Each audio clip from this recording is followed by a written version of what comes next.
Liu Qian was engrossed in playing League of Legends as the Dragon Lady jungler in his dormitory when he suddenly found himself transported to the world of Game of Thrones, becoming a slave of the Lannister family named Gillian, entering the ruins of Valyria. In the midst of despair, he acquired the True Dragon system, which granted him the ability to transform into a colossal dragon, allowing him to escape the treacherous Valyrian ruins and step onto the grand stage of A Song of Ice and Fire. Years later, the world was unified. No longer a humble slave, he was crowned with the blood of a true dragon and revered as the conqueror of the world, the true Dragon King, Emperor of the Dawn Empire, Son of the Dragon, and the sole legitimate ruler and guardian of Essos, Westeros, and Sothoryos. From the ashes of Valyria to the pinnacle of power, this is the epic tale of a mortal transforming into a dragon and conquering the world. Chapter 201. The cruelty of Lancel Lannister is unbearable. The uprising in King's Landing. King's Landing, the 30th day of the siege. The howling winds, sharp as blades, swept through the towering walls of King's Landing, carrying the briny scent of the Blackwater River.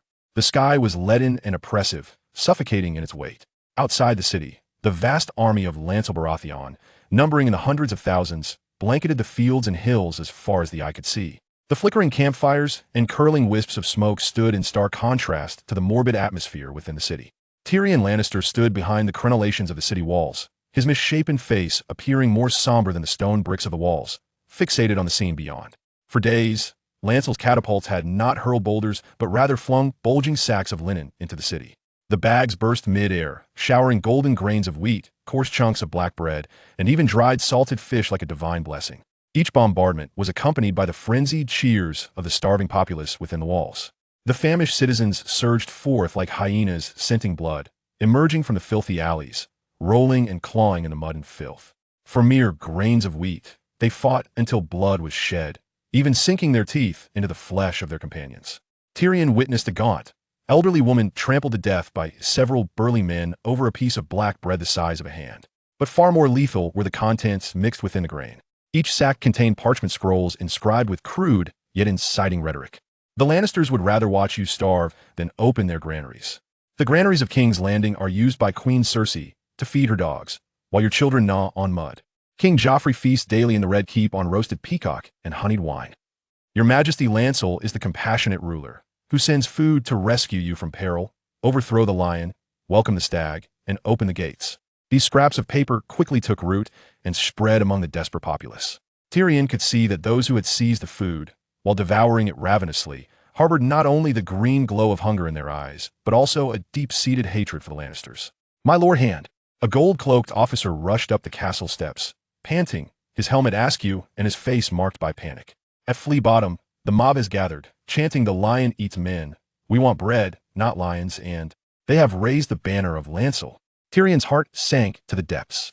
Lancel's psychological warfare far surpassed the threat of 100,000 soldiers attacking the city.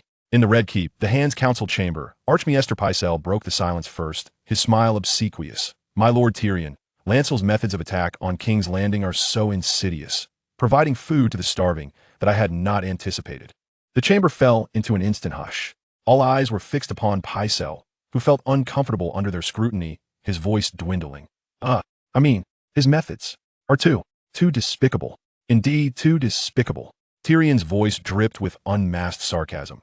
Despicable to the extent that with merely a handful of grain, he has incited the loyal subjects of King's Landing, driven mad by hunger, to yearn to devour the flesh of the Lannisters. Archmaester Pycelle, do you believe we should condemn Lancel's treachery or contemplate how to preserve our own heads? Pycelle's face turned a deep shade of liver, rendered speechless. Bore on. Tyrion no longer regarded him and barked. The mercenary captain, lounging against the doorframe, straightened lazily. Yes, my lord. Tyrion declared loudly. Mobilize all available gold cloaks and head immediately to those grain-throwing sites. Gather every last sack of grain that has not been snatched away. Not a single scrap of paper must remain. Anyone who dares obstruct this will be killed without mercy. He must sever the source of this hatred, even if it required more bloody means.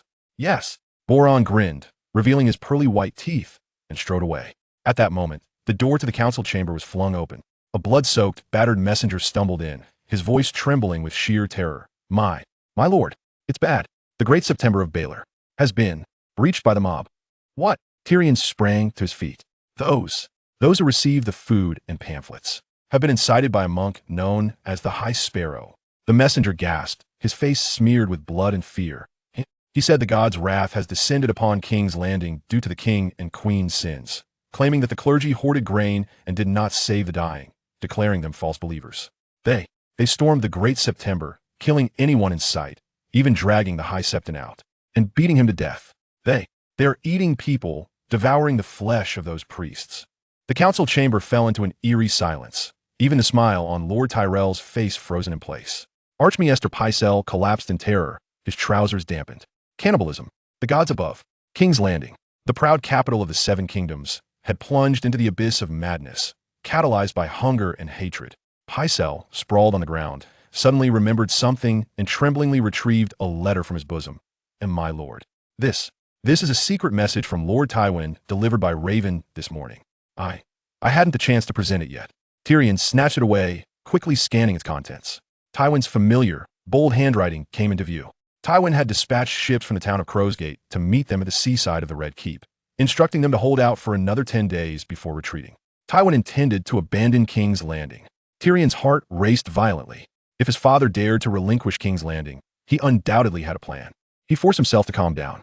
Father has ordered our retreat. Tyrion's voice was unusually calm. At that time, the ships from Crowsgate will come to escort us, Cersei, Tommen, and we will leave. On the early morning of the 10th day, ships slowly approached the surface of the sea. Yet, Tyrion's joy was short-lived, as he soon received dire news. Tyrion's foreboding had become reality, and even more swiftly than anticipated. Boron's gold cloaks could no longer contain the surging riots within the city. Hunger and hatred spread like wildfire. When Tyrion was compelled to deploy the last of the Lannister loyalists from the Red Keep to attempt to maintain the precarious defense, the city spiraled completely out of control. Starting from the Great September of Baelor, the wave of rebellion swept through Silk Street, Flea Bottom, and even the nearby noble districts. The monk known as the High Sparrow had become the spiritual leader of the mob. He raised a crude wooden staff adorned with a 7-pointed star, his voice hoarse yet imbued with an enchanting power. Behold, the halls of the gods have been cleansed with the blood of false believers. But this is not enough. The true culprits, the bastard usurper of the throne, that lion who feeds upon the people's flesh, still resides within the Red Keep. It is they who have summoned divine retribution, who have brought famine, who have turned King's Landing into a hell. Seize any weapon you can find, stones, sticks, kitchen knives, follow me to the Red Keep, drag that bastard king out, let him face judgment before the gods, with his blood, quell the gods' fury, with his flesh, fill your hungry bellies, charge, for the gods, for survival, charge, capture the bastard king, kill him, use his blood to appease the gods, devour the lion's flesh. A roar akin to a tumultuous tsunami surged forth, enveloping hundreds of thousands of deranged rioters driven to madness by hunger and hatred as they surged towards the Red Keep. They shattered the shops along their path, igniting everything that symbolized wealth and power, and any who dared to impede their advance were swiftly overwhelmed. Within the Red Keep, in the throne room, the menacing silhouette of the Iron Throne cast an ominous shadow in the sunlight. Chaos reigned within the hall. Cersei Lannister's complexion was as pale as a sheet. Her grip on her youngest son Tommen's hand was vice-like. The esteemed courtiers gathered, their faces stripped of composure, leaving only panic in their wake. The thunderous cacophony of screams, clashes, and wails surged like a tide from beyond the tightly shut doors, drawing ever closer. The entire Red Keep trembled under the onslaught of the mob. They have breached the gates. A bloodied guard burst into the throne room, shouting hoarsely, "We cannot hold them! Your Majesty! Lord Hand, we must flee! Flee!" King Joffrey Baratheon sprang to his feet upon the throne, clad in ornate armor, his face flushed with rage. He unsheathed his sword and descended from the Iron Throne step by step, his voice sharp and piercing with agitation. "I am the king of the Undulls, the Royner, and the First Men, ruler of the Seven Kingdoms. I shall not flee. Never. Where are my gold cloaks? Where's my guard? Slay them all. Exterminate these wretched maggots. I shall impale their heads upon the spikes that adorn the walls of King's Landing." His furious roar echoed through the vast hall, yet reverberated as hollow. In response, a more frenzied pounding resonated from without. The heavy oak doors twisted and contorted under the immense force. "You fool!" Tyrion could no longer contain himself, shouting at his nephew upon the throne. "This is not the time for heroics. They will tear you to shreds. Come with me at once. There is still a chance for survival." "Silence, you repulsive dwarf." Joffrey, like a cat whose tail had been stepped on, glared at Tyrion with wide, furious eyes, the tip of his sword now aimed at him. Do you wish for me to flee like a hunted dog? Never. I am a king. I want. Bang! A deafening crash. The massive oak door of the throne room collapsed inward under the relentless assault of the mob. Dust filled the air, splinters flew. A surging tide of humanity rushed into the chamber. They were ragged and emaciated, their eyes ablaze with the frenzied flames of hunger, hatred, and a desire for destruction. The foremost rioters clutched bloodied remnants of a guard's dismembered limb. Seize him, that bastard king. The golden-haired bastard. Drag him out. Put him on trial. Countless bloodshot eyes instantaneously locked onto the golden-haired youth standing frozen in the center of the hall, looking like a frightened fawn. The fury on Joffrey's face was swiftly replaced by utter terror. His hand, gripping the sword, trembled violently as he beheld the rioters advancing like hellish demons, their murderous intent glaringly apparent in their eyes. He let out a shriek, "Kill them!" Quickly. Before he could finish, several of the foremost rioters, resembling famished tigers pouncing on prey, disregarded the few Kingsguard attempting to impede them and lunged at Joffrey. "No, my son!" Cersei let out a heart-wrenching scream, attempting to rush forward, only to be yanked back fiercely by Tyrion. Joffrey flailed helplessly with his sword, but was swiftly seized by several filthy, muscular hands. "Take him, bring him to the great September of Baelor to stand trial before the gods." The hoarse yet inciting voice of the High Sparrow rang out amidst the crowd. "Trial the bastard king. Take him to the September." Amidst the frenzied howls, Joffrey was dragged by countless hands, his feet lifted off the ground, and he was pulled out of the throne room, disappearing into the surging black tide beyond the door. All that remained was the echo of his desperate, despairing cries and curses reverberating within the hall. Cersei watched helplessly as her son was taken, her spirit seemingly drained, collapsing to the ground, emitting a silent wail, her beautiful visage contorted by profound pain and hatred. The remaining rioters would not spare these privileged nobles. They charged towards the others with fury. Their bloodthirsty gazes were fixed upon Tyrion and the rest. Tyrion shouted at Podrick and the Kingsguard, "There are too many. Take Cersei and Tommen. Get Pycelle, Littlefinger, Varys, and that Stark Earl. Move quickly if you wish to survive." Without a word, Podrick hoisted the limp Cersei onto his shoulder as if she were a mere sack of flour. They hurried toward a hastily constructed wooden pathway leading from the Red Keep, a route prepared by Tyrion upon receiving his father Tywin's correspondence. "Hurry," Tyrion urged, his voice urgent. He grasped the trembling Tommen, who was quaking in fear, while Pycelle scrambled to keep up. The group fled like hunted dogs along the wooden bridge away from the Red Keep's parapets. In front of the great September of Baelor, this sacred site once basked in the glory of the Seven, but now it had transformed into a slaughterhouse for bloody judgment. The square was packed with a throng of dark-clad riders.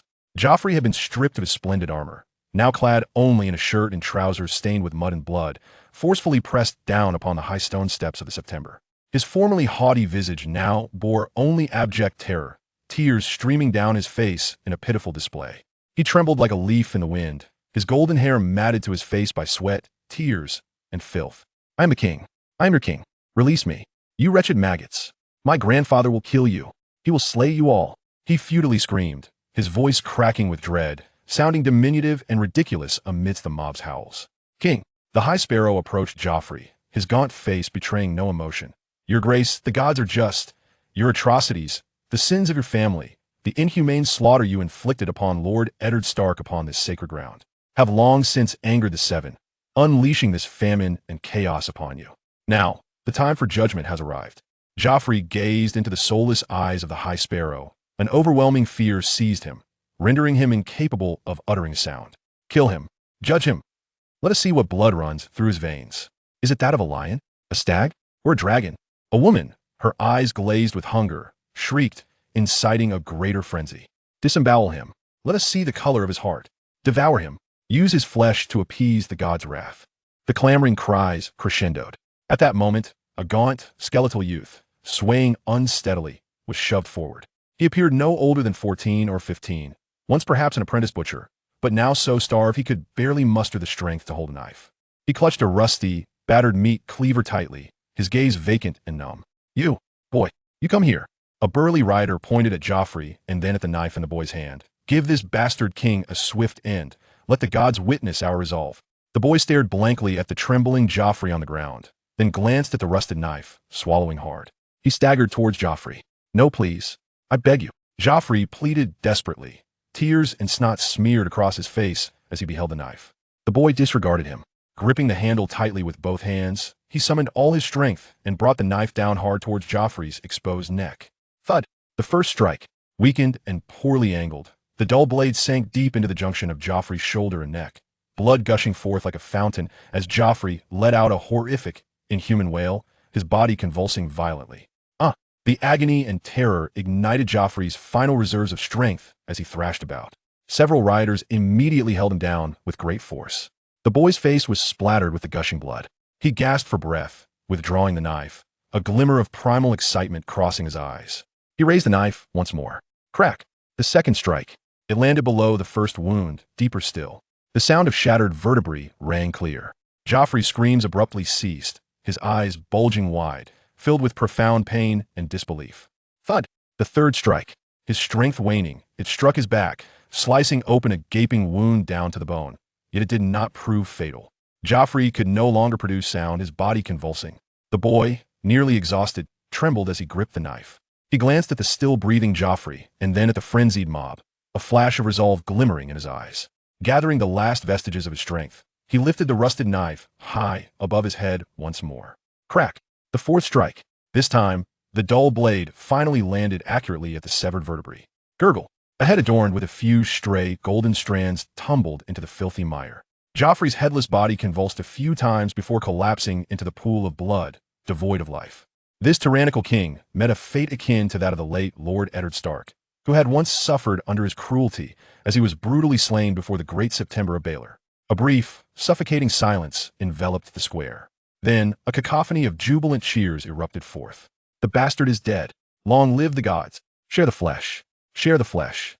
The frenzied mob surged forth, lunging towards the twitching headless corpse and the severed head rolling in the mud. They tore at the warm flesh and entrails with any tools they could find. The screams had long since faded, replaced by the chilling sounds of gnawing, slurping, and satisfied moans. The sacred stone steps before the great hall of the prince were instantly transformed into a slaughterhouse of raw carnage and a hellish banquet table for gluttony. A brutish ruffian, his face a mask of greed, seized Joffrey's mud-stained and bloodied head, gazing into the eyes that remained wide open in perpetual terror even in death, and let out a wild roar of laughter. The king's head? Ha ha ha! Just perfect for my chamber pot. Without a trace of shame, he unbuckled his belt and, amidst the frenzied laughter and cheers of the multitude, joyfully relieved himself upon the head that had once adorned the crown of the Seven Kingdoms. Soon, the desecrated head was impaled upon a long spear. More rabble spat upon it, hurled mud, and unleashed their scorn with reckless abandon. Ultimately, it was hung at the pinnacle of the Gate of the Gods. Open the city gates. Welcome his grace, King Renly. Hail, the true king. We have provisions now. After feasting upon the flesh and blood of the bastard king, and releasing their pent-up madness, the remnants of reason and the blessings bestowed by Renly's provisions began to prevail. The surviving mob surged toward the city gates, frantically striking at the bolts and winches with whatever tools they could muster. They sought to open the gates and welcome the benevolent His Grace, who had brought them sustenance. It was as if, once the gates swung open, all hunger, sin, and madness could be redeemed by the Golden Rose army beyond the walls. Atop the Gate of the Gods, Joffrey's head, soaked in urine and utterly defiled, gently swayed in the wind, its hollow eye sockets gazing out upon the city. Chapter 203. You are not the legitimate king. The gates of King's Landing slowly swung open before the advancing army of Stannis Baratheon. Count Matrusler of Goldtree, mounted beside him, remarked, Your Majesty, that is the head of Joffrey. Your strategy has succeeded. The starving populace has overthrown the Lannisters and opened the gates for us. All eyes were drawn to the severed head, suspended ominously above the gates of the gods, recognized by numerous nobles, rendering any notion of a trap improbable. Stannis, witnessing this scene, commanded loudly, Enter the city, seize the Red Keep, and capture Cersei and the rest of the bastards. The knights and soldiers from the Stormlands and the Reach, clad in armor that clanked with every movement, marched in formation through the gates. As Stannis' forces entered King's Landing, they were met with a grim tableau of death. Along the streets, in the shadows, beneath porches, and even in the middle of the roads, lay countless emaciated corpses. Skin stretched taut over bones, eye sockets hollowed, their skin exhibiting a ghastly bluish-gray hue. Flies buzzed incessantly, and the stench of decay pervaded the air, rendering King's Landing akin to a vast graveyard. The spirited demeanor on Stannis' face abruptly froze. He pulled on the reins, surveying the desolation in silence. The Count of Knights song beside him, One of the Rainbow Guard whispered hoarsely, "Your Majesty, they are the starving citizens who perished under Lannister's cruelty." Stannis inhaled sharply and promptly commanded, "Order the immediate distribution of military rations to these famished people." His aides hastily rode back to the rear, hoarsely relaying the command. Ser Eamon of the King's Guard furrowed his brow and addressed Stannis. "Your Majesty, these starving individuals can barely stand. The execution of Joffrey's accomplices did not include them, and they are reluctant to greet us at the gates." Stannis remained unperturbed, replying calmly, "Then we shall seek them out." The members of the Rainbow Guard understood the implication. The king was incensed. The army pressed onward, their horses' hooves moving cautiously. The soldiers were pale, their eyes averted, striving to ignore the remains beneath their feet. It wasn't long before their massive procession reached the summit of Viseigna's Hill. The magnificent 7 crystal towers of the Great September of Baelor came into view. Before the September, a vast throng of people obstructed the path to the Red Keep, a sea of tattered and skeletal figures, mostly commoners. They clustered around a solitary figure at the forefront, clad in a stained monk's robe, barefoot and filthy. His disheveled, gray-white hair and beard obscured much of his face, save for a pair of eyes that glimmered with a fervent light, bordering on fanaticism. Stannis frowned, a flicker of anger passing over his countenance, quickly replaced by a smile. He urged his horse forward, halting 10 paces from the crowd, and proclaimed, "Devout followers, the suffering of King's Landing is about to cease. I, Stannis Baratheon, the rightful heir of King Robert, your king, bring forth food and order. Where's the High Septon? Come forth, that I may, in your presence, bathe in the wisdom of the 7 and cleanse the filth left by the Lannisters, restoring the governance of the 7 kingdoms to the path sanctioned by the gods." Silence enveloped the crowd, broken only by the sound of the wind stirring the tattered robes. After a moment of stillness, the barefoot, filthy monk stepped forward. "I am the High Septon," he rasped, his voice low and hoarse. He paused, fixing his gaze upon Stannis with a smile. "But you, Stannis Baratheon, are not the legitimate king of the 7 kingdoms." A murmur of shock rippled through the nobles and knights behind Stannis, many instinctively resting their hands on their sword hilts, some even drawing their blades in indignation. Enraged, Stannis seethed inwardly. He had fought hard to seize King's Landing, only to be humiliated by this unknown High Septon. He had come to claim his rightful throne. "You are not the High Septon," Stannis retorted coldly. "You, a blasphemous zealot, dare impersonate the High Septon here, maliciously manipulating the hearts of the people and inciting the foolish. Look at your robe. You resemble a filthy beggar." The High Septon's smile broadened, tinged with a mocking pity as he regarded Stannis's fury. "You may kill me, your Majesty. You may slay every devout follower here with your sword, with your power, staining this sacred square with our blood. But remember, the gods gaze down upon you. They will not forgive your transgressions, just as they have not forgiven the boy king hanging above the gates. Stannis Baratheon, you have no claim to the Iron Throne. This is a fact under the watchful eyes of the 7, forever unblessable by the 7. Transgressions?" Stannis scoffed, as if hearing the most ludicrous jest. He laughed in anger. "My transgression is that I have brought sustenance, restored order, and ended the suffering inflicted by the Lannisters. And yet you dare to obstruct the ascendance of the new king with your hypocritical rhetoric?" He gestured vehemently toward the High Septon and the throng behind him. "Seize this impostor claiming to be the High Septon. Arrest them all. Those who dare resist shall be put to the sword." With Stannis' furious shout, countless elite knights from the Stormlands and the Reach unsheathed their swords in unison. The warhorses, sensing their rider's murderous intent, pawed anxiously at the ground, exhaling steaming breaths. The once silent crowd erupted into a panic, faced with glinting blades and fierce warhorses. The terror of death overwhelmed their fervent faith. Some began to scream, others attempted to retreat, pushing and shoving. Yet more, under the calm gaze of the High Septon, straightened their hunched backs, their eyes reflecting a martyr-like resolve. "For the 7, Father of Heaven, have mercy!" Hearing the cries of these fanatical worshippers, the knights charged into the chaotic throng. The sharp blades fell mercilessly, iron hooves trampled ruthlessly. Thud! Help! Gods, no! The keen edge sliced through flesh and bone, as the faithful shrieked and wailed, immediately tearing apart the square silence. Blood splattered across the cobblestones, quickly forming dark, crimson rivulets that streamed through the cracks. Severed limbs were trampled amidst the turmoil. The faithful, clad in tattered monks' robes, were cut down in droves, muttering indistinct prayers even as they fell. The knights remained emotionless, each swing of their sword producing a spray of vivid blood. The square transformed into a scene of carnage. The 7 towering spires of the September casting their gaze over the bloody purging. Stannis, high upon his steed, coldly observed the mayhem, his heart devoid of compassion. Any who dared question him or obstruct his path deserved such a fate. The High Septon neither fled nor resisted. He stood his ground, allowing blood to splatter upon his soiled robe. Eyes closed, he silently mouthed a final prayer. 2 ferocious soldiers dashed to his side, roughly seizing his arms and binding them tightly with coarse rope. His frail body was dragged along, stumbling forward, and his fervent gaze reopened, piercing through the chaos of slaughter. Fixating unwaveringly on Stannis atop his horse, his expression devoid of fear, only unwavering determination. As the last wail faded into a whisper across the square, Stannis's gaze swept over the scene of death. He nodded in satisfaction and commanded, "Clean this place thoroughly and confine that madman to the dungeons of the Red Keep," allowing him ample time for introspection on whether his gods can rescue him from such a fate. He turned his horse towards the Red Keep and commanded, "Follow me." Chapter 204, Capturing the Traitor. In the throne room, the immense oak doors were heaved open by the combined strength of the soldiers, revealing the Iron Throne, the epitome of power over the 7 kingdoms, to the gaze of the nobles from the Stormlands and the Reach. It was a grotesque and jagged seat, bristling with barbs, glinting coldly in the dim light. The throne was unoccupied.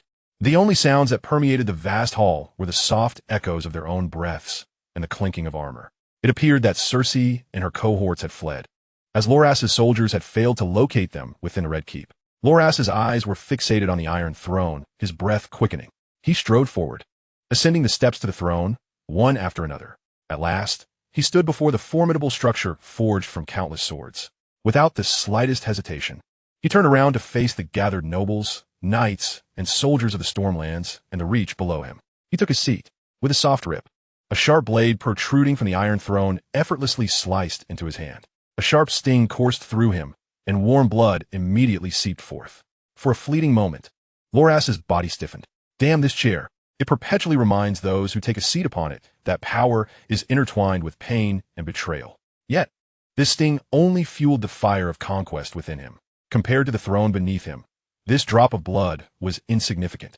He raised his head, a smile illuminating his face. "My loyal vassals, the traitors of House Lannister have scurried away, abandoning King's Landing and their hypocritical rule. This city, this Iron Throne, from this day forth belongs once again to House Baratheon, to us, to justice. Long live King Loras. Long live House Baratheon." The gold-cloaked Ser Eamon was the first to kneel, his voice trembling with excitement. Following suit, the nobles of the Stormlands and the Reach, along with a throng of knights and soldiers, fell to their knees like a surging tide. Their fervent shouts reverberated throughout the expansive throne room.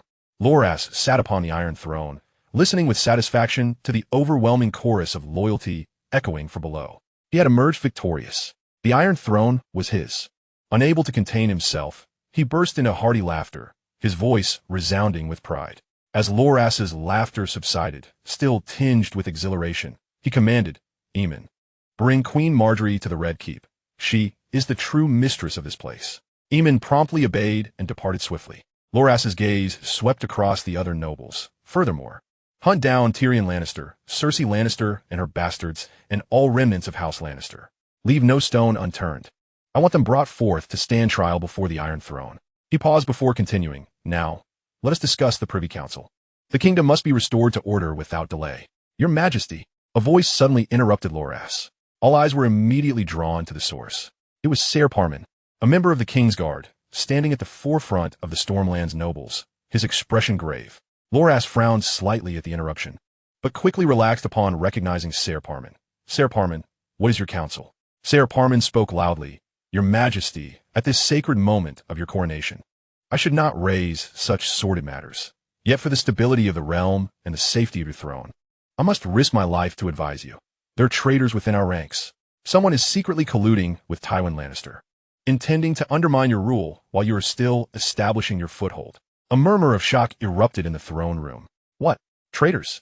Who?" The nobles exchanged uncertain glances, whispers rising like a tide. The atmosphere, once filled with the jubilance of victory, was abruptly replaced by suspicion and fear. Loras's smile vanished entirely. his eyes narrowing as he scrutinized the faces of every noble present. The expressions of Earl Otten and others turned ashen. Loras's voice turned icy. Sire, accusations require evidence. To slander the kingdom's esteemed lords without proof, you know the consequences. Sir Parman seemed prepared for this. The evidence lies within this very hall, within the hearts of these hypocrites, Earl Otten Merryweather, and you, Lord Caswell. Both of you are the agents Tywin Lannister has embedded among us. Sir Parman pointed out dozens of individuals in one breath. The accused Earl Otten Merryweather turned pale instantly. You lie. What evidence do you have? Earl Otten stepped forward, his voice trembling. Sir Parman smirked, unfazed, as he produced a scroll from his garments, raising it high. Then, please, Lord Otten, elucidate this.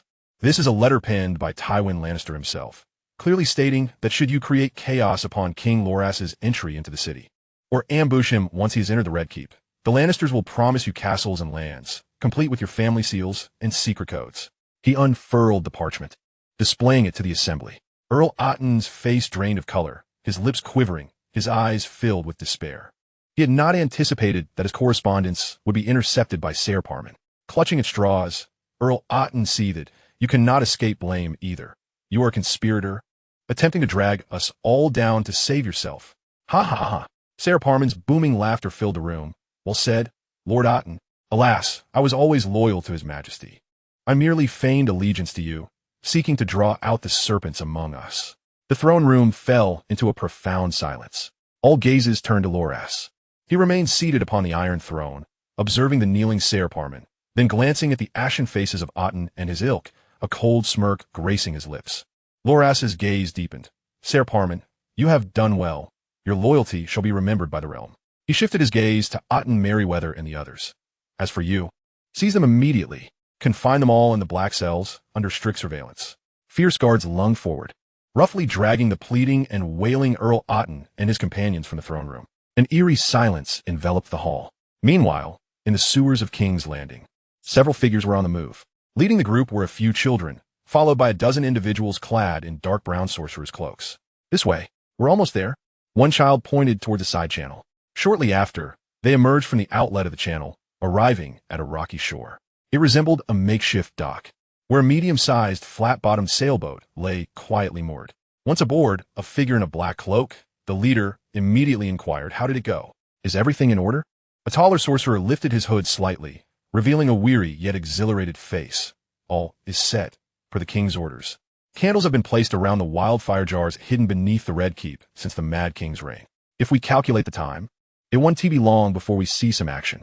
The leader nodded slightly, seemingly relieved, yet his brow soon furrowed once more as he observed the fire mage's expression, which bore not complete ease, but rather an air of peculiarity. What? Is there still something amiss? The leader probed sharply. The fire mage, with a hint of unease, replied, Indeed, something is awry. While we searched below for the remnants left by the Mad King, we discovered a situation far more convoluted than we had anticipated. The leader's gaze sharpened. Elucidate. Chapter 205. You were instructed to blow up the Red Keep, not to obliterate King's Landing. The fire mage swallowed hard. The Mad King was truly a madman among madmen. Not only did he conceal numerous things beneath the Red Keep, but throughout all of King's Landing as well. For instance, beneath the foundations of the Great September of Baelor, the ruins of the old Dragon Pit, the Flea Bottom, and even underneath the splendid houses of Silk Street, there are wildfire jars scattered everywhere, countless in number. What we uncovered is merely a fraction. The leader's complexion shifted dramatically. What did you say? Wildfire permeates the entire city? Why was this not reported sooner? His Majesty commanded only the destruction of the Red Keep, not the annihilation of all of King's Landing. There was no way for us to foresee such absurdity after we descended. The fire mage hesitated, his expression growing even more peculiar. And what else? The leader pressed, a foreboding sense rising within him. The fire mage shrank back slightly. In addition to the wildfire left by the Mad King, that madwoman Cersei ordered that crafty old Harlan to stuff every last jar of wildfire from the Alchemist Guild's storeroom into the sewers and hidden passages, filling them with candles as well. Now it is akin to a wildfire held down there. What? The leader gasped, realizing they intended to pin the blame for the Red Keep's destruction solely on Cersei. Little did they know that the madwoman was even more ruthless, aiming to obliterate all of King's Landing. Why do Harlan and the others obey her? He could scarcely believe his ears. The fire mage's expression became exceedingly awkward and delicate. He stammered, his gaze averted. Cersei employed certain peculiar methods. Peculiar methods? The leader was taken aback. The fire mage rubbed his nose. She had Harlan relay that as long as the alchemists' guild fully cooperated with her plan, she would allow the fire mages of the guild to share her bed. The fellows in the guild became quite fervent, and Harlan could scarcely contain them. Ultimately, those starved fire mages were entirely seduced by her. The leader's eyes nearly bulged out in disbelief, stunned for several seconds. You didn't? The fire mage muttered. I may have indulged a couple of times. The opportunity was rare. I must admit, the Queen Mother is rather enticing. The leader was rendered utterly speechless. Cersei, in her quest for vengeance against the commoners of King's Landing, would go so far as to use her body to corrupt a band of fire-wielding lunatics? And this scoundrel of his own was involved as well? He shook his head violently, as if to dispel the absurd imagery. Enough of this, he muttered under his breath. No matter, the candles beneath the Red Keep have been lit. Our task is complete. As for the colossal mess that is King's Landing, let that madwoman Cersei Lannister deal with it. Set sail quickly. If those candles she placed explode first, we'll be too late. Without further hesitation, he waved his hand decisively.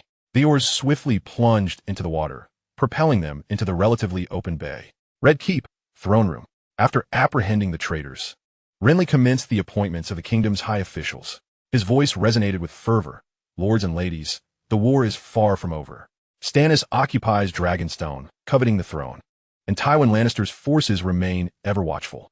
We require a formidable small council to assist me in quelling the rebellion and restoring order to the realm. The assembled nobles held their breath, attentively listening to Renly's forthcoming words. Renly's countenance bore a smile, his lips parting to speak, when suddenly, boom! An indescribable roar erupted, akin to 1,000 thunders clashing simultaneously. The vast throne room shook violently, the solid black stone floor trembling beneath their feet. Dust and debris from the dome cascaded down, obscuring everyone's vision. The exquisite stained glass windows shattered, some completely fracturing with a resounding crash. What is happening? An earthquake? How the gods unleashed their fury. Panic-stricken screams swiftly replaced the previous solemnity. The nobles turned pale, jostling against one another in a frantic attempt to steady themselves. The knights instinctively gripped their sword hilts, bewildered and searching for answers. Renly abruptly rose from the Iron Throne. His smile vanished, replaced by sheer astonishment. He felt the ground beneath him undulate like waves. The terrifying explosion reverberated through the thick stone walls, violently assaulting his eardrums. Boom! Boom! Boom! The second and third sounds followed in rapid succession. A relentless series of colossal detonations. This time, the tremors of the Red Keep intensified. Someone screamed, "Come look outside!" At this, Renly, disregarding his royal demeanor, stumbled down the cold steps of the Iron Throne, rushing toward the terrace leading to the heights of the castle. A throng of shaken nobles and knights stumbled behind him.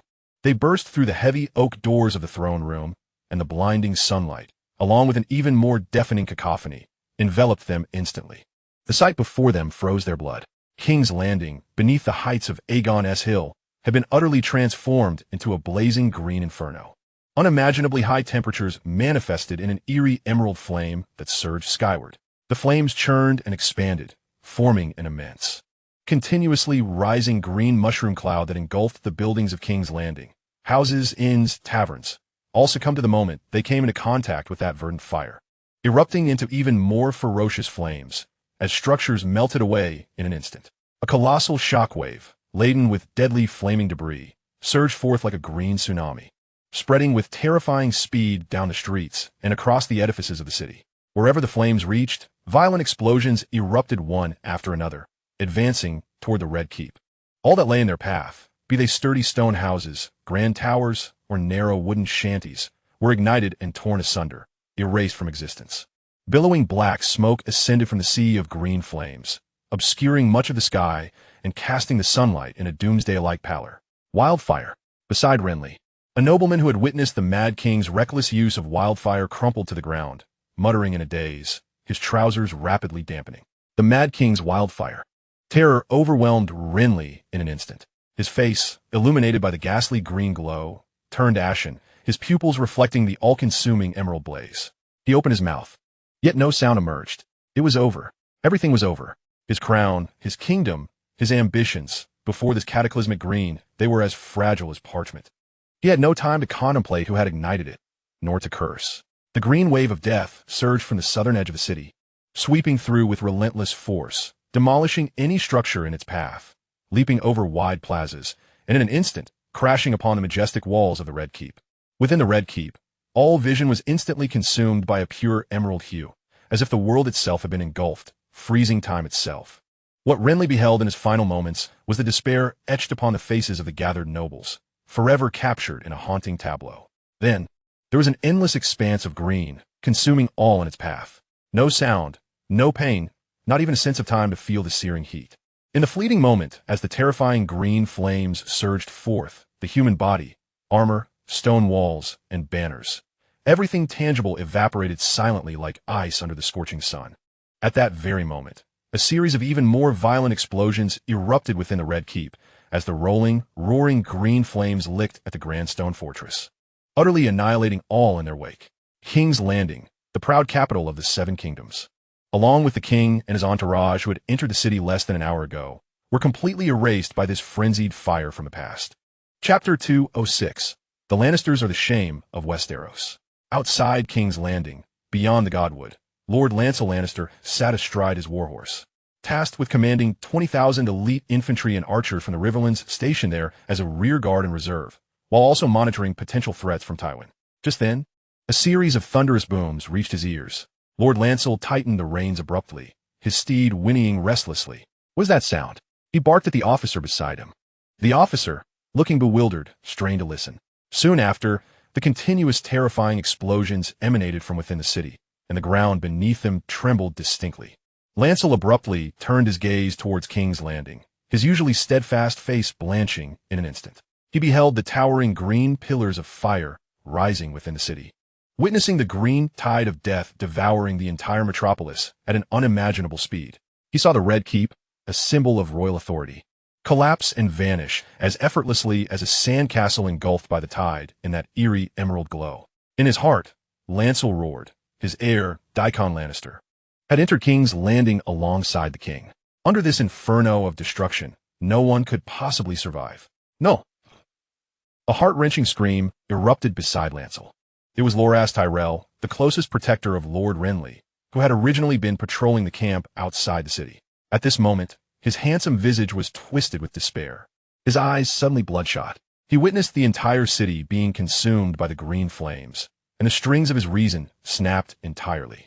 Without sparing a glance at Lancel, he fiercely urged his magnificent white steed forward, charging madly towards the Godswood, which was being devoured by the green hell. Loras, halt! Come back! Lancel's roar echoed. He understood all too well what that green fire was. It was wildfire. Rushing him would only lead to annihilation. He spurred his horse in an attempt to intercept him. Yet it was far too late. The devastating green tide, having consumed the entire city, relentlessly continued to surge outward, effortlessly collapsing the inner city structures, and swiftly engulfing the Godwood. The formidable and sturdy Godswood was obliterated the moment it came into contact with the verdant flames. The wall of green fire instantly breached the city gate's confines, extending outward. Loras's resolute white figure, akin to a moth drawn to the flame, was mercilessly swallowed by the surging green, tied a mere 100 paces from the gate. The white warhorse, gleaming armor, an upright form vanished in an instant within the roiling emerald, leaving not a trace behind. No, Lancel's eyes widened in horror, helplessly watching as the young knight disintegrated before him. A profound anguish and rage nearly toppled him.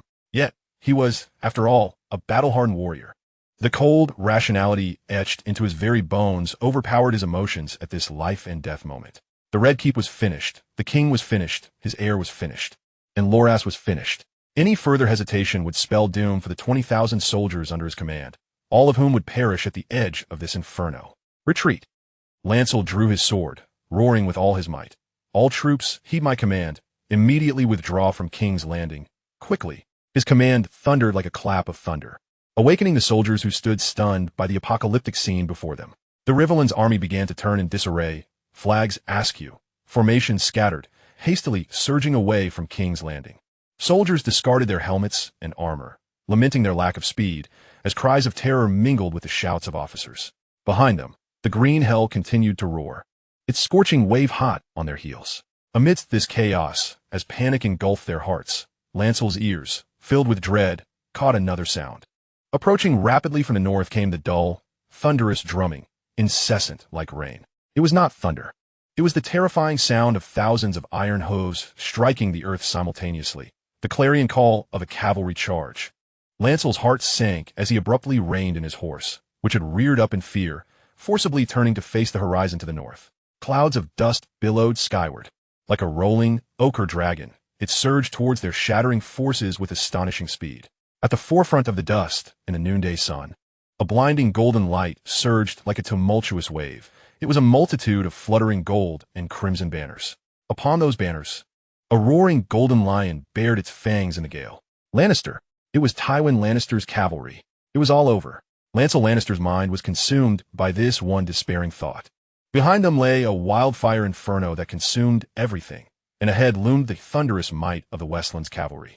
His army's morale had utterly collapsed, formations in utter disarray.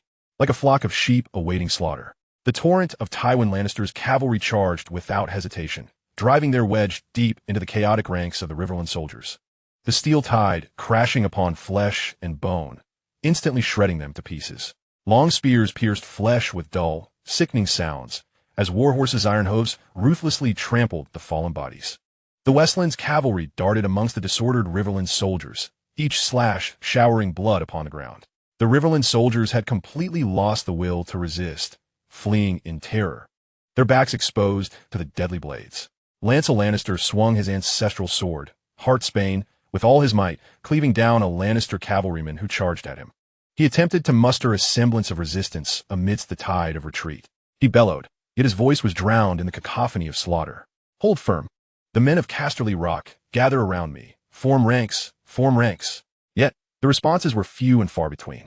Fear had utterly shattered the spine of the army.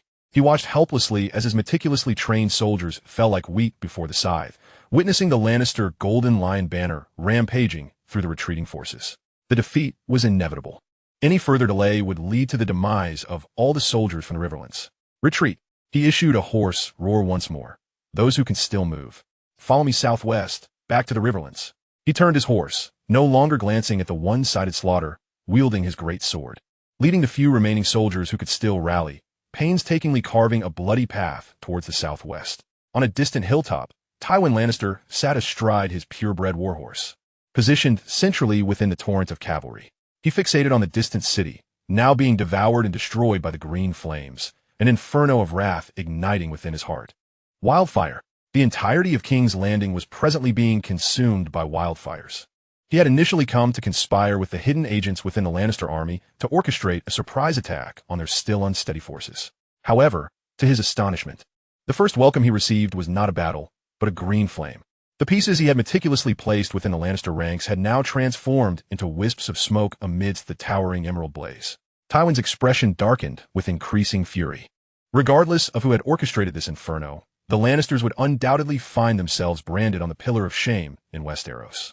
The brutal execution of Eddard by Joffrey was followed by the wildfire that incinerated King S Landing, claiming the lives of countless nobles from the Riverlands, Stormlands, and hundreds of thousands of commoners within the city. A cold sweat broke out on Tywin's brow. Following this catastrophe, it seemed inevitable that the Riverlands and Stormlands would pursue a vendetta against the Lannisters. Damn it! Who could have made such a foolish and mad decision to use wildfire to obliterate King S Landing?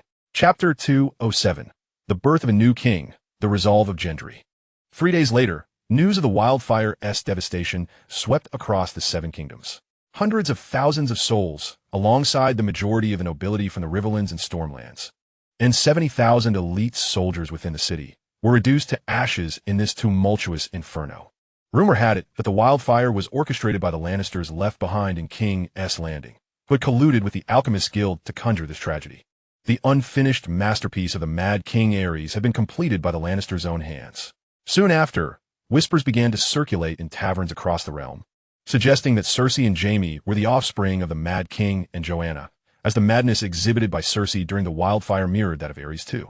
Subsequently, another piece of news emerged. King Joffrey, in a fit of insanity, had slaughtered civilians during the siege of King S Landing, only to be executed by the very populace he had tormented, his head displayed atop the gates of the gods. This revelation ignited a storm of public outcry throughout the Seven Kingdoms. By now, no one doubted the veracity of the rumors. Everyone believed that Cersei and Jaime were indeed the progeny of the Mad King. Only the blood of dragons could incite such a twisted affection between siblings. Only dragon blood could breed such madness. The Stormlands were the first to respond to this heinous crime. Within the fortified walls of Storm's End, the acting lord, Courtenay Penrose, summoned the few remaining lords of the Stormlands. The castle hall was cold and somber, the flickering candlelight casting shadows that illuminated anguished faces burning with vengeful fury. Lannisters. Courtenay's voice was hoarse as he slammed his fist onto the long table covered with ancient maps. Oathbreakers, regicides, city slaughterers. Not even the depths of seven hells can contain their sins. They have defiled the gods and sullied humanity. The bloodline of King Robert and the Baratheon name must not be extinguished. His gaze swept over the assembly, ultimately resting on a nervous boy in the corner of the hall. Edric Storm, barely 10 years of age, was the illegitimate son of King Robert and Delaena Florent. Bearing the Baratheon family's characteristic dark hair, his youthful features still marked by innocence and a hint of confusion. Courtenay's voice rose sharply. By the gods, lords of the Stormlands, bear witness. The legitimate bloodline of King Robert stands before us. Today, we proclaim Edric Baratheon as the rightful king of the Undulls, the Rhoynar, and the First Men, the legitimate king of the Seven Kingdoms. After a brief silence in the hall, a chorus of uneven yet fervent shouts erupted. Long live King Edric. Long live the Baratheons. Vengeance. Vengeance upon the Lannisters. Edric's face paled instantly, then flushed with excitement. He opened his mouth to speak, but found himself unable to utter a word. An old knight seized a quill and began inscribing the decree on a prepared parchment. Send word forth, Courtenay called, to all lords of the Seven Kingdoms. The entire Lannister clan is declared traitors, and all families loyal to the Baratheons must join us in eradicating this disgraceful family from Westeros. In the Riverlands, at the tavern in the town of Senis Shore, the establishment was packed, smoke swirling, voices raised in a cacophony. Yet today's clamor was not the usual banter and jest, but rather shrouded in a heavy cloak of sorrow and rage. In a corner, at a greasy wooden table, sat two figures starkly out of place amidst the uproar. One, an old man with hair and beard as white as snow, clad in severely worn brown leather armor, yet standing tall, his murky eyes swirling with tumultuous storms, was none other than the disguised Baelish. Opposite him sat a remarkably tall and burly young man with dark hair, a furrowed brow, none other than Gendry. Wildfire, oh gods! It's wildfire! Shouted a half-drunk mercenary standing atop the table, brandishing a flagon and spitting as he bellowed. My brother's out there in the camp beyond the gates. The ravens say it was the Lannisters. That old mad dog Tywin, that venomous witch Cersei, they blew the whole city to smithereens. King Renly, Ser Loras, our roses and stags of the Riverlands are all gone. Monsters! A mercenary pounded the table. They killed King Robert, and now they have slaughtered King S. Landing with the Mad King's wildfire. Murdered King Renly. By the Seven, is there a more shameless and vile family than this? Vengeance! The tavern erupted with deafening roars. Cups and plates shattered against the floor. The sound of breaking echoed throughout. Blood for Casterly Rock. Annihilate the lions. For Highgarden. For the souls of King S. Landing. Baelish S. hand trembled slightly around his cup, his eyes filled with disbelief and profound anguish. He had witnessed countless wars and betrayals, yet such a complete annihilation of humanity surpassed the very limits of his understanding. Robert, the king he had vowed to protect, had fallen victim to Lannister treachery. Eddard Stark had perished due to Lannister machinations, publicly tortured by Joffrey. Now, Renly and countless innocent lives lay extinguished. The Lannisters' crimes were nothing short of appalling, devoid of any moral restraint. My lord, Gendry's voice broke through Baelish's thoughts. His dark eyes burned with fierce resolve. Shall we merely wait idly? We must take action. Baelish quickly scanned the fervent crowd around them, lowering his voice to a near whisper. Gendry, hush. Your identity is too sensitive. The Stormland have already rallied behind Edric. If you reveal yourself now, you will only become a target, attracting unnecessary danger. The unspoken words hung heavily in the air, his concern evident in his gaze. With Renly's death, the alliance between the Stormlands and Riverlands had shattered. The emergence of another son of Robert would only bring further complications. At that moment, the tavern's creaky wooden door was violently flung open. The din abruptly stilled. A cadre of fully armed soldiers poured in, their armor clanking. Their breastplates bore the sigil of House Tarth, the Lord of Sin Ashore, featuring a white sun on an orange field. Leading them was a tall knight whose keen gaze swept over the crowd, finally landing on the two unusually quiet figures at the corner table, especially upon the broad-shouldered young man with dark hair and eyes, his features. The knight's pupils constricted slightly. He parted the crowd and strode purposefully to Baelish and Gendry's table. The heavy footsteps echoed ominously in the now silent tavern. He surveyed the two individuals from a position of superiority, his gaze lingering momentarily on Balliston's weathered visage before ultimately alighting upon Gendry, imbued with scrutiny. The knight then addressed Ballistan, inquiring, "Good sir, what is your name?" Ballistan replied with a faint smile, "My lord, I am Aston, an old mercenary hailing from the Stormlands." The knight's brow furrowed slightly, and he turned his attention to Gendry. "And you, what is your name, and whence do you come?" Ballistan glanced at Gendry, silently urging him not to speak the truth. However, Gendry disregarded Balliston's pleading gaze. "I am Gendry, the son of King Robert Baratheon." A palpable silence enveloped the tavern, all eyes converging upon him as myriad emotions collided in the air. Chapter 208, Gendry's Coronation, Invasion of the West. Ballistan looked at Gendry in utter shock. He discerned the flames of defiance burning in the youth's eyes, no longer the timorous apprentice in the presence of nobility, but a pride and fury that belonged to the Baratheons, a resolute refusal to remain shrouded in shadows. Gendry met Balliston's astonished gaze, unwavering in his determination. Taking a deep breath, he raised his voice, "Sir, if my father is watching from beyond, witnessing his son cower like a mouse while his kingdom is torn asunder by lions, watching as countless lives are reduced to ashes by wildfire without a hint of action, he would be utterly disheartened. The hammer of Baratheon should not rust." Ballistan gazed upon Gendry, observing the young yet sharply defined face that now radiated fearless courage. And in a moment of reverie, he seemed to glimpse the youthful Robert, the Storm King, wielding his hammer on the banks of the Trident, steadfast and unyielding. A long-lost warmth surged within the old knight's heart, mingled with resignation and a tinge of pride. The knight of House Tarth fixed his eyes intently on Gendry. "Are you certain you are Gendry, son of King Robert?" "I am certain," Gendry declared, holding his head high. Ballistan rose slowly, locking eyes with the knight of House Tarth. "I am Ballistan Selmy, the former captain of the King's Guard under King Robert, and I testify by the honor of knighthood and in the name of the gods that standing before you is the legitimate heir of King Robert Baratheon, Gendry Baratheon." Ballistan Selmy. The knight gasped, his face paling with disbelief. The name thundered in his ears. Every soldier behind him gasped in shock, instinctively stepping back, their grips tightening on their weapons, eyes filled with awe and incredulity. The tavern erupted in a cacophony of astonishment. The knight knelt suddenly on one knee before the elder and the youth. "On the orders of Lord Valerion of Highgarden, House Tarth is tasked with locating the blood of King Robert, Prince Gendry. Sir Ballistan, Highgarden has awaited your arrival for long. Please accompany me to Highgarden, where Lord Valerion will extend the highest courtesy." The flames of vengeance in the Reach require the leadership of the Baratheons.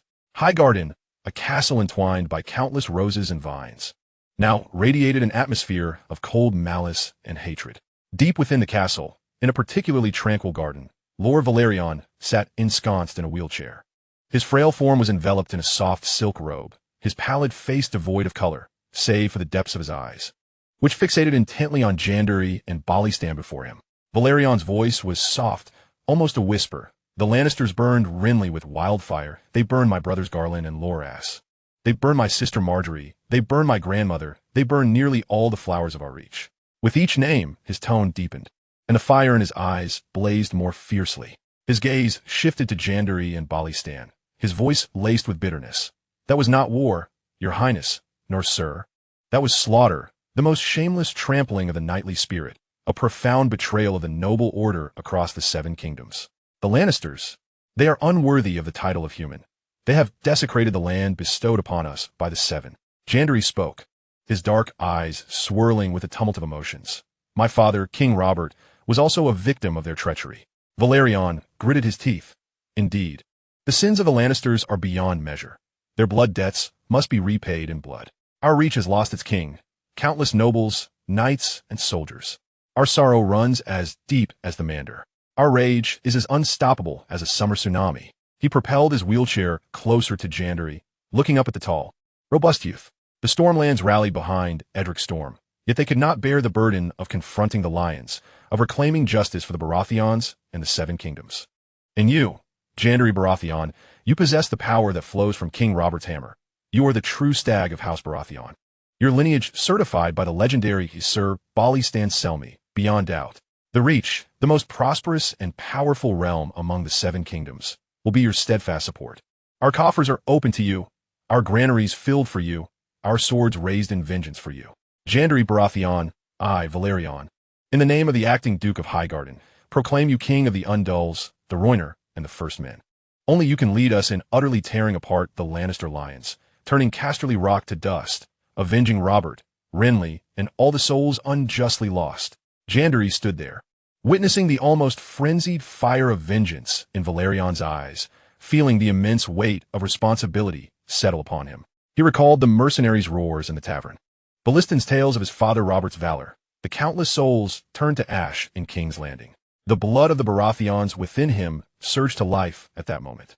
He inhaled deeply, straightening his back. For my father Robert, for all those who perished in the jaws of lions and wildfire, I, Gendry Baratheon, accept your endorsement. This debt shall be repaid, blood for blood. The following day, the bells of Highgarden tolled, heralding the birth of a new king. The ceremony was presided over by a cleric of Highgarden. Gendry donned a robe adorned with the golden rose emblem, while Balystan Selmy once again clad himself in the white garb and armor of the Kingsguard, standing guard at the new king's side. As the hastily crafted golden crown was placed upon Gendry's thick black hair by the cleric, all the nobles, knights, and soldiers of the Reach knelt in unison. Long live King Gendry! Long live the Baratheons! Blood for blood, and the West shall be trampled. After the coronation, within the council hall of Highgarden's keep, the last remnants of the Reach's strength gathered. The Earl of Tarly, who had fled King's Landing, and dozens of lords and knights, filled with blood feud, mourning the loss of their lords, sons, or brothers. Earl Tarly stood at the center of the hall, his face etched with the cold hatred of loss. His eldest son Sam had been sent to the wall at the war's outset, and now his heir, Daikon, lay dead in King's Landing. Your Majesty, Lord Valerion, esteemed lords, tears and mourning cannot restore the lives of the departed, nor can they fill the deep blood feud owed by the Lannisters. As we sit here, every moment of delay allows the lion's fangs to further lick our wounds, mocking our weakness. He abruptly stepped forward, slamming his right hand heavily upon the long table adorned with a map of the Westerlands, causing ink to splatter. The mighty army of Tywin is concentrated in the Riverlands. We must act immediately with iron and fire, with the blood and tears of the Westermen, to honor our kin, our warriors. I propose that the army march forth at once, aiming directly for the Westerlands, turning the Lannister heartland to scorched earth, demanding the lives of every Westerman as restitution. Burn, pillage, annihilate. From Golden Tooth to Casterly Rock, from the Vale of Arryn to Lannisport, let every inch of the West burn. Let every soul coursing with the blood of lions taste the agony endured by our loved ones, and let fear and death become the eternal epitaph of House Lannister. Only by rendering the Westerlands a desolate wasteland can we cleanse the shame of our riverlands. Blood for blood, burn the Westerlands, annihilate the lions. Let us compose a requiem for Lannister's rainy season. The hall was instantly engulfed by a cacophony of furious roars. The anguish of lost kin and the deep-seated hatred for the Lannisters fueled a fervent flame of vengeance. Gendry sat upon the throne, listening to the deafening clamor, as the battle lust inherited from Robert ignited within him. In a mere few days, a vengeful army of nearly 20,000, primarily composed of nobles' private soldiers consumed by wrath, surged towards the Westerlands beneath the banners of the Golden Rose of Highgarden and the Crowned Stag. Gendry rode a robust steed, clad in heavy plate armor embossed with the Crowned Stag. A massive war hammer hung at his saddle. Balystan Selmy followed closely in a white armor and robe. Lando Tarly served as the commander of this vengeful legion. Upon entering the Westerlands, they circumvented the formidable castles and fortresses, sweeping across the vast fields and scattered villages. Wherever they passed, thick smoke billowed, obscuring the sun. In a fertile vale of Arryn, golden wheat fields ignited, consuming the ripening crops and painting the sky a sickly orange. Farmers cried out in desperation to quench the flames, only to be ruthlessly felled by the cavalry of the Riverlands. Villages burned, thatched roofs crackling, wooden beams collapsing, sparks flying. The screams of women, the wails of children, and maniacal laughter of soldiers intertwined. The soldiers stormed into every house, seizing everything. What could not be taken was smashed and burnt. The army of the Riverlands surged through the empty Westerlands, effortlessly crushing the small garrisons they encountered. At last, the grand walls of Lannisport and its bustling harbor appeared on the horizon. This wealthiest city of the Westerlands was now shrouded in panic. Ships docked at the harbor hastily weighed anchor and fled, while the walls teemed with frightened faces. A Lannister army of nearly 10,000 hastily formed ranks in the open ground outside the harbor, attempting to block the advance of the Riverlands forces. Leading them was Ser Devon Lannister, a nephew of Tywin. He galloped before the ranks, striving to uplift the demoralized spirits. For Casterly Rock for the Lannisters, hold them back. His cries were drowned out by the thunderous charge of the vengeful army of the Riverlands. The soldiers surged forward, driven by a primal need for release, seeking to extinguish their anguish with the blood of their enemies. Jandali spearheaded the charge. The heavy warhammer in his grasp felt as light as a feather. His immense strength was fully unleashed at this moment, striking fiercely against the relatively tight shield wall of the Lannisters, the hammer crashing down with a terrifying whoosh. Jandali resembled a human battering ram, tearing a bloody gash in the Lannister lines. Wherever he went, shields splintered and spears shattered, blood and flesh flying. Inspired by the king's ferocity, the soldiers of the Riverlands surged even more fiercely into the breach, engaging the Lannister soldiers in a deadly melee. Ser Devon Lannister beheld the advancing tip of the spear, the bloodied warhammer, and the crowned stag emblazoned upon the armor of the young king. Fueled by rage and the honor of knighthood, he charged forward. For the Lannisters, he lifted his spear, his gaze resolute beneath the golden lion helm. The two riders collided at speed. Jandali made no attempt to evade. His eyes were fixed solely upon the golden lion helm. He let out a beastly roar, raising his massive warhammer with both hands, striking down upon Devon's thrusting spear with all his might. Clang! The steel tip of the spear bent and shattered under the overwhelming force. The warhammer continued its relentless descent, crashing into Ser Devon Lannister's gleaming golden lion helm. A dull thud echoed, as the ornate helm and the head within were instantly deformed and crushed, liquid gushing forth and splattering Jandali's face. Ser Devon Lannister uttered not a sound, his robust body collapsing from the saddle like a broken sack onto the muddy ground. Ser Devon was dead. Long live the king. Annihilate them.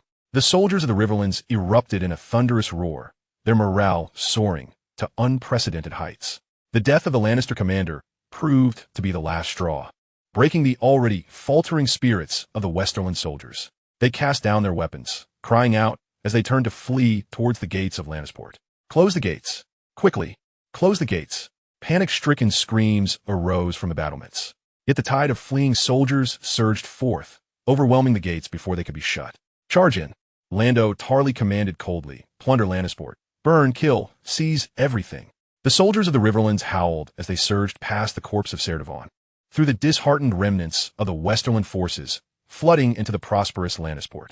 The slaughter spread throughout the city. Warehouses piled high, with goods in the harbor district ignited, billowing thick smoke. The mansions of wealthy merchants were breached, exquisite carpets trampled by muddy and bloodied boots, golden and silver vessels seized in a frenzy. The narrow streets transformed into a slaughterhouse. Anyone attempting to resist or merely obstruct the path, regardless of age or gender, was ruthlessly cut down. Cries echoed throughout the city. The eyes of the soldiers from the Riverlands sparkled with madness and vengeful delight as they unleashed their pent-up pain and hatred upon every Westerlander and their possessions in sight. Jandali, mounted upon his steed, followed the tide of humanity into Lannisport, gazing vacantly at the bloody scene before him. Lando Tarly rode alongside him. Your Majesty, let them vent their rage upon the harbor and affluent districts. Please proceed to the high ground outside the city to command the clearing of any remaining resistance and monitor for potential reinforcements. Jandali numbly nodded, turning his horse with Balistan and a cadre of elite guards, heading toward a rise that overlooked the harbor and part of the city. He needed to catch his breath. However, as they galloped away from the still-burning and plundering harbor district, setting foot on the dirt path leading to the high ground, a sudden sound pierced the air. Whoa! A series of deep, resonant horn blasts rolled ominously from the northeastern horizon. Immediately following, the earth began to tremble.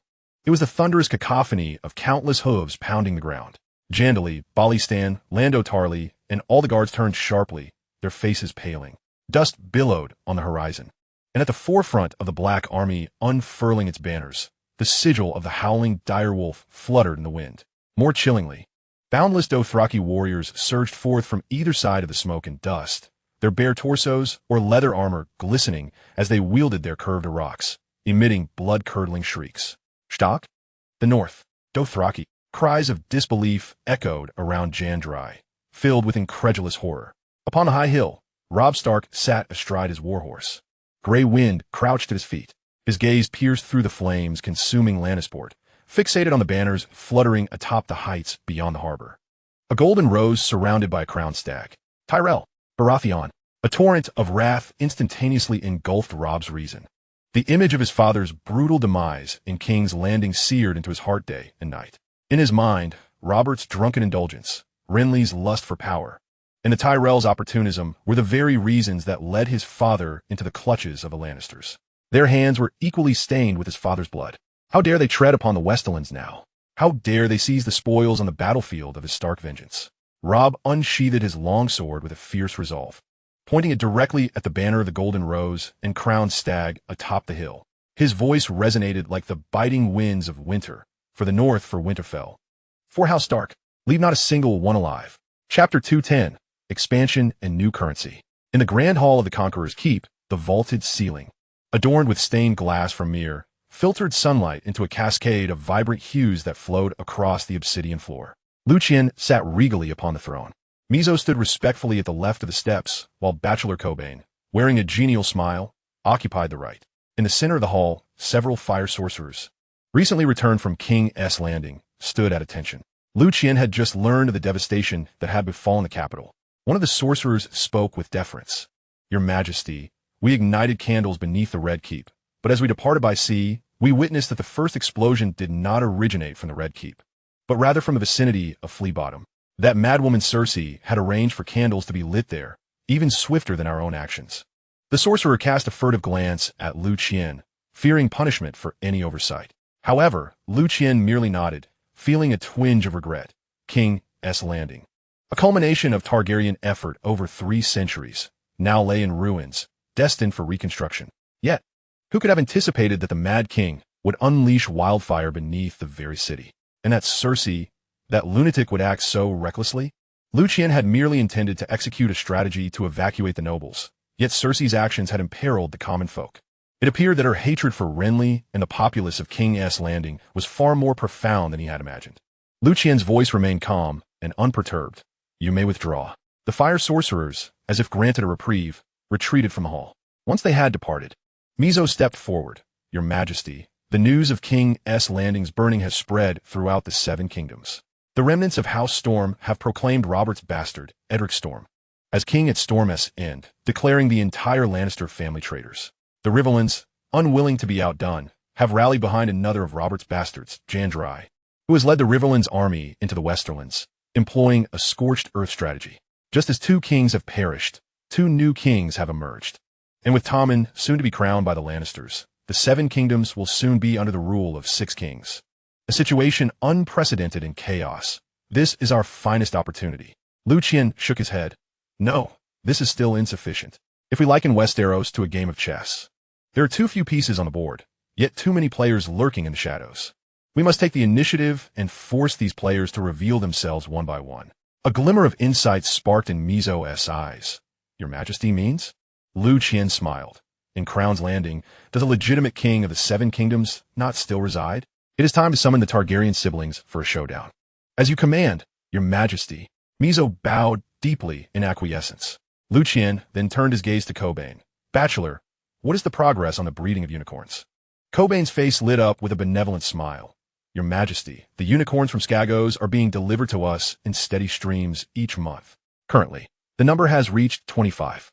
I have fully mastered their estrus cycles, gestation patterns, and nutritional needs. The specially formulated ovulation-inducing agents are proving effective. 11 females have successfully conceived, with 5 having already given birth. The agents ensure that each female produces at least 8 offspring per litter, far exceeding their natural average of 1 to 5. In just 3 to 4 years, I will be able to establish a cavalry regiment composed entirely of unicorns. Genuine satisfaction gleamed in Liu Qian's eyes. Excellent. And what are the warhorses left by the Dothraki?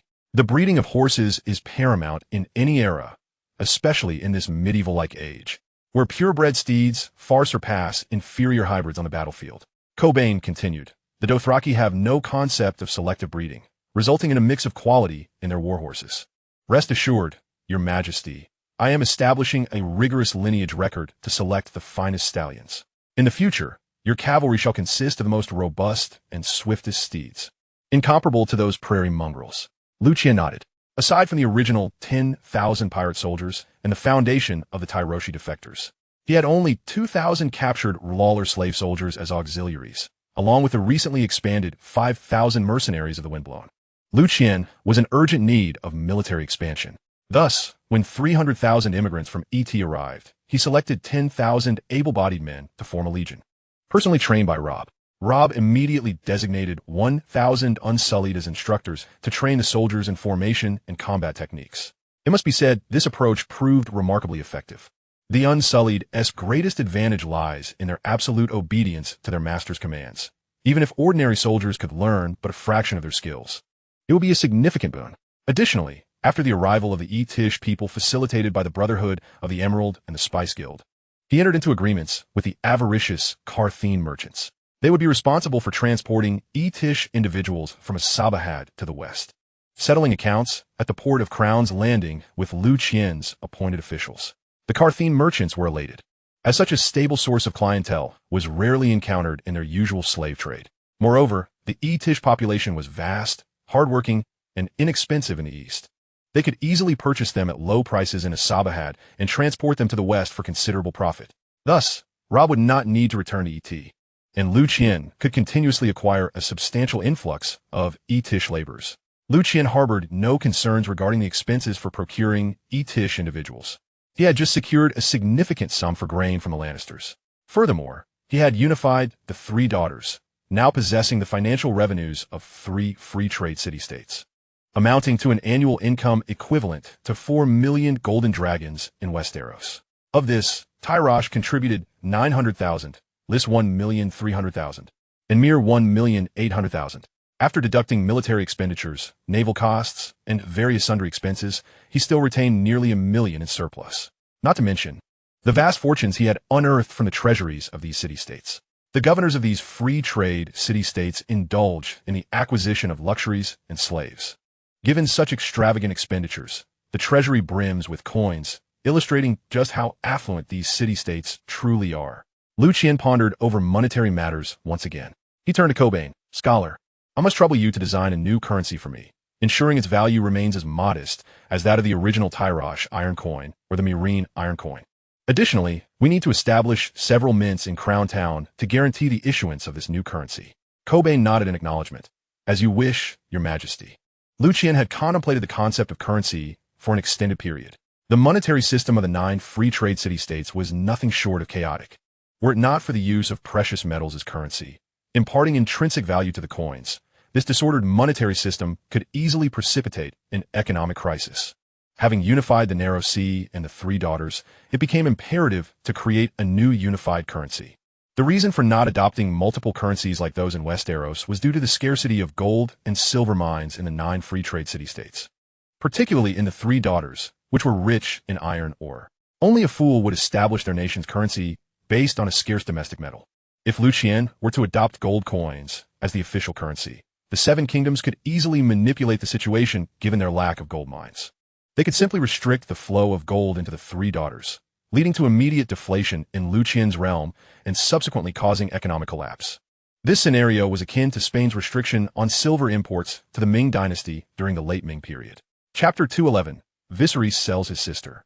Shortly thereafter, Mizo ushered in Viserys and Daenerys. The siblings stepped into the grand and resplendent throne hall, their faces etched with astonishment. Viserys instinctively attempted to lift his chin, but as his gaze fell upon the youthful Eastern king seated upon the throne, an invisible pressure gripped his throat. He stifled the simmering anger accumulated from being confined in Crown Town for so long, forcing out what he deemed an appropriate smile. Your Majesty, good day. We are honored by your summons. What commands do you have for us? Deep within his eyes flickered an urgent desire for reclamation. Without engaging in pleasantries, Liu Qian cut to the chase. Prince Viserys, I have decided to support your endeavor to reclaim your throne. Viserys froze momentarily, and then an overwhelming elation surged forth, instantly flushing his cheeks and neck with color. He nearly leaped up, his voice sharp with excitement. Your Majesty, how many troops will you provide? 10,000 or 20,000? When shall we depart? Patience, Prince. Liu Qian raised a hand, a slight smile gracing his lips. My support comes with conditions. Conditions? Viserys faltered, then pounded his frail chest, eagerly assuring, speak. Whatever it is, I, Viserys Targaryen, will give my all. Liu Qian's gaze shifted to Daenerys, who stood half a step behind her brother. The young girl seemed to sense something, her delicate frame subtly tensing, her violet eyes trembling slightly. Liu Qian smiled. I require your sister, Daenerys Targaryen, to marry me, thus becoming my queen. What? Viserys exclaimed, his astonishment swiftly yielding to joy. To offer his sister in exchange for the unwavering support of a powerful king was nothing short of divine favor. He immediately turned to Daenerys, his tone commanding. Dany, did you hear? His Majesty wishes to wed you as his queen. This is your honor, the cornerstone of our family's resurgence. Quickly, agree to his Majesty and serve him well. This is your duty. Daenerys felt as though struck by lightning. Her violet eyes widened in disbelief as she looked first at her brother, then at Liu Qian upon the throne. The initial shock and a strange sense of humiliation of being treated as a mere bargaining chip were oddly softened by an inexplicable anticipation. The young Eastern king before her was handsome and formidable, ruling over a vast kingdom, with tales of dragons surrounding him. Moreover, he did not regard her with the greedy eyes of merchants and nobles she had encountered at previous banquets. She perceived a fondness in Liu Qian's deep gaze, devoid of overt possessiveness. A flicker of joy, one she was almost ashamed to acknowledge, blossomed within her. To marry him would be nothing less than a blessing. Viserys' insistent urging now felt distant. Brother, she spoke softly, her voice trembling. What are you hesitating for? Viserys snapped impatiently, almost violently shoving her. Say you agree. Express gratitude to his Majesty. Daenerys stumbled slightly, raising her gaze to meet Liu Qian's calm eyes. Her heart a tumult of emotions, tinged with trepidation yet illuminated by a vision of the future. She thought of finally escaping the torment inflicted by her brother, a resolute glimmer flashing in her beautiful eyes. I agree, your Majesty. Viserys exhaled in relief, as though he had just clinched a monumental deal. His face adorned with a sycophantic smile as he turned to Liu Qian. Your Majesty, splendid. Daenerys serving you is her utmost honor and a testament to the grand alliance of our Targaryen family with you. He rubbed his hands together, eagerly inquiring, when shall the army be ready? The assembly and training of the troops require time. Liu Qian replied nonchalantly, his gaze sweeping across Daenerys' youthful visage. Let us wait a few months, Prince. I will provide you with sufficient forces. Months? Excellent. Excellent. I can wait. Viserys nodded exuberantly. Or a few months. He had waited over a decade. He immediately turned back to Daenerys, donning a mask of concern. Yet his voice was low, tinged with warning and command. Dany, stay at Dragonstone. Serve his Majesty well, and remember your place. Do not cause me trouble. With that, he no longer cast a glance at his sister, as if shedding a heavy burden, departing with a buoyant step at Mizo's gesture. The heavy doors of the hall closed, isolating Viserys' figure. The vast throne hall now held only Liu Qian, Daenerys, and a few dragon guards standing vigil in the corners. Daenerys stood alone in the center of the hall, her hands unconsciously twisting the hem of her long gown. She lowered her head, unable to meet Liu Qian's gaze. Her silvery golden hair cascading down to obscure much of her face, her slender shoulders trembling slightly. The abruptness of being sold off by her own kin left her with a profound sense of loss and indignation. Liu Qian descended the steps from the throne, the sound of his footsteps echoing in the spacious hall. He approached Daenerys, remaining silent for a moment, simply standing before her. Lift your head, Daenerys, he spoke gently, his tone softer than before. Daenerys' body quivered as she slowly raised her gaze. Her violet eyes shimmered with unshed tears, long lashes adorned with tiny droplets, resembling violets touched by morning dew. She looked upon the man who was to become her husband, her expression a blend of anxiety, timidity, confusion, and an unrecognized hope for an uncertain fate. Liu Qian regarded her. Nearly 2 years had elapsed since that fleeting glance during the coronation. After securing the Targaryen siblings, Liu Qian had ensured their protection and provided them with a comfortable lifestyle, allowing the displaced siblings to experience a few years of peace, particularly for Daenerys. She was at the most crucial age for her development. After being nurtured by him, her figure had noticeably grown taller and more voluptuous, revealing the delicate curves of a young maiden. Her complexion was more radiant than before, imbued with a healthy flush, and her silver-gold hair had become denser and more lustrous, resembling flowing molten silver.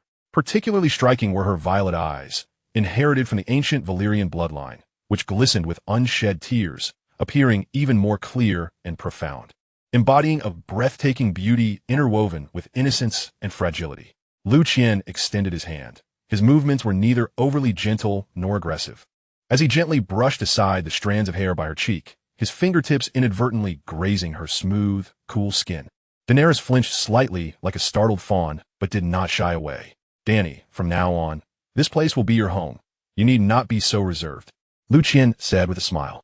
As she felt the warmth of his fingertips and the softness of his words, a portion of her timidity seemed to dissipate. Summoning her courage, she asked, "Your Majesty, may I pose a question? Why did you refuse my brother last time, yet now?" Liu Qian's fingertips lingered in her silvery hair, savoring its silky texture. He leaned closer, close enough to catch a faint whiff of her youthful fragrance. He hesitated for a moment. He certainly could not disclose that he had waited until now to allow his brother-in-law, Viserys, to sow discord among the Seven Kingdoms. Ultimately, he concocted a casual excuse, because you were still quite young then, whereas now you have blossomed into an enchanting beauty. His gaze, filled with admiration, traced her increasingly graceful form before returning to her cheeks, which flushed a deeper crimson from shyness. Indeed, this young lady was sufficiently beautiful. Beautiful enough for him to believe his own justification. Daenerys's face instantly turned a vivid shade of red, reaching all the way to her ears. Her heart raced wildly, as if attempting to break free from its restraints. The sorrow and indignation stemming from being sold by her brother rapidly melted away in the face of such unreserved praise, replaced by a warm blend of shyness and joy. Observing the bashful demeanor of the young girl before him, Liu Qian smiled inwardly. He took her cool little hand. "Come with me. I shall introduce you to my family and show you the dragons." Chapter 212, Daenerys' Astonishment. Behind the Conqueror's keep lay an expansive clearing within the forest. Sunlight filtered through the towering ancient trees, casting dappled spots of light upon the ground. At this moment, the grass was adorned with a delicate carpet of millefeuille, upon which low tables were set with fruits, candied delicacies, and fragrant tea. Several lovely young maidens were gathered together, whispering and laughing, their silver bell laughter echoing through the woods. When Liu Qian appeared, leading the anxious Daenerys, all eyes instantly converged upon them, ultimately resting upon Daenerys. The Valyrian sisters, Jane and Janis Balerion, brought forth a sense of kinship and curiosity, particularly as they beheld Daenerys' unmistakable Valyrian features, their eyes sparkling with intrigue. Liu Qian surveyed the group of young women and declared, "This is Princess Daenerys Targaryen. From this day forth, she shall reside with all of you at the Conqueror's keep." The cheeks of the young women flushed, immediately grasping the implications of cohabitation. Liu Qian's gaze fell upon the visibly uneasy Myrcella, and he said kindly, "Myrcella, the grievances between the Targaryens and the Baratheons belong to the previous generation. You are all innocent, and I hope you can coexist harmoniously." The golden-haired, blue-eyed Myrcella, having inherited her mother's beauty, felt a surge of anxiety upon seeing Daenerys' signature silver hair and violet eyes, coupled with the knowledge of her surname. Though still young, she had already begun to grasp the blood feuds within their families. However, after Liu Qian's comforting words, her fears and inner turmoil seemed to ease somewhat. Myrcella gazed into Liu Qian's profound eyes, smiling gently as she nodded at Daenerys. "Hello, Princess Daenerys." Jane and Janis could no longer contain their excitement. Sharing silver hair and violet eyes similar to Daenerys's, they eagerly approached her, each taking one of her hands. "Oh my, you truly are of the Valyrian bloodline," Janis exclaimed, her voice ringing with astonishment. "The Balerion family extends its greetings to you, dear Targaryen." Jane, appearing more composed, yet equally animated at the sight of their shared heritage, added, "We are the descendants of the Balerion family from the freehold of Valyria." "Balerion?" Daenerys gasped, her eyes widening in disbelief as she looked at the two sisters, who also bore Valyrian traits. Although she had been taught some of her family's history by Viserys, her knowledge was limited, and she had been entirely unaware that another Dragonlord family, the Balerians, existed alongside the Targaryens. Unbeknownst to her, the Balerians were one of the oldest Dragonlord families in Valyria, even more powerful than the Targaryens. She had thought herself the last of the dragon seed, only to discover. Just as the three sisters were immersed in their shocking exchange of shared bloodlines, the sky suddenly darkened. It was not clouds that obscured the sun, but three enormous shadows. "Roar!"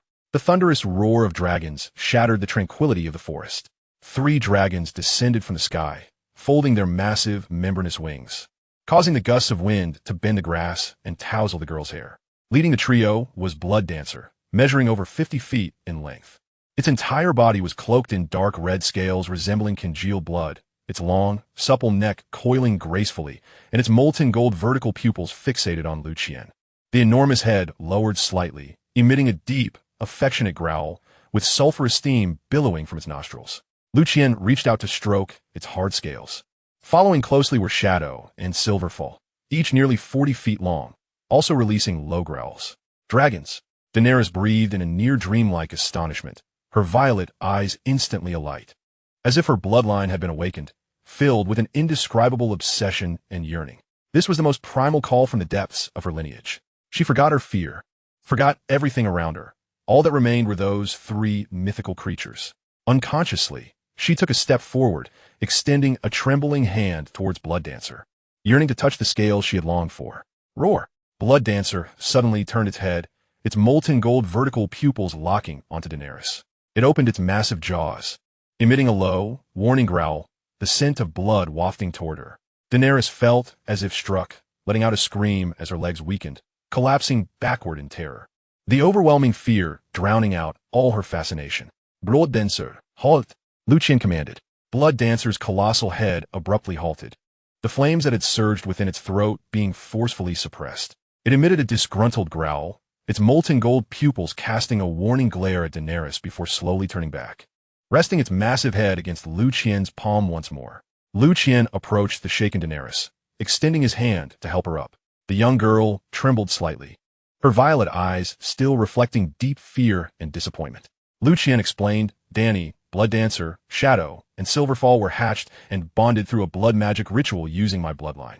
The Valyrian dragon lords harness dragons through their lineage, and at its core, it is a magical contract deeply rooted in blood.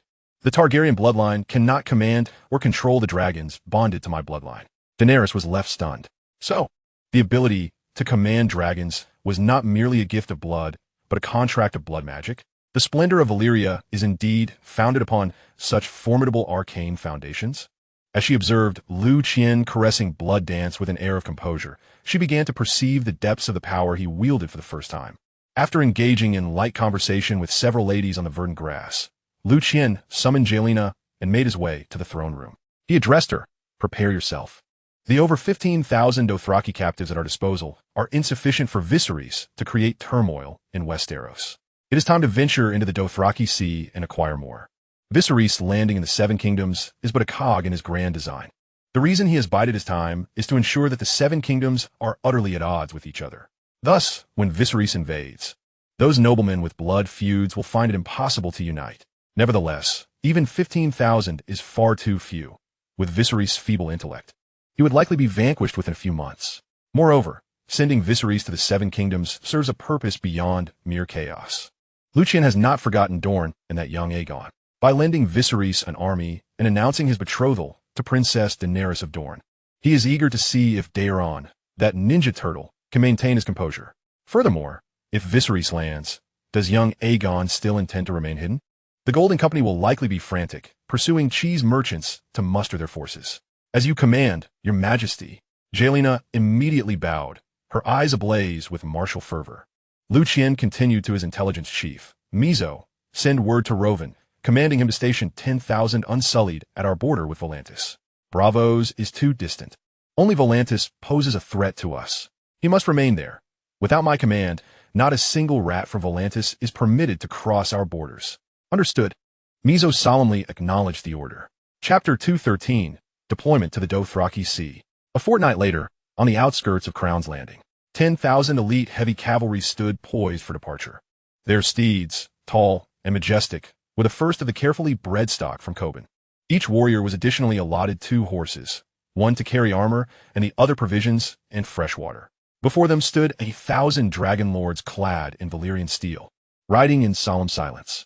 Liu Qian gazed upon this formidable force with satisfaction, vaulting onto the broad back of Blood Dance, grasping the reins secured to the saddle. Jelena adeptly ascended onto Silver Cascade. The 2 massive dragons unleashed a thunderous roar, their vast, membranous wings unfurling with sudden ferocity, conjuring a tempest that obscured the sun. Onward! With Liu Qian's command, Blood Dance and Silver Cascade soared into the heavens, darting skyward. Below, the iron tide of 10,000 cavalry and 1,000 dragon lords surged forth, trailing in the shadow of the dragons, rolling eastward. 2 months later, in the heart of the Dothraki Sea, at the ruins of Vagr, the desolate stone remnants stood silently amidst the boundless grasslands. Yet this lifeless expanse was abruptly invaded by uproar. The colossal Khalasar of Zakoko took a brief respite here. Nearly 10,000 roaring warriors, along with their women, children, and an innumerable herd of horses, filled the area to its brim. The air was thick with the scent of horse sweat, charred meat, and the musk of savagery. Zakoko, a towering figure, sat upon a low stool draped in animal hides, gnawing on a half-raw leg of lamb, grease dripping down his thick beard. A slave knelt before him, anxiety etched across his face as he reported. Great call. The people of Conqueror have heard news of our approach and are trembling in fear. They have shut their gates, preparing for us to raid the surrounding villages. However, word has come from the west that Drogo Call perished months ago in Meereen, slain by an unsullied who commands dragons, rumored to possess 3. Zakoko paused. The act of chewing momentarily halted, his thick brows knitting together in contemplation. He spat out a hard bone and, in a deep, resonant voice, inquired, "Is your information reliable?" "It comes from slaves who escaped the free cities. They traversed the grasslands to bring this news." Oomph. Zakoko hurled the remnants of the lamb bone to the ground, the fragments scattering. The tongues of slaves leap more nimbly than the wild hares of the plains. It is no surprise that that fool Drogo met his end in Meereen. Would Conqueror's wealth be forsaken for mere mad whispers? Rising to his feet, he surveyed the awaiting warriors and blood riders, proclaiming, "The earth and the horse god have bestowed upon us steeds and curved blades, not to cower in the grass. We must march upon Conqueror and make those who hide in their stone houses taste blood anew." His roar ignited a fervor among the warriors, a tremendous sound reverberating into the sky. The Khalasar stirred like a waking beast, preparing to set forth once more. The warriors mounted their horses with fervor, while women and children dismantled their rudimentary encampments. Just then, the dense grasslands, towering above the height of men, began to sway violently, not from the wind's direction, but from a simultaneous surge from all sides. An inexplicable wave of fear gripped the hearts of every Dothraki. Even the restless horses sensed the disturbance, whinnying nervously and pawing the ground in agitation. Zakoko abruptly raised his head. In the sky, a colossal shadow descended, blotting out the sun overhead. Roar! The roar of a dragon shook the very ruins, sending waves of terror rippling through the Dothraki ranks, their war horses rearing in fright. Liu Qian sat upon Blood Dance, coldly surveying the ground below. Without a moment's hesitation, he commanded Blood Dance to attack. The dragon's elongated maw opened, dark crimson light coalescing furiously within its throat. Boom! A massive torrent of blood-red flame struck the grasslands before the Khalasar. The earth ignited, transforming instantly into a roiling sea of crimson fire. Flames surged high, voraciously consuming the dense underbrush, crackling and popping. The foremost Dothraki scouts and their horses had no time to scream before being vaporized, leaving no ash behind. A terrifying wave of heat swept forth, hurling nearby cavalry, men and steeds alike, into the air. Dragon! Zakoko's eyes widened in terror, emitting a frantic roar, almost simultaneously with Blood Dance's fiery breath. Another thunderous dragon roar echoed from behind the Khalasar. The elegant and beautiful silver form of Silver Cascade appeared above the retreat route. Jelina's silver-gold hair, dancing in the tempestuous winds stirred by the dragon's wings. Silver Cascade opened its massive jaws and unleashed a torrent of silver flame. The fleeing Dothraki and their horses were engulfed in an instant. Both avenues of escape were severed. The horsemen, eyes wide with terror, turned to the towering grasslands on either side. Flee! Quick, flee! Split up and run! Into the grass! Zakoko's command were drowned out by a cacophony of panic-stricken screams and the wails of warhorses. The Dothraki warriors could no longer heed the call's orders. Their instinct for survival overwhelmed all else. They frantically urged their equally terrified steeds into the vast, unending grasslands. The Khalasar disintegrated in an instant, plunging into utter chaos. Under Liu Qian and Jelina's command, Blood Dance and Silver Cascade commenced their pursuit. They exploited their aerial supremacy, incessantly circling and diving, unleashing torrents of flames. Each fiery descent was accompanied by a chorus of anguished cries and soaring flames. Jakeka Ao's eyes brimmed with rage as he wielded his colossal Valyrian scimitar, striving to rally the Blood Alliance warriors for a counterattack with arrows. "Bring down those dragon riders," he bellowed hoarsely. Several Blood Alliance warriors, suppressing their terror, readied their composite bows amidst the chaos, aiming at the circling dragons above. Whoosh, whoosh, whoosh. A barrage of arrows ascended toward the heavens. However, these arrows, capable of piercing leather and even chainmail, met only the hard, dark red scales of Blood Dance, producing a cacophony of metallic clinks before snapping and ricocheting away, leaving not even a scratch. Blood Dance could hardly be bothered to evade. It merely flicked its enormous head in impatience, emitting a low growl filled with disdain. The color drained from Jakeka Ao and the Blood Alliance warriors beside him, leaving only an abyss of despair. If arrows proved ineffective, how could they possibly prevail? Just as they were paralyzed by this scene of hopelessness, Liu Qian's gaze zeroed in on them. Blood Dance seemed to resonate with Liu Qian's intent, its massive membranous wings folding sharply as it plunged violently toward Jakeka Ao's position. All Jakeka Ao could perceive was a colossal shadow that blotted out the sunlight above, a chill of death freezing his marrow. He scarcely had time to react. With a thunderous roar, Blood Dance swooped low, and in that fleeting moment, its gaping maw unleashed a torrent of blood-red flames. Boom! The flames instantly engulfed Jakeka Ao and the Blood Alliance warriors beside him. Jakeka Ao was slain. Jakeka Ao was incinerated by the dragon. The instantaneous vaporization of Jakeka Ao and the Blood Alliance warriors became the final straw that broke the will of the Dothraki. The remnants of their resistance crumbled entirely. The remaining warriors transformed into a panicked herd, lamenting only that their steeds lacked 2 extra legs as they frantically fled deeper into the sea of grass. Yet, as they believed they had finally escaped the dragon's fiery reach and burst forth from the tall grass, they were met with rows of cold, long spears and arrows. Liu Qian's heavy cavalry and dragon spirit guards had already established a trap at the edge of the sea of grass. The heavy cavalry, armed with long spears, formed an unassailable iron barrier. Loose! The cold command echoed through the cavalry ranks.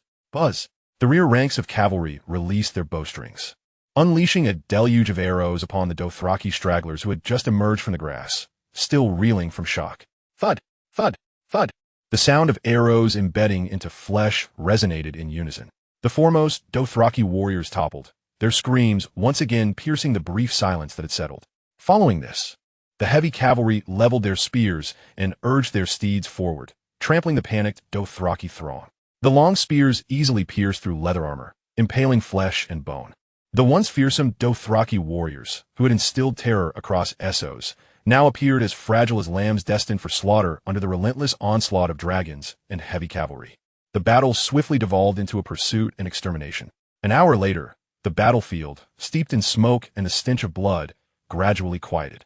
Captives were tightly bound with ropes, strung together like livestock, tethered to the saddles of the cavalry, heads hung low, their eyes filled with dread.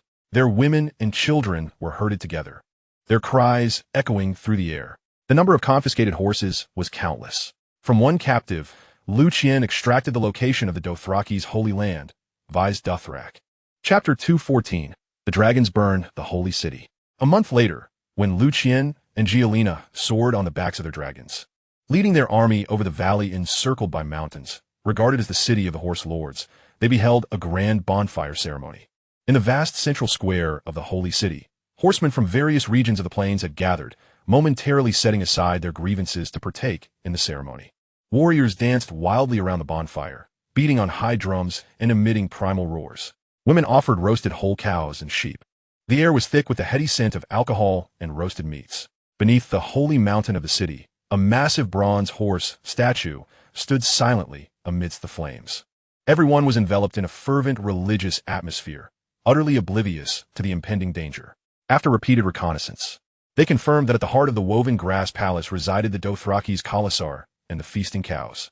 Liu Qian glanced at Gillian atop Silver Falls and said, "Let's strike."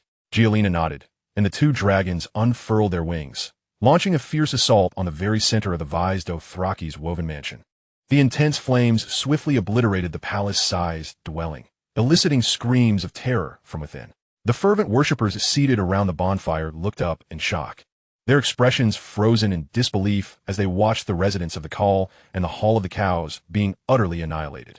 The flames consumed that place, obliterating the Dothraki's faith. They roared, their eyes burning with rage, unwilling to accept this reality. Yet, when they raised their gazes to the inky sky, they discovered two colossal shadows circling above. Dragons! Run! Panic ensued as everyone scattered in disarray. Liu Qian immediately commanded the cavalry forces lurking outside the city to encircle the horsemen. The outcome was inevitable. Without the unified command of the cows, and having witnessed the devastation of their holy land, the morale of the Dothraki was already on the brink of collapse. Under the relentless baptism of dragon flames and the repeated charges of the cavalry, they swiftly followed in Jakeka Ao's footsteps. A series of small-scale annihilation battles unfolded across the plains surrounding the holy city. When the last Dothraki warrior dared to resist fell beneath the sword of the dragon spirit guard, Liu Qian's captive army was once again bolstered. An unending stream of captives, strung together by ropes, wound their way back along the long road to the three daughters, escorted by the cavalry. Relying on the dragons, Liu Qian executed a beheading operation, utterly dismantling the once mighty Dothraki civilization. On the return journey, the setting sun melted gold, staining the boundless sea of grass in a haunting crimson hue. The long line of captives moved slowly through the valley's depths. The sounds of men shouting and horses neighing echoed between the towering cliffs on either side. The horsemen, who had once trampled other civilizations and races into slavery, now found themselves as Liu Qian's prisoners. As dusk fell, the caravan finally halted to make camp. Liu Qian, Angelina's tent, was carefully erected by the dragon spirit guards on a higher plateau beside the canyon. After days of battle and travel, even Liu Qian, with his robust physique and indomitable will, felt an overwhelming fatigue wash over him. Standing at the tent's entrance, he cast his gaze down into the valley, observing the bonfires that spread across the canyon like a starry river. Gillian quietly approached his side. The evening breeze stirred her silver waterfall-like hair, and her strikingly beautiful features became slightly blurred in the twilight. She gazed at the undeniable weariness etched on Liu Qian's profile, a complex array of emotions welling up within her. The increasing presence of young girls surrounding the man before her instilled a faint sense of unease. From the outset of their escape from the ruins of Valyria to now, as she fought for him across the lands, she had not anticipated that her feelings for Liu Qian had long transcended mere loyalty, evolving into a deeper affection. As she recalled the increasingly assertive girls within the castle, Gillian inhaled deeply, summoning her courage. Her voice, notably softer than usual, conveyed a gentle invitation. "Your Majesty, the night has grown deep, and the tents are prepared. Will you not rest?" Liu Qian turned his head at the sound of her voice. In the twilight, the violet hues of Gillian's eyes reflected the last remnants of crimson on the horizon, clearly mirroring his silhouette. The weariness of the days past had not diminished her beauty. Rather, it lent her an enchanting allure that accentuated her ethereal coolness. Years of companionship had transformed her from the frigid warrior he had first encountered, who had kept others at bay. Although her visage remained strikingly serene, Liu Qian could discern the tender emotions stirred within her deep, pool-like violet eyes. Emotions that blossomed because of him. A surge of heat and impulse ignited within him. Suddenly, he reached out, encircling her delicate yet powerfully strong waist, drawing her fervently into his embrace. Gillian gasped, caught off guard, her violet eyes wide with astonishment. Yet, deep within her heart, there was little resistance. Only a flicker of inexplicable anticipation. Realizing this shift in her feelings, her cheeks flushed with warmth as she murmured softly, "Your Majesty, please come inside." Liu Qian chuckled softly, holding her close as he turned and strode into the warm tent, which shielded them from the night winds of the canyon. The heavy curtain fell, isolating them from the outside world. Inside, an oil lamp hung from above, casting a dim, warm glow upon the thick pelts that covered the ground. Liu Qian released his hold on her waist, but did not step back. Instead, he drew even closer. Silently, he reached for the clasp of Gillian's armor. Her body tensed instantly. Each subtle click of the metal clasp seemed to resonate against her taut heartstrings. She wished to raise her hands to stop him, yet her arms felt too heavy to lift. As the weighty breastplate was removed, revealing a linen shirt soaked with perspiration beneath, a rush of cool air swept in, accompanied by an overwhelming wave of embarrassment. Instinctively, she wrapped her arms around herself. This fierce warrior, feared by enemies on the battlefield, now displayed a hint of nervous vulnerability. Liu Qian's movements were unhurried. He gently pried her arms apart, his warm fingertips gliding along her slender neck, feeling the rapid pulse beneath her velvety skin. His fingers slowly descended, tracing her delicate collarbone, and through the thin fabric settled upon her taut waist. He caressed that sensitive flesh, sensing the tremors coursing through her form. His voice low and heated, "Jelina, do not fear. In the future, I shall take you as my queen, and we shall bear children who will inherit vast lands." Liu Qian's thoughts extended towards a grand vision of the future. The world of A Song of Ice and Fire was far too expansive to enforce a centralized county system. Even if he were to possess an endless lifespan, he would refuse to be shackled by the complexities of governance. Emulating the feudal lord system of Westeros, he would bestow titles upon various kings, allowing them to govern their own territories. Of course, maintaining the central authority would necessitate certain reforms. Liu Qian envisioned a system akin to that of the Citadel's learned scholars, wherein educated officials would be dispatched from the center to govern localities and collect taxes, thereby curbing regional power. Jelina's taut form gradually relaxed under his words and touch, her voice sweetly husky. But Valyria has perished, and the remaining Roiner are too few. In the future, you must also relocate the majority of the tribes to Westeros, where shall our children rule. Liu Qian smiled, his gaze ardently fixed upon her increasingly revealed flawless body, love surging within him. Then let us create a nation with our own hands. Jelina instantly grasped his intent, her cheeks flushing like the dawn, and she shyly lowered her gaze. The night deepened, the light within the tent quietly extinguished, as two fervent bodies melded together, leaving no space between them. Chapter 215. No, you have arrived at the perfect moment. After more than a month of arduous travel, Liu Qian and Jelina finally returned to Conqueror's hold with a vast contingent of captives. 80,000 roaring warrior captives, chained together in a long procession. Their bronze-skinned torsos exposed and faces filled with defiance, stumbled forward under the whip's coercion. Once the rulers of the plains, they had now been reduced to mere livestock. Along with the 15,000 remaining from their victory over Khal Drogo, Liu Qian's number of Dothraki captives approached 100,000. Furthermore, he had also returned with 300,000 horses from the Dothraki Sea, the endless herd producing a dull cacophony of neighs, their hooves kicking up dust that obscured the distant mountains. Viserys Targaryen, guided by his attendants, ascended the steps to the watchtower atop the hill outside King's Landing. He beheld the Dothraki captives surging below like a tide of darkness, and a vast herd of horses covering the horizon. Inhaling sharply as his light purple eyes widened in disbelief and exhilaration. "By the gods," he murmured, his voice trembling with excitement. "Your Majesty, are all of these for me?"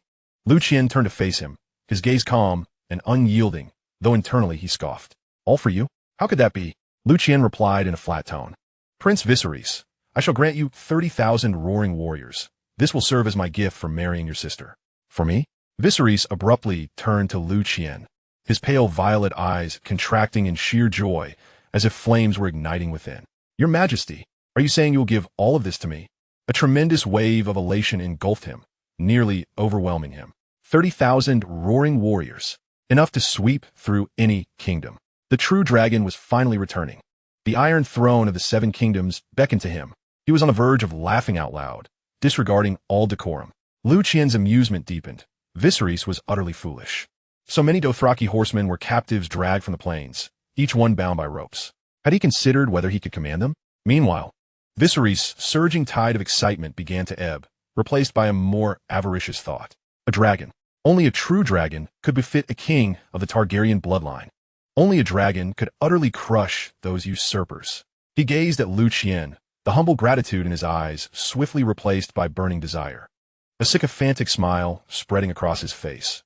"Your Majesty, your generosity is like the ocean in midsummer, but if you could grant me a dragon, a true dragon, even the smallest hatchling would suffice. With a dragon in this army, I swear, the Seven Kingdoms will kneel at your feet and mine, and the Targaryen dragon banner will."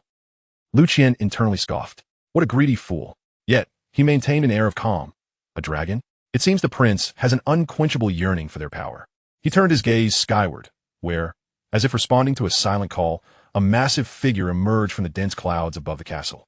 Liu Qian exchanged a knowing glance with Bloodraven, who blinked in understanding. Bloodraven had grown even larger since their last meeting before Liu Qian's journey to the Dothraki Sea.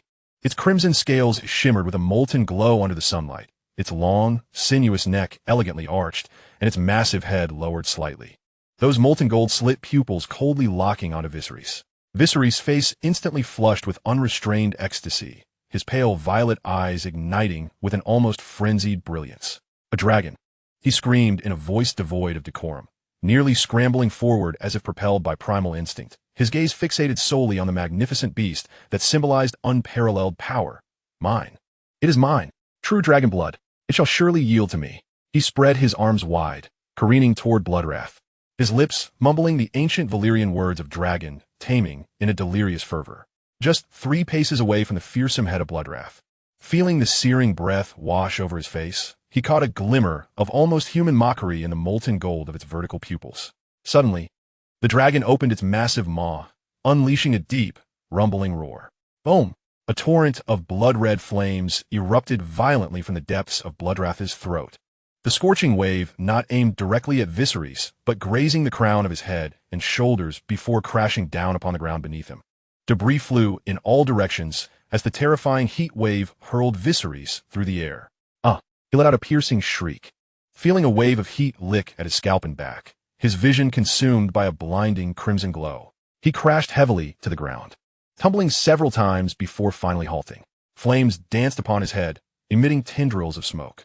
The acrid scent of charred flesh swiftly permeated the air. In a state of panic, Viserys writhed on the ground, crying out like a slaughtered pig. Water! Water! Save me, please! The meticulously styled silver-golden locks atop his head, along with the ribbon that held them, transformed into a small cluster of flickering flames and curling wisps of smoke upon contact with the searing edge of dragon fire. The flames spread rapidly, threatening to engulf his scalp. Liu Qian glanced aside as several alert guards promptly seized a large watering can from a nearby potted plant, unhesitatingly pouring its contents over the rolling, wailing Viserys. Splash! The icy cascade instantly extinguished the flames, leaving Viserys thoroughly drenched and chilled to the bone. He curled up on the ground like a drenched chicken, coughing violently, his body soaked, trembling, his face smeared with black soot and water stains. Trembling, he cautiously reached up to touch his scalp, finding only a barren expanse of skin. A few singed strands clung to the edges, curling in defeat. His once proud, silver-golden hair, emblematic of his noble Targaryen lineage, was gone. My hair, my hair, Viserys murmured in a daze, his voice hoarse and fragmented. He lifted his gaze to where Bloodwrath loomed nearby, its molten gold pupils coldly surveying him, and in an instant, overwhelming terror drowned out all his earlier greed and ambition. That gaze was not one of a master. It was a gaze reserved for prey or vermin. The deathly flames that had grazed his scalp, the intense heat that had incinerated everything in its path, the bone-deep fear, all extinguished his longing for the dragon, leaving only a profound dread in its wake. Why would this dragon attack him? Shouldn't dragons be the cherished companions of House Targaryen? Confusion and questions swirled within Viserys, yet he felt utterly powerless. Struggling to rise, his legs felt as limp as cooked noodles. All he desired was to flee this accursed place, to escape this terrifying dragon. Liu Qian observed the disheveled, dazed Viserys on the ground and couldn't help but smirk inwardly. He adopted a gentle tone. Your Highness, it seems you are startled. Someone escort His Highness to the port. The fleet is prepared. It is time for you to embark for Storm's End. Griffin's Roost is just ahead, and the kingdom's army and mounts await your command. Viserys, as if hearing a reprieve, staggered away from Conqueror's keep with the aid of the guards, scarcely daring to glance back. The night was as dark as ink, gently enveloping the outline of Conqueror's keep. In Jane's chamber, heavy velvet curtains blocked out the moonlight, and the air lingered with a hint of Jane's unique, refreshing fragrance. Liu Qian slipped in silently. Jane, her back to the door, was clad in a gossamer silver-gray silk nightgown, accentuating her breathtakingly mature curves. Upon hearing the familiar footsteps, she turned, casting a playful yet reproachful glance over her shoulder. Your Majesty, it is rather late. You. Liu Qian offered no reply, his powerful arms encircling her slender waist. Jane paused momentarily, then relaxed with a contented sigh. Liu Qian's kiss descended upon her swan-like neck, his heated lips tracing the sensitive contours of her ear. She turned her head, eagerly meeting his lips. Just as their passion reached a fever pitch and Liu Qian prepared to untie the bothersome silk ribbon, a soft creak echoed through the room. The two embraced as if doused in ice water, their movements freezing in an instant. At the threshold stood a slender silhouette, framed in the half-open door shadow. It was Jane, She wore a simple moon-white nightgown, her silver golden hair cascading like flowing moonlight. In her hands, she held a silver tray, atop which rested a steaming porcelain cup, presumably containing some warm beverage. Jane had intended to share the drink with her sister, but had inadvertently stumbled upon their intimacy. Her gaze swept over her sister's flushed cheeks, then lingered on Liu Qian's hand still resting on her sister's waist, finally settling on their freshly parted, glistening lips. The tray in her grasp trembled slightly. Her lips parted as if to speak, but no sound emerged. A hint of grievance welled up in her violet eyes. Ever since witnessing the hatching of the young dragon, she had not shared any intimate moments with Liu Qian, harboring hopes that had now been dashed by her sister's premature arrival. The room fell into an eerie silence, punctuated only by the 3 pairs of hurried breaths. Jane was the first to recover, her face flushing with embarrassment as she instinctively adjusted her disheveled nightgown's neckline, her voice tinged with awkwardness. "Jane, why didn't you knock?" Her cheeks remained flushed. Jane's gaze shifted from her sister to Liu Qian, her voice trembling. "It seems I have come at an opportune time." Liu Qian regarded the girl standing at the door, her eyes filled with fragmented moonlight, and recognized the hurt reflected there. Suddenly, he chuckled, disregarding Jane's surprised expression, and instead extended an arm toward the bewildered girl at the threshold, making a grand gesture of invitation. "No, Jane, you have arrived at precisely the right moment." Jane's head snapped up, her violet eyes widening in disbelief at Liu Qian's outstretched hand, then shifting to his smiling face. Her fingers relaxed around the tray, and without hesitation, she gently placed the silver tray on the low cabinet by the door, then stepped into the embrace that awaited her. Liu Qian's arms securely encircled her slender waist, and with a gentle tug, he drew her delicate form into his embrace. On one side was the voluptuous, mature body of Jane, and on the other was her sister's soft, warm figure. The stark contrast of sensations and scents ignited a deeper flame within Liu Qian. The sound of the silk nightgown slipping to the carpet was laden with suggestiveness. In the soft glow of moonstone, the 2 alabaster bodies gleamed like beacons. A nocturnal symphony uniquely belonging to Conqueror's keep commenced. Chapter 216, Catelyn in Distress. In the somber tower of the Grey Rock Castle, Robb Stark lay in the narrow guest chamber of House Westerling, each labored breath tugging at the deep, bone-visible wound beneath his ribs, sending waves of searing pain coursing through him. The Battle of Lannisport had raged for a day and a night, resulting in heavy losses for both the North and the Riverlands. The Dothraki, while fierce, found themselves beleaguered by the superior armor of the southern forces. The long spearmen from the Riverlands inflicted grievous tolls upon the lightly armored horsemen, with over half of the Dothraki screamers falling in that brutal clash. The remaining horsemen, having received no orders, melted away into the countryside of the Westerlands to pursue their plundering ways. In the aftermath, Robb found himself bereft of nearly all of his Dothraki forces. He too had sustained grave injuries, confined to recuperate within the recently conquered Grey Rock Castle of House Westerling. Following the capture of their stronghold, the Westerlings surrendered without resistance. As Robb lay upon the bed, memories of the Dothraki's retreat echoed in his mind, the thunder of hooves, the youthful figure wielding a massive hammer beneath the golden rose banner of the Lannister forces, and the sight of his own screamers collapsing like wheat before the scythe, all converging into a painful throb in his skull. "Drink this, your grace." A voice as gentle as a sigh broke the stillness. Janie Westerling sat by his bedside, cradling a steaming bowl of herbal concoction. With great care, she scooped a spoonful, blew upon it to cool it, and brought it to Robb's cracked lips. He opened his heavy eyelids to gaze at Janie, the girl who had tended to him in his most vulnerable moments. A swell of gratitude surged within him, momentarily eclipsing the throbbing agony of his wounds. He obediently swallowed the bitter potion, yet his gaze remained fixed upon her. For reasons unknown, after consuming the potion, he found that Janie's visage appeared far more enchanting than before. "Janie," he rasped, "I have failed. I allowed that Baratheon king to escape." "The North, you are still alive, your grace," Janie gently interrupted, her tone soothing. Setting down the bowl, her cool fingers brushed against his fevered brow. "As long as you draw breath, the banner of the direwolf shall not fall." Perhaps it was the fever clouding his reason, or perhaps it was an overwhelming yearning for warmth after enduring such losses. Or perhaps it was the pure light in the girl's eyes, igniting something long dormant within him. Robb suddenly reached out, not to push away the bowl, but to grasp Janie's slender wrist with a grip so firm it elicited a slight wince from her. "Janie," he whispered, no longer a king addressing a subject's daughter, but a man expressing his longing for a woman. His gaze burned with desperate desire. Janie's cheeks flushed crimson. Yet she did not resist. Beneath her shyness, there was a flicker of reckless passion. She leaned down and pressed her lips against Rob's cracked mouth. Though inexperienced, it ignited a fervor within him. In the days that followed, the young Wolf Lord's wounds slowly healed under Jaime Westerling's meticulous care. Their proximity during his convalescence blossomed into a profound affection that swiftly ignited into fervent passion. When Robb finally managed to support himself against the wall, Jaime bashfully revealed to him that she was with child. This news instantly dispelled the shadows clouding Robb's heart.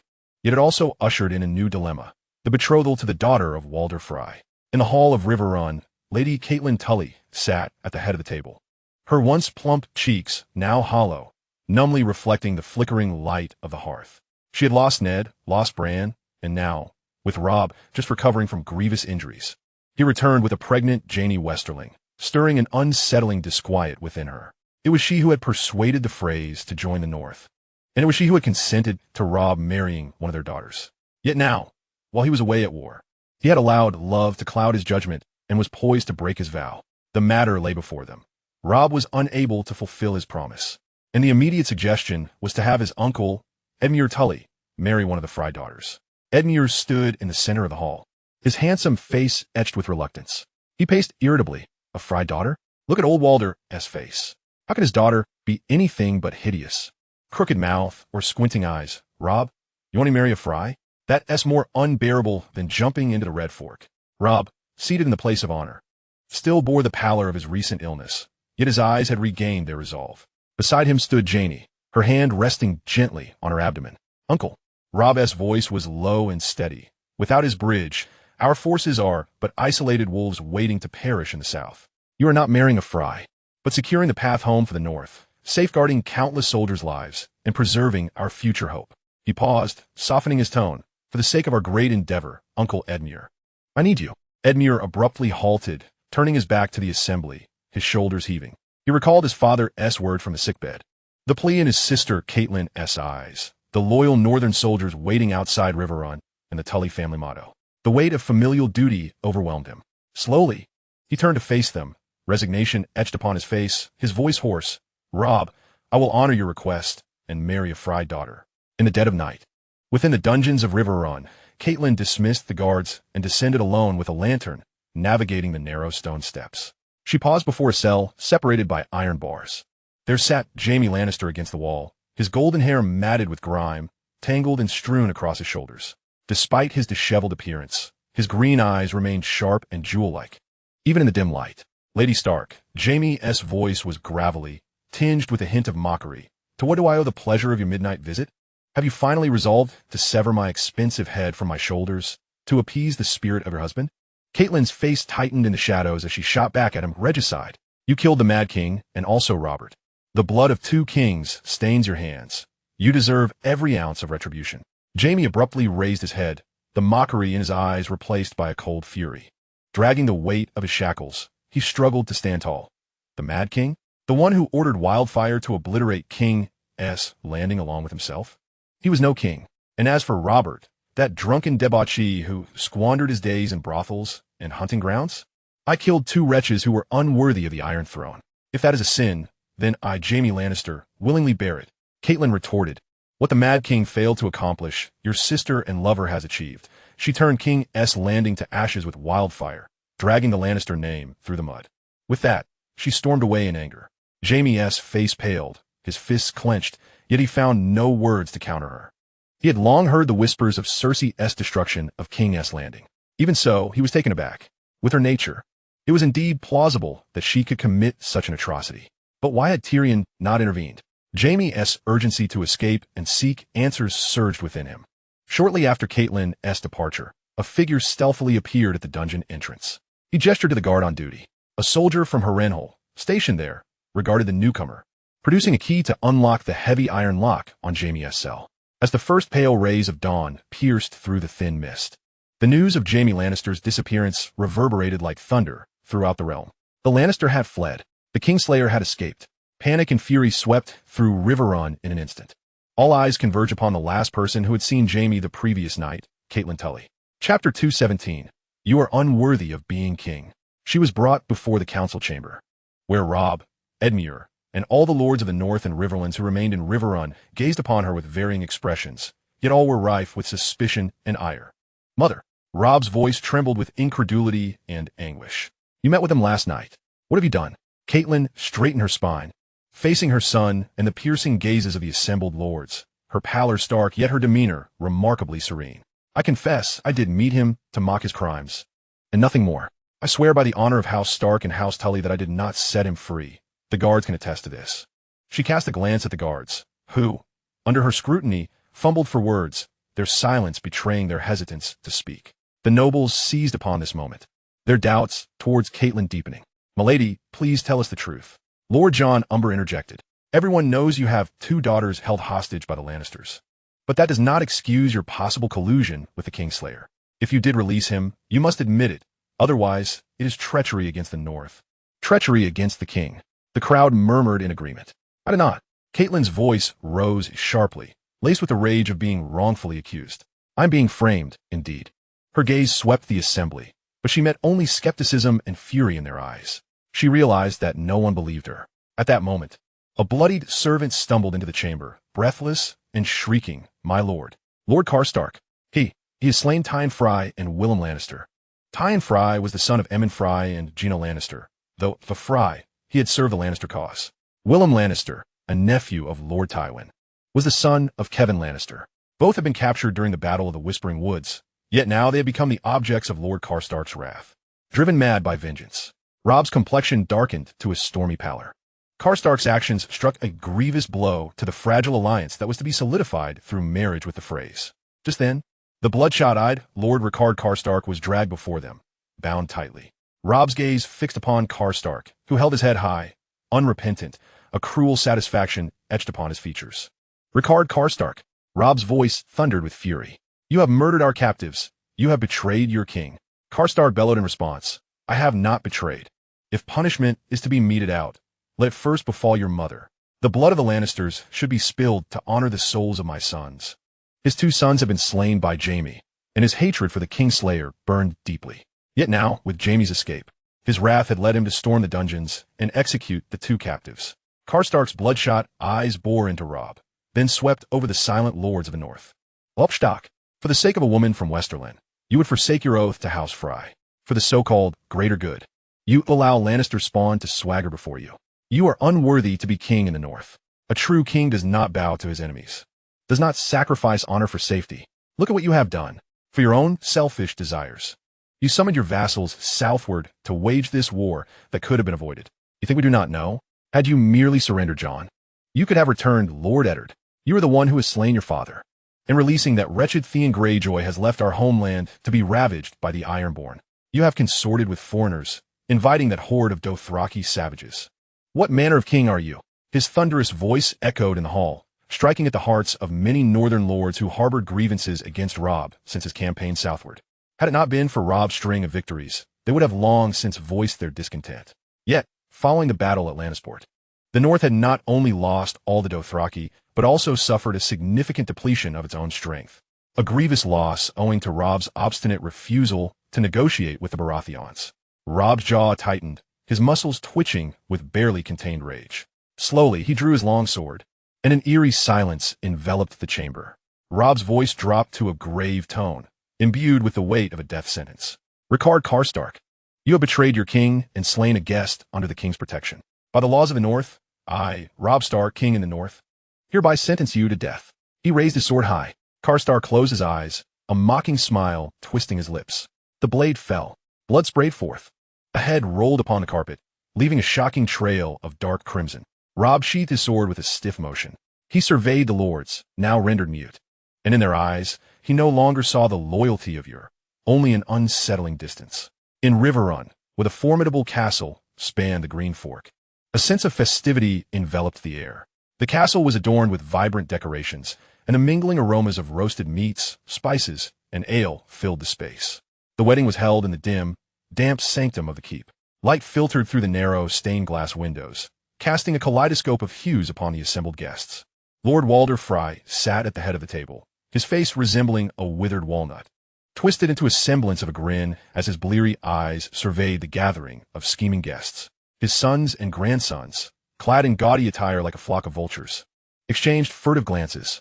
Robb Stark occupied the seat of honor, gripping Jaime's hand tightly. Catelyn sat beside him. Edmure stood at the front, dressed in a fresh suit. Yet his gaze was vacant, lost in the shadows of the arching ceiling. The ceremony commenced. The bride, guided forth, ascended the dais, her veil lifted. Edmure inhaled sharply. Rosalind Frye was breathtakingly beautiful. Clad in a simple gown of ivory, devoid of ostentatious jewels, she radiated an astonishing allure. Her deep chestnut hair cascaded like a waterfall over her shoulders, framing a face of staggering delicacy. Her skin, pale to the point of transparency, and her large, soft brown eyes, reminiscent of startled doe, gazed timidly at Edmure, untainted by any blemish. She possessed an ethereal purity that seemed wholly at odds with her Frye lineage. In that moment, all of Edmure's discontent evaporated. He stared at her, his eyes filled with awe and an almost incredulous daze. This was the Frye he was to wed? The daughter of a family renowned for its ugliness? He even forgot to breathe. The ceremony proceeded in an atmosphere tinged with the surreal. The Septon recited the prayers monotonously. When the final words were uttered, in the name of the father, the mother, the warrior, the smith, the maiden, the crone, the stranger, I declare you husband and wife. Scattered applause followed, like a hesitant echo. Old Walder grinned, revealing his toothless gums. Well done, lads. It's time to make merry. Let us send our bride and groom to their chamber.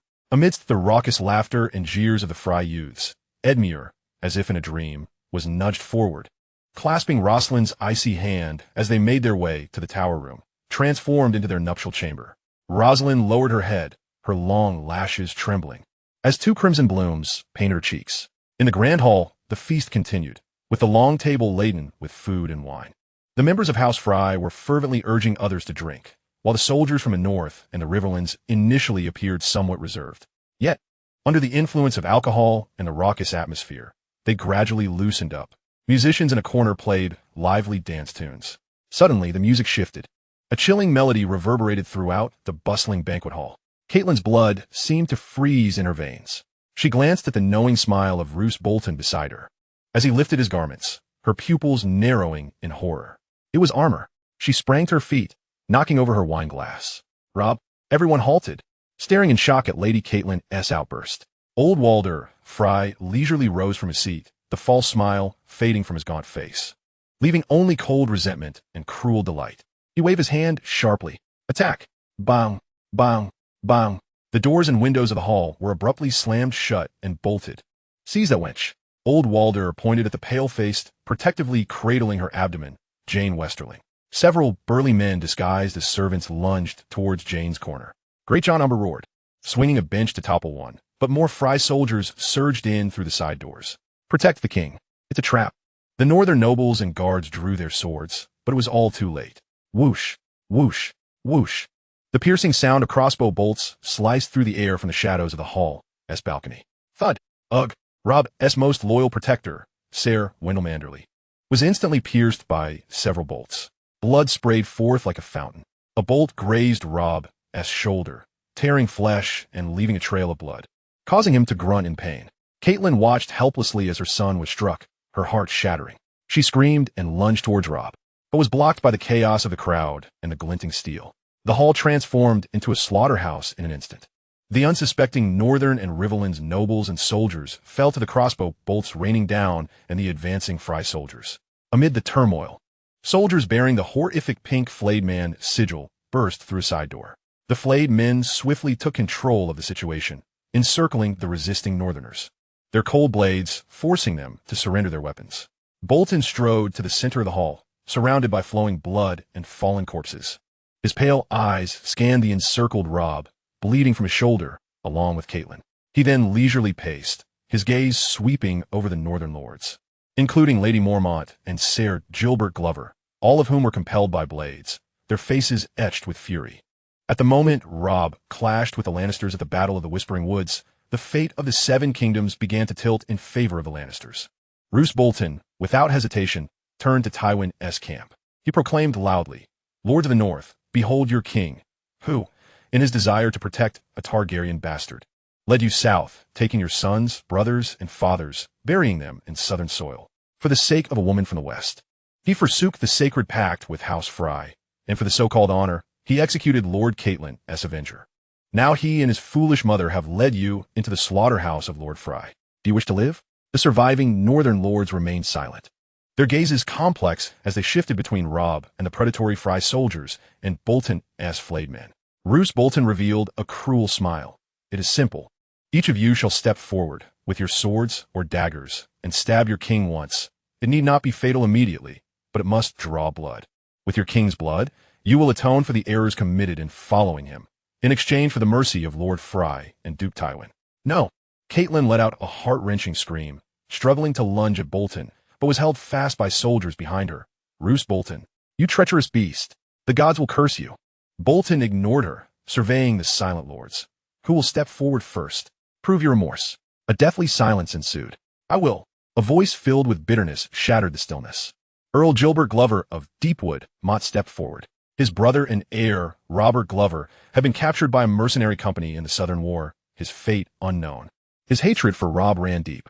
He unsheathed his dagger, advancing toward Robb, who was pinned down by soldiers, unable to move, his eyes alight with vengeful fire. Gilbert, no! Catelyn cried out in despair. Robert Glover reached Robb, showing no hesitation, and plunged the dagger into Robb's abdomen. Ugh! Robb's body arched violently, blood instantly staining his leather armor. He bit down on his lip, suppressing a scream, his eyes fixed defiantly on Glover. With the first strike came the second, the third. Blade after blade pierced Robb's body, blood soaking his garments, trickling down his legs, pooling into a glaring crimson puddle at his feet. His complexion rapidly turned ashen, breaths becoming shallow and rapid. With every stab, Catelyn let out a wail, so haunting it seemed inhuman. Finally, Roose Bolton surveyed the scene, noting only a few lords unwilling to strike their king. He commanded, send those unwilling to cooperate to the Vale. I trust Duke Tywin will treat them well. He then slowly drew his dagger from his waist, approaching Robb, his pale eyes coldly gazing down at the dying young Wolf King. Bolton's voice was as soft as a whisper, yet resonated clearly in the ears of Robb and Catelyn, for the future of the North, and for the future of House Bolton. In the instant the words fell, his dagger plunged into Robb's heart. Robb's body stiffened, his pupils dilating. The last flicker of light extinguished. The king in the north, the young wolf, drew his last breath. Bolton withdrew the dagger, allowing Robb's lifeless form to slump to the ground. He turned to the now shattered Catelyn Tully. Ah yes, my lady, he said calmly. The child you miscarried years ago was also my doing. I had someone slip a little poison into your food. Now all your sons are dead. You may rest easy in meeting your husband. Catelyn, as if struck by lightning, let out a wail. Why? Why have you done this? Bolton replied coldly. Because your husband, Eddard Stark, took my only heir.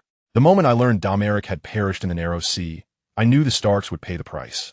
Without waiting for Catelyn's response, he nodded to a nearby Fry soldier. The soldier grinned maliciously, advancing with a sharp dagger to Catelyn's neck. Blood, like a long-awaited red rain, stained the cold stones of Riverrun. Meanwhile, in the tower of the wedding chamber at the other end of the castle, Edmure was nervously sweating, watching Rosalind, who sat at the bedside, her hands tightly wringing the hem of her garment. In the candlelight, her exposed neck was slender and pale, resembling that of Swan. He inhaled deeply, on the verge of uttering words to ease the tension. Suddenly, a dull thud resounded from outside the door, akin to a heavy object collapsing. Edmure jolted in surprise. Who? The door was forcefully flung open. Two soldiers of the Fry, who should have been guarding the entrance, lay sprawled on the ground, blood gushing from their necks. At the threshold stood a man, an individual bearing Eastern features, brandishing a long sword and wearing a sinister smile. It was none other than Chai-E, who had infiltrated Riverrun. Before Edmure could emit a sound, Chai-E struck him down with a swift blow, rendering him unconscious. Chai-E then turned to Rosalind, whose light brown eyes widened in shock, brandishing his sword. If you wish to live, silence yourself, and come with me. Paralyzed with fear, Rosalind could not utter a word. Chai-E frowned and delivered another swift strike, knocking her out as well. He hoisted the two of them over his shoulders and melted into the chaotic shadows of the castle, as if he had never been there. Chapter 219. The plot to assault Highgarden, Judgment of Tyrion. At the Brown Keep in the town of Duskvale, this fortress, once a prison for a king, had now become a temporary palace for the Iron Throne. Tommen Baratheon had just been crowned king in a hastily arranged ceremony, his youthful face fraught with confusion. Shortly thereafter, a royal council convened in the castle's chilly great hall. At the head of the long table sat Tywin Lannister, with Cersei at his right hand. Grand Maester Pycelle trembled as he rifled through documents, while Varys observed the tabletop in silence, his little finger adorned with a smile. Absent was Tyrion, who had been personally sentenced to the dungeons by Tywin himself. Tywin's voice shattered the oppressive silence, his icy gaze fixed upon his daughter, his tone laced with repressed fury. Cersei, the lives of hundreds of thousands in King's Landing, including those of the noble houses of Blunt, Tyrell, Stormlands. In the Riverlands, nearly half the kingdom's elite have turned to ash. Explain me why. Cersei shot up her head, bitterness seeping into her voice. Those filthy, despicable rabble. They insulted me, spreading vile rumors about me and Jaime, that hypocrite, and the Tyrells. They sought to depose me, and now they wish to usurp my son's throne. They all deserve to die. Every last one of them. She seemed to relive the faces that had humiliated her during the riots in King's Landing, envisioning the smug expressions of Loras and Marjorie. The green flames of wildfire flickered madly in her eyes. Wildfire was their just punishment, a retribution from the gods through my hands. I shall reduce them all to ashes. Let their ambitions wail in the green flames. Punishment. Tywin slammed his hand on the table, the resounding noise causing Pycelle to flinch. You have sacrificed the capital of the Seven Kingdoms, the very order of the realm, along with the lives of hundreds of thousands, to wildfire. You have made every lord in the Seven Kingdoms see us as madmen, butchers, and demons who have forsaken the gods. He rose, his towering figure casting a vast shadow over Cersei. Cersei, your foolishness and madness have cast House Lannister into unprecedented isolation. We must provide the Seven Kingdoms with an explanation, one that will silence those fools for the time being. Varys seized the moment to interject, his voice soft yet laden with gravitas. Your Grace, my lord, the bad news does not end here. We have received credible reports that Robb Stark has openly declared his intention to marry his sister Sansa Stark to that eastern monarch rising across the narrow sea, as a bargaining chip for Dothraki reinforcements. Meanwhile, in the Stormlands, the acting lord of Griffin's Roost has proclaimed Edric Storm, the bastard son of Robert, as king, rallying the remnants of his forces. In the Riverlands, Valerion Tyrell has crowned a bastard named Jandrai, also a son of Robert, with Lord Tyrell aiding him, leading an army driven by vengeance that has invaded the heart of the Westerlands. Just outside Lannisport, Jandrai's Riverlands army encountered Robb Stark and his Dothraki, who also intended to sack the port. The battle was fierce, with Ser Balon Swan perishing in a valiant effort to protect his newly anointed king, Jandrai. Lord Tyrell, carrying the grievously wounded Jandrai, managed to escape with a handful of survivors back to the Riverlands. The Dothraki, already battered, descended into chaos after suffering significant losses, abandoning the king in the north and wreaking havoc in the villages and towns of the Westerlands, burning and pillaging without mercy. This rabble wreaking havoc on my lands. Each word from Tywin dripped with a chilling intent. They will pay the price. A blood price. His gaze swept over the assembly. I have commanded Ser Damian Lannister and Ser Adam Arbrand to lead an elite cavalry, bypassing the front lines straight to Highgarden. Valerion Tyrell and that blacksmith king Jandrai must perish. The treasury and granaries of Highgarden must be claimed for House Lannister. Grand Maester Pycelle trembled as he questioned. And will the North's Robb Stark and those rampaging Dothraki? Tywin returned to his seat, fingers clasped atop the table, his eyes smoldering with a fierce fire.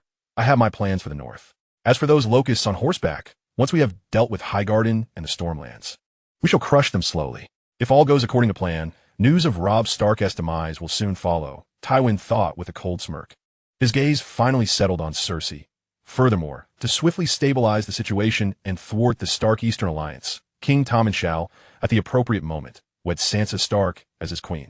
That Eastern king shall not lay his hands on Westeros. Tywin would never forget that Stannis fell at the hands of the Tyrells.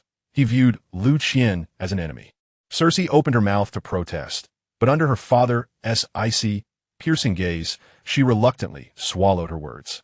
To have that little wolf girl as queen? She was filled with such rage that she nearly ground her silver teeth to dust. The following day, the courtyard of the Brown Keep was transformed into a makeshift courtroom. Beneath a gloomy sky, nobles and knights formed a half circle. Tyrion Lannister was shackled in heavy iron chains, escorted by 2 imposing guards. His diminutive frame hunched under the weight of the chains, his face marred with bruises and stubble, and his mismatched eyes were bloodshot. 3 figures presided over the judgment seat: Tywin Lannister, Lady Tyrell, and Lord Riverrun. Tywin's voice was frigid. Tyrion Lannister, you are charged with willful negligence during the riots in King's Landing. resulting in the abduction of King Joffrey, culminating in His Majesty's tragic demise. You're also accused of spreading vile rumors about the Queen Regent, disrupting the realm, and conspiring to commit the heinous crime of arson with wildfire. Do you plead guilty? Someone had to bear the blame for the destruction of King's Landing, and that person was Tyrion. Cersei was the first to rise, her eyes ablaze with malice. Pointing at Tyrion with a sharp voice, it was him, this little imp. He has always been envious of Joffrey because Joffrey is the king, while he is merely a subject of ridicule, a grotesque. He has quarreled with Joffrey multiple times, even striking His Majesty. He bears a grudge, and when the mob stormed the Red Keep, he deliberately opened doors that should have remained closed, wishing for the mob to slay Joffrey. Moreover, he was the one who spread those rumors. He hates me, he hates Jaime, he hates everyone superior to him. He seeks to undermine us with these filthy lies, thinking it would earn him father's favor. Does he believe he can claim Casterly Rock? In his dreams. As for the wildfire, just look at that wicked face of his. Only a twisted monster like him could conceive such a mad idea as incinerating tens of thousands with wildfire. He despises King's Landing. He loathes everyone who has mocked him. Varys rose immediately, sighing, "Alas, I wish I could remain in disbelief, but the painful truth prevails. As the master of whisperers, I must remain faithful to my duty." During Lord Tyrion's tenure as Hand of the King, he indeed summoned Lord Harlan of the Alchemists Guild on numerous occasions in secrecy, inquiring about the storage and utilization of wildfire. At the direst moments when King's Landing was besieged, it was Lord Tyrion who, against all counsel, ordered the strategic placement of vast quantities of wildfire at critical junctures along the walls and gates. These commands are verifiable by documented records. He helplessly raised his hands. As for the abduction of His Grace King Joffrey, amidst the chaos, Lord Tyrion, in his capacity as the Supreme Commander, failed to intervene effectively. There were even witnesses who claimed he inadvertently guided the mob's fury. At that moment, a slender figure was brought forth, clad in a humble maid's dress. Her complexion was pale, and her gaze flitted away, unable to meet Tyrion's eyes. Yes, it was Lord Tyrion who instructed me, while attending to the noble ladies, to subtly spread rumors regarding the identities of Queen Cersei and Ser Jaime. He said that only by fabricating tales of their not being Lord Tywin's bloodline could he be treated as the sole son worthy of inheriting Casterly Rock, rather than passing it to Ser Jaime. He also expressed his disdain for the common folk who mocked him for being a dwarf, declaring that when wildfire ignited, their jeers would transform into screams of terror. Tyrion could no longer contain his anguish, glaring at her. "I cared for you." Silence. Tywin's cold voice interrupted him. The surrounding nobles were completely ignited by the conflagration of outrage. A wave of fury surged toward Tyrion like a tsunami. Regicide, usurper, demon of wildfire, hang this abominable dwarf. Tyrion observed the contorted faces around him, twisted by rage, the expressionless visage of his father on the judgment seat, Cersei's eyes ablaze with mad delight, and Shae's averted gaze, which nonetheless cemented his guilt. A wave of icy despair engulfed him in an instant. The last vestige of strength supporting him was drained. Suddenly, he laughed, a laugh that was hoarse and shattered, imbued with boundless melancholy and self-mockery. "I am guilty." He raised his head, his mismatched eyes sweeping over the judgment seat and the enraged crowd. "Indeed, I am guilty. My sin is being born a dwarf. My sin is inciting revulsion in you lofty normal folk with but a single glance. My sin is that no matter what I do, even merely breathing in your eyes is an original sin." He abruptly pointed at Cersei, his voice rising sharply. "Cersei, you claim I wish to slay Joffrey? To incinerate King's Landing? I desire to save that wretched little brat more than any of you. I long to preserve King's Landing because it was entrusted to me by my father. For it is my solitary chance to prove my worth. It was you who orchestrated the wildfire. You who commanded the alchemists to transfer all the wildfire into the sewers, igniting that inferno that claimed the lives of countless innocents. You reveled in the explosion from that ship as you fled King's Landing, laughing with delight, proclaiming that those rabble and the Baratheons deserved to descend into hell. You said you would seduce the alchemist pyromancers to do your bidding. These were your very words spoken to me aboard that vessel, before all the loyal lords gathered in council." He turned to Tywin, his eyes ablaze with fury. "And you, my father, you know the truth. You have always known, yet you chose to sacrifice me, using the life of your dwarf son to quell the wrath of the masses, to shield your bloodstained, mad daughter. For in your eyes, I have never been your son, merely a disgrace, a blemish to be erased by death." "Enough," Tywin barked. his face finally revealing a semblance of anger. Roaring and slandering will not save you, Tyrion. Slander? Tyrion laughed maniacally, his laughter tinged with a final madness. Then let us speak of the truth. Let us unveil the shadow that has stirred the pot behind the scenes. Lord Peter Baelish. He abruptly pointed towards Peter, who sat in the audience, his face contorted with indignation. It was he who ignited the war between the Starks and the Lannisters with a Valyrian steel dagger. It was likely he who leaked my plans to use wildfire against our enemies during the siege of Renly. Furthermore, he was tasked with procuring grain across the narrow sea on my command, yet returned with a ship laden with sand. Does this not serve as irrefutable evidence of his collusion with Renly, deliberately cutting off King's Landing supplies to hasten its downfall?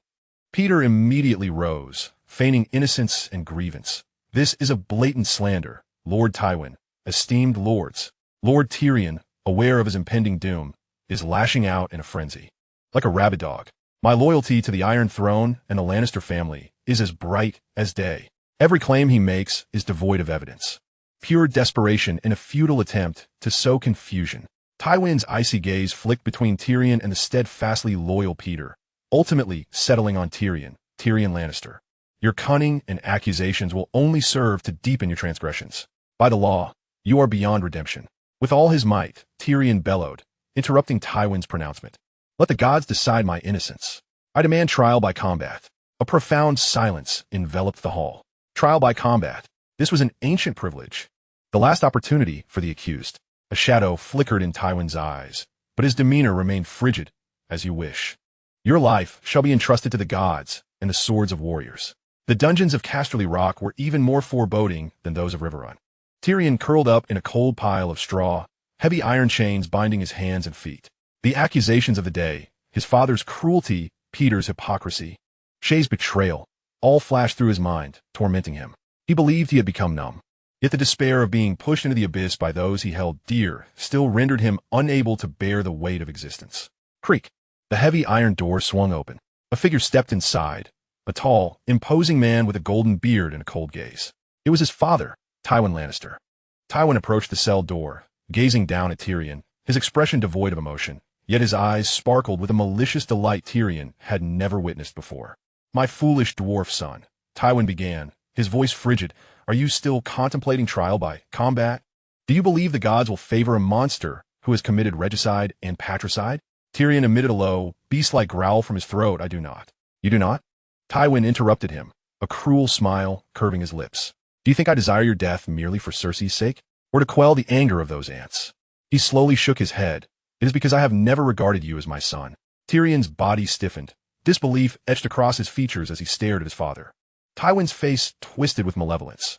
Do you remember your first wife? Tysa? The one you believed I paid to humiliate you? Tyrion's heart felt as if it were gripped by an icy hand.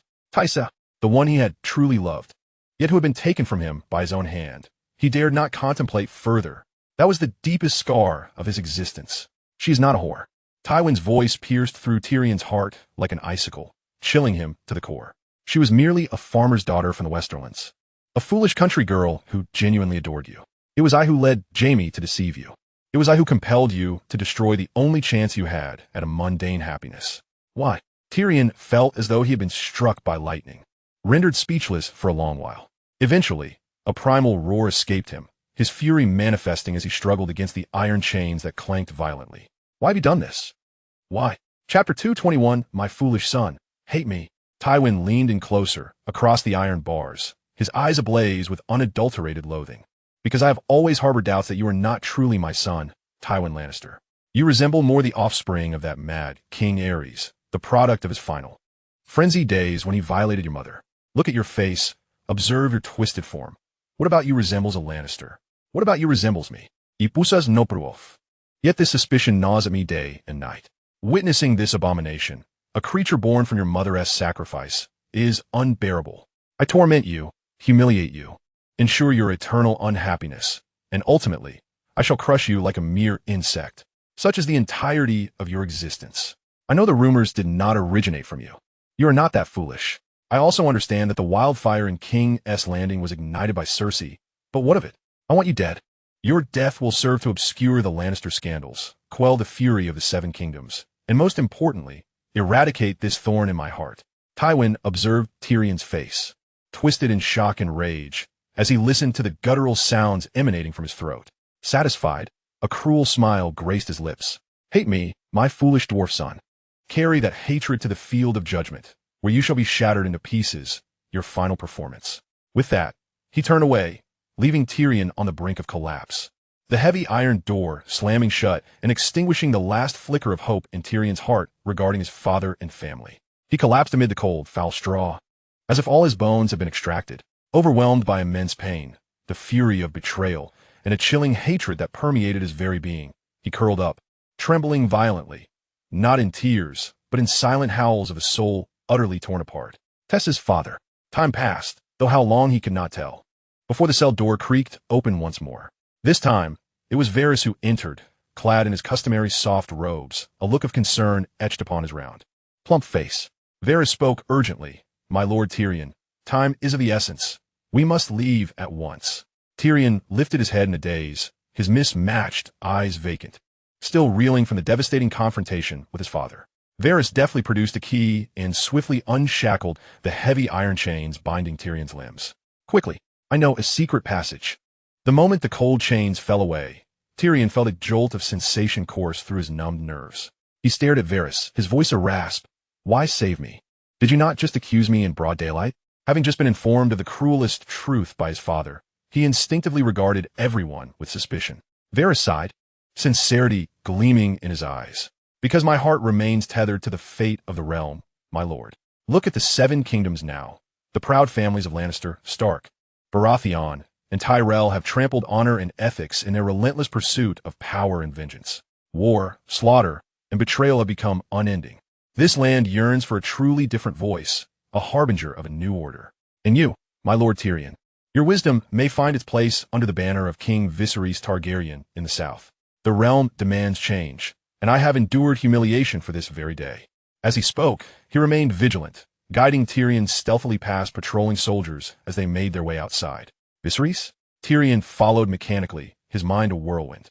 Tywin's words echoed like a curse. Do you know where my father's chambers are? Tyrion suddenly asked, his voice hoarse, laced with a cold menace. Varys paused imperceptibly before nodding. Of course, they're at the top of the tower on the east side of the stronghold. Why? Take me there. Tyrion's voice was devoid of inflection. Varys regarded him keenly, asking no further questions, merely nodding. Follow me. Most of the elite from the Vale have been led away by Adam Marbrand and Damian to raid Highgarden. The guards are sparse. The two navigated the dimly lit corridors of the castle. As expected, the guard were noticeably fewer than usual. They swiftly reached the eastern tower of the stronghold, ascending the spiral stone staircase. Tyrion's heart raced, not from anxiety, but from the seething hatred coursing through his veins. Tywin's words burned into his soul, each syllable igniting a fire within him. The door to the topmost chamber was ajar. Tyrion gestured for Varys to remain at the staircase to keep watch, then quietly pushed the door open. The room was spacious, filled with the scent of expensive incense.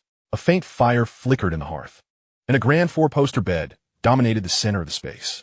Upon the bed lay a lithe figure clad in a sheer nightgown, languidly reclining. It was Shay. She appeared to have just bathed, her hair still damp, a faint blush gracing her cheeks. Upon seeing Tyrion enter, her expression shifted from surprise to a mixture of astonishment and revulsion. Tyrion? Shay sat up, the sheer fabric slipping to reveal her smooth skin. What are you? Her words were abruptly silenced as Tyrion, like a furious beast, lunged at her. Summoning every ounce of strength, he grasped her slender neck with both hands. All the betrayal, all the humiliation, all the agony coalesced into a pure, primal intent to kill. Ugh! Shay's eyes widened in terror, her hands futilely clawing at Tyrion's arms. Her legs thrashing as she gasped for breath, choking on her own despair. Her complexion shifted from red to purple, her eyes filled with disbelief and fear of death. Tyrion tightened his grip, his gaze devoid of emotion, until her body went limp. Breathless, he released her, but did not cast a glance at Shay's lifeless form. His eyes swept the room, and he seized a decorative crossbow from the wall. A faint sound of water trickled from the depths of the chamber. It was the privy. He stealthily approached and thrust the door open. Duke Tywin Lannister sat upon the toilet, the hem of his golden robe hoisted, revealing his furry calves. He held a scroll of parchment in his hands. Upon seeing Tyrion, the usually stern and unyielding expression on his face shifted to one of shock. Tyrion hesitated not for a moment. He swiftly raised the crossbow, expertly drawing the string, knocking a gleaming bolt from the quiver. "Tywin," he exclaimed, his voice resonating with a chilling finality. "How dare you?" The crisp sound of the trigger echoed sharply in the stillness of the privy. The bolt flew like a flash of lightning, piercing Tywin's exposed abdomen with deadly precision. Tywin's body suddenly stiffened, the parchment slipping from his grasp and falling to the floor. He lowered his head, incredulously gazing at the arrow shaft protruding from his abdomen, then lifted his gaze towards Tyrion, his eyes brimming with profound shock and agony. That arrow was meant for Tessa. Tyrion's voice was as cold as the depths of the underworld. Chapter 222, Varys' Machination. Tywin opened his mouth, seemingly attempting to utter something, but only copious blood gushed forth. His body convulsed violently several times, his gaze rapidly losing focus, ultimately tilting his head to one side as he collapsed onto the frigid privy.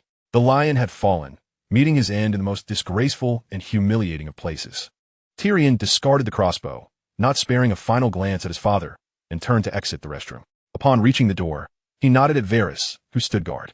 Varys asked no further questions, immediately leading him back into the shadows of the castle. They did not depart the keep, but instead made their way towards another tower.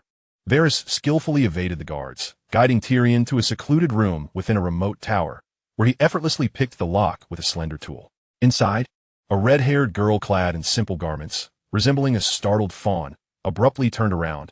It was Sansa Stark. Her blue eyes were filled with terror.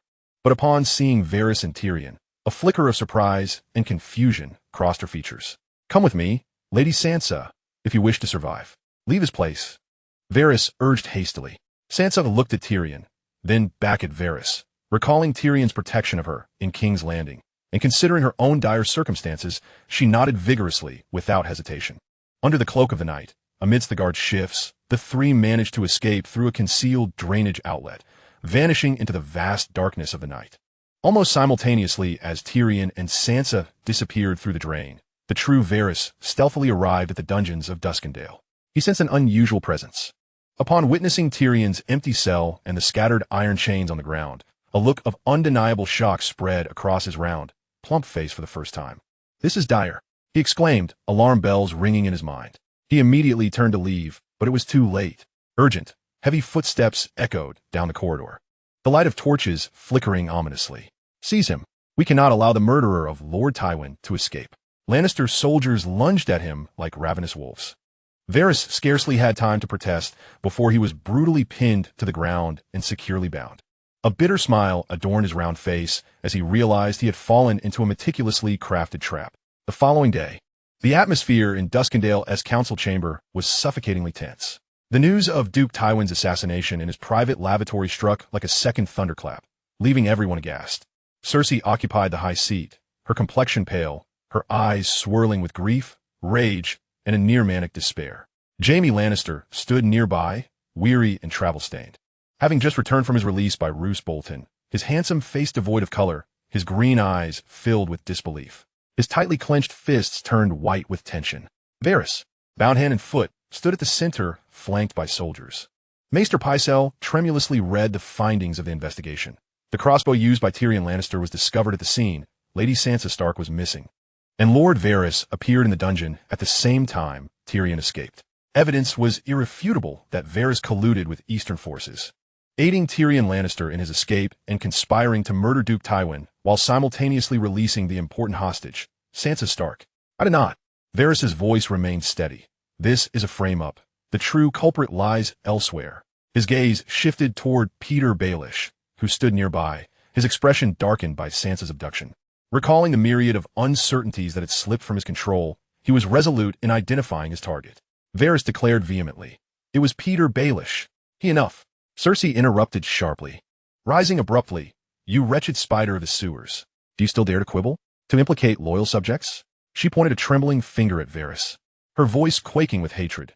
"You, like that grotesque dwarf, are a traitor to the Lannisters, conspiring with the Easterners to overthrow the kingdom. Execute him. Do it immediately." Petyr Baelish, standing aside, seethed with rage upon hearing Varys' attempt to implicate him. He had always believed that the current state of affairs in Westeros was orchestrated by Varys, including the revelation of Jon's identity, Robert's sudden awareness of Cersei's scandal, and Tywin's timely arrival. All of it was Varys' doing. Anger and fear coursed through him as he bowed slightly. "Your Grace, the Lady Mother, Varys is guilty beyond measure and seeks to betray loyal subjects like Tyrion. I implore you to deliver him the punishment he deserves." The other lords present in the council chamber, under the weight of Cersei's fury and Jaime's icy silence, dared not speak in Varys' defense. The trial was hastily concluded. Varys was dragged into the courtyard of Duskendale. There was no gallows. A single executioner raised a massive sword. The sunlight was blinding. Varys observed the indifferent or elated faces surrounding him, Cersei's eyes gleaming with frenzied delight, Jaime's gaze filled with unfathomable pain, and the fleeting smile that crossed Peter's lips. He cast one last glance towards the direction of the narrow sea, a complex expression settling on his round face. The sword fell, blood splattered. A bare head rolled upon the cold, muddy ground. The spider, the master of whispers, had fallen. Until his last breath, he believed it was Peter who had orchestrated his demise. As the stench of blood from the execution lingered, Maester Pycelle hobbled into the still tense council chamber, leaning on his staff, two distinctly different letters in hand. "Your Grace, Ser Jaime, my lords," Pycelle's voice was labored. "I bring news from the front." "Speak quickly." Cersei snapped impatiently, seeking good news to dispel the shadow of her father's death and the accompanying dread. Pycelle unfurled the first letter. The first letter bears good news. Ser Adam Marbrand and Ser Damian Lannister's raid was a resounding success. Highgarden has fallen, and Olenna Tyrell has been executed. That pretender king, Joffrey, and Loras Tyrell perished amidst the chaos, while all the defiant castles of the Reach have been breached. And all major rebel lords of the Reach and their families have been executed. The Reach is completely subdued.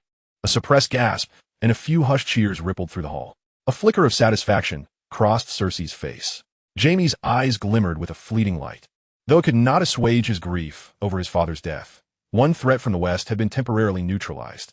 However, as Pycelle unfolded the second letter, his voice suddenly turned dry and heavy. Yet, urgent news arrives from Storm's End. The Mad King's son, Viserys Targaryen, leading 30,000 fierce Dothraki screamers, has launched a massive landing on the Storm's End coast, and their advance is relentless. Viserys. Cersei's fleeting satisfaction instantly froze. She turned sharply to the silent Peter Baelish. "Lord Baelish, you must depart at once for the Eyrie, and ensure that Lisa Arryn is persuaded to send her knights to our aid. The Vale must stand with the Iron Throne." The little finger gracefully bowed, a smile gracing his face. "As you command, your majesty, I shall depart at once, for the sake of the kingdom." He turned and strode away with a light step. Chapter 223, The Betrothal of Viserys. At the Conqueror's keep, in the council chamber, the wind from the narrow sea wept as it slipped through the gaps between the towers, swirling the fallen leaves in the courtyard. The sky was a leaden gray, the heavy clouds hanging low over the battlements as if they might collapse at any moment. Chai sat elegantly in a high-backed chair opposite Liu Qian, her demeanor poised. She had just concluded the arduous task Liu Qian had assigned her in Westeros, the dust of her travels still clinging to her.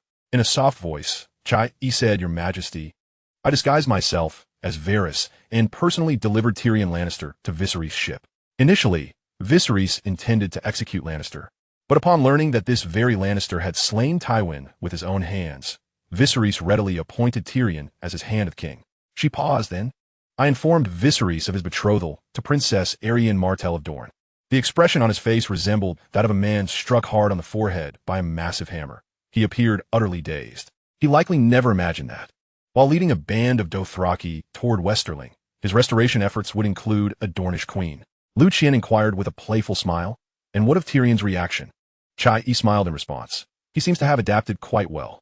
His mind is sharper than most, and before Viserys could fully digest the news, Tyrion was already advising him on the value of Dorne to House Targaryen, suggesting that Viserys immediately send a messenger to Sunspear to unite their forces. Furthermore, Tyrion proposed that their military efforts should be directed towards the Stormlands, noting that with Renly dead and Stannis holed up on Dragonstone, the Stormlands were in a moment of disarray, the perfect opportunity to strike. Viserys should seize the moment before the Lannisters could react, rallying the armies of Dorne and the Dothraki to take the Stormlands with overwhelming force, thus establishing a solid foundation and springboard for his counterattack on Westeros. Liu Qian asked, "Did Viserys take this to heart?" Chai nodded. He immediately summoned a mercenary he had procured in Crown's Landing and ordered him to deliver a personal letter to Dorne. Traveling day and night, Liu Qian's gaze drifted to the somber sky beyond the window. as if piercing through the thick clouds and the waves of the narrow sea to see the Stormlands. He looked at the silent Mizo by the long table and instructed, "Spread the news of Viserys' betrothal. Let the Dornish come forth themselves." Mizo bowed in acknowledgement. Chai continued, "As for the wedding in Riverrun, Robb Stark and his mother, Lady Catelyn, were brutally murdered by the Freys and the Boltons, with the participation of nearly half the northern nobility." She recounted the events of that fateful night to Liu Qian. Liu Qian was taken aback by the brutality of Robb's demise, stabbed to death by the very lords under his command. It was clear now that revealing Jon's true identity had far-reaching consequences, inadvertently heightening doubts among all northern nobles regarding the legitimacy of their campaign against the Iron Throne. And then there was the matter of Old Man Flayed. Liu Qian had deliberately spread false news of Demeric's demise after the Battle of Bloodstone, which had only fueled Roose Bolton's hatred towards House Stark. He turned his attention back to Chai-E. "And what of Edmure Tully?" "He lives, your majesty, locked away in our dungeons," Chai-E replied. "However, I have also brought back the bride. While escorting him and Rosalind Fry, I rendered them unconscious and subsequently separated them for confinement. Thus Rosalind is unaware of Edmure's current situation, nor does she know I have brought him back." "Rosalind Fry?" Liu Qian instantly grasped Chai-E's intentions, bemused. "Is that how you perceive me? A ravenous lecher who cannot resist the allure of a beautiful woman?" Chai-E smiled mischievously. "My esteemed majesty, you are certainly not that sort of man. But consider this. Rosalind Fry, in the great hall of Riverrun, has already exchanged sacred vows with Edmure Tully in the presence of the seven gods and all the guests. Regardless of how that wedding ultimately unfolded, in the eyes of the world and under the laws and customs of the Seven Kingdoms, she is now Edmure Tully's legitimate wife, the future mistress of Riverrun, and a lady of House Tully. As long as Edmure remains confined, who shall inherit Riverrun and the bountiful lands of the Riverlands? In name, it is indeed Edmure and his progeny, provided you allow her to conceive your child. Thus this child could become the sole legitimate heir of House Tully, as Edmure's posthumous son." Liu Qian contemplated Chai-Yi's proposal. It was undeniable that this plan mirrored his dealings with Linus. Controlling Rosalind equated to controlling House Tully, Riverrun, and indeed the Riverlands. This strategically vital region, rich in resources and populous, could be governed at minimal cost with an heir of his own bloodline. Why not seize such an opportunity? Liu Qian turned to Chai-E, smiling. "Indeed, this plan possesses merit." Then he inquired, "And you have also brought back Sansa Stark?" "Yes, your majesty," Chai-E replied respectfully. "In accordance with your instructions, I rescued Lady Sansa from the Vale and have arranged for her to stay in a chamber within the castle." She then recounted how Sansa had utilized the magic of rubies to deceive Tyrion in the Vale, ultimately setting a trap for Varys. "Excellent," Liu Qian said. "I have already been informed by Mizo of Varys' execution. Thus, we have effectively eliminated a significant threat." Subsequently, Liu Qian rose. "I shall go see Lady Sansa." He made his way down the corridors of the castle, soon stopping before a heavy oak door. He raised his hand and rapped gently upon the door. "Come in," came the voice of a young girl from within, tinged with a barely perceptible tremor. Liu Qian pushed the door open. The room was considerably warmer than the council chamber.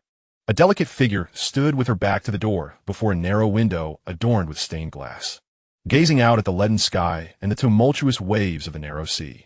Upon hearing the door open, she whirled around. Sansa Stark. Her appearance was entirely different from that in the series of Liu Qian's past life.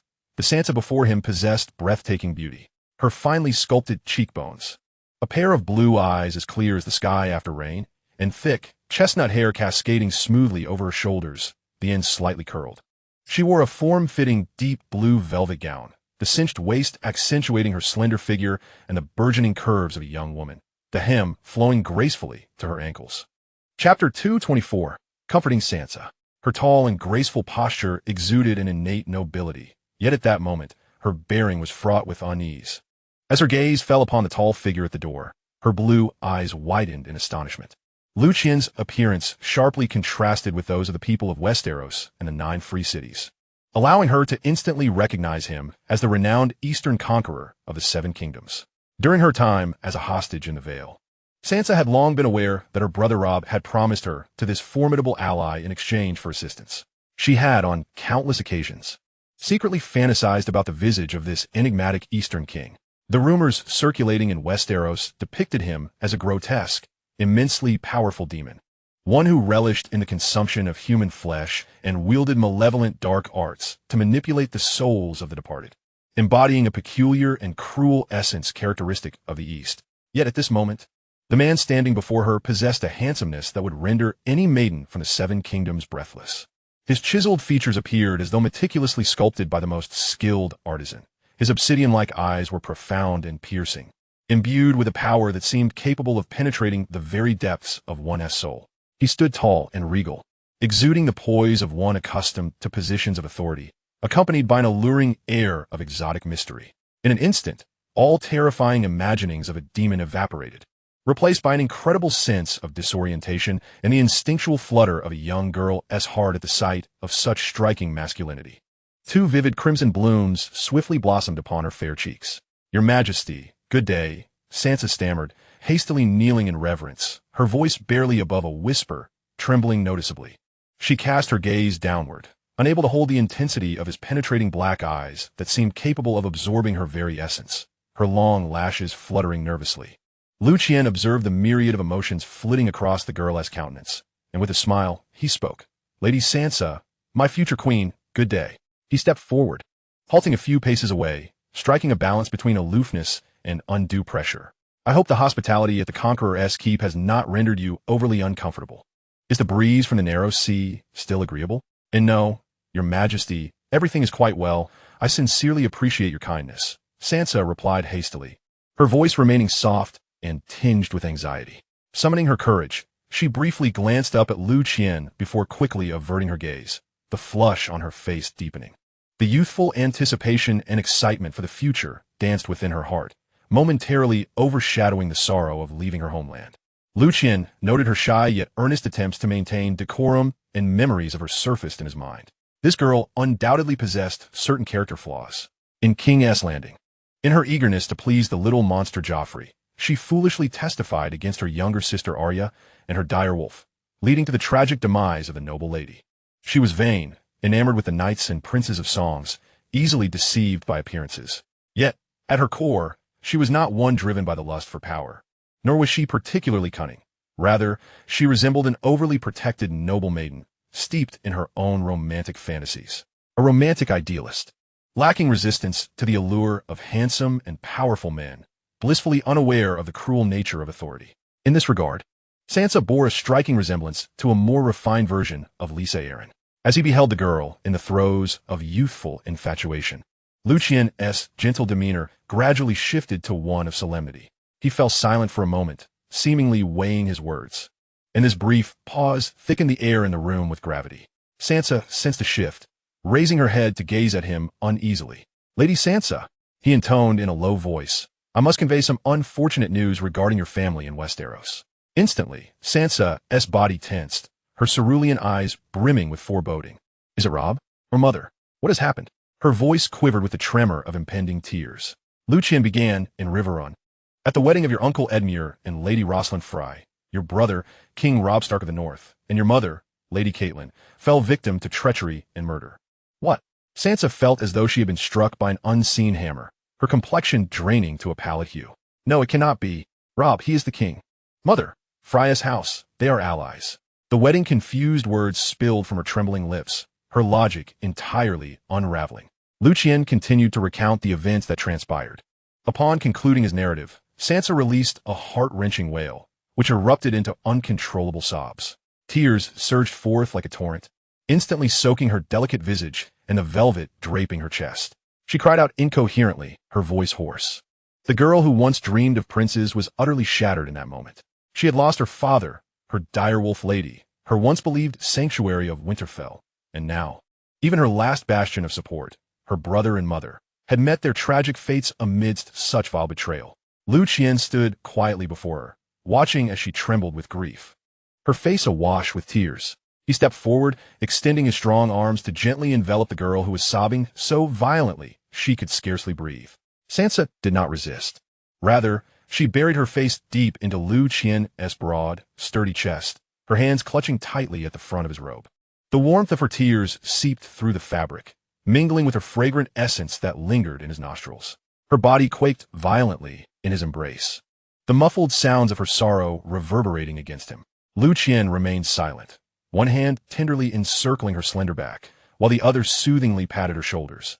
which trembled with each shuddering breath. After an indeterminate span of time, Sansa's cries gradually transformed from anguished wails into sporadic sobs. She lingered in Liu Qian's arms, and as he sensed her emotional state beginning to stabilize, he gently whispered in her ear, "Sansa, to live on is the best tribute to them. Here, you are safe." She nodded gently within his embrace, her body relaxing slightly, though she still leaned against him for support. After a while, Liu Qian noted her sobs had lessened, her breathing becoming steadier. "Rest well, Lady Sansa. The maids within the castle will attend to your every need, and you may convey anything you require to them."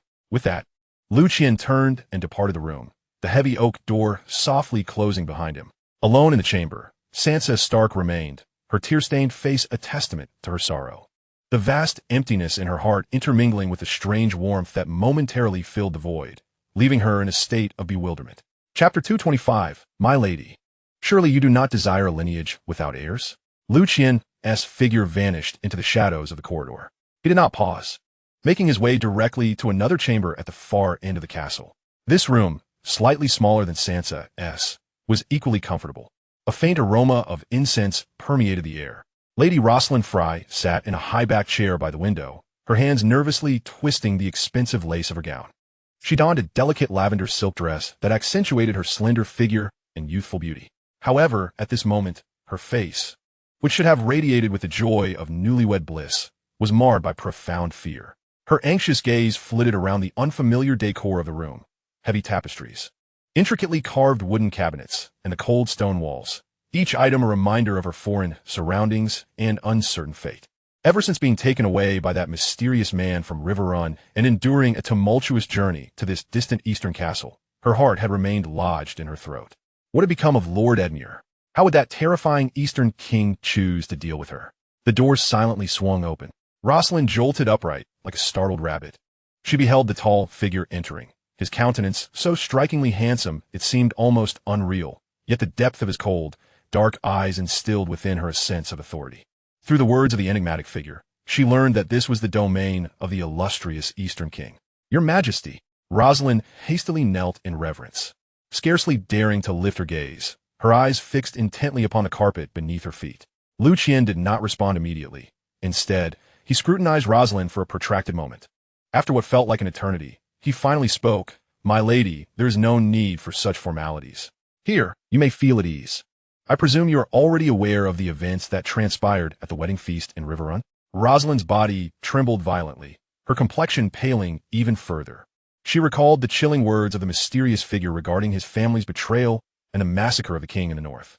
The image of Robb Stark being slain by a flurry of blades, and Lady Catelyn's throat being cut, a hellish scene that, even by mere hearsay, had haunted her dreams night after night. "Why, yes, Your Majesty," she stammered, her voice laced with anguish and disbelief, a profound sense of shame choking her words. Having grown up in River Run, though often overlooked, she had adhered to the noble sense of honor, the right of guests. That was the most ancient and sacred law of the Seven Kingdoms. Her father had shrouded the Fry family in an indelible disgrace, tainting her nascent marriage with the foulest of blood. Liu Qian nodded. To betray the sacred right of guests, to turn a wedding feast into a slaughterhouse. The Fry family has irrevocably positioned itself against all the nobles of the Seven Kingdoms. "My lady, do you comprehend what this signifies?" He stepped forward, an invisible pressure rendering Rosalind nearly breathless. It meant that the Fry family would become the target of universal scorn. Rosalind struggled to utter the words, tears welling her eyes. "I understand." This meant her family, her name, would henceforth become synonymous with shame. Liu Qian corrected her, not merely a target of scorn, but a catastrophe. If the Lannisters ultimately fail, or if any faction rises to settle old scores, the Fry family will be the first to be offered as sacrificial lambs. Your father, your brothers, your sisters, everyone will be lost to the abyss, and you as a daughter of the Fry family and the widow of Edmure Tully. What fate awaits you? Rosalind felt as if struck by lightning, her head snapping up. "Widow, Lord Edmure." She suddenly recalled the scene when mysterious figure had taken her away. "Your Majesty, your subordinate rendered us unconscious. Did they not take Lord Edmure as well?" A look of sympathy crossed Liu Qian's face. "My lady, I have but one subordinate, and in such chaos and pursuit, managing to bring you to safety was a considerable risk. It was nearly impossible to rescue Edmure. The soldiers of House Fry seized him at once, imprisoning him in their dungeon. Do you truly believe your father, Lord Walder Frey, would allow Edmure Tully, the sole heir of House Tully, to remain unharmed after committing such an atrocity? No. Rosalind cried out in despair, her body swaying, nearly collapsing. The man who had worn a shy smile at the wedding was gone, slain in her father's dungeon for marrying her. A crushing weight of guilt and utter despair engulfed her in an instant. She was still so young, yet she was to bear the dual curse of being a traitor's daughter and a widow, embarking on a solitary path toward a bleak and shadowed existence. What am I to do? She murmured, lost in thought, as tears finally streamed down her cheeks. Liu Qian observed her complete breakdown, knowing the moment had arrived. The sorrow etched upon his face quickly dissipated as he stepped closer, reducing the distance between them, a powerful masculine aura enveloping Rosalind. My lady, do not despair. Fate has not left you without a path to redemption. Rosalind's tear-filled eyes shot up, Your Majesty. Liu Qian, meeting her gaze filled with newfound hope, said, You need only bear a child. A child? Rosalind was taken aback, momentarily unable to process the implication. Edmure was dead. How could she conceive? With whom? She voiced her confusion, but Your Majesty, I never had the chance with Lord Edmure. Her words faltered, her face suddenly aflame with a deep blush as realization dawned upon her. She understood now the true meaning behind the words of this handsome, yet formidable Eastern king. Her expression fraught with conflict and hesitation. Noticing her turmoil, Liu Qian cleared his throat gently, his voice coaxing, My lady, as long as you keep this to yourself. Who would ever know that the child is not Edmure's? The wedding has been completed. The 7 gods and all the guests have witnessed it. In the eyes of the world, you are the legitimately wedded wife of Edmure Tully. A newlywed, tragically bereaved, leaving behind a posthumous child. What a natural and sympathetic tale that would be. He leaned in slightly, My lady, believe me, this is not an exploitation of your vulnerability. I cannot bear to see someone as young and beautiful as you wilt under the stigma of betrayal and the solitude of widowhood. Rather than being used as a political pawn by your father, forced into a marriage with some desperate nobleman seeking the power of House Frey, seize this opportunity. With the name of House Tully and the identity of this posthumous child, you could become the true mistress of Riverrun, allowing your child to ascend as the future Duke of Riverrun. Is that not infinitely better than remaining a disregarded Frey maiden or a widow at risk of being discarded? Surely, my lady, you would not wish for House Tully to have no heirs? Each word struck Rosalind's wavering heart like a hammer.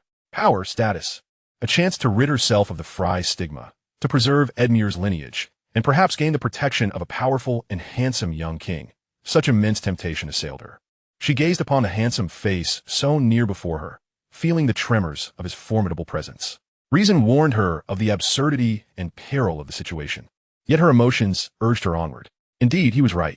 This was the only path to survival, even one leading to a status she had never dared to dream of. Surely, Lord Edmure would not wish to see House Tully's legacy extinguished, would he? The resistance and embarrassment in her eyes silently melted away under Liu Qian's persuasive words. Liu Qian discerned her resolve. No longer hesitating, he extended his hand, brushing against Rosalind's cool, smooth cheek. His fingertips, calloused yet gentle, caressed her delicate skin, sending shivers coursing through her. Rosalind's body stiffened momentarily, yet she did not shy away. Instinctively, she closed her eyes, her long eyelashes quivering. A rush of warmth, mingled with fear and unfamiliar feelings, spread from his touch throughout her entire being. Soon, the room was filled only with their heavy breaths and the rustling of clothes being shed. Chapter 226. The Nobles of the Riverlands with Hidden Agendas. Hundreds of miles from the Conqueror's keep, in the southern reaches of Westeros, once hailed as the granary of the 7 kingdoms, a paradise of blossoms, the Riverlands now lay in desolation, scorched earth and devastation all around. The Eyrie, a bastion symbolizing the glory and wealth of House Tyrell, now stood only as a monument of blood and silence, in what was once the most elegant castle hall in the 7 kingdoms. The blooms of every season had long since vanished, replaced by vast splatters of dried blood. Sir Adam Marbrand and Lord Damian Lannister stood at the center of the hall, their resplendent armor equally stained with dark crimson blood, their faces radiating the triumph of vengeance fulfilled. The moment that Trystane led the forces of the Reach to assault the Westerlands, Tywin had made his strategic maneuvers, commanding that he and Lord Damian Lannister lead the cavalry in a swift strike against Highgarden. This audacious raid bore significant fruit, for the Lannisters had indeed ensured that debts were repaid in blood. The primary branch of House Tyrell, the line of Duke Mace, along with their collateral relatives, confidants, and servants, regardless of age or gender, were nearly exterminated. Valerion Tyrell, the heir of House Tyrell, was pierced by the spear of a Lannister soldier and impaled upon the rose-patterned carpet of the family hall. Trystane, the king who had barely occupied the throne for 100 days, returned to Highgarden gravely wounded after a disastrous defeat at Lannisport, ultimately succumbing to the blades of his enemies. The Earl of Bluebell and the Earl of Goldtree, all nobles of the Reach who dared to remain in Highgarden and resist, met with the same grim fate. Furthermore, they dispatched forces to assault Goldtree, Bluebell, and the Arbor, spilling the blood of Highgarden across those lands. Adam Marbrand was even prepared to march into the region of Honey Wine, determined to obliterate the troublesome Hightower as well. At that moment, a messenger burst into the hall, terror etched upon his face, collapsing before the two lords. "My lords, urgent news from Old Town. Lord Tywin has been assassinated." "What?" The smugness on Adam Marbrand, as face instantly froze, as if doused with icy water. Grasping the messenger by the collar, he bellowed, "Clarify yourself. What has happened to Lord Tywin?" Lord Damian Lannister appeared similarly struck by lightning, his complexion paling in an instant, his body swaying unsteadily. Tywin Lannister, the towering pillar of House Lannister, the most powerful man in the Seven Kingdoms, dead? The messenger trembled, stammering as he recounted the news that had reached him from Old Town. The expressions of the two commanders of the Lannister faction betrayed their disbelief. Tyrion had slain Tywin, and Varys had aided Tyrion's escape? Another officer rushed in immediately, "My lords. The Regent Queen Cersei commands an urgent order. All forces in the Reach must cease operations at once and retreat at the fastest pace to defend the Blackwater River line. Intelligence indicates that Viserys Targaryen has led tens of thousands of Dothraki warriors preparing to land in the Stormlands, proclaiming his intent to reclaim the Iron Throne. Furthermore, Viserys has publicly announced his betrothal to Princess Dorne, indicating a formidable alliance with the remnants of House Targaryen. The shock of Tywin's sudden demise had yet to be absorbed when the dire tidings of the Targaryen counteroffensive followed swiftly. Adam and Damian exchanged a glance, each recognizing the tumultuous waves of anxiety reflected in the other's eyes. While the wealth of the Reach was alluring, the safety of Old Town remained paramount. Especially with Lord Tywin's abrupt passing, the Old Town Palace would undoubtedly plunge into a maelstrom of power struggles. They had to conclude this assault. "Withdraw." Adam Marbrand commanded with a decisive wave of his hand. "Gather all troops immediately, take everything we can carry, burn what we cannot, and within a day, leave Highgarden as swiftly as possible, returning to Old Town." The Lannister forces, laden with plundered wealth, hastily retreated from the now desolate ruins of Highgarden, leaving behind a plume of black smoke and a silence that echoed through the charred earth.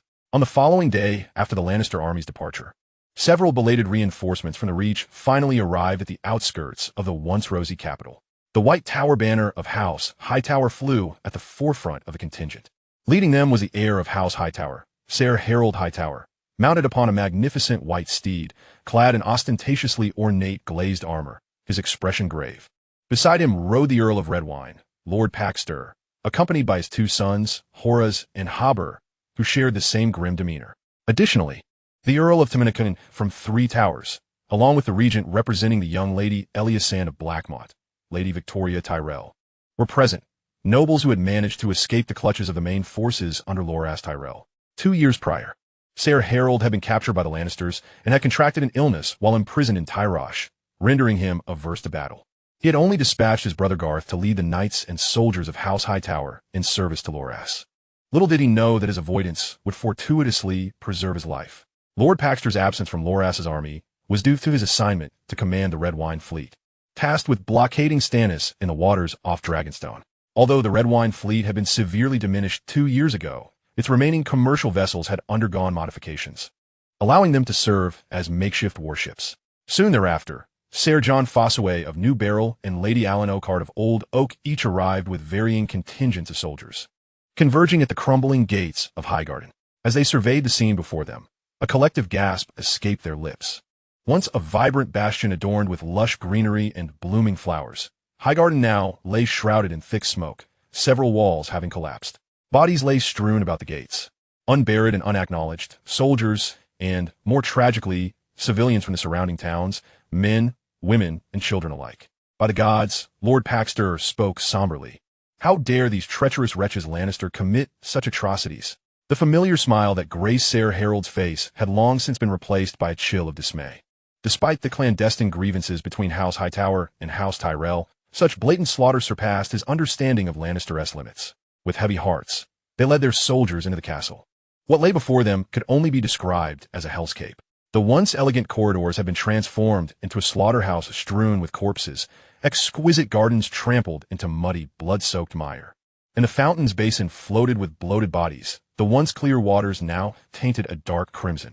Soldiers busied themselves with the grim task of clearing away the dead. Curses and lamentations rising in a cacophony. Upon reaching the main hall of the castle, the horrific tableau rendered all present speechless. The immense carpet emblazoned with the golden rose of House Tyrell was saturated with dark brown blood, hardened into a grim tableau. The walls bore the splatters of blood, resembling the most frenzied of paintings. The headless corpses of Valyrian and others had already been collected. Ser Jon Fossaway surveyed the gathered lords and ladies within the hall, a flicker of keen insight shimmering in his eyes. Clearing his throat, he addressed them. My lords, in light of this calamity, it seems the line of Duke Mace Tyrell has been utterly extinguished. Who shall determine the future inheritance of Highgarden, the wealthiest castle in the Seven Kingdoms and the capital of the Reach? His assertion bore no contention. Duke Mace had been declared dead in King S. Landing by the Iron Throne. His family had likewise perished amidst the fires of King S. Landing. The remaining Valyrian Tyrells and their collateral branches had been completely obliterated by the Lannister ambush. Upon finishing his statement, a smile crept across Jon Fossaway's face as he confidently raised his chin. His wife was Lady Jenna Tyrell, sister to the late Duke Mace, and he had set his ambitions firmly upon Highgarden. The profound silence of the hall was abruptly shattered, and the gazes of all present turned intricate, scrutinizing one another. The expressions of those who had been steeped in sorrow moments before now flickered with a glint of calculation. Sir Baelor's countenance, once marked by grief, suddenly froze. He absent-mindedly caressed the gem-encrusted hilt of his sword without uttering a word. His sister, Ellery Hightower, was the wife of the Duke of Mace, and it was high time for Hightower to assert dominance over the Reach. At that moment, Earl Paxter turned sharply, his eyes locking on John Forsyth. Poised to speak, yet hesitating. Inside, his heart roared. His wife, Mina Tilly, was the Duke's own sister. Their sons bore the blood of House Tully. Moreover, Lady Olenna Tully was a red wine, and the red wines rightfully deserved Highgarden. Meanwhile, Lady Victoria Tully, mother of the Countess of Black Crown, instinctively straightened her back. Although they were low in the line of succession, the abrupt severance of the main branch of Tully left room for speculation. Sir John Forsyth met Paxter's piercing gaze with calm composure, as the atmosphere grew increasingly delicate and awkward. The immense sorrow that had just begun to swell was swiftly enveloped by the naked allure of power. No one answered John's inquiry. Yet the cogs of calculation whirred wildly in every mind present. Nearby, Count Tomenkoto of Three Towers Castle surveyed the tense atmosphere, a flicker of dread rising within him. He recalled how, after the grievous wounding of Jandrai, these great lords, connected by Tully blood, had either openly or subtly delayed and evaded. Watching as the Lannister army advanced unopposed, ultimately leading to the fall of Highgarden and the demise of House Tully. They must have been eagerly anticipating the day when they could carve up Tully-esque remains, right? What a farce of delayed arrival and heartbreaking sorrow, all merely for the benefit of these lesser nobles. Their true aim was to seize Highgarden. Now was not the time for such discussions. Earl Paxter's voice, laced with fury, shattered the impasse. Our immediate priority is to tend to the deceased, comfort the survivors, and ensure that the Lannisters pay for their blood debts. I still cannot forget Bloodstone Isle, where those damned Lannister bastards, in their quest for glory, disregarded orders and caused the deaths of so many brave souls of the Reach. Chapter 227, The Proposal to Retrieve Sam, by Baelor. His anger found resonance among many lesser nobles, and a chorus of curses against the Lannisters erupted within the hall. Blood debts? Indeed, my lord. Sir Baelor finally spoke, but do look outside, behold this ravaged land. He strolled to a shattered window, gesturing towards the charred fields and the lingering smoke on the distant horizon.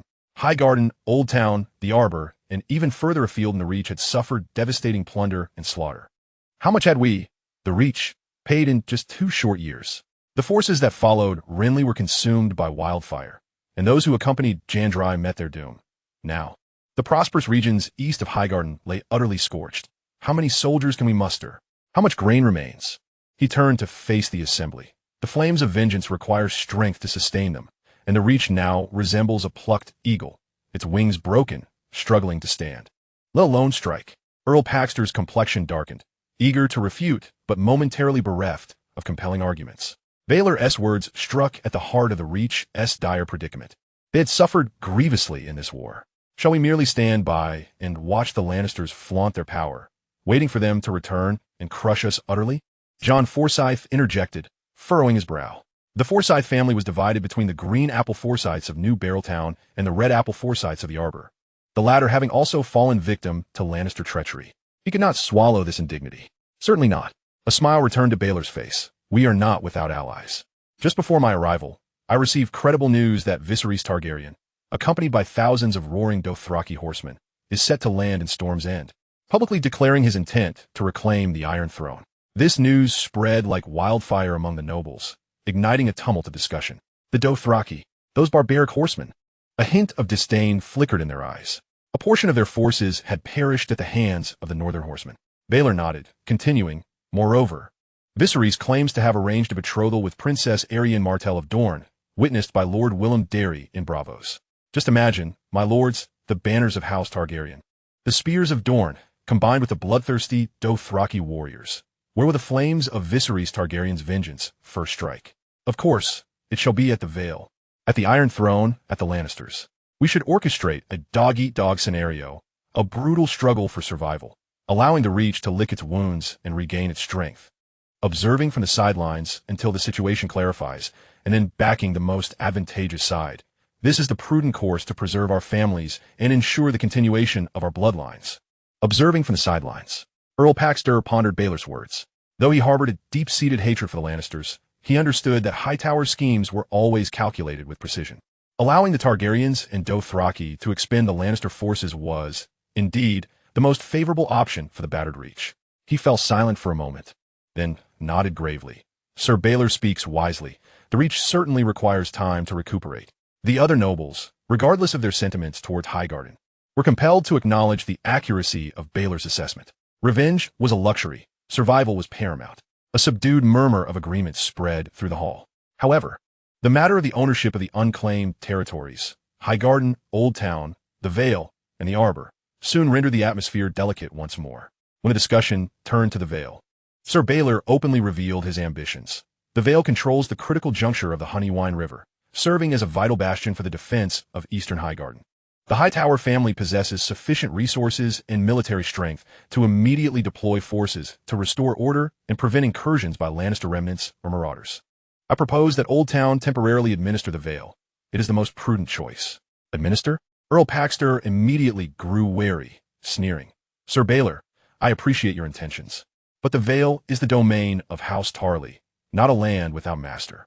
Your sister, Lady Ellery, is the widow of the late Duke. Are you now seeking the Vale in her name, and next, will you claim dominion over Highgarden? The balance of the Reach must not be easily disrupted. Baelor maintained his smile, though his gaze turned steely. My Lord Paxter, you are overly concerned. I am merely considering the overall security of the Reach.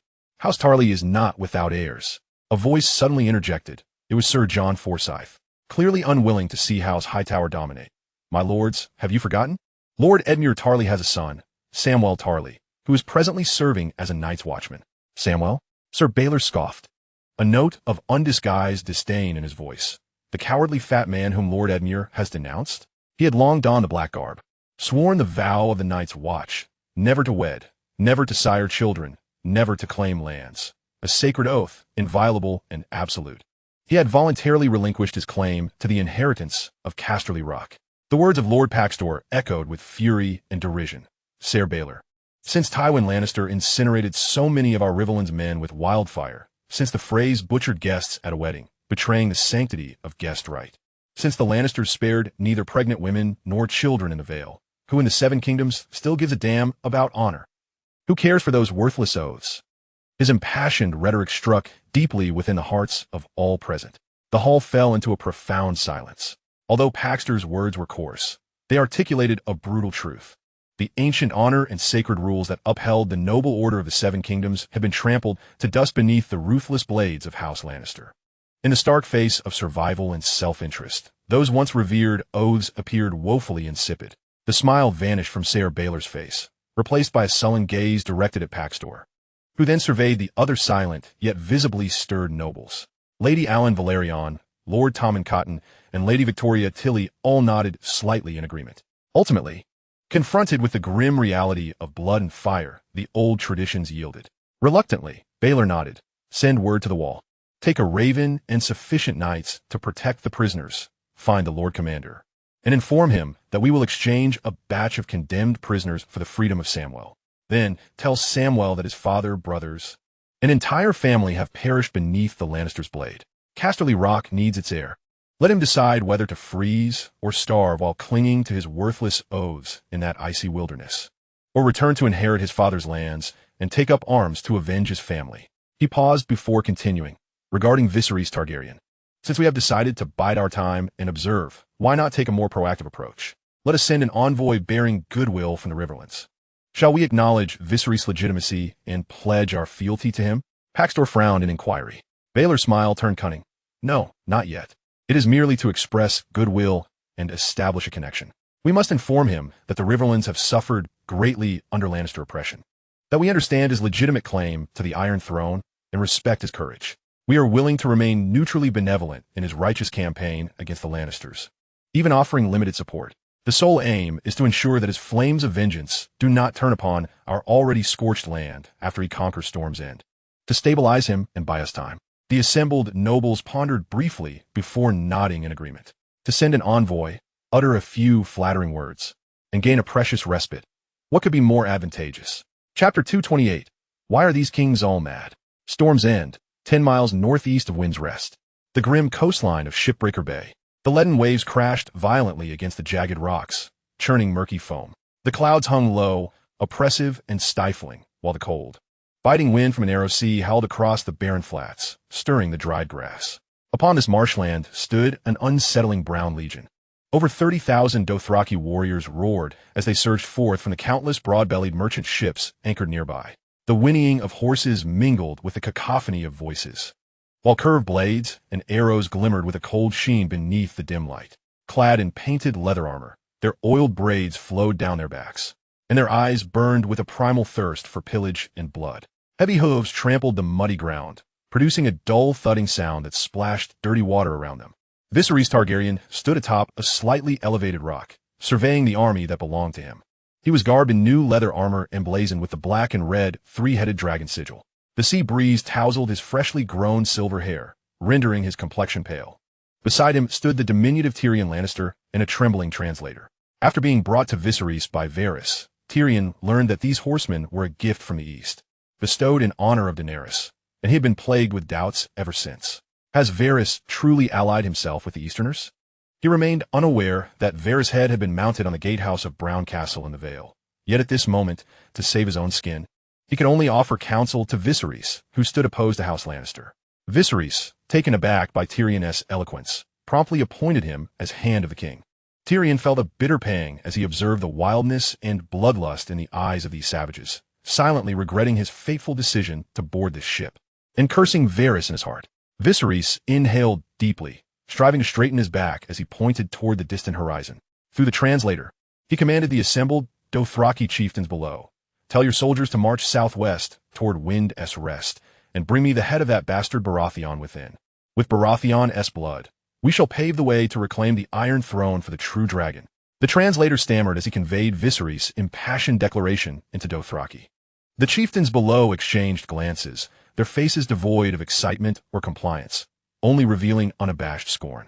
One of the most imposing Dothraki warriors, Iago, emitted a derisive grunt. He surveyed his fellow warriors, who were clearly restless, and shouted a few words in rough Dothraki. The translator's face turned ashen, his lips quivering, as he struggled to relay the message to Viserys. He says the stone houses are cold and hard. The warriors crossed the sea not to gnaw on stones. They require horses, food, women, warm tents, and fodder for their steeds. They wish to first raid the surrounding villages, to feed their horses, to quench their blades with blood, and then perhaps they will consider that stone mountain. Tyrion listened intently, his small frame tensing. He did not wish to see the Dothraki direct their blades at innocent folk, and immediately advised Viserys, "Your Grace, allow me to speak. These horsemen are not your army. They are locusts, ravenous wolves. They do not understand siege warfare, nor will they attack stone walls for your invisible Iron Throne. Wind's Rest is one of the most fortified strongholds in the Seven Kingdoms. And old Cotton-Eye Polos is no fool. Do you wish for the lords of Storm S and to unite and tear you apart as an invader? What we should do is raise your dragon banner and send envoys to Wind S Rest, to Rainhouse, to Hay Hall, to inform them that you are here to liberate them and await the arrival of Dorne's forces. Silence, dwarf. He whirled around, his pale face contorting with rage, glaring fiercely at Tyrion as though he were a loathsome traitor. Tyrion's analysis had pierced through his fragile pride and delusions, reminding him of the humiliation he suffered at the hands of the blood dance. His heart brimmed with fury. What do you know? I am the true dragon, under Dragon fire. Any castle shall turn to ash. They must submit to me. He dismissed Tyrion entirely, abruptly drawing forth his ornate longsword, its tip trembling as it pointed at the derisive Iago below, and with all his strength, he bellowed, Iago, I command you, attack Wind S Rest at once, or, in the name of the true dragon, I shall execute you as a traitorous defector. Terrified to the core, he almost screamed as he relayed the deathly command of Viserys. The rocks beneath him fell into an eerie silence. The disdain and mockery of the Dothraki froze on their faces, replaced by a chilling ferocity. The muscles on Iago's face twitched slightly. He slowly, almost imperceptibly, raised his hand. With a swish, a synchronized sound of metal scraping filled the air, surrounding the rocks. Countless Dothraki curved swords were drawn simultaneously. The cold blades reflected the sunlight, converging into a suffocating thicket of death. Countless eyes, wild and filled with murderous intent, fixated on the true dragon, waving a sword that appeared toy-like in comparison. The anger on Viserys' face instantly froze, turning into a ghastly pallor. His hand gripping the sword trembled violently, the tip drooping helplessly.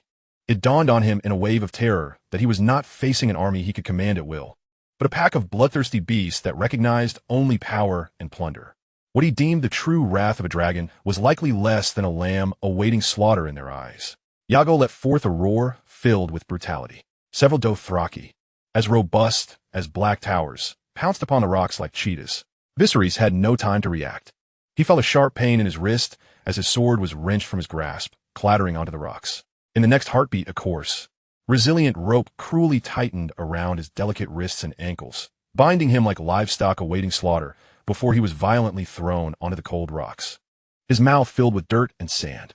Tyrion and that unfortunate translator were not spared either, bound into 3 pitiable bundles. Iago strode up to the bound Viserys, looking down upon him from a height. He lifted his boot, clad in hardened leather, and mercilessly pressed it against Viserys' pale, handsome face, grinding it down to leave a dirty imprint. He then bent to retrieve the fallen sword, weighing it briefly before sheathing it in his own belt. In Dothraki, he bellowed commands, his voice rumbling like thunder across the tumultuous beach. Though the translator was bound, he understood the orders and turned to Viserys with a trembling voice. Iago declared they had no need for sheep that could only issue commands. He spoke of making good use of the dragon banner, of the wealth of Storm's End, the beauty of its women, and the brilliance of its gold. He intended to seize their rightful riches with his warriors, to become a great call here, to establish his own Khalasar. Iago no longer cast a glance at the writhing Viserys on the ground. He raised the black dragon banner high before the Dothraki warriors, their eyes ablaze with anticipation, and let out a deafening roar. In response, 30,000 curved swords were raised skyward, echoing a battle cry that resembled a tsunami. The black dragon banner was roughly affixed to the tip of Iago's soldiers' spears, fluttering in the briny sea breeze. The 30,000 Dothraki warriors unleashed a cacophony of whistles and howls, mounting their horses and trampling through the muddy foreshore. They no longer cast a glance at Wind's Breath, but surged toward the richest, most fertile villages inland. Tyrion found himself unceremoniously draped across the back of a warhorse, jolted with every stride as if his very organs would shift. He gazed at the dragon banner, twisting and dancing in the wind. At the distant smoke rising from tranquil villages on the horizon, his heart filled only with cold despair and silent curses. At last, his gaze fell upon the similarly bound and trembling Viserys. Damned foolish king, do you not realize you have ignited the first flames of destruction upon Storm's End? You have incinerated the last flicker of hope for the Targaryens' restoration.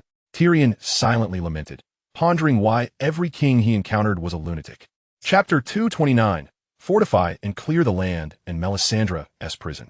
Wind's Breath, the main castle's council chamber. Around the immense round table sat the remaining principal nobles of Storm's End. The acting lord of the castle, the newly appointed hand of the king, Cotton-A Poyo, occupied the seat of honor.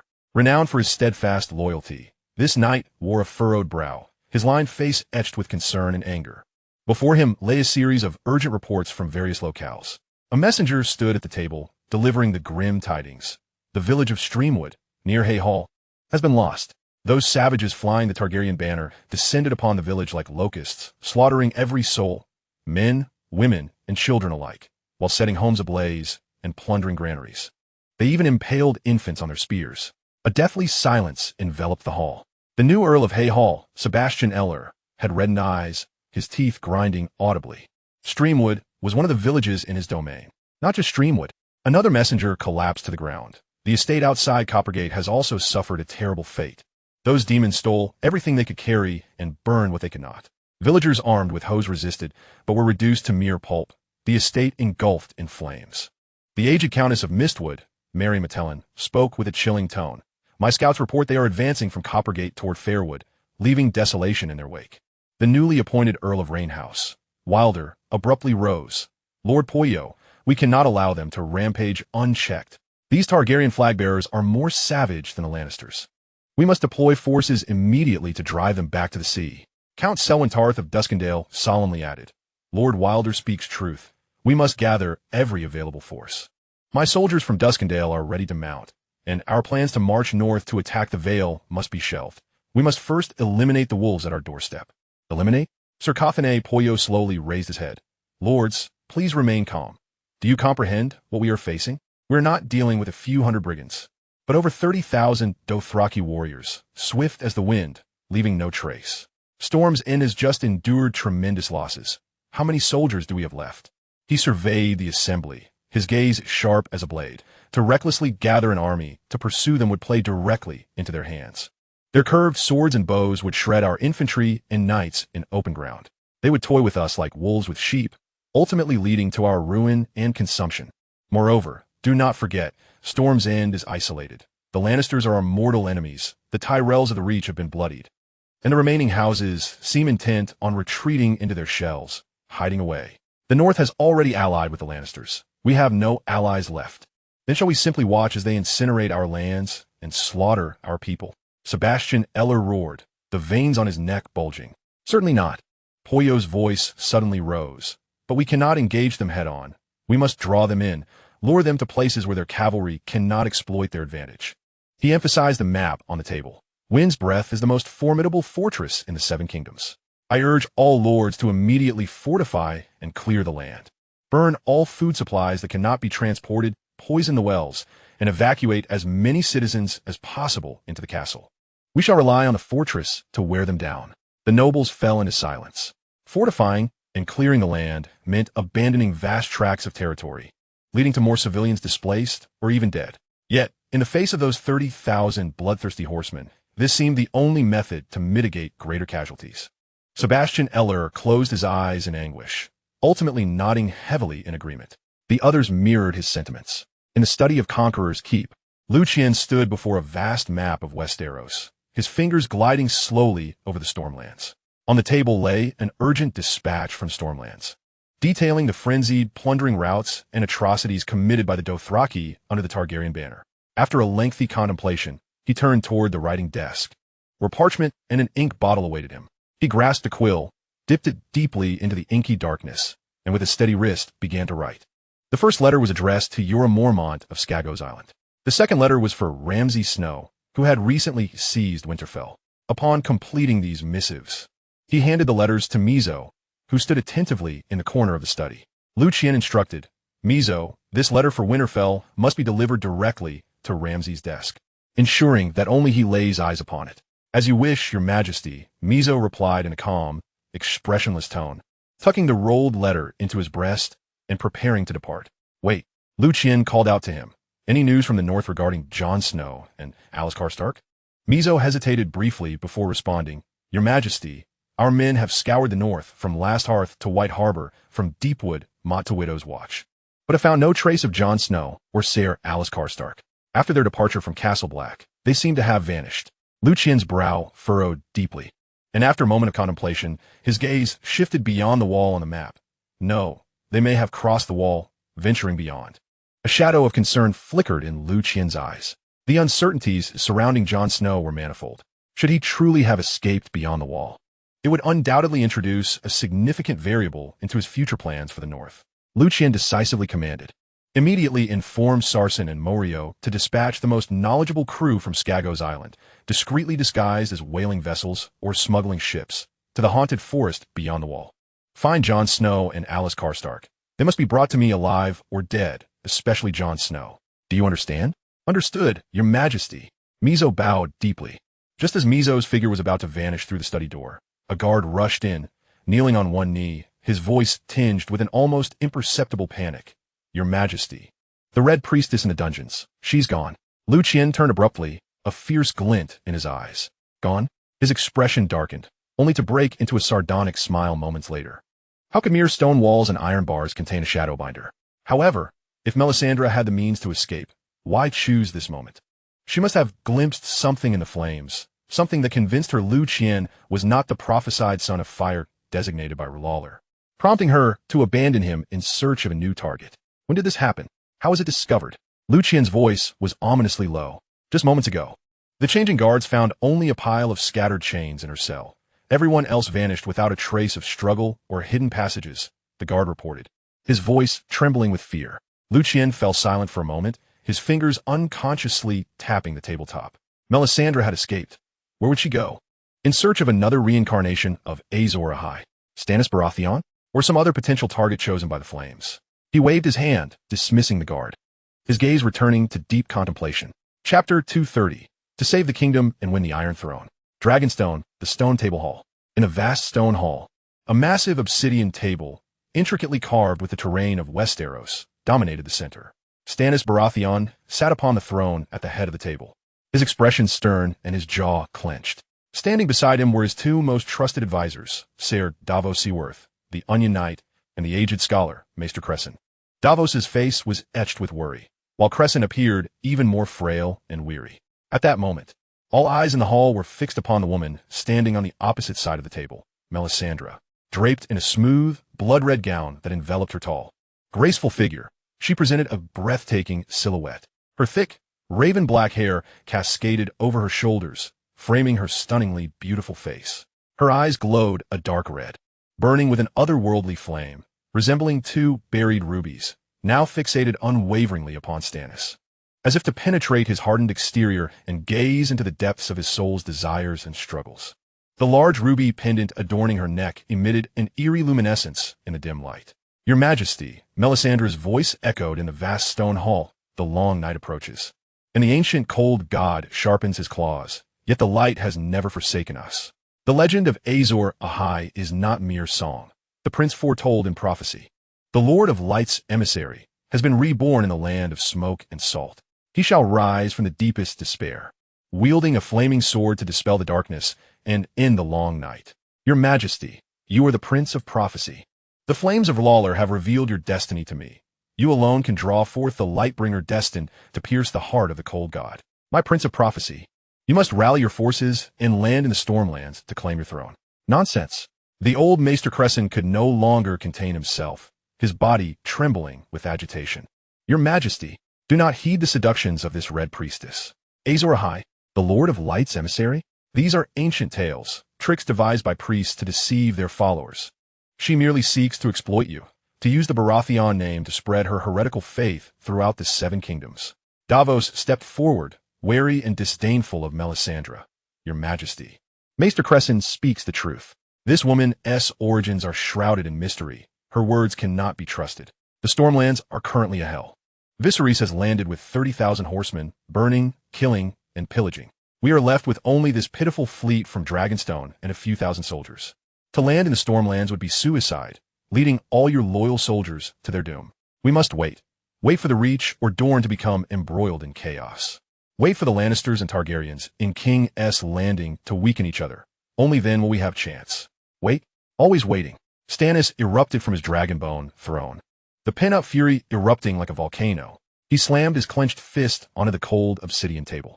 Bang! Instantly, the back of Stannis's hand split open, blood dripping through his fingers onto the table, staining the lands of Westeros beneath like a few glaring red plum blossoms.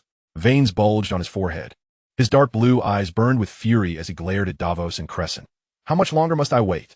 When Redwine's fleet circles Dragonstone like vultures. You want me to endure? Fine, y endured. Now that Redwine's fleet has retreated to Driftmark, you want me to wait again? The Seven Kingdoms are bleeding.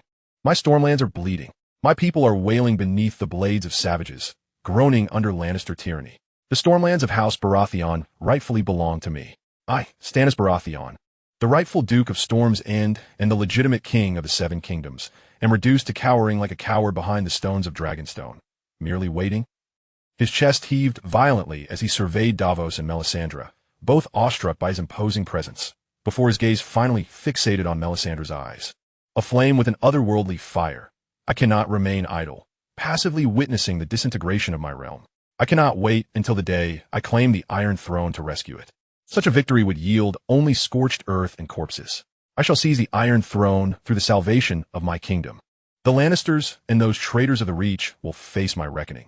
I shall reduce them to ashes with the flames of justice. But now, Lady Melisandre, you assert that you can bestow upon me power? Can you lead me through the mists of blood and fire? Tell me, what power can you grant me? The strength to immediately save my Storm's End. The might to crush that Targaryen remnant and his savage horde. The ability to unseat that usurper Edric Storm from the walls of Storm's End. A radiant smile, almost mask-like in its beauty, finally unfurled upon Melisandre's face. Yes, your grace, the power of Lawler surpasses any mundane sword or blade. It can illuminate your path, pierce the fog laid by your enemies. Fortify your will to be unyielding as stone, embolden your soldiers, and instill visions of doom in your enemies, causing them to tremble in fear. As for power, she stepped forward, nearly reaching Stannis. Power lies within Storm's End. I have seen it in the flames. As long as you set foot in Storm's End and vanquish those barbaric heads, the light of Lawler will guide you to your strength. Her words poured into Stannis' heart, scorched repeatedly by responsibility and fury. To save the kingdom, to claim the Iron Throne, to prove, through action, to cleanse humiliation with the blood of foes. Each word struck forcefully against his deepest desires. Very well. Stannis swept his arm decisively, his gaze sharpening, casting aside all hesitation, leaving only a resolve of utter determination. Issue the orders. His voice resounded throughout the war room. Assemble all ships and soldiers of Dragonstone. Bring forth our weapons and supplies, and land at Storm's End. Let those Dothraki savages witness. Let the false king of Storm's End behold. Let the Lannisters of King's Landing see what a true king of the Seven Kingdoms ought to be. Beyond the wall, in the haunted forest, an eternal silence was governed by a deeper, more piercing cold. Towering sentinel trees and soldiers donned in heavy ice armor and pristine white snow twisted and extended their branches, casting grotesque shadows under the pallid light of day. Beneath their feet lay snow deep enough to reach their knees, each step accompanied by a crunching sound. Jon Snow trudged laboriously, his heavy fur cloak failing to shield him from the pervasive chill. His face was numb from the cold, and the breath he exhaled crystallized in the air. Sir Alliser Thorne followed a few paces behind. The old Night's Watch instructor's complexion was a sickly hue. His breath labored, each step appearing exceedingly arduous. Between them was a figure, bound by coarse ropes, stumbling forward with conspicuous difficulty. Her fiery red hair stood out in the white world like a defiant flame. Yet at this moment, that flame appeared somewhat dimmed. She trembled with cold, her lips turning blue, her face marred with abrasions and frostbite, yet in her eyes still burned a fierce and indomitable spirit. Damn wildling, hurry up! Alliser gasped, his voice hoarse as he shouted, giving Ygritte a shove. She stumbled, nearly falling into the snow, and shot him an angry glare, spitting a mouthful of blood. Old Crow, this haunted forest will claim you. Ygritte's voice, laden with the wildling's signature rasp and provocation. Shut your mouth, wildling bitch. Alliser spat vehemently, gripping the hilt of his sword. Talk again, and I'll cut out your tongue to feed to the shadow cats. Jon silently observed this exchange, his heart heavy with conflicting emotions. Since their departure from Castle Black, they had been relentlessly pursued by the Brothers of the Night's Watch. With no other choice, they passed through the black gate of Long Night Castle, arriving in the icy expanse beyond the wall. In the haunted forest, they encountered a trio of wildlings. Sir Alliser, skilled in swordsmanship, dispatched the two male wildlings, leaving only Ygritte as their guide to lead them to a port southward. He gazed at this wildling who referred to them as crows, feeling an inexplicable stirring within him, an emotion he could not comprehend. Ygritte was like a flame, even bound, even trembling with cold. She radiated a vitality he had never witnessed, captivating him. Ygritte seemed to sense Jon's gaze. She turned her head, locking eyes with him, her expression devoid of fear, only laced with a mischievous smile. "Hey, Crow boy," she suddenly said, her tone devoid of the hostility she had shown towards Alliser, instead tinged with mockery. "You keep sneaking glances at me. Are you hoping to bed me?" Chapter 231, The Others. She asked without hesitation, her eyes roaming over Jon's handsome yet frostbitten face. Jon's face flushed suddenly. Despite the numbing cold, warmth surged within him. He awkwardly averted his gaze. His throat dry as he growled, "What nonsense are you spouting? Shut up and keep moving." "Huh." Ygritte let out a mocking laugh, as if she could see through his embarrassment. "Feeling shy? Or are you simply a virgin crow who's never tasted a woman?" She deliberately twisted her bound body. Though her movements were stiff from the cold, they still carried an untamed allure. "This wretched place will freeze you into a popsicle. Why not set me free and let me warm you for a night? I guarantee you'll be so warm you won't even be able to speak." Her words were crude and audacious, igniting a fire within Jon's heart. He felt his pulse quicken, blood racing through his frozen veins. An urge he could not suppress gripped him. He abruptly turned his head, intending to chastise her, only to find himself once more ensnared by her eyes. Aflame with that strange fire, a resounding slap struck Ygritte's face.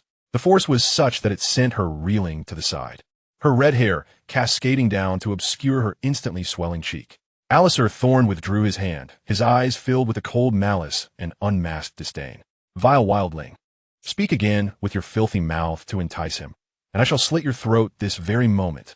Alliser's voice was as chilling as a winter's wind, as he seized Ygritte by her hair, forcing her to lift her gaze towards Jon, and roared, "Jon, wake up. Remember your mission. These wildlings, these savages beyond the wall, are born killers. Their words are less trustworthy than the winds of the north. To show them mercy is to be cruel to yourself. Once we find a ship, eliminate her immediately. No sotobaivos. Do you understand?" Jon looked at Ygritte's bruised cheek, witnessing the surge of fury and humiliation in her eyes, and felt a sharp pang in his heart. Yet he knew Alliser was right. They could not afford weakness. He forced himself to harden his heart, avoiding Ygritte's gaze, and stiffly nodded. "Understood, my lord." Ygritte remained silent, her fiery green eyes fixed on Alice Karstark with a piercing glare, before she lowered her head and trudged silently through the deep snow. The trio fell once more into a heavy silence. The only sounds echoing through the desolation of the forest were the crunch of snow underfoot and the weighty breaths they exhaled. Towering ancient trees twisted their branches above, weaving a dark canopy that cast bizarre shadows, resembling countless watchful eyes. The surrounding stillness was haunting, as if even the wind had vanished, leaving only an oppressive silence that felt suffocating. Jon's unease intensified. He couldn't shake the feeling that something was watching them, lurking in the shadows of the thicket, behind the ice-covered boulders. The sensation of being observed was chilling and malevolent. Just as they struggled over a snow-laden, jagged slope, Alice, trailing behind, seemed to step upon a loose stone, causing her to stumble and emit a soft gasp. "Be careful," Jon instinctively called back. In that fleeting moment, calamity struck. A crimson shadow lunged from beside Jon. Ygritte. Unbeknownst to them, she had managed to gnaw through most of the bindings around her wrists with her teeth and frostbitten fingers. At that instant, seizing the moment when Alice lost her balance, she exerted all her strength and crashed into Alice's lower back. "Ugh!" Alice gasped in sudden pain, her body teetering backward. "Wildling, you're courting death!" Alice bellowed, her eyes blazing with fury as she reached for the sword at her waist. Yet Ygritte was swifter. Like an agile snow hare, she rolled on the ground, her snow-dusted hand darting out not towards Alice, but towards Jon's sword, hanging at his side. "Jon, the sword!" Alice's shout and Ygritte's action occurred almost in unison. Jon's mind buzzed. His body's instincts overtook rational thought. Just as Ygritte's fingers were about to grasp the hilt of the sword, he swiftly turned, his right elbow striking Ygritte's shoulder with force. Ygritte cried out in pain, knocked aside, her hand reaching for the sword falling short. "Ghost!" Jon nearly shouted. Accompanied by his call, a massive white figure suddenly leaped forth. Ghost's amber eyes glinted with a cold ferocity, his powerful paws crashing down upon Ygritte, pinning her into the thick snow. The massive wolf's jaws opened, revealing sharp, white fangs. His hot, foul breath washing over Ygritte's pale face, mere inches from her throat. Ygritte's body went rigid, paralyzed with fear, her eyes wide with terror. She gazed at the dire wolf atop her, fangs bared, then at the black-clad boy beside her, whose expression was complex, gripping the hilt of his sword. In despair, she closed her eyes, surrendering to her fate. Jon panted heavily. He had just sent Ghost to patrol nearby, wary of any pursuing wildlings or Night's Watch Rangers. Alice struggled to rise, drawing her own sword, its tip aimed directly at the subdued Ygritte. Her singular eye burned with murderous intent. Kill her, Jon, now. In this ungrateful wildling. Jon's grip tightened around the sword hilt, the icy sensation seeping into his palms. He looked down at Ygritte, lying in the snow, eyes closed, awaiting death, and felt as if an icy boulder had lodged itself in his chest. A flicker of suppressed emotion clawed at him. No. Jon's voice came out hoarse as he glanced at Alice. My lord, we still need her to guide us. Alice pointed angrily at Ygritte.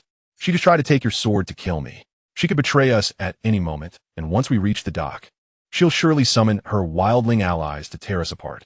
Kill her quickly, Jon. Jon's internal struggle was fierce. Logic dictated that Alice was right.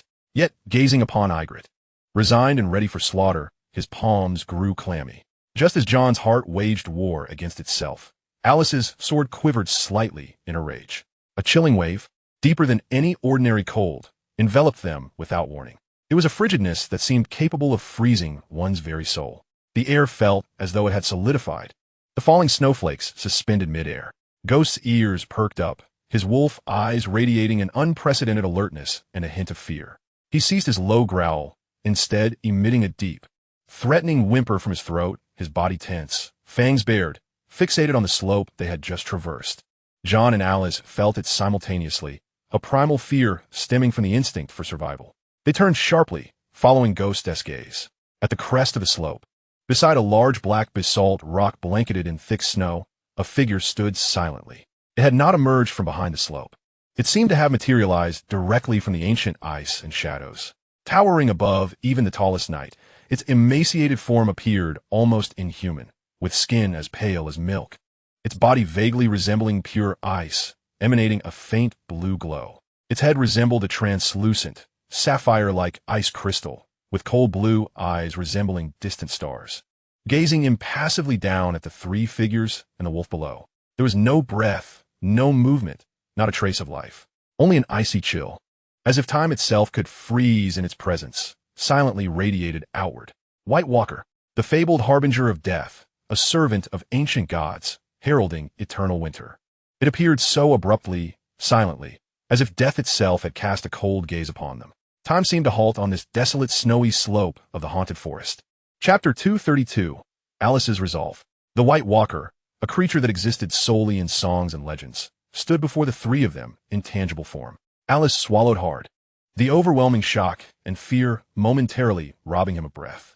Jon and Ygritte's legs trembled, immobilized. Run, Jon, run. Don't look back, Alice shouted, finally overcoming his fear, realizing the peril they faced.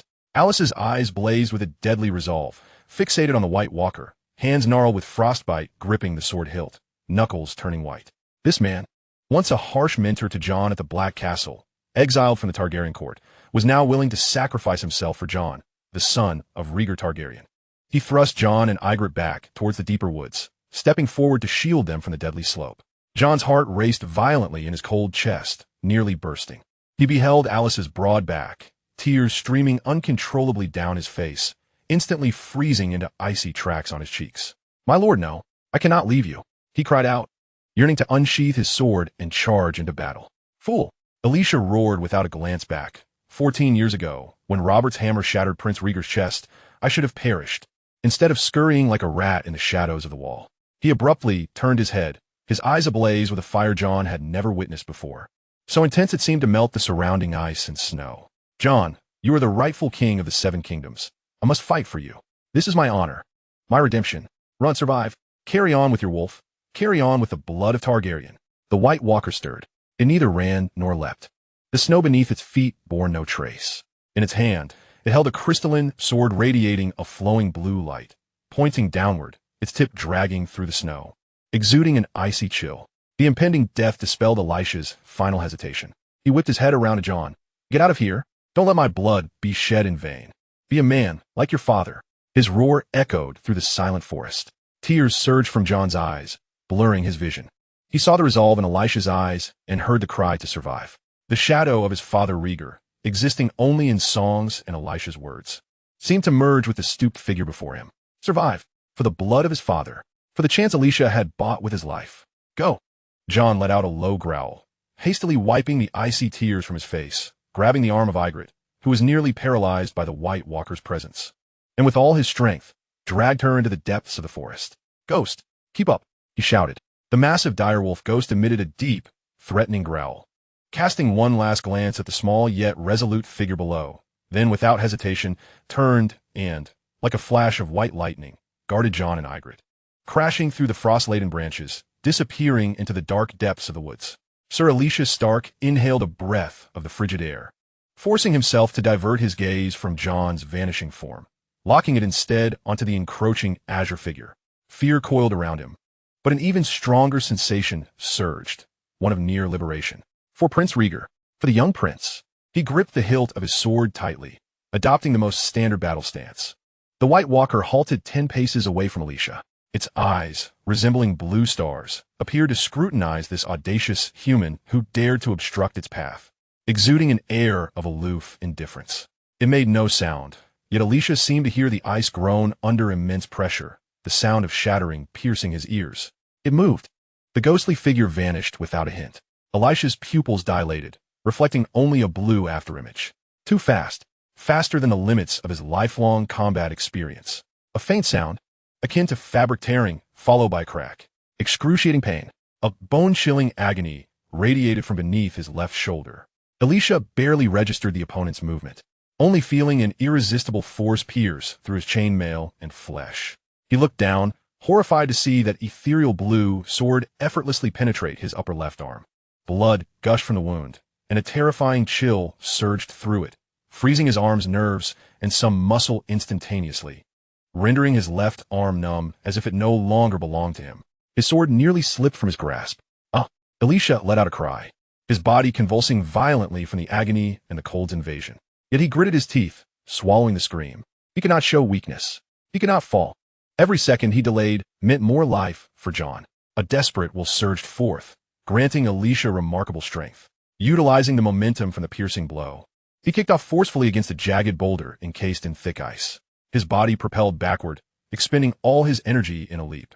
He crashed heavily into the snow a few paces away, sending up a flurry of flakes. The wound on his left arm still did not bleed, only a cold. Sharp pain, his entire arm stiff and numb. Struggling with just his right arm, he half knelt, gripping his sword tightly, its tip aimed at the approaching White Walker. The creature paused, not immediately pursuing, but merely observing Elisha's pitiful struggle, its icy sword dripping with frozen blood, reflecting a more sinister glow in the dim light. Elisha panted heavily, forcing himself to remain calm as he swiftly surveyed his surroundings. Snow, boulders, twisted dead trees. He had to utilize everything. The White Walker took another step. Just as it entered a 5-step radius before Elisha, the crystalline sword lifted once more, poised to deliver a lethal blow. Elisha moved. He did not strike back. Instead, he rolled sharply to the right. His target was not the White Walker, but a massive sentinel tree bent under the weight of snow, its gnarled branches twisted. With all his might, he swung his sword, not at the White Walker, but at the root of the sentinel tree, long eroded by ice and snow. Now weak and vulnerable. Crack! The root, already burdened, snapped under the force. Lacking this crucial support, the already tilted sentinel tree groaned, and the immense weight of the accumulated snow above came crashing down. Simultaneously, the entire tree, with the force of a thunderclap, plummeted toward the positions of both the White Walker and Elisha. As he severed the root, Elisha threw himself in the opposite direction, curling behind a protruding piece of black basalt. Boom! The snow cascaded down like a waterfall, instantly engulfing a vast area. Following this was the dull thud of the tree, trunk hitting the ground, the earth trembling beneath it. Countless broken branches and shards of ice scattered like lethal arrows. Had he succeeded? Elisha's heart raced, nearly leaping from his throat. He strained to peek from behind the rock, fixating on the area now blanketed in snow and debris. Yet, hope shattered instantly. Amidst the swirling snow and ice crystals, a ghostly blue figure slowly materialized elsewhere. The White Walker remained unscathed. It had instantaneously shifted position as the sentinel tree fell. The last glimmer of light within Sir Elisha Stark extinguished. All his struggles seemed futile against such overwhelming power. He grimaced, summoning the last of his strength, and with his right hand, positioned his sword across his chest. Not to block. He knew he could not. Merely to stand and face death. The White Walker moved. This time, it did not employ that terrifying speed. It approached leisurely, step by step, treading upon the frozen snow, making its way toward the rock. Elisha tightened his grip on the sword, lifting his head, his face marred with frostbite and blood, struggling to muster a twisted smile as he faced that icy visage, and with the last remnants of his life. He roared, for the Targaryens, for the true dragon. The White Walker seemed to pause for an exceedingly brief moment, its icy crystal blade slicing through the air with a diagonal strike. Elisa's pupils dilated in shock. He instinctively attempted to block with his sword, but the blue light was far too swift. It exceeded the limits of his neural reflexes. He felt a sudden lightness in his right arm, followed by a chilling force colliding with his neck. There was no excruciating pain. The last scene he beheld was the swirling sky, the distorted treetops blanketed in thick snow, and a headless body, still clutching a sword, slowly toppling backward. Was that his own body? Thud! The White Walker coldly glanced at the severed head and the fallen headless corpse in the snow. It gradually lifted its gaze, icy blue eyes piercing through layers of gnarled branches and snow, directing its attention toward the vanishing figures of Jon and Ygritte. It stepped forward, entering the shadowy forest, leaving behind a cold, lifeless form in the snow. Chapter 233. Dorne has fallen. Dorne, the Water Gardens. The gentle sound of the fountain, the rustling leaves of palm trees in the mild breeze, and the air saturated with the sweet fragrance of orange blossoms and lemon trees.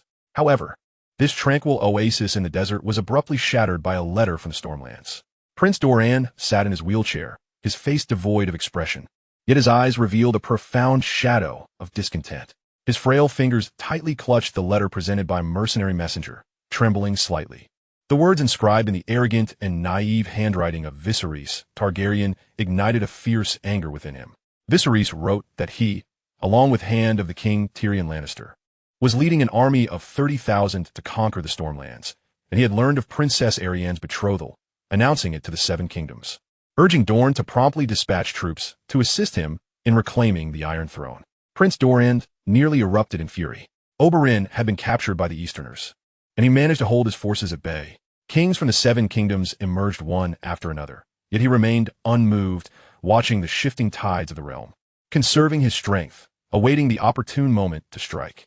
All of this had been laid bare in the sunlight by this foolish letter and the even more foolish Viserys. Moreover, the so-called soldiers Viserys were clearly a horde of Dothraki savages.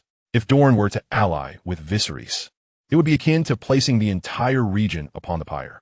After a lengthy moment, he barely suppressed the nearly all-consuming rage. Gesturing with a hoarse voice, summoned Quentyn and Arianne. Soon, Prince Quentyn strode in, dressed in a simple linen tunic. Hot on his heels was Princess Arianne. Her gait was languid, the fiery red silk gown hugging her graceful curves, her thick black curls cascading casually over her shoulders, a few strands sticking to her smooth forehead and long neck due to perspiration. A faint blush of satisfaction lingered on her cheeks, and her gaze was dreamy, clearly having just emerged from a fervent revelry. Since being confined in the Spear Tower by her father for 3 months, she seemed to have become even more indulgent. Prince Doran did not even glance at his daughter's languid demeanor, directly tossing the letter onto the low table before Quentyn and Arianne.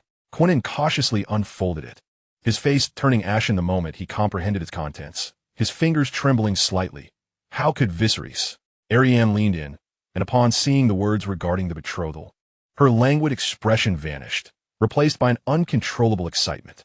Targaryen, she murmured, her mind involuntarily conjuring images of the otherworldly beauty of the Targaryen family depicted in songs, their silver gold hair, their violet eyes. What might her future husband be like? Would he possess the gallant valor of the legendary Daemon Targaryen, or the charm of the dragon rider Aemon?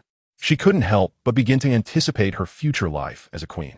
Prince Doran observed the bewilderment on his son's face and the yearning in his daughter's eyes. The anger he had just quelled surged again, but his tone grew even more somber and frigid. 30,000 Dothraki savages borrowed from the Easterners across the narrow sea. Consider what they would do in the Stormlands. They are not likely to lay siege, but rather to pillage and slaughter, turning the Stormlands into scorched earth, extinguishing the last flicker of hope for the Targaryen restoration, transforming into a plague that all of Westeros would rally against. Aligning Dorne with him means standing against all of Westeros.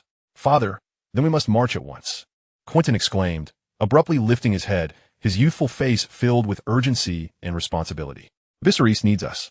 Only Dorne's army can restrain those savages. Restrain? Prince Doran let out a cold laugh, interrupting his son. Quentyn, you are far too naive. Who can reign in a horde of nomadic savages who know only the curved blade and plunder? Viserys certainly cannot. His sharp gaze swept over his son and daughter. Yet his mind pondered another question. Who leaked the news of the betrothal? Was it those Easterners? No.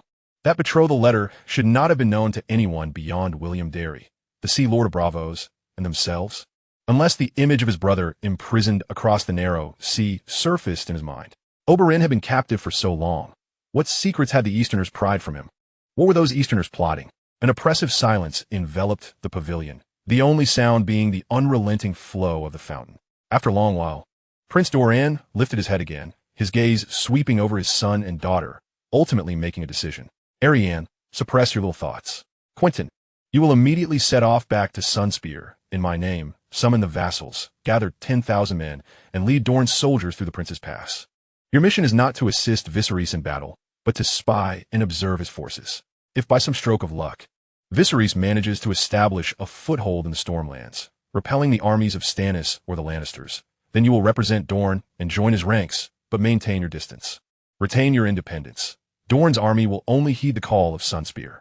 However, if he and his Dothraki horde find themselves besieged by the likes of Catelyn, Stannis, or the Lannister forces trapped in a dire situation, then your foremost task is to bring Viserys Targaryen back to Dorne alive, at any cost.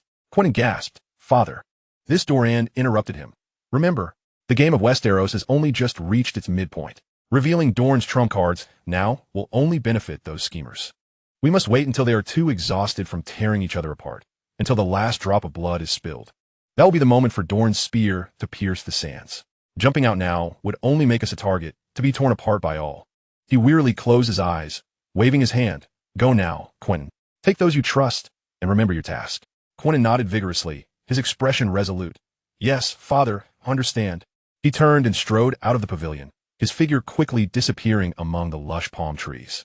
Arianne watched her brother's retreating silhouette, then glanced at her father, who was deep in thought. Her red lips parted slightly, as if about to speak, but ultimately fell silent. The glimmer of anticipation for Targaryen beauty in her eyes gradually gave way to contemplation of her own fate. Could that true dragon truly become her support? Chapter 234. You will inherit the City of Stone. The Conqueror's fortress, the King's Hall. Liu Qian sat regally upon the throne, his gaze calmly fixed upon the anxious figure at the center of the hall. Wymar Royce, the third son of Count Yohn Royce of Stone City, an 18-year-old youth. He had inherited the Royce family's characteristic tall and robust frame, possessing a slender physique and handsome features, garbed in a somewhat antiquated yet impeccably laundered outfit befitting a noble of the Vale. Yet at this moment, his striking visage was marred by evident tension and unease, his eyes furtively glancing at Liu Qian on the throne before quickly averting their gaze. In the original narrative, he was meant to journey to the Wall to become a Night's Watchman, but the current turmoil in the Vale had rendered such an escape impossible. Sir Wymar. Liu Qian's voice shattered the silence. It is a pleasure to see you once more. The last time we met was 2.5 years ago when you accompanied your brother to redeem your father. How swiftly time has passed. Wymar promptly bowed, expressing, Your Majesty, I am grateful for your audience. On behalf of my father, Count Yohn of Stone City, I extend the most heartfelt greetings. I have taken the liberty of coming here to seek your assistance on behalf of my father and the Royce family. Oh, assistance? Liu Qian raised an eyebrow, leaning forward slightly, intrigued. Let me guess, you wish to borrow some Dothraki raiders from me to bolster the Vale's army? A smile danced at the corners of his mouth, laced with amusement. The kings of your 7 kingdoms, Robb Stark, Viserys Targaryen, have borrowed quite a number from me. Does the Royce family wish to partake as well? Wymar's face flushed crimson, and he abruptly raised his head, embarrassment flickering in his eyes. Your Majesty, the Royce family cherishes the glory of our ancestors. We would never allow those marauding Dothraki savages to tarnish the Vale's purity. That is not our intention. He paused, a note of pleading in his voice. We seek your permission to redeem the Vale soldiers you captured over 2 years ago during the Battle of Bloodstone Island. At that time, 4,000 elite troops from the Vale were part of King Robert's army. Given the current tense situation in the Vale, these loyal warriors are precisely the reinforcements we urgently require. Liu Qian chuckled, Sir Weimer, it seems your Royce family is embroiled in considerable trouble? A flicker of struggle crossed Weimer's face as he glanced at the profound black eyes of Liu Qian upon the throne, realizing that concealing the truth was futile. He clenched his teeth, unveiling the current precarious state of the Vale. Peter Baelish, under the protection of Lady Lisa Tully, was wielding power over the Vale. His father, Count Yon, had formed a coalition with 5 of the Vale's powerful lords to create the League of Justice in opposition. His elder brother, heir Andar Royce, was being held as a hostage in the Eyrie by Lisa. The Royce family was in dire need of soldiers to confront the impending conflict. After listening, Liu Qian rose, gracefully descending the steps of the throne to stand directly before Weimer. Sir Weimer, your 2 brothers, Andar is held by Lady Lisa, and Robert perished in King S Landing. Have you considered that you might one day inherit Stone City yourself? Weimer's head snapped up in disbelief, staring incredulously at Liu Qian, his handsome face drained of color, leaving only astonishment and confusion. Inherit Stone City? Him? A 3rd son? Such a notion was utterly preposterous, were it not for the chaos among the 7 kingdoms. He would have long donned black garb and journeyed to the Wall to spend the remainder of his days. This thought had never even dared to cross his mind. Yet now, Liu Qian's words ignited the suppressed ambition deep within him. His breath quickened, and a fervent light flickered in his eyes. Liu Qian noted the momentary wavering in Weimer's gaze, a smile curling his lips. He extended a hand, gently patting Weimer's rigid shoulder. I can support you, Sir Weimer. I can facilitate the redemption of those Vale captives at a most reasonable price. However, you must agree to one condition. Weimer's heart leapt to his throat. What condition? Your Majesty? Liu Qian's smile deepened. Quite simple. When I eventually land upon Westeros, I require Stone City, the strength of the Royce family, and I need you, Weimer Royce, to pledge your loyalty to me. Land upon Westeros, Weimer exclaimed, stepping back in shock, his eyes wide with incredulity. Your Majesty, you intend to. He could not finish his sentence, a chill racing up his spine. The ambition of this Eastern king was grander and more terrifying than he had ever imagined. That is not the crux of the matter, Sir Weimer. Liu Qian's tone remained calm. The pivotal question is whether you will accept my condition. He shifted the discussion. Moreover, I can share an intriguing piece of information with you, for free. That young lord in the Eyrie, Robert Arryn, is not the biological son of John Arryn and Lisa Tully. Weimer's mind buzzed once more. This revelation was more shocking than Liu Qian's plans for Westeros. He instinctively retorted, Impossible. Your Majesty, he is the illegitimate child of Peter Baelish and Lisa Tully. Liu Qian interrupted, I acquired this knowledge through various discreet channels. The noble bloodlines of Westeros can sometimes be murkier than the filth of King S Landing. You may choose not to believe it, but if you carry this news back to the Vale and disseminate it between the Eyrie and the League of Justice, how long do you think Lisa Tully's already precarious rule can endure? Without this Arryn bloodline to rally behind, what will the Eyrie have to resist the coalition of the 6 powerful lords of the Vale? Otherwise, with just your 6 houses, breaching the impregnable Eyrie would be a Herculean task. This was, of course, Liu Qian's speculation, yet at this moment, such a scandal held considerable weight in the 7 kingdoms. After all, there were far too many green-haired noble families there. An array of emotions swirled wildly across Weimer Royce's face. He stood rooted to the spot, his body trembling slightly. The allure of inheriting Stone City, the lethal weapon against Lisa and Peter, and the immense risk of pledging loyalty to this ambitious Eastern king weighed heavily upon him. Time seemed to stand still. After a long pause, Weimer finally inhaled deeply. Your Majesty, I will take the news regarding Robert Arryn's parentage back with me. As for your proposal, I require time to deliberate. Liu Qian's smile remained unchanged, as if he had anticipated this answer. He patted Weimer's shoulder once more. Of course, Sir Weimer, take your time to ponder, consider the future of Stone City. Reflect on your own future. I trust you will make a wise choice. With a heart full of complex emotions, Weimer bowed deeply and then stumbled slightly as he exited the king's hall. The vast chamber was left empty, with only Liu Qian remaining. Chapter 235, The Betrayal of the Stormlands Nobles. Stormlands, Griffin's Roost. The legendary castle, said to have been constructed by Brandon the Builder using magic and massive stones, silently loomed over the cliffs of Shipbreaker Bay, unyielding against the crashing waves below. The castle's stag banner fluttered fiercely in the biting sea breeze. At this moment, beneath the towering walls of Griffin's Roost, a grim atmosphere prevailed. Stannis Baratheon rode upon a black warhorse, positioned at the forefront of the phalanx of several thousand soldiers from Dragonstone he had brought with him. Behind him stood Davos Seaworth, alongside the striking red priestess Melisandre.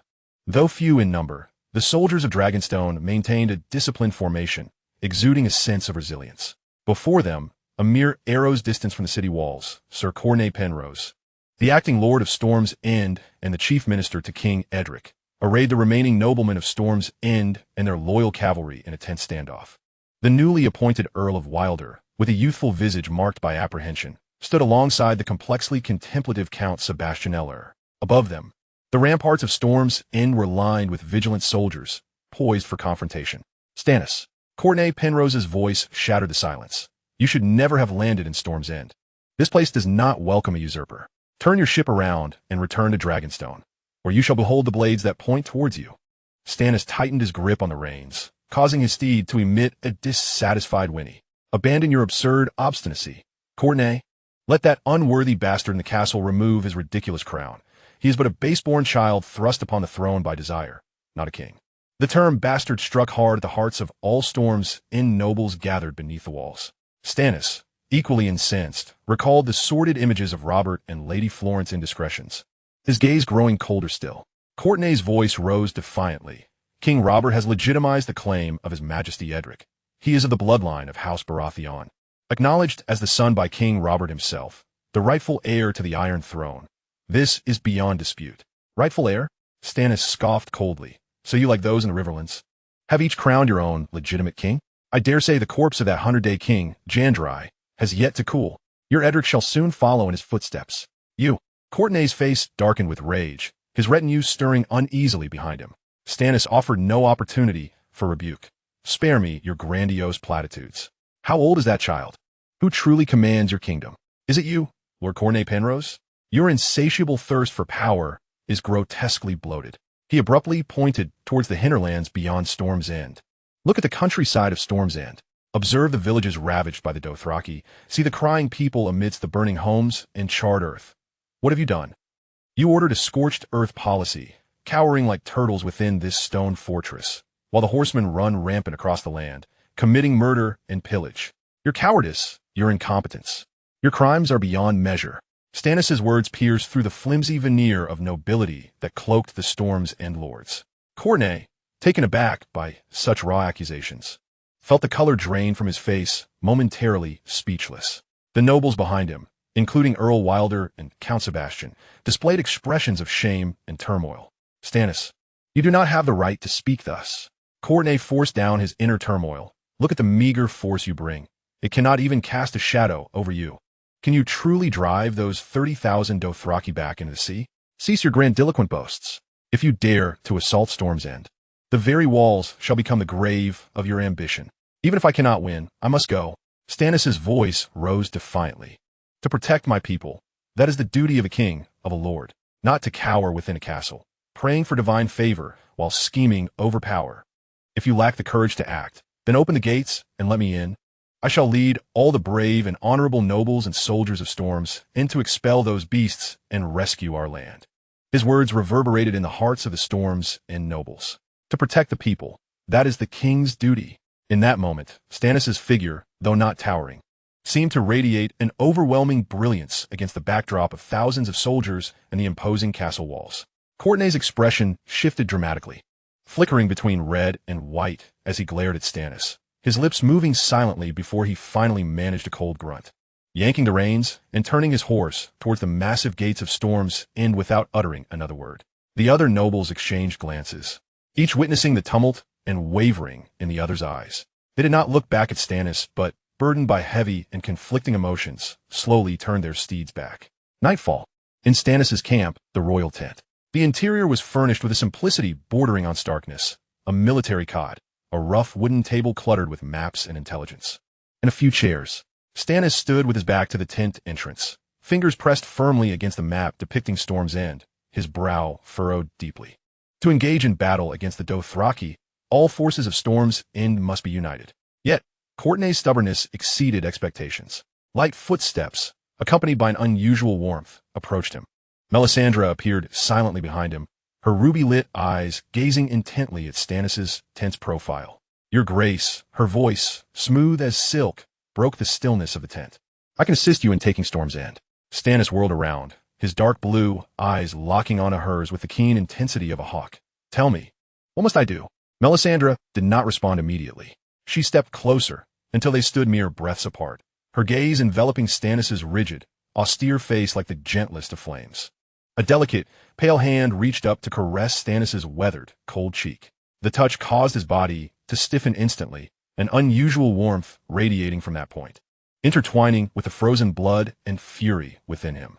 He instinctively sought to retreat, yet the burning red gaze held him captive, rendering him immobile. Your Grace, Melisandre's voice softened. Like a lover's whisper, you need only to pour the fire that burns within you upon me. Her other hand lifted slowly, reaching towards the golden clasp of her deep crimson robe. Grant me the power of light. Her nimble fingers deftly unfastened the clasp. The smooth, deep red silk slipped away like the receding tide, revealing vast expanses of pristine, delicate skin beneath, the exquisite collarbone resembling a butterfly poised to take flight. As she continued, her fingers sought the ties of her undergarment.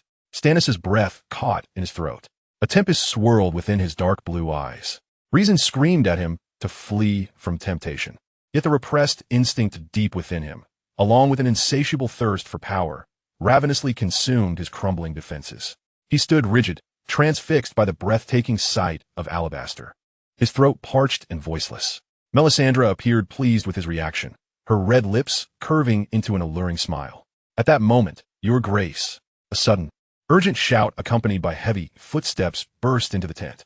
Ser Davos, the Onion Knight, flung aside the tent flap, drenched in sweat, his face alight with a mixture of ecstatic disbelief. The scene within the tent felt as if it had been frozen in time.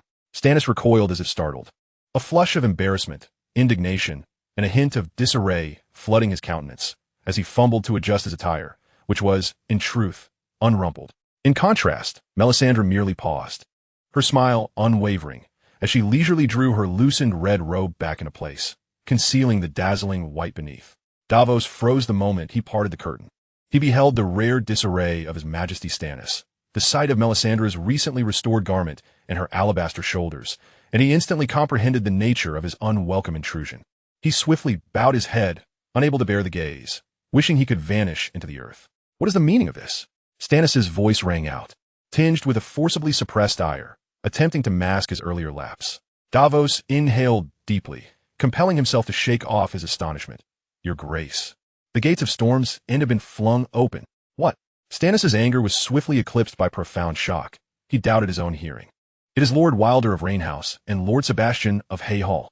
Davos spoke with rapidity. They have taken Cotane prisoner and opened the gates of Storm's End, declaring their loyalty to you. Storm's End is ours.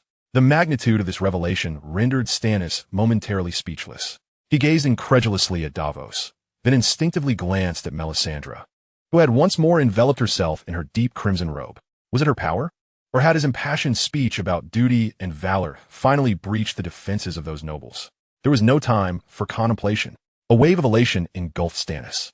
He swept his hand decisively, immediately seized the castle, secure all critical points, especially the boy, Edric Storm, and bring me Cotane polos. He no longer regarded Melisandre, striding purposefully out of the tent with Davos hot on his heels. The great gates of Storm's End stood wide open, and Stannis found himself in the hall of the castle, watching as Cotane polos was escorted in by soldiers. The old knight bore bruises upon his face, a testament to his fierce resistance during capture. Stannis, you treacherous. Cotane's furious tirade was abruptly silenced by Stannis's frosty voice. Take him away, imprison him. Keep a close watch. Stannis did not even spare him a glance. His gaze swept across the respectful faces of Lord Wilder and Lord Sebastian, among others, standing at attention in the hall.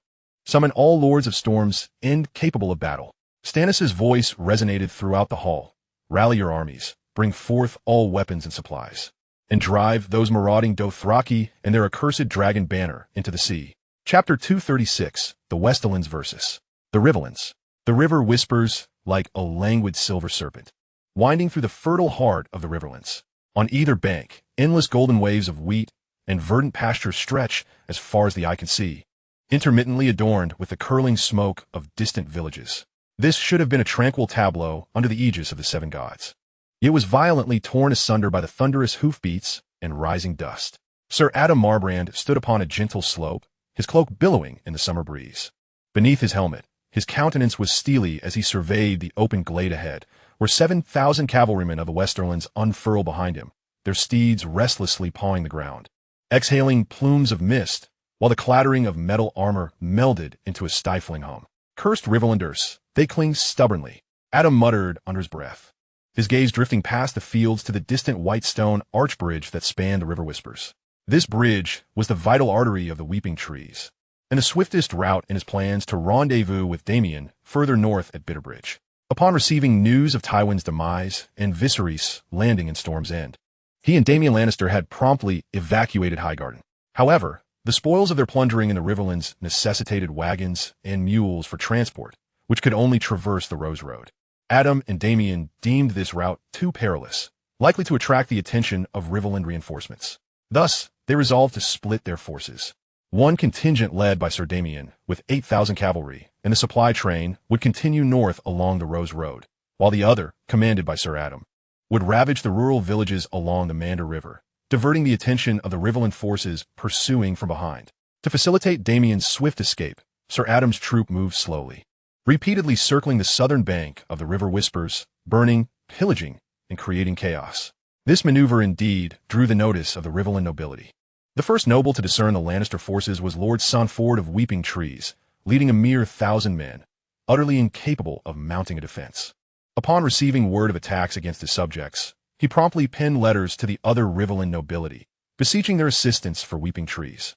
Although the remaining Riverland lords had reached a consensus at Highgarden to abstain from the impending conflict between the Lannisters and Targaryens, they could not remain passive while other nobles in the Riverlands suffered under Lannister aggression. Upon learning that Adam's forces numbered less than 10,000, the first to respond was Sir Jon Forsworn. After the conclave at Highgarden, he had secured dominion over the Arbor Hall. Presently, he commanded both New Barrel Castle and Arbor Hall. Though the latter had been stripped bare, the vast countryside remained untouched. Thus, Adam Marbrand's actions were undoubtedly a source of embarrassment for him. Upon receiving Senford's plea for aid, Jon swiftly gathered his soldiers from New Barrel Castle, dispatching his conscription officer to Arbor Hall and the unclaimed lands of Highgarden to rally the displaced farmers into his ranks. Subsequently, nearby nobles from Old Oak and Red Lake joined his forces. Jon also received a joint missive from Lord Baelor and Lord Pikes, who sent a contingent of troops to bolster Jon's ranks, advising him to expel the Lannister army from the Riverlands without engaging in direct combat. In no time, Jon amassed a formidable force of approximately 15,000 men and led them up the River Whispers, intent on driving Adam Marbrand from the territory. Upon noticing Riverland pursuers trailing behind him, Adam felt a surge of alarm at first. Yet he soon realized that these soldiers were merely trailing him, not directly attacking. Clearly aiming to force him back, Adam swiftly grasped the Riverland's intent. After Viserys conquered Storm's End, he would undoubtedly press northward toward the Crownlands. And when the Targaryens and Lannisters clashed, the Riverlands would stand to benefit. Adam scoffed. He had no intention of entangling himself further with the Riverlanders. He had just received word from Damien that his forces had crossed Bitterbridge, and even if the Riverland army pursued, they would not catch up. He planned to head north from Weeping Trees to Bitterbridge, rather than continue along the River Whispers eastward into Storm's End. As Sir Adam contemplated these matters, his army traversed a lush expanse of birch and weeping trees, and their view suddenly opened up. The white cottages of Weeping Trees lay clustered on the flatlands along the northern bank of the River Whispers, the serene, winding river separating the pastures of Weeping Trees from the castle of the Sonford family and the village of Weeping Trees. The Tsinshu Plain grassland is situated to the south of the Joshi River, while the castle and the town lie to the north, connected by a white stone arch bridge approximately 30 feet in length and 10 feet in width. The verdant, flat grassland on the southern bank serves as a communal space for the residents of Tsinshu Plain Town. In the year 209, after the conquest of Aegon, the Tsinshu Plain tournament was held on this very grassland, where the tall Duncan and his retainer, Aegon V, participated in the event that ignited the infamous Trial of Seven. In the year 282 after the conquest, the Battle of Tsinshu Plain, a significant conflict during the War of Usurpers, also erupted here. During the battle, the forces of Count Lando Tarly triumphed over Robert Baratheon's Stormland army, forcing Robert to flee northward to the town of Stone Hall in the Riverlands. As Adam led the Lannister cavalry into this lush expanse, he beheld the northern bank of the Joshi River Arch Bridge, fortified against any enemy. The northern end of the bridge was barricaded with sandbags, chevaux de frise, and sharpened wooden stakes, with the white castle of Tsinshu Plain partially visible beyond the bridge. Approximately 1,000 soldiers of House Senford, clad in armor and armed with spears and bows, vigilantly guarded the makeshift walls and fortifications at the bridgehead. Their gaze was fixed intently upon the forces of the west. "My lord, we are running out of time," urged Stephen Swift, the heir to Cornfield, as he rode closer. His family lands near the river bend had suffered grievously during the previous campaign against the west, and his eyes now burned with hatred as he looked towards the Riverlanders. "That bastard John Forsworn, raised by that green apple wench, has been trailing us for 2 days. If we delay any longer, the situation will turn against us." Adam raised a hand to interrupt him. "I know, Stephen. Damien and the spoils convoy should have safely crossed the Bitterbridge by now. It is time we rid ourselves of this swarm of buzzing flies. Go, inform the guards on the bridge to clear the way. We seek only passage northward, and pose no threat to Tsinshu Plain. Should they dare to impede us when our army flattens this bridge, their heads will adorn our lances as a warning." A flash of ferocity crossed Stephen Swift's eyes as he spurred his horse, charging down the slope with several attendants like an arrow released from a bow. Heading straight for the bridgehead, he halted his horse at the edge of the archer's range and called out to the knight atop the bridge, draped in the Senford sigil. "Clear the way. We demand passage." "Bah," was the contemptuous retort from the knight at the bridgehead, who spat vehemently and bellowed, "Lannister lapdogs. Did you speak of honor while you ravaged the Riverlands? Who in the 7 kingdoms does not know you to be treacherous beasts? You wish to cross Tsinshu Plain? Only over our corpses." Stephen's face flushed with rage, his hand instinctively grasping the hilt of his sword. Adam, observing from the slope, recognized the futility of negotiation. Without further hesitation, he unsheathed his long sword, its blade gleaming ominously under the somber sky. "First squad, dismount and take that bridge." Adam's voice rang out across the battlefield. The standard was raised, and hundreds of Westermen dismounted, their heavy oak and iron shields crashing to the ground, forming a moving wall of iron. With the sound of heavy footsteps, this armored porcupine began to advance slowly toward the bridgehead. "Loose! Kill them!" The Senford knights shouted defiantly from the bridgehead. Instantly, a torrent of arrows soared from the fortifications and walls, shrieking through the air and striking the Westermen's shield wall. Thud, thud, thud. Most arrows were deflected by the thick shields or embedded in their surfaces, with only a few finding their mark at awkward angles, resulting in muffled grunts and the thud of fallen soldiers. The formation of the Westmen faltered slightly, but under the roar of their officers, they pressed forward resolutely. The soldiers' shields inexorably ground over the grass before the bridgehead. "Steady! Prepare the spearmen." The voice of the Senford knight trembled with a hint of fear. Just as the Westerman's shield wall was within 20 paces of the bridgehead's chevaux de frise, ready to launch a devastating charge, a deep, resonant horn suddenly blared from the woods of Tsinshu behind the Westmen. Adam Malbranth turned abruptly, his pupils dilating in shock. Chapter 237. Horsemen, horsemen. From the edge of the dense Tsinshu woods emerged an endless tide of soldiers. At the forefront flew the banner of House Forsworn, a green apple. Following closely were the sigils of Red Lake, Old Oak, and numerous other families of the Riverlands. The soldiers spread out like wildfire, their spears forming a forest and their shields creating a wall, instantly filling the western side of the Tsinshu Plain grassland and cutting off Adam's path westward. A rough estimate suggested their numbers exceeded 10,000. Sir John Forsworn rode a magnificent brown steed, appearing at the front of the ranks. Clad in green plate armor edged with silver, the green apple emblazoned on his breastplate stood out starkly under the gloomy light. His face bore a hint of fatigue, but more prominently was the barely contained fury ignited by the repeated provocations from the Lannisters. He coldly regarded Adam on the slope.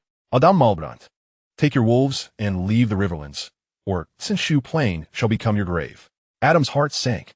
Damn it, they have caught up, and they possess overwhelming numbers. He forced himself to remain calm, swiftly scanning the Riverland army. Although there were many banners, their formation appeared somewhat loose, and the soldiers' equipment varied greatly, with many faces showing signs of inexperience and panic. They are but hastily summoned farmers. This brought him a measure of reassurance. As long as they were not seasoned regulars, his cavalry still had a chance.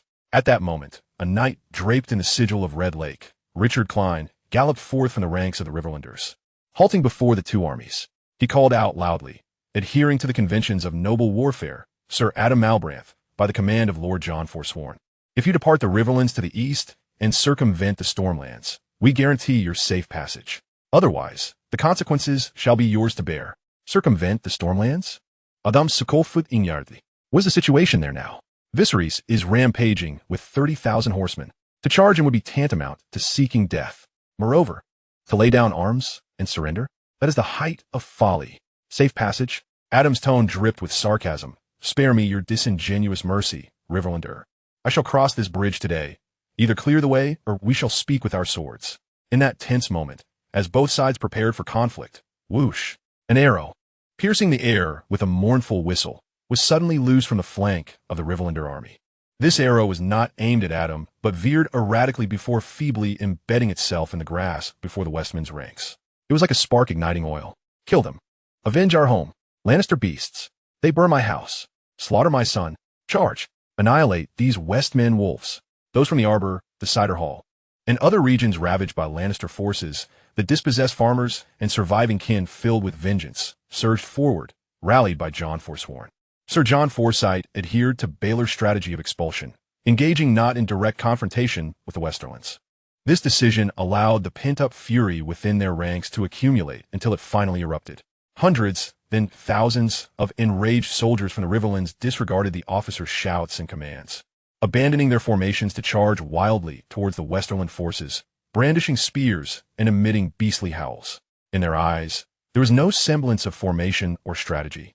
Only a profound hatred for the men of the West. Stop. Return. You fools. This is defiance of military orders. John Forsyth's complexion turned ashen, his voice hoarse from his desperate attempts to halt the chaos. Yet, once the flood of hatred was unleashed, could it be restrained by mere mortals? His meticulously maintained formations were swiftly torn asunder by the relentless tide of fury. Richard Klein stood in stunned silence, his mind a blank canvas as he beheld this unraveling scene. In that moment of distraction, a figure darted past him with the swiftness of lightning. It was Stephen Swyft. This knight of the Westerlands, consumed by rage, offered Richard no opportunity for response. Utilizing the momentum of his steed, he drove his sword with all his might into Richard's neck from the side. Ugh! Richard Klein managed only a brief, muffled groan as warm blood erupted from his severed carotid artery like a geyser, instantly staining his crimson-hued cloak and the grass beneath him. His wide, astonished eyes reflected disbelief as his body tumbled from the horse. Slay the rabble of the Riverlands. Adam Malbrain witnessed this grim spectacle, and the last vestiges of hesitation vanished, replaced by a ferocious intent to kill. He understood that war was now unavoidable. In this narrow confrontation, only the brave would prevail. His cavalry, the creme de la creme of the Westerlands, was ready. He raised his sword high, unleashing a thunderous roar. Warriors of the West, for glory, for our fallen brethren. Charge forth. Tear them apart. Roar. 7,000 Westerland cavalry were incited into a frenzied rage, their battle cries echoing across the battlefield. Heavy hooves trampling the lush pastures of Tsinshu Terrace as the earth quaked beneath the iron onslaught. A torrent of steel coalesced into a devastating force that collided fiercely with the oncoming Riverland infantry. The first ranks of Riverland foot soldiers were sent flying and crushed beneath the weight of the charging warhorses. The Westerland cavalry's spears easily pierced through flimsy leather armor and flesh, while swords swept through the air, painting the scene in a shower of crimson.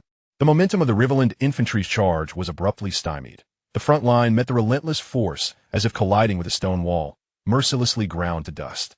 John Forsyth watched in horror as his army collapsed like meat thrown into a grinder, his heart twisted with anguish. He hoarsely commanded his remaining loyal guards from New Barrel City, steady the formation. Archers, loose your arrows, cover the flanks. Count Cedric, bring your men to flank them. Quickly. Count Cedric, recognizing the horrific impact of the Westerland cavalry, understood that once John's main force was shattered, he would be next. Gritting his teeth, he ordered a portion of the bridge's defenders to break away, attempting to flank the Westerland cavalry from the south end of the stone bridge.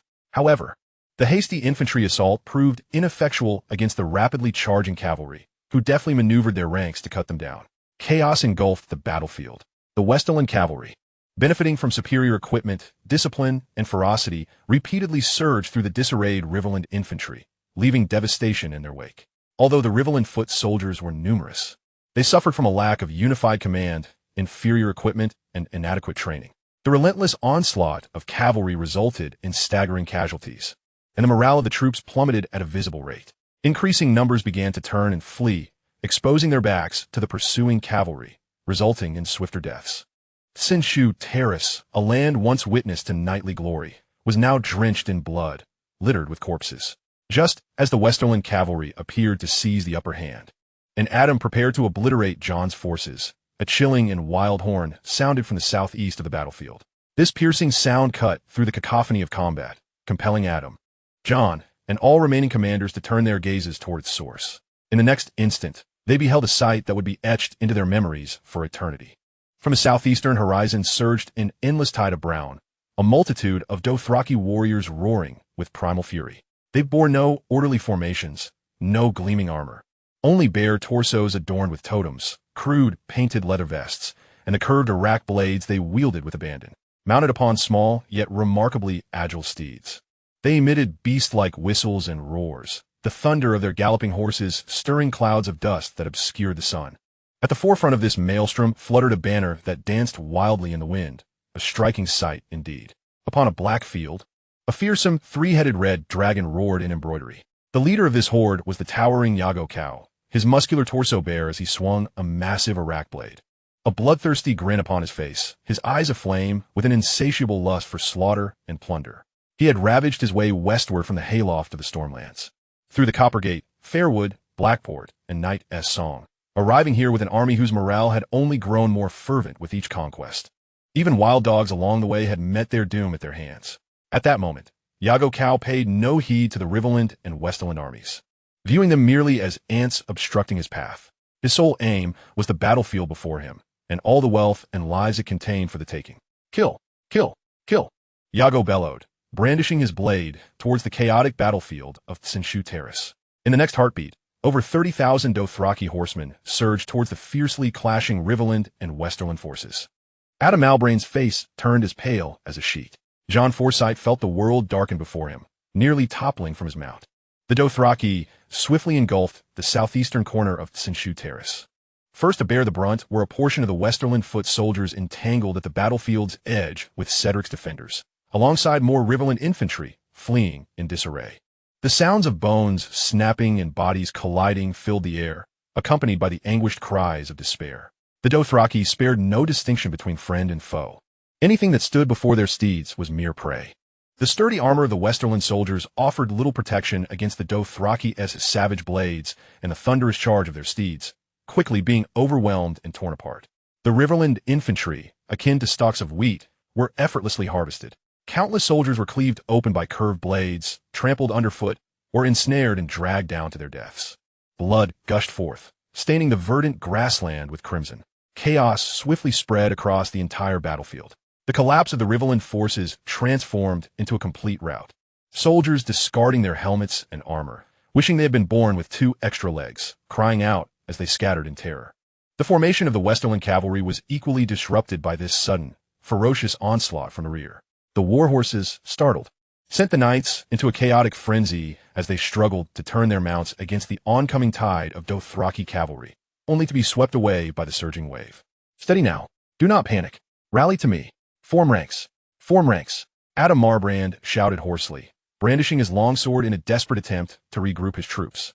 Yet, in the face of this cataclysmic onslaught, his voice felt feeble and insignificant. He witnessed a valiant knight of the Westerlands attempting to unseat a charging Dothraki with his lance, only to see his foe deftly evade, and, in a flash, his curved blade cleaved both knight and steed in twain. He saw Stephen Swift leading a small retinue in a counterattack, only to be instantly overwhelmed by a multitude of Dothraki, their cries swiftly silenced by the chaos. "My lord, we cannot hold. We must retreat," a bloodied officer shouted as he rushed to Adam's side. Adam gazed at the encroaching Dothraki cavalry from all sides. Watching his elite horsemen crumble like an avalanche, his heart wrenched in agony. He knew that if they did not withdraw soon, everyone would meet their end here. Break through towards the southeastern storm, he commanded. He turned his horse, leading the few hundred remaining elite cavalrymen in a fierce charge towards the relatively weak southeastern flank of the encirclement. At that moment, the heavy armor of the Westerland knights proved its worth. They formed a tight, conical formation, charging heedlessly into the fray. The weight of their warhorses and the sharpness of their lances and swords tore a bloody rift through the relatively disorganized Dothraki ranks. Adam led the charge, his longsword cleaving through the Dothraki that stood in his way, blood splattering across his armor and visor. Yet, The knights beside him fell at an alarming rate. With every glint of a curved blade, a Westerland knight's cry of despair echoed, accompanied by the mournful whinny of a dying steed. Just as Adam Marbrand fought valiantly, struggling to break through towards the southeast, another army emerged at the southern end of the battlefield, as if rising from the very earth itself. The fluttering banners bore the sigil of House Martell, a golden sun pierced by a red spear, surrounded by the forces of Sunspear, the Bone Hills, the Salt Shore, the Hellgate, and the Starry September. The army of Dorne.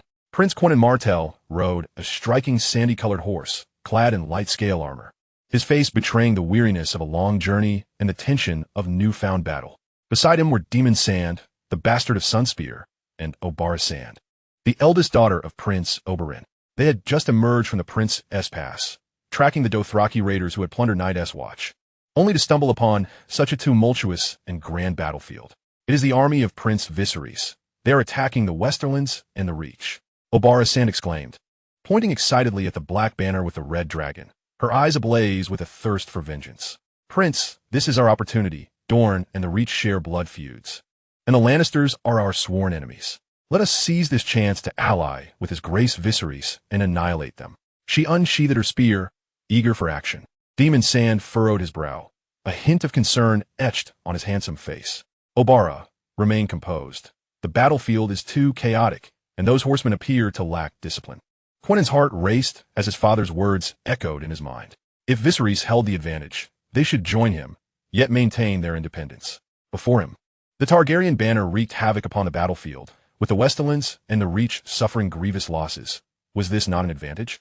Quentyn gazed at the black dragon banner fluttering amidst the brown tide, then at the disarray of the Westerlands and Reach forces. And a flicker of resolve ignited in his eyes. Warriors of Dorne, for the sake of Dorne, charge forth against those Lannister and Reach scum. Let us support our allies and eradicate them. He drew his sword, pointing toward the battlefield. For Dorne, the soldiers of Dorne, already stirred into a frenzy by the atmosphere of battle, let out a thunderous roar. They formed agile spear formations, swiftly and fiercely lunging towards the densest clusters of the retreating Westerland and Reach troops. The tips of their spears glimmered in the sunlight, coated with a specially concocted venom. The arrival of the Dornish forces plunged the battlefield into utter chaos. In the most tumultuous core of the battlefield, two emaciated packhorses were tethered beneath a solitary weirwood tree. Viserys and Tyrion were tightly bound to the horses' back by coarse leather straps. Their mouths were stuffed with foul rags, muffling their terrified whimpers. The interpreter fared worse. An arrow, shot from an unknown source, pierced his eye socket with deadly precision, blood and brain matter splattering across half his face, rendering him lifeless. Viserys beheld the hellish scene around him, blood and flesh flying, horses whinnying in distress, and the Dothraki, savage and merciless, wielding their curved blades to slaughter. He watched as the knights of the Westerlands fell and the infantry of the Reach were trampled, and terror engulfed him in an instant. He felt a sudden warmth spread beneath him, a hot liquid uncontrollably soaking through his silk trousers, streaming down the saddle. He had lost control. His entire body trembled uncontrollably, his lavender eyes brimming with tears, leaving only a void of unending fear and despair. Where was the dignity of a true dragon? Tyrion, too, was pale from the gruesome spectacle and the acrid scent of blood, his stomach churning. Yet, he forced himself to regain composure. He spotted the banner of the Dornish army and felt his heart sink. Desperately, he twisted his body towards a nearby Dothraki warrior, who was screeching and brandishing his curved blade, summoning all his strength to shout in his broken Dothraki. Having learned from the interpreter, "Release us. We are warriors. We can aid you in battle, or we shall be slain by arrows, just like him." He pointed with his bound hands towards the interpreter's grotesque corpse. The Dothraki warrior paused, glancing curiously at Tyrion, then at the dead interpreter, and finally at the terrified Viserys, a look of scorn crossing his face. Yet, he seemed to find some merit in Tyrion's words. Should they be slain by arrows, Khal might hold him accountable. Cursing under his breath, he drew a dagger from his waist, and, with a few swift motions, severed the leather straps binding Tyrion and Viserys, casually picking up two bloodied rocks from the ground and tossing them to them before returning his focus to the battlefield with excitement. As soon as Tyrion was freed, he tumbled from the horse, seizing the heavy curved blade, and turned to the quaking Viserys, whose trousers were now soaked. "Your Grace, we must find a place to hide. It is far too perilous here." However, just as Tyrion attempted to drag the petrified Viserys off the horse, the tide of battle shifted once more. Quentin's spear-wielding Dornishmen viciously plunged into the retreating forces of the Reach and the Westerlands. They were well-trained and coordinated, their sharp spears targeting the gaps in enemy armor and the vulnerable bellies of their steeds. More terrifying was the venom on the spear tips. A mere scratch could induce paralysis and dizziness, leading to a slow, agonizing death. The arrival of the Dornishmen turned the already chaotic battlefield into a veritable slaughterhouse, instantly drawing the attention of the Dothraki. Chapter 239. Are we not allies? Iago Caho was in the heart of the battlefield, savagely cutting down foes with his blood-sworn brethren, reveling in the thrill of slaughter. Out of the corner of his eye, he caught sight of the army surging in from the south. Ha! A sharp, furious roar escaped Iago's lips, a flicker of offended rage crossing his face. He presumed this newly arrived force intended to seize his prey or encircle him. In his simplistic mindset, the battlefield consisted solely of his Khalasar and everyone else was an enemy. Abruptly, he wheeled his horse around, his massive curved blade pointing toward the Dornish army, and bellowed orders to the most elite members of his Bloodrider Guard. Thousands of bloodthirsty Dothraki riders immediately abandoned the disarrayed forces of the Riverlands and the remnants of the West, howling as they redirected their charge, crashing violently into the newly arrived Dornish troops.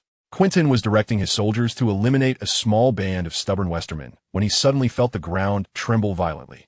He looked up in astonishment, only to see a cloud of dust obscuring the sky, within which countless Dothraki, brandishing their curved blades and roaring, were charging toward his formation. The proximity was so close that he could discern the savage, bloodthirsty glint in their eyes. No, stop. We are allies. We are Dornish. Quentin's face turned ashen as he cried out in panic. He flailed his arms desperately, attempting to convey his message. Yet, the galloping horsemen could neither hear nor comprehend his frantic calls. Shield wall. Quickly. Spearmen. Form a tight formation. Block them.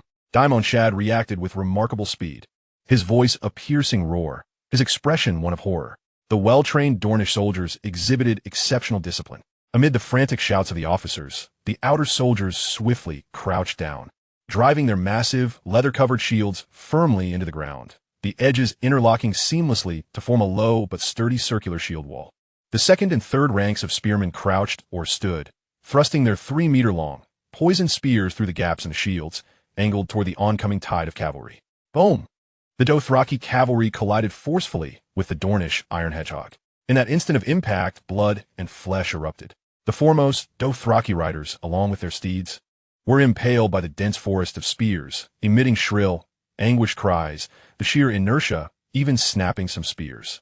The horses neighed in despair as they fell, casting their riders aside. However, there were simply too many Dothraki, their momentum too powerful. The following cavalry surged forward relentlessly, employing their exceptional horsemanship and reckless fervor, attempting to sever the spears with their curved blades and break through the shield wall. Hold firm, do not retreat. Daimon Shad and Obara sand wove through the ranks, their voices a fierce shriek, their swords and spears thrusting out to slay those Dothraki who managed to breach the shield gaps. Quentin's complexion was ashen, his grip on his curved blade slick with cold sweat. He had never experienced such a brutal conflict. Realizing the heavy losses from their frontal assault, the Dothraki swiftly altered their tactics. They ceased their direct charges and began to gallop swiftly around the Dornish circular spear formation. As they ran, they drew their composite short bows from their backs. Whoosh, whoosh, whoosh. A hail of arrows rained down from all directions upon the Dornish formation. The Dornish soldiers huddled tightly behind their shields, the arrows thudding against them, creating a cacophony of sound. Yet, the formation was not an impenetrable fortress. There were always gaps. Soldiers were continually struck by arrows that found their mark at awkward angles, piercing arms, thighs, and even faces, causing them to scream in agony as they fell. The formation began to falter. Time slipped away, and the Dornish soldiers, hoisting their heavy shields and spears, felt their strength rapidly deplete. The blazing sun bore down, the air thick with the stench of blood, sweat soaking their garments, their arms numbing to the point of near paralysis. Inevitably, more gaps and instabilities emerged in their ranks. The Dothraki keenly sensed these weaknesses. They unleashed their excited war cries once more, concentrating their forces to launch a lethal charge at the wavering points of the formation. With blades swinging and horses whinnying, the circular formations were ruthlessly breached. Dothraki riders surged into the ranks, their curved blades hacking wildly.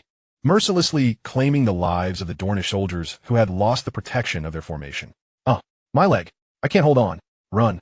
The cries of the Dornish soldiers intertwined with the Dothraki's frenzied laughter and the neighing of horses. The speed at which the lines collapsed resembled an avalanche. Quentyn watched in despair as his elite soldiers fell like grass before the scythe, his heart bleeding. He had brought over 10,000 of Dorne's finest. "Why? Viserys, why do you turn against us?"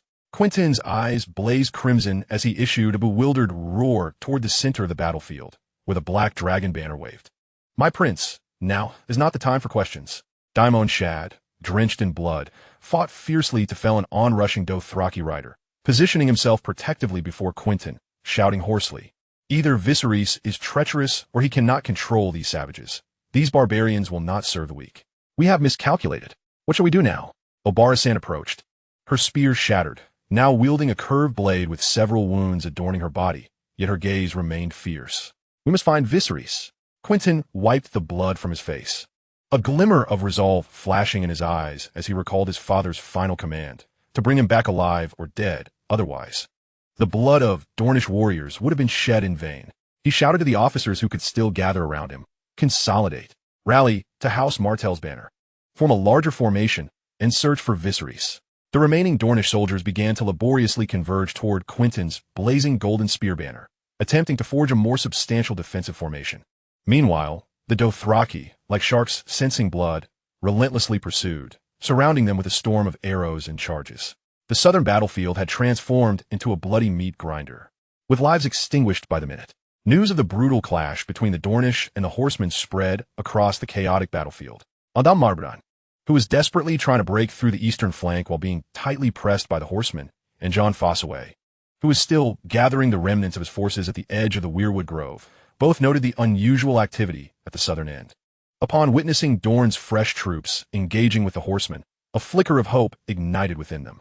As the armies clashed amidst the tumult, blood flowing like rivers, and exhaustion weighing heavily upon all, the horizon bore witness to the sun setting, painting the sky in a haunting crimson hue. Against this sanguine backdrop, a colossal army emerged from the dusk, slowly materializing behind the Dornish troops. The banner fluttering at the forefront was unmistakably visible in the blood-red sunset, a golden stag crowned within a heart of flame. Stannis Baratheon, Chapter 240, The Shadowbinder Melisandre. He rode atop a towering black steed, positioned at the vanguard of the army. The dying rays of the sun outlined his hardened yet weary profile. He appeared considerably older than his years, his eyes sunken deep. Yet, those dark blue eyes still blazed with a fiery determination and fury. He was clad in simple, deep gray plate armor, draped in a mantle embroidered with a blazing red heart and crowned stag emblem. In his hand, he firmly grasped an unadorned longsword. By his side stood Davos, while on Stannis' other flank was the most striking figure of the entire army, the Red Priestess Melisandre.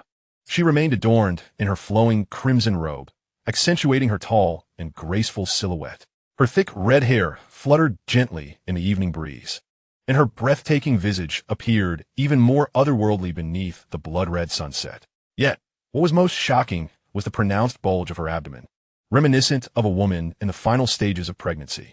The swell created a bizarre contrast with her slender form, and her voluminous red robe barely concealed it.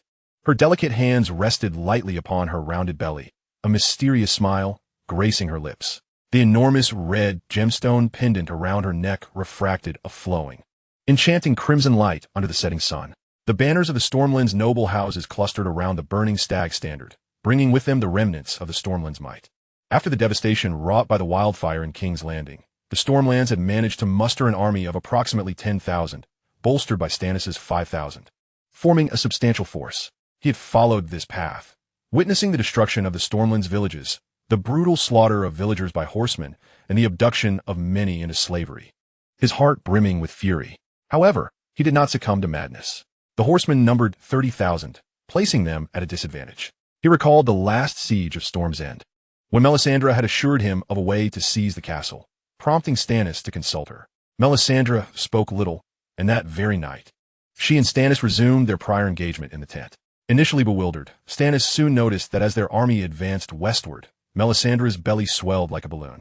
Not only was he astonished by her pregnancy, but he was also taken aback by the rapidity of her bulging form. Furthermore, he realized that his own features had aged considerably. Melisandre explained that this was due to the magic siphoning the fire from within him. On the battlefield, the soldiers of the Stormlands bore expressions of exhaustion, but more prevalent was the fury at the destruction of their homeland. Stannis reined in his steed, his dark blue eyes scanning the chaotic and blood-soaked battlefield of the Weeping Willow. The cacophony of battle cries, the clash of steel, and the whinnies of warhorses mingled with the nauseating stench of blood carried by the evening wind. Davos gasped, stunned by the grand and chaotic tableau of death before him. He witnessed the green apple banner of House Fossaway faltering, the Knights of the Reach breaking through bloodily, the black dragon banner of House Targaryen wreaking havoc, and the golden spear banner of Dorne besieged by countless brown cavalry, teetering on the brink of collapse. The four armies tore at each other amidst the battlefield. "Your Grace, this is a once-in-a-lifetime opportunity," a knight exclaimed, his face alight with bloodthirsty excitement. "They are all exhausted. Let us charge forth and capture them all." Stannis did not respond immediately. His gaze remained fixated on the wildly fluttering black dragon banner and the hulking figure of Jaqen, who was rampaging amidst the chaos. He observed how effortlessly Jaqen commanded the throng of horsemen, disregarding any semblance of formation or strategy, relying solely on primal strength and numbers to create a horrifying slaughter. He witnessed the collapse of the armies of the Riverlands and the Reach under this relentless tide, and how Dorne's elite were gradually ground down by the enemy's cavalry and charges. Stannis' voice was low. "There is a problem. The Dornishmen are clashing with the horsemen. Those horsemen seem to attack indiscriminately, completely out of control. Viserys Targaryen, the so-called true dragon, cannot command this army. This legion of horsemen has become a pack of wild beasts." Melisandre slowly rode forward, aligning herself beside Stannis, her eyes ablaze with the light of the ruby, precisely locked onto Jaqen in the distance, who was roaring and slaughtering. Her crimson lips parted slightly. "Your Grace, as wise as the King of Light himself. The reins to control these beasts do not lie in the hands of that cowardly true dragon, but around the neck of that burly barbarian leader. Look, he is the head of this pack. Sever this head, and the beasts will naturally collapse." Her gaze shifted to Stannis. "Your Grace, the flame within you has bestowed upon me the seed of light. Now is the moment to let it blossom, clearing the obstacles for you. With this shadow, sever the chains of barbarism, and then, as the enemy exhausts their strength, your iron cavalry will sweep across the battlefield like a wildfire, placing the laurel of victory upon your blazing stag." Stannis gazed into Melisandre's red eyes, then at the distant figure of Jaqen, who was orchestrating endless carnage. He recalled the charred remains of the villages outside Storm's End, the slaughtered innocents, and the vitality within him being drained by magic. A conflagration of responsibility, rage, and an insatiable thirst for victory ignited within his chest. Stannis resolutely nodded. A smile blossomed on Melisandre's face. She gently caressed her pronounced abdomen, and then, under the horrified gazes of Stannis, Davos, and all the noblemen and guards of the Stormlands, she slowly dismounted her horse. She approached a relatively flat patch of grass in front of the army, ignoring the bewildered stares of the surrounding soldiers and the deafening cacophony of battle. She extended her alabaster hands and began to gracefully and slowly unfasten the belt of her deep red robe. "What's she doing?" Davos's voice trembled with an uncontrollable quiver, an ominous premonition coiling around his heart. The surrounding nobles were wide-eyed in shock. Some instinctively took a step back, while others gripped their weapons tightly, their expressions filled with dread. The belt slipped away. The smooth, blood-red silk robe fell away like the skin of a peeled fruit, silently cascading from Melisandre's shoulders to pool on the grass beneath her. It revealed her snow-white skin. The pronounced bulge of her abdomen lay bare under the blood-red sunset. Melisandre remained oblivious to everything around her. Her countenance serene, she gradually sank down onto the cold grass. She parted her legs, her hands gently covering the violently writhing mass of her abdomen, as if something within were eager to break free. She began to chant ancient and obscure syllables, her voice soft yet imbued with a strange penetrating power, clearly resonating in the ears of everyone nearby. Time seemed to freeze. The sounds of battle on the field faded into the distance. All the soldiers of the Stormlands, including the battle-hardened knights and nobles, gazed in terror at the eerie and horrific spectacle unfolding on the grass. Suddenly, Melisandre emitted a shrill cry that transcended human sound. Her body arched violently, as if bearing immense weight. The hands covering her abdomen suddenly parted. A deep, viscous darkness, as if capable of devouring all light, began to crawl forth from her forbidden womb. It was neither liquid nor gas. It resembled a living, flowing shadow. It rapidly coalesced on the grass, and within moments, a figure entirely composed of pure darkness stood erect. It bore a striking resemblance to Stannis, cloaked in an inky blackness that seemed to warp and absorb the very light surrounding it. And then it moved. Chapter 241, The Battle of Five Armies. The shadowy figure darted across the ground with a speed as swift as lightning, hurtling towards the center of the battlefield, where the oblivious Yagokale was engaged in a frenzied slaughter atop his steed. This was the work of a devil. Davos murmured in a daze. His body turned to ice. The soldiers around him were paralyzed by terror. Stannis, witnessing the shadow that embodied a portion of his life and power racing away, abruptly raised his head, the dark blue of his eyes now ablaze with fury. Warriors of Storm's End. Stannis' voice rang out like a drawn sword, instantly quelling the chaos at the front lines. The miracle of the Lightbringer has manifested. The head of the wicked shall soon fall. Arm yourselves, grip your spears tightly. Follow me, follow the burning stag, and advance. Crush them. Victory belongs to House Baratheon, to Storm's End. For King Stannis. Long live the Baratheons. Kill. Despite the lingering dread of that horrific magic, the king's roar ignited the suppressed wrath and yearning for victory within the hearts of the Storm's End soldiers. The battle cry erupted like a volcanic explosion as the 15,000 well-rested troops of Storm's End, led by Stannis' flaming stag banner, marched forward with heavy yet resolute steps, surging towards the chaotic, blood-soaked battlefield. Meanwhile, at the heart of the fray, Yagokale was reveling in the carnage. He had just cleaved a Dornish soldier, who attempted to thrust a spear at his horse, in twain with his curved blade, hot blood splattering across his face. He extended his tongue to lick the blood from the corner of his mouth, letting out a satisfied growl. The blood riders beside him, akin to a pack of bloodthirsty wolves, savagely slaughtered everything in sight. Ha! Ha! Ha! Yago raised his bloodied, curved blade, issuing a triumphant laugh to his blood riders. To him, the soldiers of the Riverlands, the tin cans of the West, and these Dornish snakes wielding poison spears were nothing more than lambs awaiting the slaughter. His Khalasar was invincible. However, just as his laughter faded, an inexplicable chill, as deep as the marrow of his bones, seized him without warning. Yago's laughter froze on his face. He suddenly felt a pang of dread, as if being targeted by the most dangerous of beasts. Instinctively, he sought to turn around. Too late. A profound, viscous darkness emerged silently from the shadow beneath his horse, instantaneously coalescing into a humanoid silhouette. This shadow bore no physical form. It disregarded Yago's powerful muscles, piercing directly through his chest. Ugh! The expression on Yago's face became rigid in an instant. His robust body swayed slightly. The blood-soaked Arak fell to the ground with a clatter. He attempted to grasp the reins, but his fingers had stiffened, refusing to obey. In the next moment, under the horrified gazes of his blood riders, Yagokale toppled straight from his mount, crashing into the muddy, blood-soaked earth with a thud. His wide-open eyes retained a flicker of incredulity, yet the light of life had utterly extinguished. Silence. An eerie stillness rapidly spread outwards from the center of Yago's corpse. The first to react were the blood riders closest to him. They stared at Kale's lifeless body, gazing into his unseeing eyes, their faces etched with utter shock and an indescribable fear. Kale, a blood rider stammered, testing the waters with a quavering voice. No response. Kale is dead.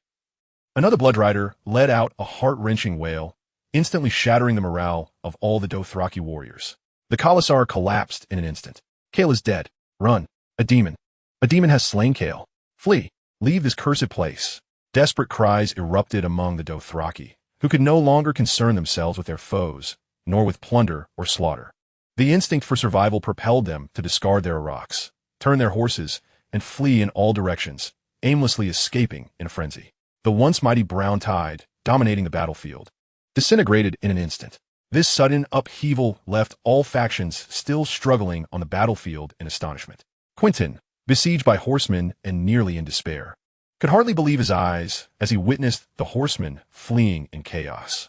Adam, drenched in blood and struggling to break through in the southeast, felt a surge of joy as the pressure lessened. John Forsyth, at the edge of the sparse woodland, gathering the remnants of his forces, was nearly moved to tears with joy. Yet, their elation and respite lasted but a fleeting moment, for a more terrifying storm of destruction had already descended. For King Stannis. For Storm's End. Kill. Like a tsunami, the battle cry surged forth, accompanied by the heavy thunder of iron hooves and marching feet from the southeast to the battlefield, bathed in the crimson glow of the setting sun. Stannis Baratheon led 15,000 well-rested troops of Storm's End, their morale soaring, crashing into the already weary and heavily depleted forces of the four armies. The first to bear the brunt were the Dothraki cavalry, who had just lost their leader and were scattering in retreat, completely unprepared for the iron torrent of Storm's End. Boom! The lances of the Storm's End cavalry easily pierced through the thin leather vests, and heavy hooves trampled the fallen horsemen into a pulp.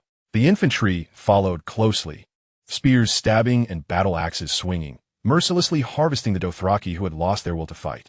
The beasts that had once ravaged the battlefield were now reduced to prey, slaughtered at will.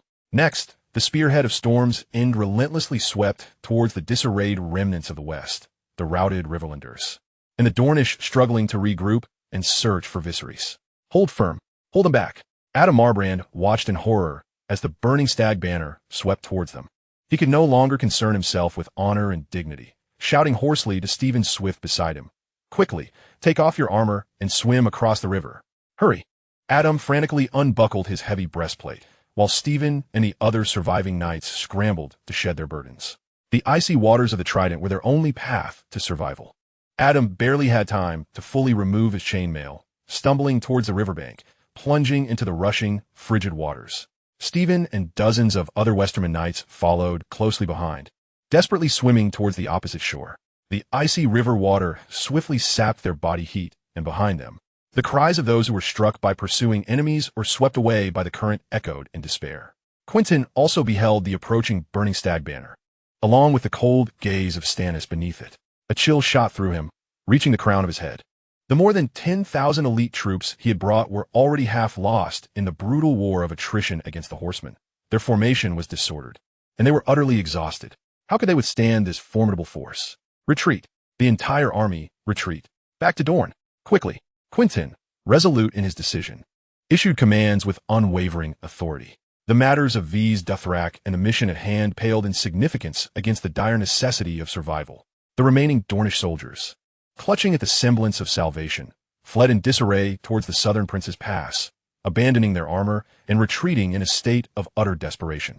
Shielded only by the valiant sacrifices of Demon Sand, Obarasand, and their compatriots, John Forsyth, having long since lost the will to fight, seized the opportunity amidst the chaos. As the mounted forces of Storm's End surged forth, their primary focus diverted from him. He and the scant few hundred loyal men of New Barrel City vanished into the dense thickets of the west, disappearing into the twilight. The iron tide of Storm's End swept across the entire Cinder Grove pasture with the ferocity of a tempest, their spirits soaring high and their equipment gleaming with readiness. In stark contrast, their adversaries had long since surrendered any semblance of resistance or capability. The battle had devolved into a one-sided slaughter and relentless pursuit. Stannis Baratheon, mounted on his steed, surveyed the battlefield with a cold detachment. The dying rays of the sun cast a golden hue upon his hair, illuminating the icy, weary flame flickering in his eyes. He felt the ebbing strength within him as never before, yet the grip on his sword hilt remained resolute. "Your Grace, we have found them." Davos Seaworth's voice rang out with palpable excitement from his side. Approaching were several soldiers from Storm's End, herding two disheveled figures forward. It was none other than Vise Dothrak and Tyrion. Vise Dothrak was drenched, caked in mud, his once luxurious silks now tattered, and evidence of his incontinence marred his trousers. His complexion was ashen, eyes glazed, trembling like a leaf in the wind, clearly in a state of shock. Tyrion, however, appeared remarkably composed, despite his own soiled appearance. The glimmer in his mismatched eyes remained undimmed. He looked up at the man on horseback with a frigid gaze, his heart sinking. Stannis Baratheon. He had come as well. Davos dragged the pitiful Vise Dothrak before Stannis' mount. From his elevated position, Stannis' cold gaze swept over Vise Dothrak's face, etched with fear and cowardice, then moved to Tyrion, his lips curling downwards in unmistakable disdain. At that moment, the forces of Storm's End had thoroughly cleared the battlefield of any remaining foes. Regrettably, amidst the chaos, many of the horsemen had managed to escape. The soldiers, bloodied and exhausted, bore expressions of exhilaration. They gazed at the king, standing like a rock upon his steed, leading them towards victory, and at the captured true dragon and the imp, their pent-up emotions erupted like a volcano. Long live King Stannis! Long live House Baratheon! Huzzah! Huzzah! Huzzah! The deafening cheers surged skyward, enveloping the blood-soaked Cinder Grove pasture. The dying sun, like blood, cast a tragic and brutal golden-red hue over the jubilant soldiers, the cold corpses, the burning stag banners, and Stannis's grim visage. Chapter 242. The child is yours. At the very moment the Battle of Cinder Grove erupted within the council hall of the Eyrie, the blue-veined, white marble walls glimmered under the light streaming through the elongated, arched windows. At the far end, the blue falcon sigil of House Arryn soared high above. Presiding over the proceedings, Peter Baelish, the Keeper of the Vale, stood upon the dais, clad in a finely tailored, deep-hued velvet coat, a crumpled parchment cradled between his fingers. His countenance, usually adorned with a sly smile, was now ashen with fury. His gray-green eyes seethed with anger. Where did this come from? His gaze fell upon Sir Robin Arryn, who hesitated momentarily before speaking. My lord, we have been unable to ascertain its source. In just 3 days, the entirety of the Vale, from the most remote mountain hamlets to the bustling towns, has been abuzz with this news. 3 days, Peter murmured to himself, repeating the phrase. Too swift, far too unnatural. There was a powerful hand at play behind this. But whose? Countless faces flashed through his mind. Lord Yohn Royce of Runestone? Or the schemer from the Vale? No, Varys is dead. The spider had lost his head to Cersei's blade. Yet aside from Varys, who possessed such an extensive network of intelligence and motive, he had come to the Vale under the aegis of Queen Regent Cersei to wed Lady Lysa, securing the Vale's support for the Iron Throne. His task was to stabilize this rich yet treacherous land, rallying the Vale's forces southward to confront the exiled Viserys Targaryen across the Narrow Sea. Under Lysa's near-manic obsession and machinations, he had indeed ascended to the role of guardian of the Vale. However, scarcely had he settled into his chair when Lord Yohn Royce raised the banner of rebellion, uniting with houses Waynwood, Hunter, and the other great houses to form the so-called Alliance of Justice. Their declaration rang with conviction, to purge the Vale of its miscreants and restore ancient laws and honor. That miscreant, apart from Peter Baelish himself, could it be anyone else? Just as he grappled with this imminent opposing force, contemplating means to fracture and co-opt them, this rumor struck him like a thunderbolt, undermining the very foundation of his rule over the Vale. The rumor proclaimed that Robert Arryn was his and Lysa's illegitimate child. The heavy oak doors of the hall swung open abruptly. Lysa Tully burst in, adorned in a sumptuous pale lavender gown, her face alight with excitement, her eyes ablaze with fervor. Sir Robin Arryn, sensing a reprieve, bowed deeply and nearly fled the hall, closing the door behind him. Lysa paid no heed to anyone else. Her gaze was solely fixed upon the slender figure of Peter. She practically lunged at him, enveloped in a cloud of her intoxicating perfume, before Peter could react. Her lips were fervently pressed against his. Caught off guard, Peter found himself immobilized. This sudden display of passion left him bewildered, even somewhat nauseated. Instinctively, he attempted to push her away, but Lysa's grip was astonishingly strong, imbued with a suffocating possessiveness. When their prolonged embrace finally subsided, Peter forcibly pried Lysa's arms away, gasping for breath, and mustered a strained smile, striving to mask his inner revulsion and the turmoil stirred by the rumor. My dear wife, what has stirred such excitement in you? Lysa's eyes sparkled with an unsettling intensity as she seized Peter's arm once more, her voice trembling with exhilaration. Peter, my beloved, my sweet, have you heard? Everyone is saying outside, everyone is talking, they say little Robert is our child.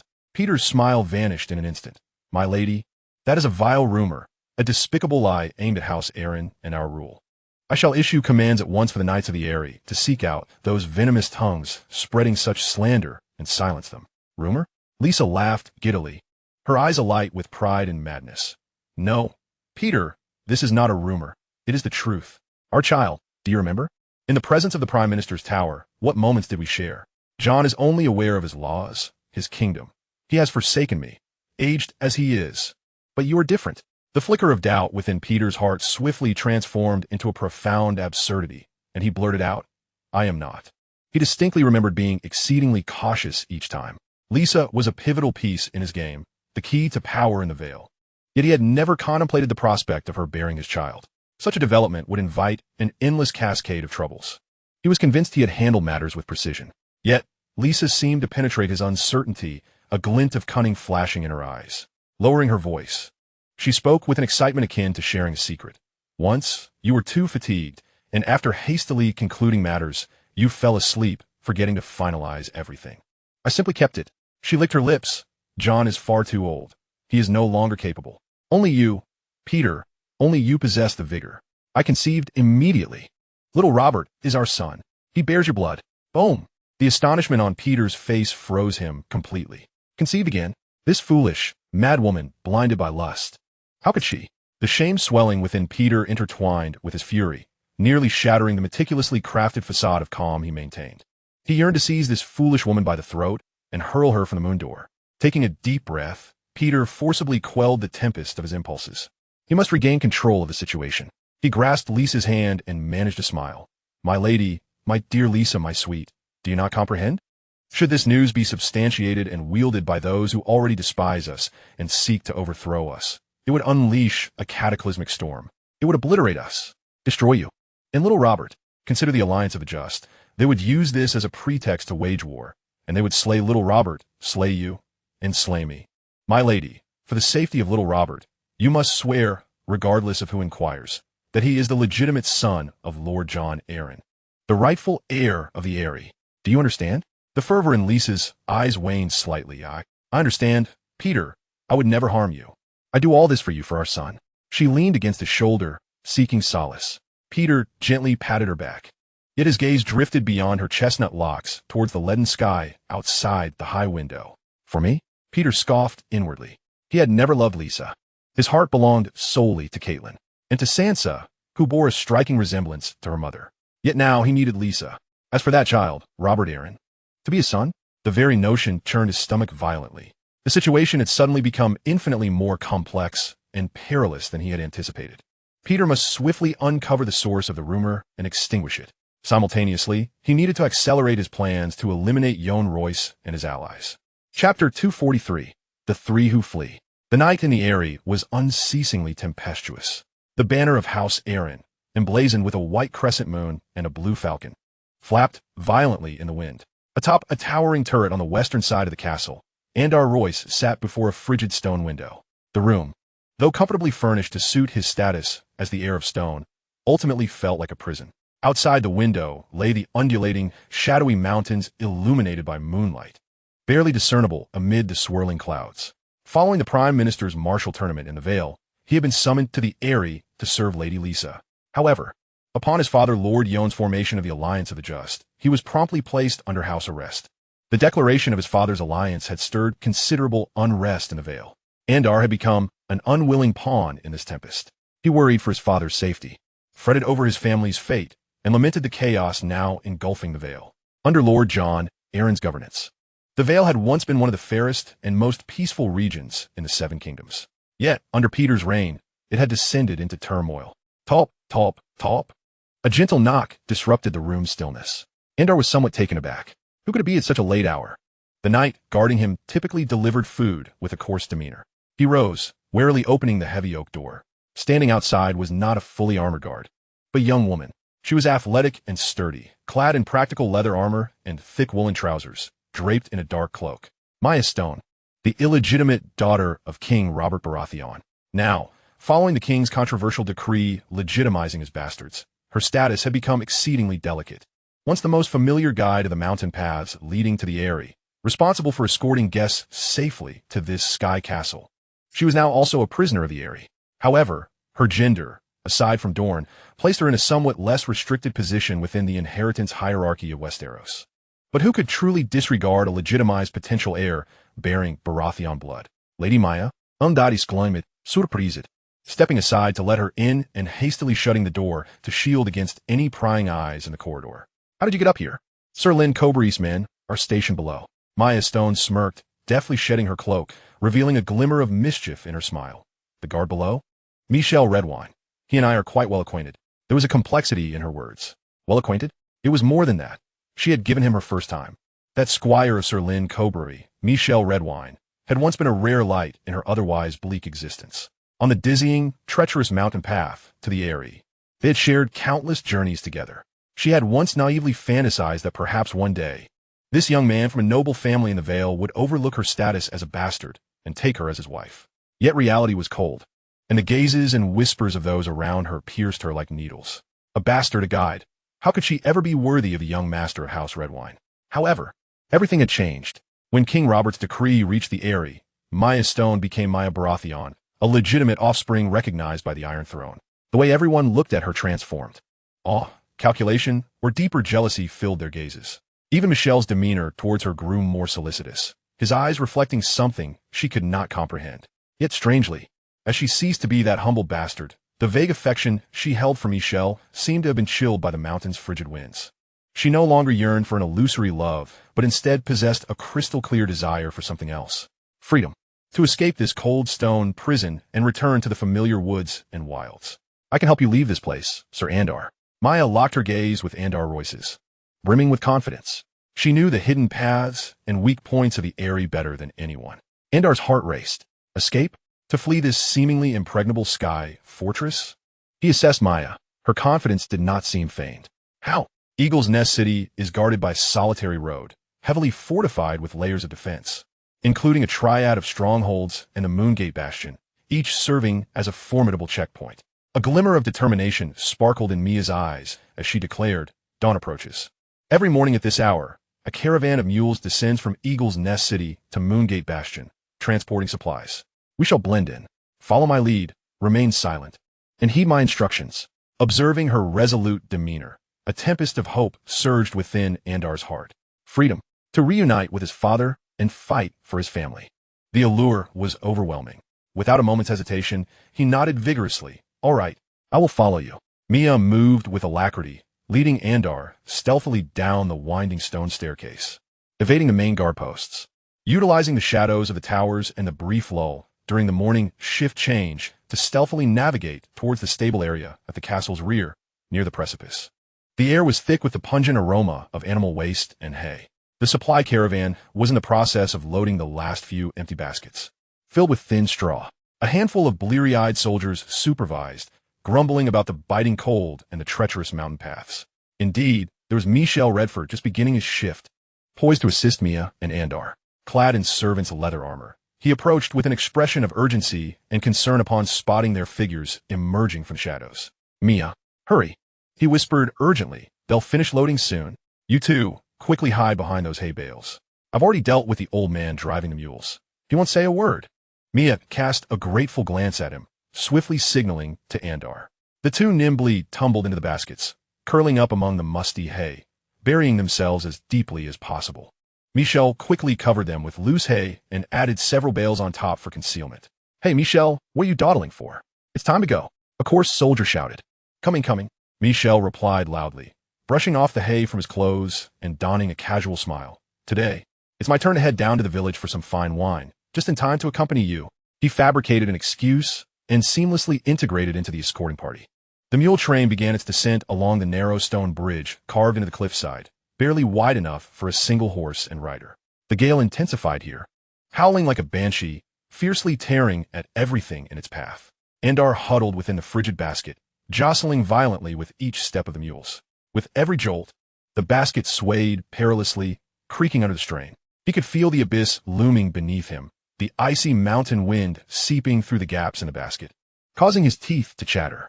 Each precarious tilt of the basket sent his heart racing, his complexion as pale as parchment, fingers gripping the coarse interior desperately. By the seven gods, may this basket hold together. He had never felt the terrifying nature of the road from Eagle's Nest City so acutely. In contrast, Mia, having navigated the mountains since childhood, appeared remarkably composed. The seemingly interminable descent finally came to an end. As the mule train emerged from the narrow pass of Moongate Bastion and entered a forested expanse, Michel ingeniously created a momentary distraction. He feigned an accidental spillage of grain, capturing the attention of the mule drivers, seizing the fleeting opportunity amidst the ensuing chaos. Mia and Andar silently slipped out of the basket and swiftly concealed themselves among the trees. They did not linger. As their feet finally touched the ground beyond the reach of Eagle's Nest City's influence, Andar greedily inhaled the air of freedom, feeling reborn. Mia, however, gazed longingly at the distant, towering mountains, her eyes sparkling with a yearning for true liberation. Without a moment's delay, they set their course towards the direction of Runestone City. Chapter 244, Seagull Town and the Eileen Family. Runestone City, the ancient stronghold of the Royce family. The walls of the hall were constructed from massive gray granite blocks, rugged and imposing. At the center of the hall, a long table was surrounded by numerous attendees. At the head of the table sat Count Jorn Royce himself, a robust figure with salt and pepper hair and a meticulously groomed beard, surveying every individual present. Along the sides of the table were the core members of the Just Alliance, including Lady Weevood of Iron Oak City, Lord Hunter of Longbow Hall, and several other formidable Valley Lords. The atmosphere was tense and solemn. Yet, at this moment, the focus of the hall was not on Count Jorn, but rather on an unexpected guest standing before the long table. He was tall, even exceeding Count Jorn by half a head, clad in a finely tailored deep blue velvet coat, with an ornate long sword at his side. His golden hair was impeccably styled, and his piercing blue eyes radiated the shrewdness of a merchant. This was Esson Eileen, the head of the Eileen family from Seagulltown. The Eileens of Seagulltown were a wealthy cadet branch of the Eileen family from Eagle's Nest City. Although they did not hold dominion over Seagulltown, they possessed an extensive fleet of merchant vessels and numerous enterprises in the town, amassing staggering wealth.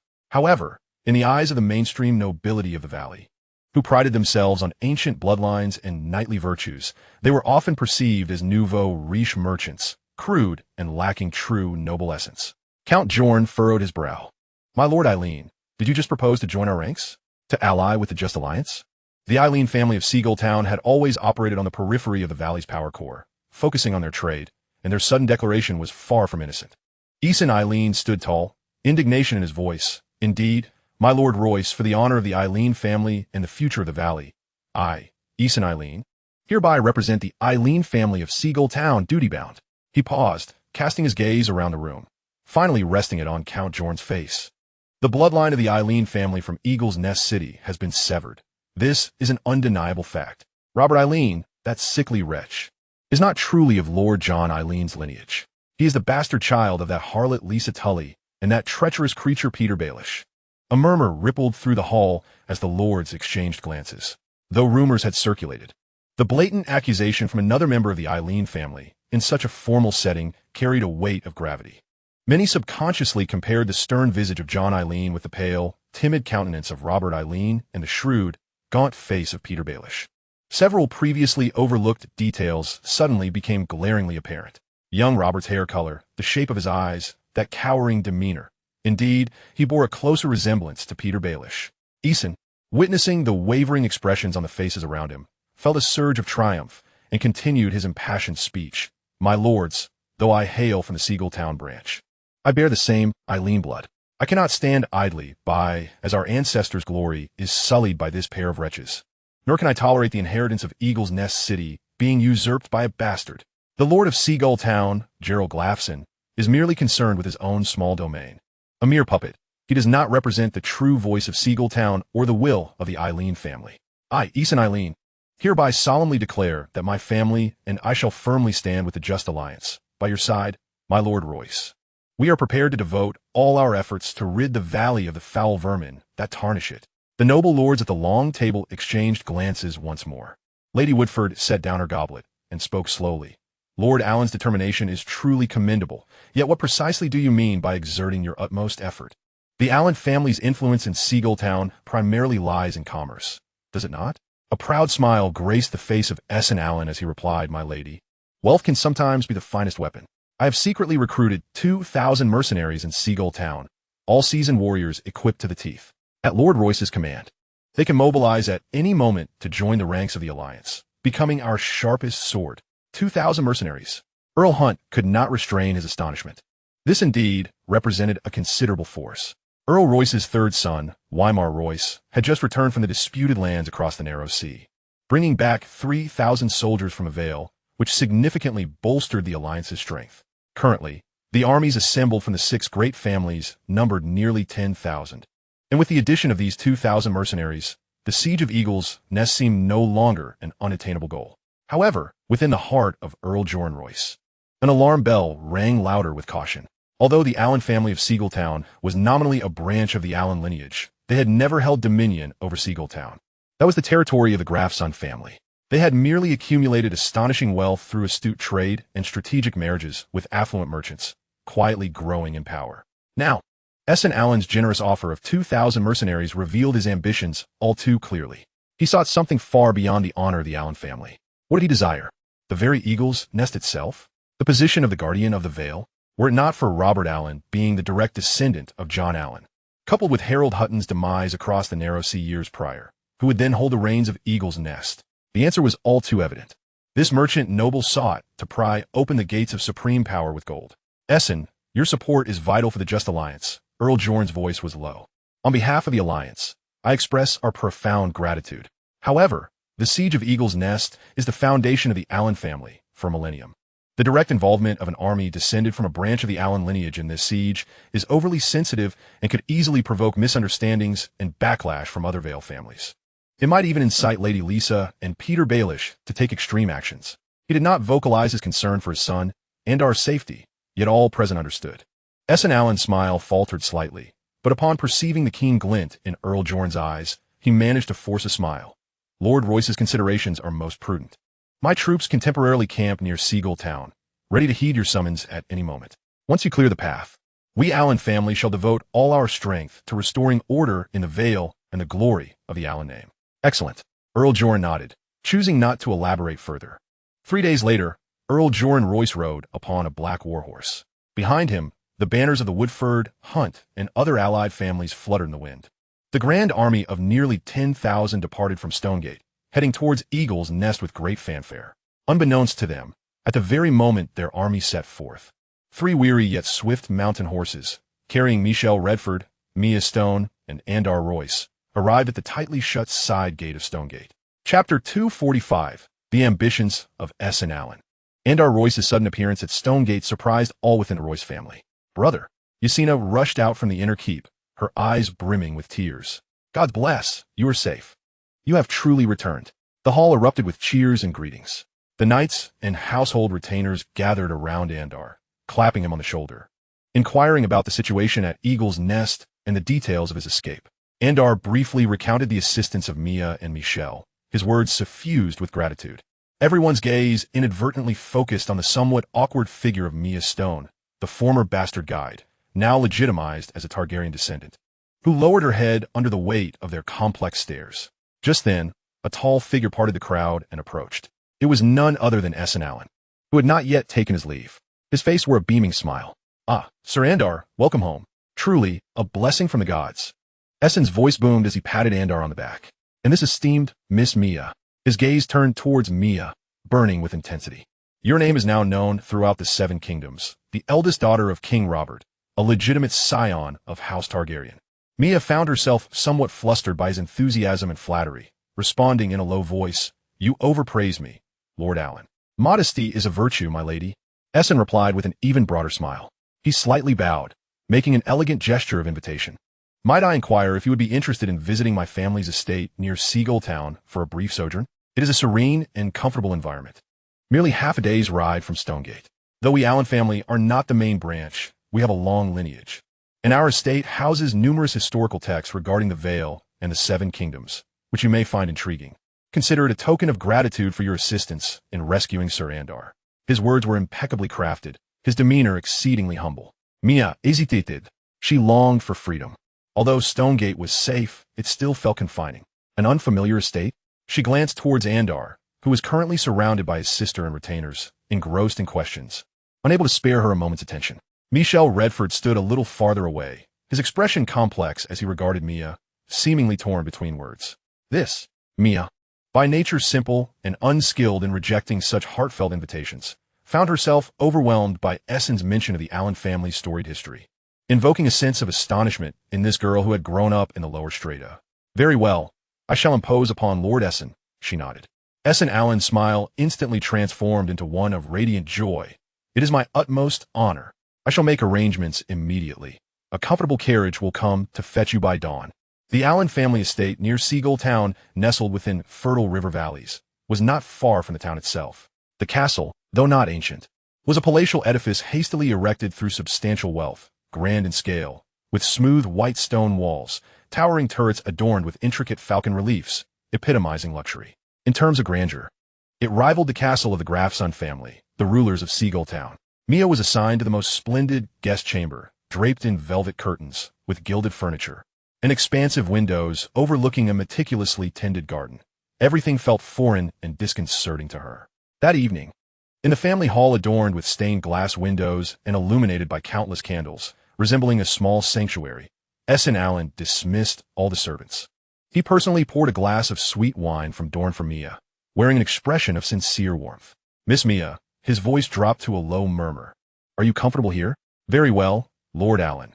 Your estate and castle are truly opulent, Mia replied somewhat shyly. Opulence? Essen chuckled softly, shaking his head. These are mere inanimate objects, Miss Mia. You possess something infinitely more precious than these lifeless trinkets. Your noble bloodline. You are the eldest daughter of King Robert. And following His Majesty's great decree, your identity and claim to inheritance are recognized by the Iron Throne itself. Consider the Iron Throne, where you ought to have a rightful place. Mia's heart raced, and she nearly lost her grip on the wine goblet in her hand. The Iron Throne? It was an existence so distant that she scarcely dared to contemplate it. My lord, you jest. I am but a newly acknowledged bastard, she stammered, her mind racing with thoughts of the ever-shifting political landscape of the Seven Kingdoms, instinctively feeling a surge of fear. No, you are far more than just that. Essen interjected. A decree is a decree. It confers upon you a legitimate status and rights. Look at the current state of Westeros, the two kings of Storm's End and the Riverlands. Both bastards of the former king now reign legally. And behold the Vale, where a wildling occupies the Eyrie, manipulated by Peter Baelish and that wretched Lisa. The Vale is in dire need of a true leader. It requires the blood of House Baratheon to restore order. He fixed his gaze upon Mia's bewildered eyes, carefully articulating his long-conceived proposal. Princess Mia, I, Essen Arryn, on behalf of the Arryn family of Gulltown and all the justice-seeking people of the Vale, earnestly beseech you to be crowned as queen, to become the sole legitimate ruler of the Seven Kingdoms. In the name of your father, King Robert Baratheon, and as the firstborn daughter of House Baratheon, lead us to reclaim the Eyrie and purge the traitors. Restore the order and glory of the Vale. Be crowned. Mia was utterly astonished, the goblet slipping from her fingers and crashing onto the thick carpet, the deep red wine rapidly spreading. Her mind was a blank canvas. This was madness. Yes, to be crowned. Essen's tone was resolute. This is your right and your responsibility. Think of your father's great deeds. Consider those in the Vale who have suffered under Peter's tyranny. Do you not desire the power to protect those you cherish? Do you wish to remain a mere guest, subject to the whims of others?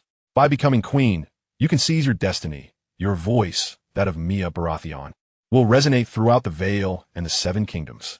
The notion of seizing her own fate struck Mia like a bolt of lightning, igniting her deepest longing.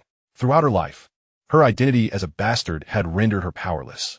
Overlooked, orchestrated, imprisoned, the decree had granted her identity, yet it felt like a new shackle. What if she could truly ascend to the throne? Would that not herald genuine freedom?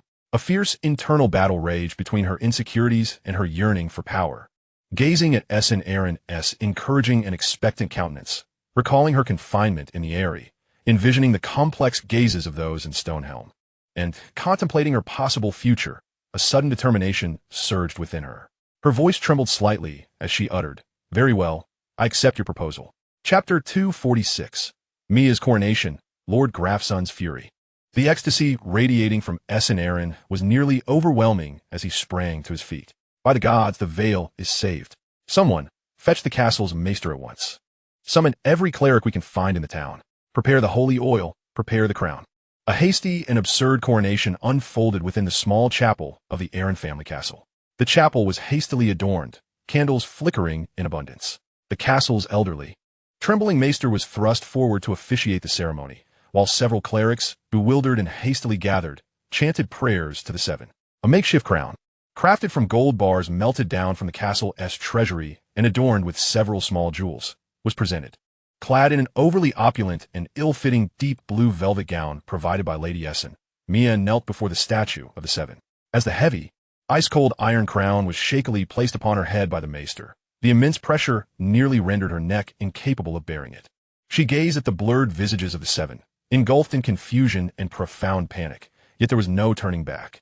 "Father," she silently called out to the man who had given her life and irrevocably altered her fate. Mia Baratheon, firstborn of Robert I, with the courage of a warrior, the justice of the father, and the compassion of the mother, I hereby crown you as the queen of the First Men, the Undulls, and the Rhoynar, the sole legitimate ruler of the Seven Kingdoms. May the Seven bless you. The maester's aged voice echoed through the chapel. Long live the queen. Essen Arryn was the first to raise his arm in jubilation, his voice hoarse with excitement. A few of his loyal confidants and mercenary leaders joined in with scattered cheers. As the coronation concluded, Essen dashed towards the study, nearly seizing the maester by the collar as he bellowed. Write a letter to every castle in the 7 kingdoms. To Gulltown, to Winterfell, to White Harbor, to the Vale and all the great nobles of the 7 kingdoms. Inform them that the firstborn daughter of King Robert, Queen Mia Baratheon, has been crowned in the Vale. Rally all lords loyal to House Baratheon, loyal to justice, to support the Queen and vanquish the traitors of the Eyrie. Ravens bearing this earth-shattering news soared from the Eyrie of Arryn Castle, dispersing in all directions across Westeros. The army of the Just Alliance, led by Count Yohn Royce, had just arrived at the treacherous valley near Moonstone Keep, preparing to camp when a swift horse, like an arrow released from a bow, thundered towards them from behind. The knight atop the steed was caked in dust, his face as pale as parchment, nearly tumbling from his saddle as he approached Count Yohn, brandishing a letter adorned with a black raven feather, signifying urgency. Count Yohn snatched the letter from the messenger, his pupils dilating in shock. He quickly scanned the parchment's contents. A tumult of joy and fury entwined in his heart, joyful that his heir, Andar, had returned safely to Stonehelm, furious that Essen Arryn had audaciously crowned Mia Baratheon as queen. Essen Arryn, that damned merchant, how dare he commit such an outrageous act to elevate Mia Baratheon to queen? This was akin to roasting the Just Alliance over an open flame. It would plunge the entire Vale into chaos, burden the Alliance with a mark of treason, and provide Peter Baelish and Lisa with a formidable weapon. More alarmingly, what would Lord Grafson of Gulltown think? This was tantamount to rebellion beneath his very nose. A madman. Essen Arryn is a complete lunatic, Count Yohn roared, suddenly realizing the gravity of the situation far exceeded that of the Eyrie. Send word. The rear guard becomes the vanguard. The entire army turns immediately. We march to Gulltown. Meanwhile, in Gulltown, the ruling Lord Gerald Grafson received word even faster than Royce. As the messenger burst into the sturdy castle overlooking the bustling harbor, Lord Gerald was enjoying his breakfast. My lord, Essen Arryn has crowned that bastard daughter of Robert, Mia Baratheon, as queen, right in their castle chapel. Clang! The silver knife in Lord Gerald's hand clattered onto the exquisite porcelain plate with a piercing sound. He sprang to his feet, his face shifting from crimson to ashen, then to a deep shade of black, finally settling into a terrifying shade of iron. Essen Arryn. Gerald's roar reverberated through the hall as he overturned the heavy oak dining table, dishes and cutlery crashing to the ground. Who does he think he is? A mere merchant dares to crown a false queen in my domain? This is the greatest affront to House Grafson, a flagrant provocation to the sovereignty of Gulltown, and an act of treason. Summon all soldiers and knights at once. Surround the castle of Eileen. Bring forth the audacious Essen Eileen and capture that insipid queen. The Grafson family's forces from Seagull Town responded with remarkable swiftness. In less than half a day, 3,000 well-equipped soldiers, led personally by Count Giro, stormed out of the castle, their bloodlust palpable, surging towards the Eileen family estate not far beyond the castle walls, like a flood unleashed. Essen Eileen stood atop the ramparts of his fortress, gazing at the Grafson army emerging on the distant horizon, devoid of fear, consumed instead by a gambler's frenzied thrill after wagering everything. His 2,000 mercenaries were already poised for battle, these desperate souls driven by the allure of gold, indifferent to notions of legitimacy or rebellion. Hold the walls. Guard the gates. Essen bellowed, brandishing his long sword at the mercenary captains. Repel them. Double the gold for each of you. A manor for anyone who slays Giro Grafson. With the promise of reward, the mercenaries let out a primal roar, and combat erupted instantaneously. The soldiers of the Grafson family, well-trained and coordinated, launched an intense assault on the castle. Arrows rained upon the walls, while heavy siege hammers began to pound against the fortified oak gates. The mercenaries retaliated fiercely from the castle as parapets and arrow towers, hurling down wooden beams and stones. Boiling oil poured upon the enemies scaling the ladders. The battle was ferocious, taking advantage of their numerical superiority and training. The Grafson forces managed to breach several sections of the wall, leading to brutal close-quarter combat atop the battlements. Essen personally oversaw the defense, cleaving down several advancing Grafson soldiers, his visage a mask of savage delight.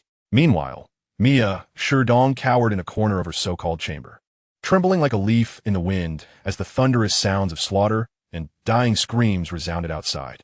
Oh heavens! What have I done? How many lives have I doomed?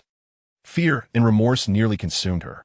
Just as the mercenaries suffered heavy losses and their defenses began to falter, Esson's heart sank to the depths of despair, regretting his reckless actions.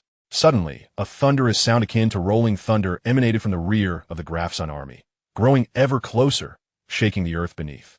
Count Giro turned in astonishment. A vast cavalry force was charging forth, the banner at its forefront fluttering wildly in the wind. The Royce family. Chapter 247, Bloodstained Seagull Town. James enters the valley. At the forefront of the charge rode a youthful and valiant knight, his armor glinting in the sunset. It was Andar Royce. Upon learning that Mia was trapped and the Grafson army was assaulting the Eileen castle, Andar did not hesitate to rally the several thousand soldiers stationed in stone talismans to rescue Mia. His escape hinged entirely on her. He could not stand idly by while she was in peril. Andar Royce roared, brandishing his spear. The 2,000 cavalrymen left to guard stone talismans plunged fiercely into the unsuspecting rear of the Grafson forces. This sudden, devastating blow instantly shattered the morale and formation of the Grafson army. Surrounded, the soldiers were gripped by terror, their ranks thrown into disarray. The besieging troops fell into chaos, giving the mercenaries on the walls the opportunity to counterattack. Steady, rear ranks, turn, meet the enemy. Count Giro, his eyes bloodshot, desperately attempted to organize a defense. Yet, their defeat was inevitable. The cavalry of the Royce family surged through the disorganized infantry as if traversing uncharted territory. The Grafson formation was utterly broken. Count Giro himself was struck by a cold arrow from an unknown source, the searing pain nearly causing him to tumble from his steed. Protect the Count. Retreat. Back to Seagull Town. His captain of guards shouted frantically, leading the remaining loyalists to shield the gravely wounded Count Giro as they fled in disarray towards Seagull Town. On the battlefield, the Grafson soldiers were slaughtered, corpses strewn about, while the survivors scattered in surrender. On the walls, witnessing the Grafson army's collapse and observing Andar Royce, like a god of war, cutting through the enemy ranks, Esson Eileen felt his fear instantly replaced by a more manic emotion. An opportunity, a once-in-a-lifetime chance. The gates. Open the gates. Esson howled below. Everyone, charge with me. Pursue Giro Grafson. Seize Seagull Town. Victory belongs to us. Glory to the Queen. Blinded by the prospect of triumph, he envisioned only the bountiful port of Seagull Town and its endless wealth and power. The gates thundered open. Esson led the frenzied charge, accompanied by his bloodthirsty mercenaries and a faction of equally exhilarated Royce soldiers, racing towards the fleeing remnants of the Grafson forces in the direction of Seagull Town. Andar Royce had just felled a Grafson officer and had yet to regroup his men when he saw Esson burst forth like a wild stallion, heading straight for Seagull Town. Alarm bells rang in his mind. Stop. Return. Do not pursue. It was too late. The blood-crazed mercenaries and some Royce soldiers had already followed Esson through the not fully closed gates of Seagull Town. The remnants of the fleeing army and their pursuers became intertwined, spilling into Seagull Town. This valley's most prosperous port city transformed into a bloody slaughterhouse. Combat spread from the gates into the narrow, winding streets. The mercenaries indiscriminately butchered the fleeing soldiers and the town as defenders, while some unscrupulous mercenaries began looting shops and setting homes ablaze. The remaining soldiers of the Grafson family, relying on their knowledge of the familiar streets, engaged in a desperate urban warfare. The cries and screams of Seagull Town's civilians intermingled with the clashing of weapons, transforming the once fish-scented and bustling thoroughfares into a scene thick with the stench of blood. Esson Eileen, accompanied by his trusted guards, set forth with a clear objective to slay the Grafson family within their fortress. In a chaotic alleyway, they cornered Count Giro Grafson, who had been slowed by blood loss from arrow wounds, alongside a handful of personal guards. After a brief yet intense struggle, all the guards perished.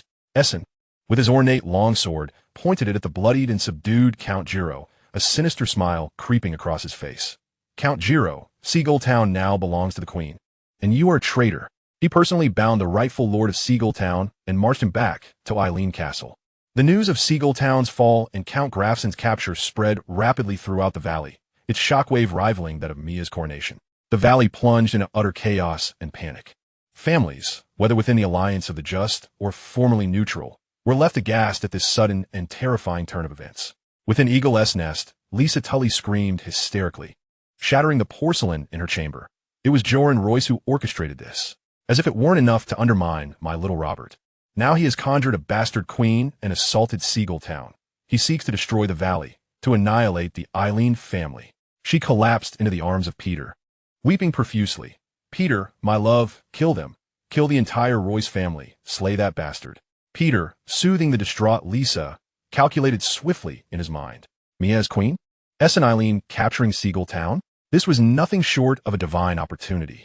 It could firmly affix the label of treason upon the heads of the Alliance of the Just. He immediately approached the writing desk, unfurling a sheet of paper, and with the most profound and furious tone, he dispatched a stern letter of distress to the town of Mornwood.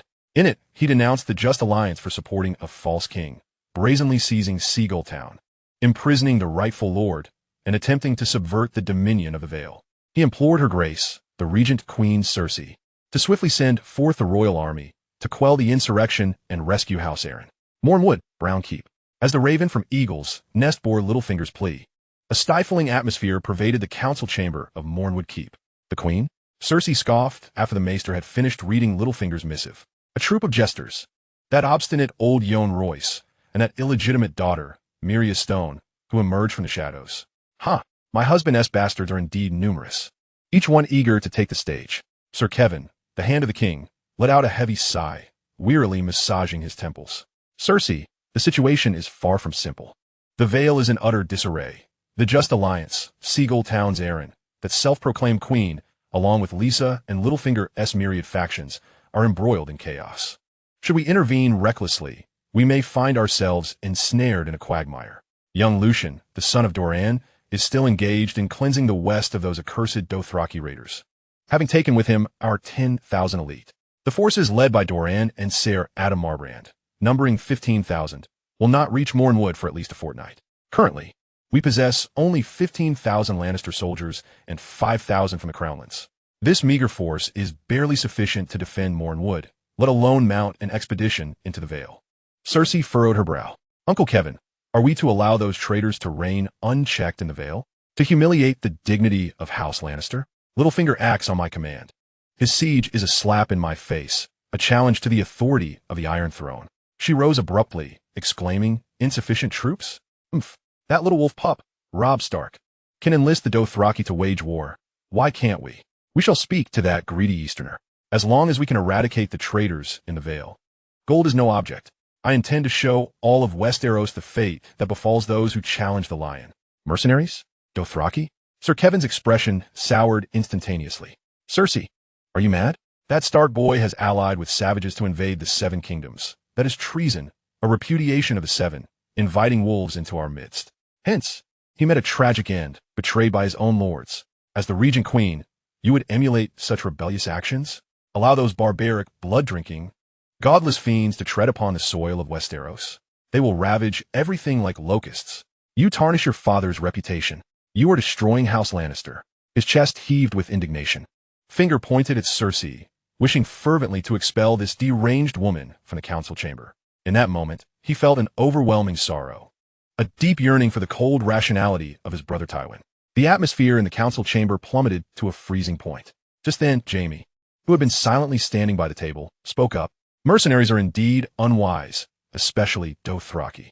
However, Uncle Kevin, if we allow the chaos in the Vale to persist, it may indeed become a greater calamity. While Littlefinger is not to be trusted, he at least nominally represents Tommen's rule. He stepped forward, taking 2 strides closer. Here's my proposal. Grant me 5,000 Lannister soldiers, while the remainder must remain in Mornwood to ensure Tommen's safety and the stability of the Crownlands. As for additional forces, I can rally farmers from across the Crownlands. If we promise them land and wealth after the war, we can certainly muster a few thousand more.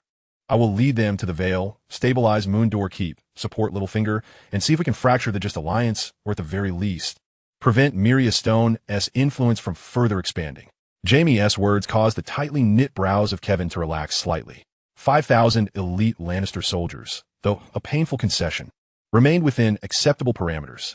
Allowing Jaime to recruit Crownland farmers, while their combat efficacy was questionable, was still preferable to introducing uncontrollable foreign mercenaries. Moreover, Jaime's willingness to take the initiative indicated a sense of responsibility. Kevin remained silent for a moment before finally nodding gravely. Very well, let it be as you say.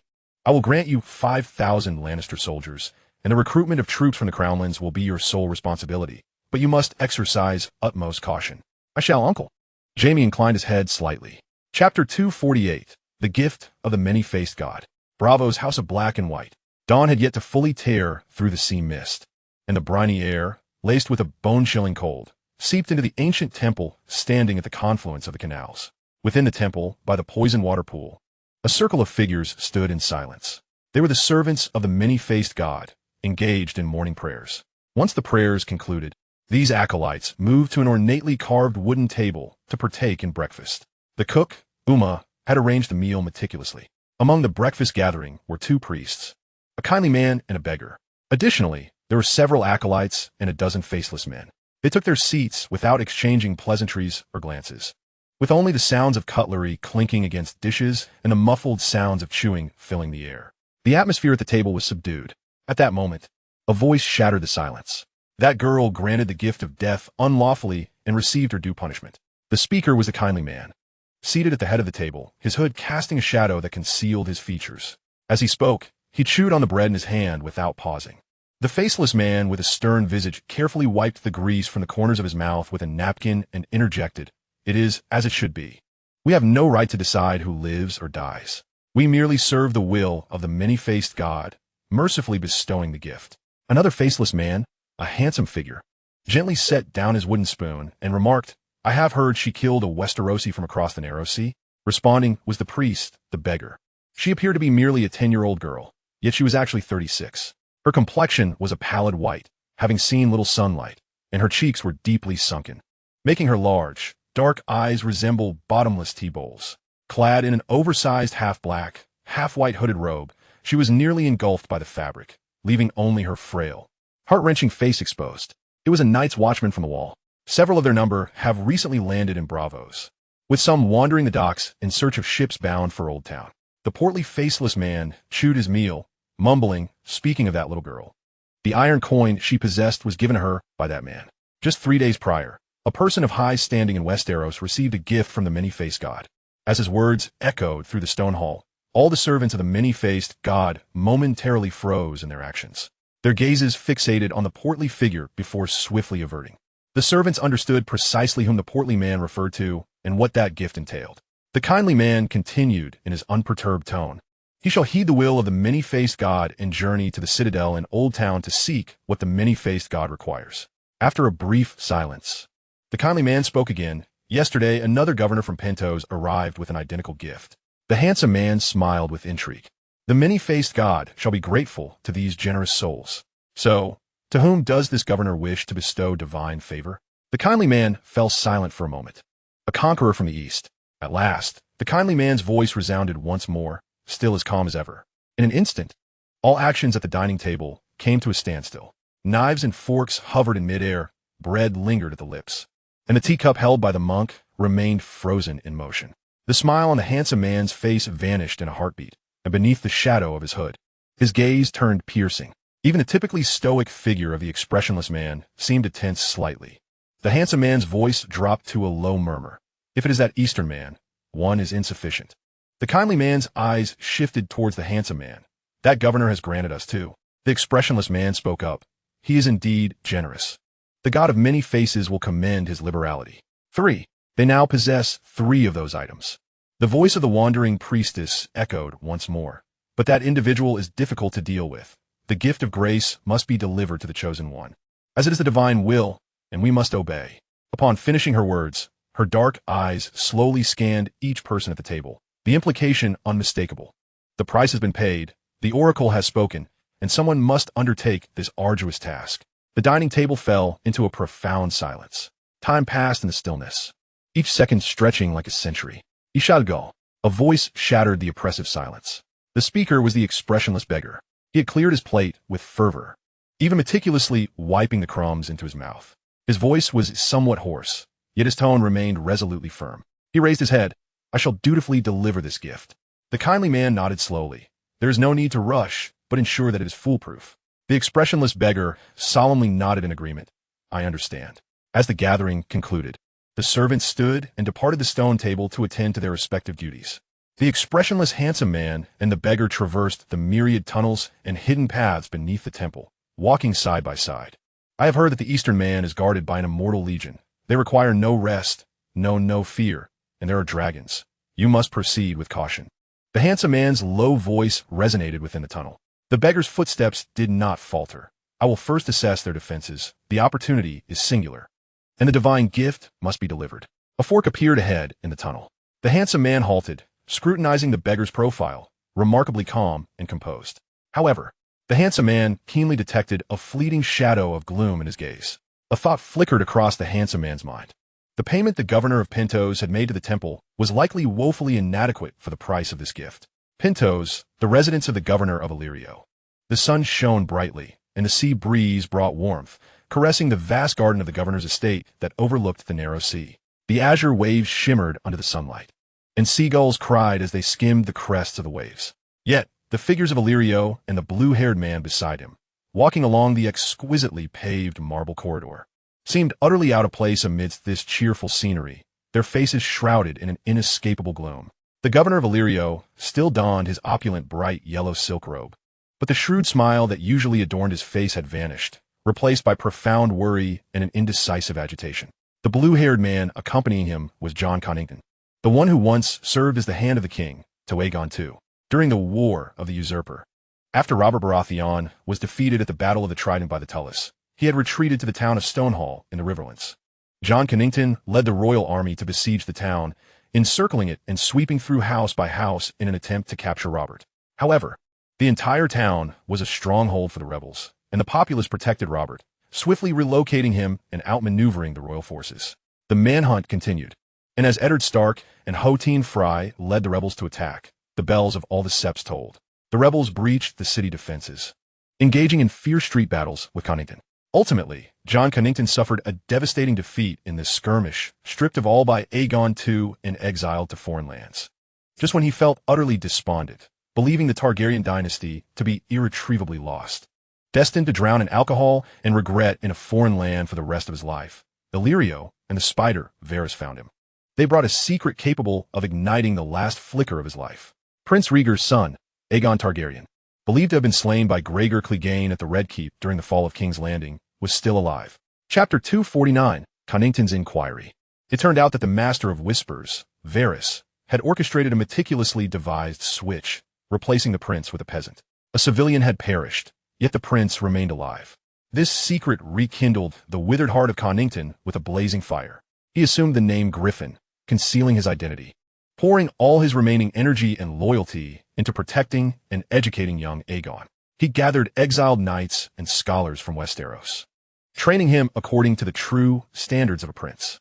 He endured the hardships of exile and the humiliation of identity, all to await the moment of restoration. In his heart, young Aegon was the indisputable heir to the Iron Throne. However, at this juncture, he heard news that Prince Viserys had landed in Westeros with the Dothraki. The Targaryen banner once again fluttered upon the lands of Westeros. He believed this to be the optimal time for the Targaryens to unite and reclaim the Iron Throne. Yet, Illyrio remained obstinately reluctant to relinquish the strings, repeatedly delaying young Aegon's landing plans. This pushed Connington's patience to its limits. Jon Connington halted and fixed his gaze upon Illyrio. Illyrio, Varys is dead, and Mistoff is dead. We can no longer afford to wait. The whispers of the Riverlands have been buzzing like flies in the ears of the Golden Company, accusing you of being fickle and cowardly. Now, the entire Golden Company is in turmoil, rumors abound. If we do not land soon, Illyrio, we shall miss this once-in-a-lifetime opportunity. Prince Viserys has already ignited the flames of war in Westeros. We need your support. Illyrio furrowed his brow, stroking his mustache. Griffin, my friend, calm down. Let's wait a little longer. I have recently contacted the House of Black and White and Bravos. Wait, Griffin's voice suddenly escalated. Wait for what? Wait for Prince Viserys to be crowned king of the Seven Kingdoms? Wait for the Lannister lion to tear the Seven Kingdoms to shreds? He stepped forward, locking his gaze on Illyrio's flickering eyes. Illyrio, the identity of young Griffin must be revealed to the noble houses of the Seven Kingdoms. The sooner the better. Otherwise, when everything settles, who will believe the tale of a prince who has been dead for over a decade, suddenly resurrected from some corner of the eastern continent? They will see us as frauds, as jesters. Griffin's words struck Illyrio's heart like a whip. Did he not understand this logic? Yet, Illyrio harbored a profound wariness regarding the true intentions of the Easterners. He wished to eliminate Liu Qian first, then have young Aegon marry Daenerys to gain control over the dragons. With this thought, A flicker of unease crossed Illyrio's eyes. He endeavored to elucidate. Griffin, my friend, I comprehend the turmoil within your heart, yet Varys has perished. He was the sole individual capable of impeccably affirming young Griffin's identity, possessing all the intricate details of the switch and every witness. Now that he is gone, the identity of young Griffin has transformed into a substantial quandary, a vulnerability susceptible to skepticism. However, we possess an alternative path. We can have young Griffin inherit the dragons, wielding undeniable power to validate his lineage. Young Aegon, of course, cannot ride a dragon. Illyrio is acutely aware of this, which is why he requires young Aegon to be bound to Daenerys. John Clinton's brow furrowed in disbelief. You employed the faceless men solely to eliminate that Eastern man? I had assumed you intended to use their daggers to dispose of some pivotal Lannister or Baratheon figure. He had heard whispers of Illyrio's clandestine dealings with the faceless men, but had always presumed the target to be Cersei, Kevan, or Stannis. A smile forced its way onto Illyrio's face. By eliminating that Eastern man, Griffin, our young Griffin could wed Daenerys. Just imagine, once she and young Griffin unite, they shall co-inherit the dragons of the Eastern man, 3 living dragons soaring across the skies of Westeros. At that juncture, who would dare question young Griffin's identity? Who would still proclaim his bloodline as impure? The dragon fire would incinerate all voices of doubt. His identity would become irrefutable due to the power of the dragons. Griffin hesitated, his throat tightening. He had initially believed Daenerys would wed her brother Viserys. Yet, Illyrio's proposition indeed sounded far more enticing. His allegiance lay with Prince Rhaegar's son, Aegon Targaryen. If Aegon could marry Daenerys, who also possessed the blood of true dragons, it would undoubtedly purify the bloodline of the Iron Throne even further. However, a substantial doubt loomed over him. He fixated on Illyrio's shrewd, glimmering eyes. Illyrio, enlighten me, if this plan is so flawless. Why do you insist on having young Griffin wed Daenerys before landing? Why not land first, meet with Prince Viserys, demonstrate our strength and legitimacy, and then, once that Eastern man is dead, seek a union with Daenerys? If we land now, we could equally ally with Prince Viserys to combat the Baratheons and Lannisters. Time waits for no one. He could not fathom Illyrio's true motivation for delaying their landing. Was it merely to await the outcome of the faceless men? That was far too perilous. When would the faceless men act? Would they succeed? All remained uncertainties. The smile on Illyrio's face faded as he pondered how best to respond. Noting Illyrio's hesitation, Griffin could no longer contain his fury. Illyrio, we cannot afford to wait. Each day, Westeros bleeds. Each day, the situation evolves. What news arrived just days ago? Balon Greyjoy is dead. The Iron Islands are embroiled in a bloody struggle for the Salt Throne. Moreover, in the Vale, an obscure, ambitious man has actually proclaimed a bastard daughter of a usurper as the Queen of the Seven Kingdoms. How utterly absurd. Yet this absurdity is unfolding. Across the narrow sea, new kings are born daily, while old kings fall. Westeros resembles a boiling cauldron of chaos. This is our opportunity, and it is our final deadline. He inhaled deeply, his chest heaving. Unless you can provide a compelling reason to persuade the Golden Company to endure further, I shall embark with them tomorrow, landing in Westeros. We can no longer entrust our fate to the blades of Bravo's assassins or your elusive waiting. Griffin, have you lost your senses?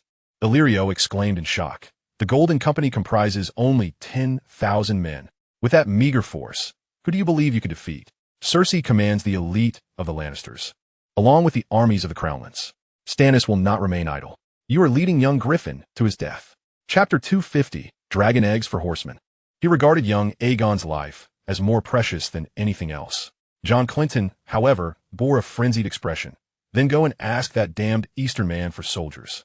The payment you offered the House of Black and White to hire the faceless men to kill him could hire us 100,000 mercenary horsemen from that Eastern man. Do you truly think 100,000 roaring Dothraki horsemen, in addition to the elite of the Golden Company, cannot shred both the Golden Lion banner of the Lannisters and the Crown Stag banner of the Baratheons to pieces? Illyrio recoiled a step, his complexion fluctuating between red and white. He understood that Clinton was now utterly serious, laying everything bare. If they continued to delay, the Golden Company might indeed be forcibly taken by Clinton. Their meticulously crafted plan over the past years could very well collapse, and young Griffin might perish amidst the ensuing chaos of the landing. He had to make a choice. Illyrio sighed deeply. Very well, Griffin, you are correct. Perhaps I have been too cautious. I shall dispatch an envoy to that Eastern man, though how much he will offer is another matter entirely. That Eastern man has a penchant for beauty and gold. He may not acquiesce to our request. John Clinton replied with conviction. He will certainly comply. That Eastern man possesses dragons. He must have the secrets to hatching and controlling dragons, and he is undoubtedly obsessed with them. Just present him with that. Valyria gazed into Griffin's eyes, which shone with reckless determination, and ultimately nodded heavily. I shall do my utmost. The envoy will depart today. He began to contemplate. Perhaps only that particular item could sway the avaricious Eastern man. Days later, at the Conqueror's Keep, the King's Hall, Liu Qian sat upon the throne, his gaze serene as he regarded the envoy from Pentos. Your Grace, the envoy bowed deeply. I come bearing the highest respect from Lord Illyrio Mopatis, the governor of Pentos. Behind him, a dozen robust slaves carried several heavy wooden chests, carefully placing them on the ground with a dull thud.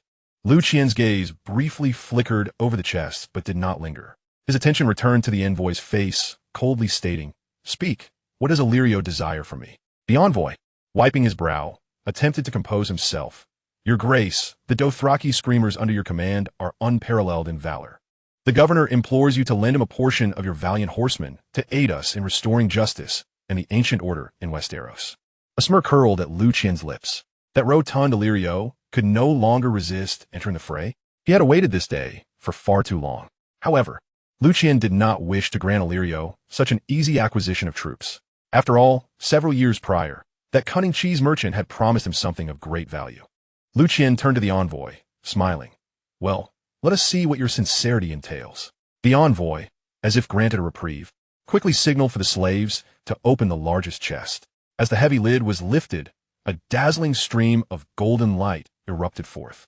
The chest was filled to the brim with gold and exquisite jeweled treasures, arranged meticulously. Under the sunlight, the golden glow was blinding, almost dazzling to the eyes. This was a wealth sufficient to entice any king. Yet, Liu Qian's expression remained unmoved, his gaze toward the envoy growing progressively colder. Is this how you intend to appease me? The emissary's forehead glistened with perspiration as he hastily gestured for the slave to open the second chest. This chest, the smallest of the three, was crafted entirely from solid ebony, devoid of any embellishments save for sturdy bronze clasps and handles. It was gingerly placed before Liu Qian.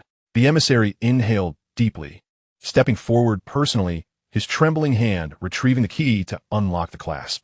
The lid creaked open slowly. There was no gleam of gold, no sparkle of jewels. The interior was lined with thick velvet padding. At the center of this sumptuous lining lay a blackish-red dragon egg fossil, resting silently. At this sight, Liu Qian's eyes finally stirred with tumult. He recognized the egg. It was one of the 3 dragon eggs gifted to Daenerys by Illyrio in the original tale, ultimately hatching into the black dragon named Drogon. Illyrio had sent it as a gift. What the other 2 dragon eggs? A bitter smile played on Liu Qian's lips. That wretched Illyrio was cunning enough to send just 1 egg to placate him. Unbeknownst to him, the other 2 had long since been traded to others. Liu Qian pondered, though there was but a single egg for him at this moment. It mattered not how many there were. He possessed ample of such things. However, how many men would he need to offer Illyrio? This figure must be sufficient to upheave Westeros entirely, allowing him to conclude matters on his terms. At last, Liu Qian raised his gaze, his eyes once again resting upon the emissary's face, which was etched with anticipation. I have agreed. This treasure of gold and jewels, along with this dragon egg, will procure for you 50,000 Dothraki screamers. The emissary could scarcely believe his ears. 50,000. He had initially thought that securing 10 to 20,000 men would be a monumental achievement. Yet here stood this king, proposing a staggering 50,000. A whole 50,000 roaring Dothraki horsemen. This was a cataclysmic force capable of sweeping across Westeros. The Eastern man was indeed extravagant. Was that dragon egg truly worth such an immense fortune? Little did the emissary know. Even had Illyrio not sent the dragon egg, Liu Qian would have found a way to supply young Aegon's army, without pitting Aegon against the Lannisters and Baratheons in a deadly struggle. How could he rescue the war-torn populace of the 7 kingdoms? As for whether this 50,000-strong army posed a threat to Liu Qian, the answer was glaringly evident. Firstly, a portion of these troops would inevitably be depleted in warfare. Secondly, these armies could not withstand the flames of the great dragons. Liu Qian's gaze fell once more upon the blackish-red dragon egg, a flicker of complex emotions crossing his eyes. He possessed a similarly hued dragon egg, nearly identical to the one before him. 2 years prior, he had expended vast amounts of magical energy to awaken that egg, yet it had yet to hatch. What could be the reason? Neither Qyburn nor Maester Marwyn had answers. Liu Qian contemplated whether this blackish-red dragon egg might yield a clue to unraveling the mystery. After a moment, he dismissed the stunned envoy from Pentos. The emissary, brimming with astonishment, was led away by Mizo, almost tumbling over himself in his haste to organize the army of 50,000 horsemen destined to alter the fate of Westeros. Liu Qian stood alone beside the dragon egg, his fingers gently caressing its rough shell. The sunlight illuminated the intertwined black and red patterns of the egg, reflecting a soft glow. Chapter 251, You Traitor. In the north, along the shores of Seal Bay, a biting cold wind swept in from the gray expanse of the narrow sea, lashing against the barren rocky coast and the sparse, low coniferous trees. Jorah Mormont rode upon a stout horse, his expression taut, vigilantly surveying his surroundings. Behind him trailed 100 riders, clad in plate armor and draped in various thick, colorful cloaks to shield against the chill. The only sounds breaking the desolate silence being the snorts of the horses and the faint clinking of armor. Not long ago, Jorah, who had been on Skagos Island, received a letter from Conqueror's keep. Liu Qian commanded him to land in the north and rally the northern lords. Upon receiving this directive, Jorah immediately began to ponder Liu Qian's intentions. A bitter smile crept across his face. In his view, that eastern man surely sought to leverage the Mormont name to subdue the northern lords, especially at this juncture. The western coastline of the north groaned under the iron hooves of the Iron Islands, with Deepwood Motte and other castles having fallen. Robb Stark, the king in the north, had been betrayed at the Red Wedding by his most trusted vassals, leaving the Stark bloodline with only females. Moreover, before his death, Robb had betrothed his father Eddard's daughter Sansa to that eastern man. This undoubtedly granted the eastern man a direct claim to Winterfell. Now, with the horrific banner of House Bolton flying over Winterfell and Roose Bolton usurping the northern guardianship, he was to approach the lords still stained with the blood of the young wolf. This was nothing short of an open challenge to Bolton's authority, a harsh slap to the faces of those traitors. How would they perceive him? As a craven eastern lackey? A pitiable creature attempting to leverage the situation for his own gain? Jorah mulled over the information at hand, his countenance darkening further. He was reluctant to confront those nobles who had betrayed their liege lord, fully aware of his own precarious position. Liu Qian had only provided him with 100 cavalrymen. This was less of an aid and more an affront. A surge of humiliating rage welled within Jorah, but he swiftly recalled that his lady, still in the eastern man's grasp, was a pawn in this cruel game. He bitterly swallowed down the humiliation of his task. After much contemplation, he decided to set the last hearth of House Umber as his first destination. Great John Umber had crossed paths with him before his exile, even sharing a drink, thus establishing a tenuous bond. Jorah believed this old acquaintance might serve as a crack through which dialogue could be pried. Furthermore, House Umber was closest to his current location. The party traversed the desolate plains for days, and at last, the silhouette of Last Hearth, built from massive gray stones, emerged on the horizon. It stood solitary against the cold winds, guarding the northern edge of the Seven Kingdoms. Upon Jorah's arrival at the foot of the castle, the guards atop the walls had already spotted them. Soon, the heavy oak gates creaked open, lowering the drawbridge, and 2 riders advanced, followed by over 100 cavalrymen. At the forefront was Great John Umber, still robust as a bear, yet his eyes now seethed with fury. Beside him rode his son, Small John, equally grim-faced. The 2 riders halted before Jorah, less than 10 paces away. The restless horses pawed at the ground, exhaling clouds of vapor. Great John did not wait for Jorah to speak, his massive arm pointing directly at him as he roared, "Jorah Mormont, you shameless traitor! How dare you set foot on the soil of the north? How dare you come my last hearth?" Jorah's heart plummeted. He attempted to explain. "Lord Umber, please allow me to explain. I, too, am compelled by circumstance. My lady has been taken hostage by that eastern man. I am forced to serve him. Please understand my plight." He paused momentarily, attempting to grasp the possible guilt the other party might harbor towards Stark. Robb Stark has betrothed Lady Sansa to a man of the East. According to the laws and traditions of Westeros, their offspring will possess legitimate claim to Winterfell. I have come to discuss how we might unite the loyal forces of Stark to confront the thief, Bolton, and restore order to the north. At the mention of Robb Stark's name, a slight twitch crossed Jon's face. Deep within his gaze flickered a hint of panic and guilt. Jon had also dealt a cold blow to that young king during the Red Wedding. His treachery was born from a multitude of grievances against Robb. Concealing Catelyn's intent to surrender Jon Snow, brazenly summoning his bannermen to march south. Placing undue faith in Theon that led to the Iron Islands exploiting their weakness and the north falling to ruin. He had disregarded the counsel of his vassals, unilaterally borrowing horsemen from a man who had captured numerous northern nobles. He had launched an attack on the Riverlands army at Lannisport, resulting in devastating losses for the north. While the cavalry seized the moment to abandon their ranks, Lady Catelyn's suspected release of the Kingslayer went unpunished, while the cruel execution of Lord Karstark was carried out instead. These grievances against Robb had piled up like a mountain. When he saw the families of Glover, Flint, and Tollett being the first to raise their blades, the weight of his discontent and fear of reality overwhelmed his loyalty. He convinced himself it was for survival, to protect Little John. Yet in the aftermath, those nobles who had not participated in the slaughter, such as Lady Mormont and Lord Mervyn, were sent to King's Landing. By then, Tywin was dead, and Kevin had yet to arrive in the Vale. Ultimately, those captured northern nobles met their end at Cersei's hand. Yet this self-soothing could not erase the shame that gnawed at Jon's conscience, nor could it shield him from the name of Stark mentioned by Jorah. This shame quickly transformed into a more fervent rage, directed at the traitor before him. Understand your circumstances?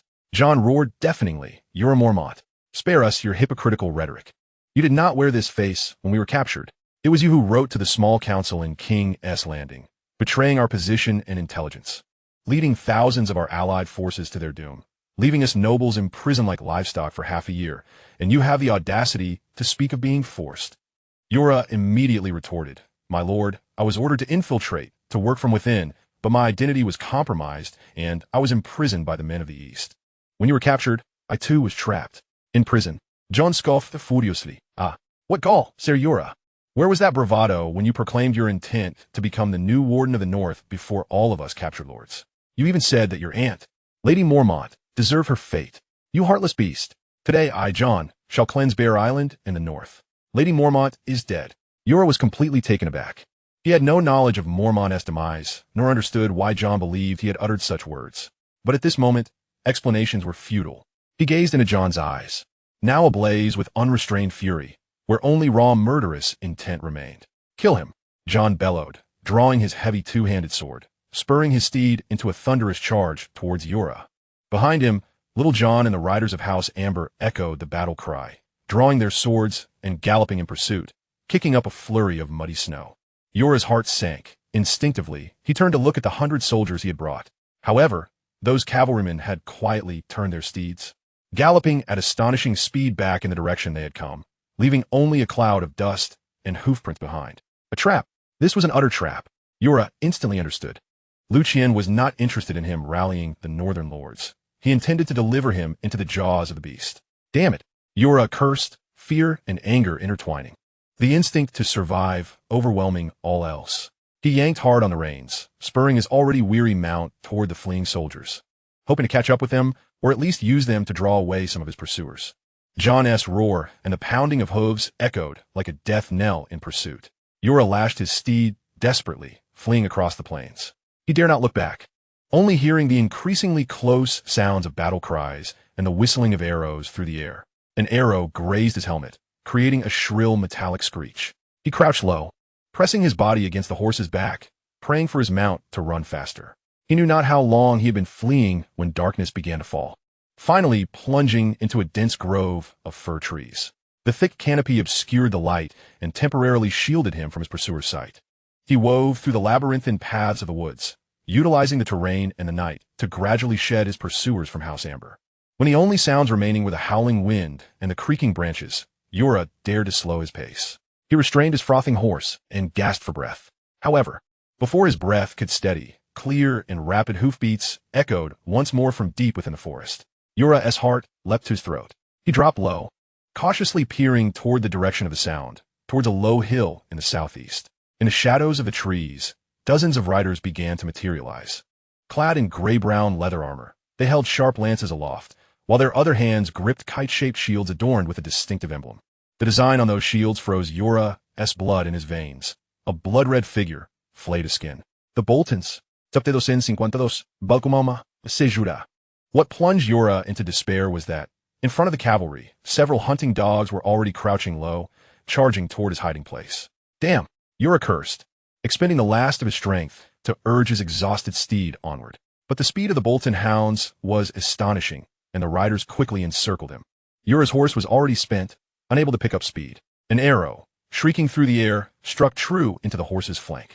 With a heart-rending cry, the steed let out a terrible wail, and Yura was thrown off, crashing heavily to the ground. Before he could struggle to rise, heavy boots pressed down upon his arms, and rough ropes swiftly coiled around his wrists and ankles, digging into his flesh. He was rendered immobile, like a captured prey. "Lord Ramsay, we have caught him!" A Bolton soldier exclaimed excitedly. A figure parted the soldiers, slowly approaching Yura, crouching before him. Yura strained to lift his head, revealing a young yet profoundly unsettling face.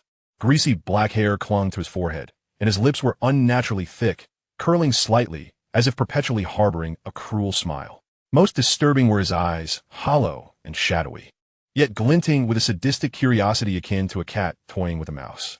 "Welcome home, Sir Yura." Ramsay's voice was as soft as a lover-esque whisper. It had sent a chill racing up Yura's spine. Yura struggled and exclaimed, "Who are you? The bastard son of Roose Bolton? Release me at once. I possess vital intelligence concerning that Eastern man. Your father would be most interested." The term bastard struck a nerve deep within Ramsay. The facade of his forced smile shattered instantly, his previously feigned demeanor replaced by an ominous and ferocious glare.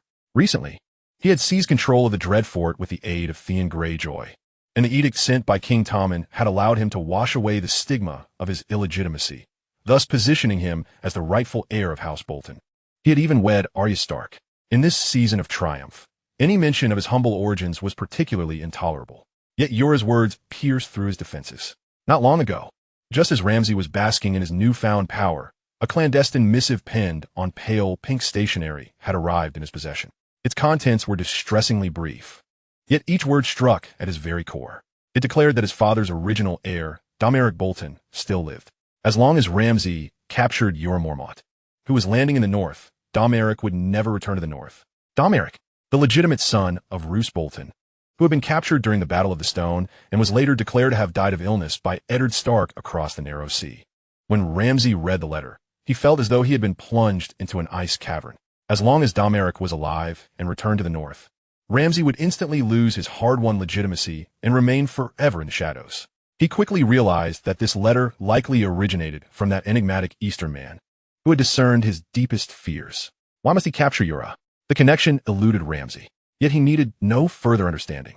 Yura was now in service to the Eastern man, who was soon to marry Sansa Stark, representing a potential threat to the Bolton family's rule over the north. More critically, he could not afford to gamble. What if Domeric truly lived? What if the letter was genuine? Ramsay would revert to being the reviled bastard once more. When the letter also detailed the time and approximate location of Yura's landing, Ramsay sprang into action without hesitation. He had to seize Yura and eliminate any chance of Domeric's return. This was his only bargaining chip to preserve his position. Ramsay gazed at the disheveled Yura on the ground, his thick lips curling into a devious grin, revealing his glistening white teeth. "Sir Yura, intelligence? I require no such information. I only desire you." Yura's heart plummeted into an abyss of despair. He recognized the perverse gleam in Ramsay's eyes and suddenly comprehended the truth. It was him, that Eastern man. He had deliberately orchestrated this. He was using him as a pawn. A surge of humiliation and icy hatred flooded Yura's heart. The tears river wept as it flowed through the steep canyon, its cold mist hanging in the air. The towering and foreboding rock walls of the Dread Fort loomed ominously beside the river. Ramsay personally escorted the bound and helpless Yura through the shadowy inner courtyard. Yura was roughly dragged deep into the castle, along the winding stone staircase, and ultimately thrust into a dark stone chamber. Inside, the flickering shadows cast by torches on the walls danced unsettlingly. In the center of the room stood a heavy wooden rack, stained with deep brown marks. Yura was stripped of his armor and tunic, clad only in thin trousers, his limbs secured in cold iron rings that held him firmly on the cross. The chill of the metal pressed against his skin, and the overwhelming sense of humiliation left him trembling. "Boy, bring me to your father, Roose Bolton." Yura struggled, glaring at Ramsay, who lingered in the shadows. "He understands the gravity of the situation. My intelligence pertains to the survival of the entire North, and you have no right to treat a knight in this manner." Ramsay offered no response, merely observing Yura's futile struggles with a morbid fascination. He sauntered leisurely to a stained wooden table against the wall, laden with several platters of food. Savory roasted sausages, hard black bread, and a jug of deep red wine awaited him. At that moment, the heavy wooden door of the interrogation chamber creaked open cautiously. A figure entered. It was a slender young man, his once handsome features barely discernible, yet his eyes brimmed with terror. Upon seeing the newcomer, Ramsay's eyes glimmered with a cruel delight, and he called out, "Theon, you arrived just in time. Pour me a glass of wine." The boy, known as Theon Greyjoy, trembled violently. He cast his gaze downward, his steps unsteady as he approached the table, trembling as he filled Ramsay's cup with wine. Satisfied, Ramsay took the goblet, tilting it back to drain its contents with a contented sigh. He picked up a knife and fork, meticulously cutting a piece of sizzling sausage, savoring it with evident pleasure, his thick lips glistening with grease. Observing Ramsay indulging in his meal, Yura pressed on, "Allow me to meet Lord Bolton." Ramsay finally shifted his attention from the food to the bound Yura, a cruel smile gracing his face. "TSK, Sir Yura, it seems you still do not fully grasp your predicament." He leisurely wiped his mouth with a napkin, then rose to his feet, strolling over to Yura, extending his greasy fingers to grasp Yura's chin, forcing him to look up. Ramsay's gaze roamed over Yura's furious visage. "Theon." Ramsay suddenly turned his attention to Theon. "Don't just stand there. Attend to our esteemed guest, the Honorable Yura Mormont."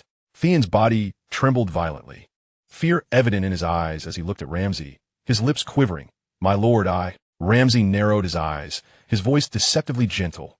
"Theon, do you need me to help you remember how you came to be in this state?"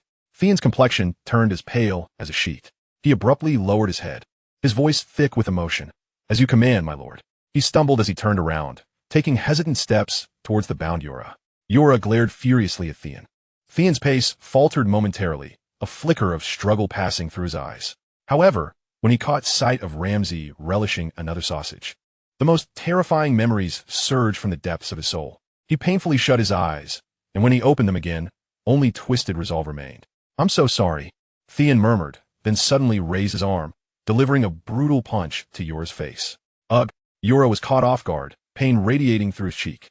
He stared at Theon in disbelief, fury threatening to erupt. Theon dared not meet Yura's gaze, his eyes reddening as he struck Yura repeatedly in the face, chest, and abdomen under Ramsay's silent watch. The dull thuds echoed within the stone chamber. Time lost meaning as the assault continued, until Yura's cheek swelled, blood trickling from his mouth and nostrils, his breathing becoming labored and difficult. Only then did Theon, panting heavily, cease his assault, looking vacantly at Ramsay, seemingly awaiting further orders. Ramsay leisurely swallowed the last bite of sausage, meticulously wiping his hands and mouth clean with a napkin, as if he had just enjoyed a sumptuous feast. He approached the rack, taking pleasure in Yura's disheveled appearance, then leaned in close to Theon's ear, whispering, "I said to serve him like I once served you, Theon. Do you understand?" Theon's body trembled violently, comprehending Ramsay's implication. He trembled as he approached the tool rack in the corner of the stone chamber, grasping a slender steel needle. The moment Yura caught sight of the needle, a dreadful understanding dawned upon him, and for the first time, fear flickered in his eyes. Sean, avoiding his gaze, lowered his head and moved to Yura's shackled hands. He seized one of Yura's robust fingers and slowly pierced the cold needle into the crevice of his thumbnail. A piercing scream, shrill and inhuman, shattered the eerie silence of the stone chamber. Yura's body writhed violently, his forehead, veins bulging, and his eyes nearly popping from their sockets. Sean remained expressionless, continuing his grim task, the faint sound of the needle entering each nail bed blending with Yura's heart-wrenching cries, forming the most terrifying symphony within the stone confines. Ramsay returned to the table, pouring himself another glass of wine, savoring each sip while relishing the gruesome spectacle before him. The flickering flames danced upon his sinister visage, reflecting an inhuman satisfaction. The torture persisted, as the last vestige of daylight vanished through the narrow window of the dread fortress. The chilling moonlight cast its pale glow. Yura's screams had dwindled to a hoarse whisper, leaving only intermittent groans and spasms. His fingers were a bloody mess, his face marred with bruises and blood. Most strikingly, a dark crimson stain seeped from his groin, exuding a pungent scent of blood. Sean stood nearby, tightly gripping a bloody dagger, his head bowed, shoulders trembling slightly, whether from tears or fatigue remained uncertain. His hands and clothes were also splattered with Yura's blood. Ramsay, having devoured all the sausages on his plate, let out a satisfied belch. He wiped his hands on an oil-stained cloth, leisurely rising to approach the torture rack. Yura was now barely conscious, his body instinctively convulsing. Well, you've really endured quite a lot, you stinking wretch, Ramsay remarked, patting Sean's rigid shoulder, causing him to jolt as if electrocuted. Clean up the mess, he instructed, gesturing to the objects beneath the rack. Throw this to my dog and find someone to bandage him up. Don't let him die. With that, Ramsay clapped his hands contentedly and turned to leave the stone chamber. After all, a bride awaited him in Winterfell. Under the suggestion of Roose Bolton, he had arranged for Bethany Castle, the daughter of Winterfell's master-at-arms, Roderick Castle, to masquerade as Arya Stark. His father required this marriage to lend legitimacy to House Bolton's seizure of Winterfell in order to counter the Easterners' betrothal of Sansa Stark. Chapter 253, The Hardship of the Encampment. Beyond the wall, deep within the haunted forest, the frigid wind howled through the towering sentinel trees, swirling the snowflakes into a tempest. The snow had been falling for an extended period, blanketing the forest paths in a thick layer, bending the low-hanging pine branches, rendering the world a mere tableau of white and gray. Jon Snow clutched Ygritte's wrist tightly as they trudged through the snow, each step a laborious effort. The direwolf Ghost shadowed them closely, his blood-red eyes scanning the surrounding thicket with vigilance. As night approached, they discovered a cave housing a warm spring. Sir Elessar Thorne sat deep within the cave, while Jon gazed back towards the entrance, his eyes filled with despair. Ygritte, her expression grave, remarked, "That old crow is doomed. You witnessed that creature with your own eyes. It is not human. It is a White Walker." As she uttered the ancient term White Walker with clarity, Jon felt the very air around them grow colder. White Walkers, the protagonists of the bizarre and ambiguous bedtime tales recounted by the old women of Winterfell. Those terrifying entities that brought death in winter during the long night. Mere myths he believed were mere fables for frightening children until he, alongside Sir Elessar and Ygritte, had beheld them firsthand. He had escaped only through Elessar's desperate resistance. The legends were true. Would the long night descend upon them once more? As Jon was engulfed by overwhelming dread, Ygritte suddenly rustled beside him. He instinctively turned to see her, heat flooding his face. Ygritte was deftly shedding her heavy fur coat and layers beneath it. "Hey, little crow," she teased, noticing Jon's immediate avoidance of her gaze, his ears reddening with embarrassment. "So, you truly are a fledgling who has never tasted a woman's embrace. What's the matter? Too shy to look at me?" Stung by her words, Jon turned away, ready to retort, only to find his gaze inadvertently landing on Ygritte as she removed her last layer, preparing to leap into the spring. His mind buzzed, and he quickly turned away again, his heart racing within his chest. Ygritte, unfazed, jumped into the warm waters, the soothing liquid enveloping her cold body. Glancing back at Jon, she playfully urged, "Come on, wash up. The water's lovely. Don't be such a coward. We have a long journey ahead, and you can't be filthy." Observing his continued hesitance, Ygritte rose from the spring, striding to the shore, disregarding the biting cold wind that exposed her skin, and forcefully grasped Jon's clothing, tugging insistently. "Get down here, you foolish crow. Do you wish to freeze to death?" "No, Ygritte, let go," Jon exclaimed in shock, struggling in panic to free himself from her grip. The two engaged in a playful tussle by the spring, and Jon's hands inevitably brushed against Ygritte's warm skin, sending a jolt through his entire being. In the chaos, Ygritte lost her footing, yelping as she fell backward, instinctively grasping Jon's collar. Jon was caught off guard, tumbling down alongside her into the snow. They rolled together in the frigid white.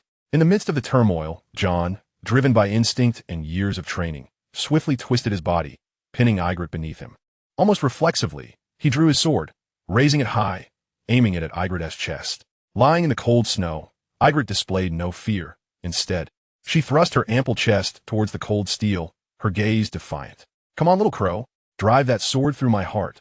Kill me." Jon's arm trembled, hesitating to strike. Just as an internal battle raged within him, Ygritte's eyes sparkled with mischief, and with the grace of a serpent, one hand shot forth, grasping Jon. "What are you grabbing?" Jon gasped, his body stiffening as an electric shock coursed through him, nearly causing him to drop his sword. Ygritte grinned with wild abandon. "I can feel that your sword lacks fire, but you here have plenty." Jon lost all semblance of rational thought. With a guttural roar, he hurled his sword far away, leaning down to entangle himself with Ygritte.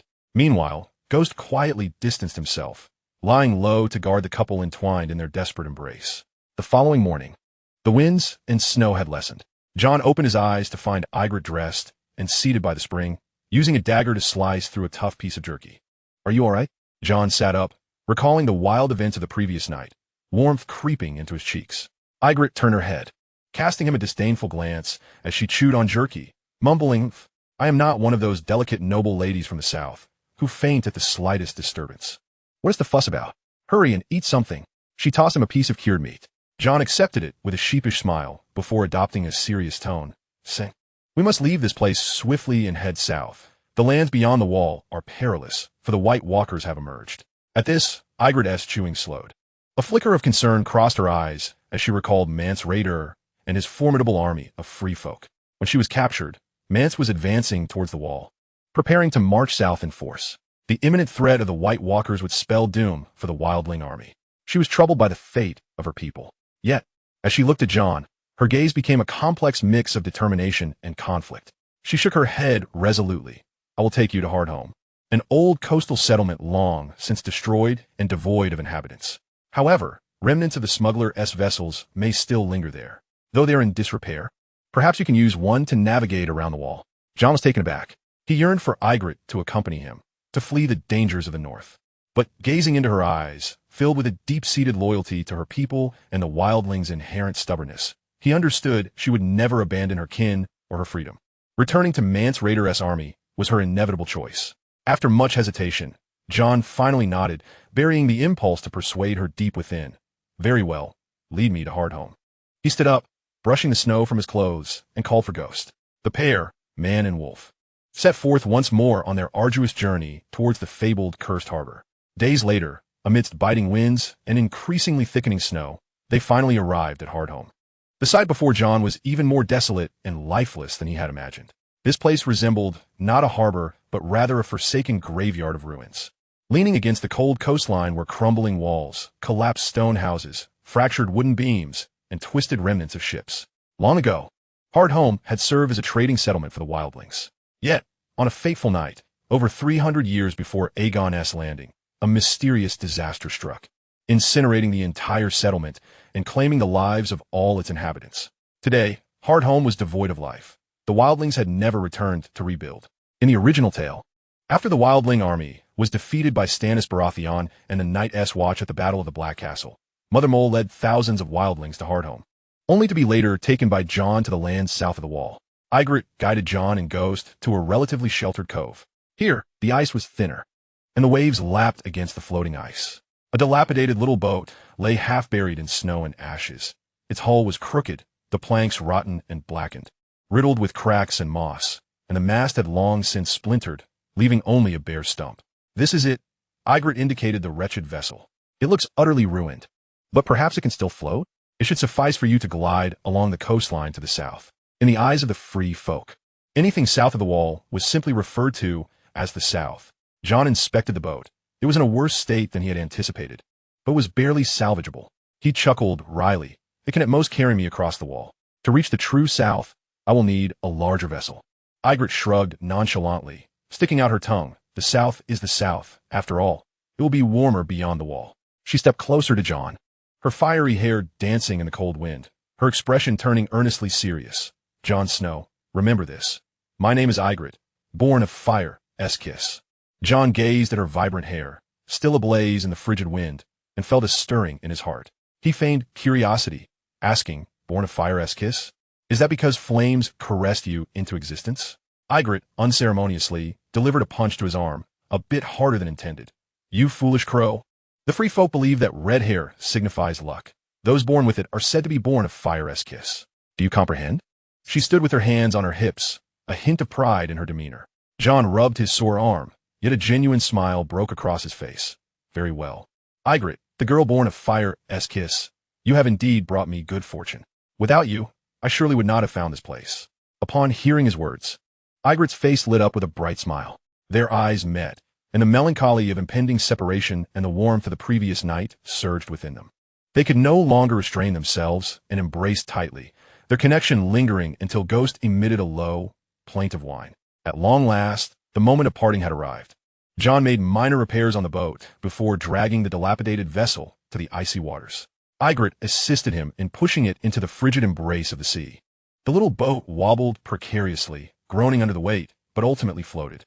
Jon lifted Ghost carefully and placed him inside the boat. The direwolf sniffed uneasily at the damp, decaying planks, yet obediently lay down.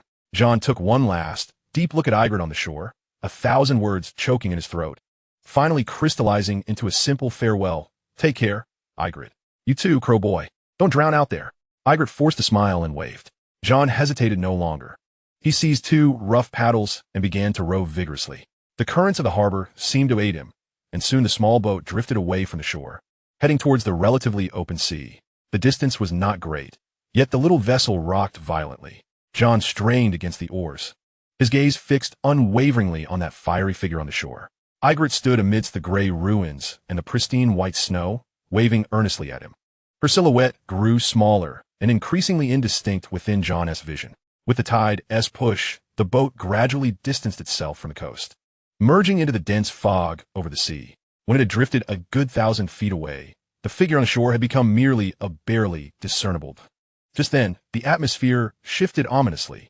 Ygritte, watching the direction of Jon's boat, felt her smile freeze. She acutely sensed a faint rustling sound emanating from the dense, lifeless forest behind her.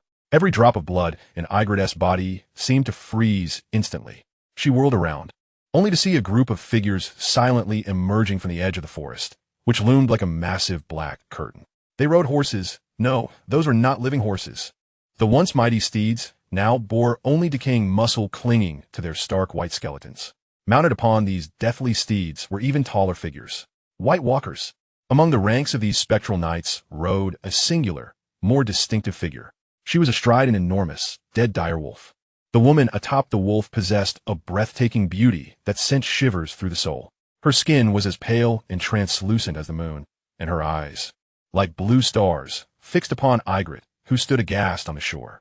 Chapter 254. The Concessions of the Just Alliance. At this moment, the city of Stonehaven lay shrouded beneath a grim cloud of war. Outside the walls, as far as the eye could see, were countless tents. Not long ago, Jaime led an army of 5,000 Lannister soldiers alongside 10,000 displaced farmers hastily summoned from the Crownlands into the Vale. Under the pretense of the Vale's guardianship, Peter Baelish ordered the various families of the Vale to dispatch troops to besiege the Eyrie, compelling the Just Alliance to surrender Mira Stone. Above the multitude of tents outside the Eyrie, the crimson and gold banner of House Lannister, along with the flags of the Vale's nobility, fluttered defiantly, blocking all avenues leading to the city. Rows of siege engines were assembled at the edge of the encampment by soldiers, poised for the assault. Within the castle, the atmosphere in the Great Hall was frigid. Count Euron Royce occupied the high seat, his face marred by fury and exhaustion. His eyes blazed with indignation as he fixated on the man in the center of the hall, roughly restrained by 2 Royce soldiers, Ess and Arryn. Euron had seized him upon his return from the Eyrie. The head of the Arryn family had long since lost the glory he once possessed during the days of the king's favor. Bruises marred his visage, and terror filled his gaze, rendering him nearly incapable of standing. Ess and Arryn, Euron bellowed, you wretched pig blinded by ambition. You who has desecrated the Seven and sullied the honor of the Vale, who bestowed upon you the audacity to proclaim a bastard daughter as the queen of the 7 kingdoms. You are declaring war upon all of Westeros. You are dragging the Eyrie, the Just Alliance, the entire Vale into an abyss of irretrievable ruin. Essen trembled at the onslaught, attempting to defend himself. My Lord Royce, I sought the glory of House Arryn. The Eyrie has been tainted by bastards. We require a true Targaryen bloodline, and Mira has been legitimized. Silence. Euron interrupted sharply, his ire intensifying. Targaryen bloodline? Legitimization? Is this your so-called justification? You merely wish to use her as a stepping stone, coveting the throne of the Eyrie. Your greed and folly have placed us all in opposition to the nobility of the Vale. He rose abruptly, pointing at Essen, barking at the soldiers. Throw him into the dungeon. The soldiers unceremoniously seized the limp Essen Arryn, dragging him from the hall like a lifeless dog. Euron sank heavily back into his seat, his chest heaving, his piercing gaze sweeping towards the left side of the hall. His eldest son and heir, Andar Royce. Andar's complexion was pale, his lips pressed tightly together, his eyes filled with anguish and conflict. Euron's voice trembled with heart-wrenching disappointment. Andar, you have allowed yourself to be seduced by that bastard woman, leading our family as soldiers to assist that madman Essen, to oppose the legitimate Lord of Gulltown, Count Grafton. What folly possesses you? Is your mind filled with dung? Do you not realize you nearly brought ruin upon our entire family? Andar lifted his head, meeting his father's furious gaze. Father, Mira saved my life. At the Eyrie, It was she and Sarah Michelle Redwine who risked everything to rescue me from the captivity of Lady Lisa and Peter Baelish. Without her, I would have perished long ago in the Eyrie. Should I stand idly by while she is exploited by Essen and abandoned by us? Ultimately, to be delivered to the gallows by the Lannisters? This is not honor. This is ingratitude. Honor. Yoren's roar threatened to shatter the ceiling. You speak to me of honor. You assist a usurped pretender in attacking another legitimate lord. This is your understanding of honor? Now look where we are. Our just alliance has become a faction of rebellion.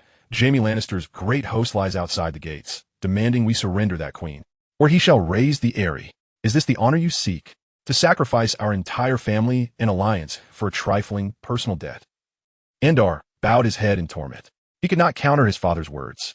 Yet the burden of guilt towards Mira and the weight of her life-saving grace made it impossible for him to accept the situation calmly. The hall was not devoid of the Royce family alone. Core members of the Just Alliance, including Lady Waywood, Lord Redwine, Lord Hunter, along with several key bannermen, sat in silence on either side.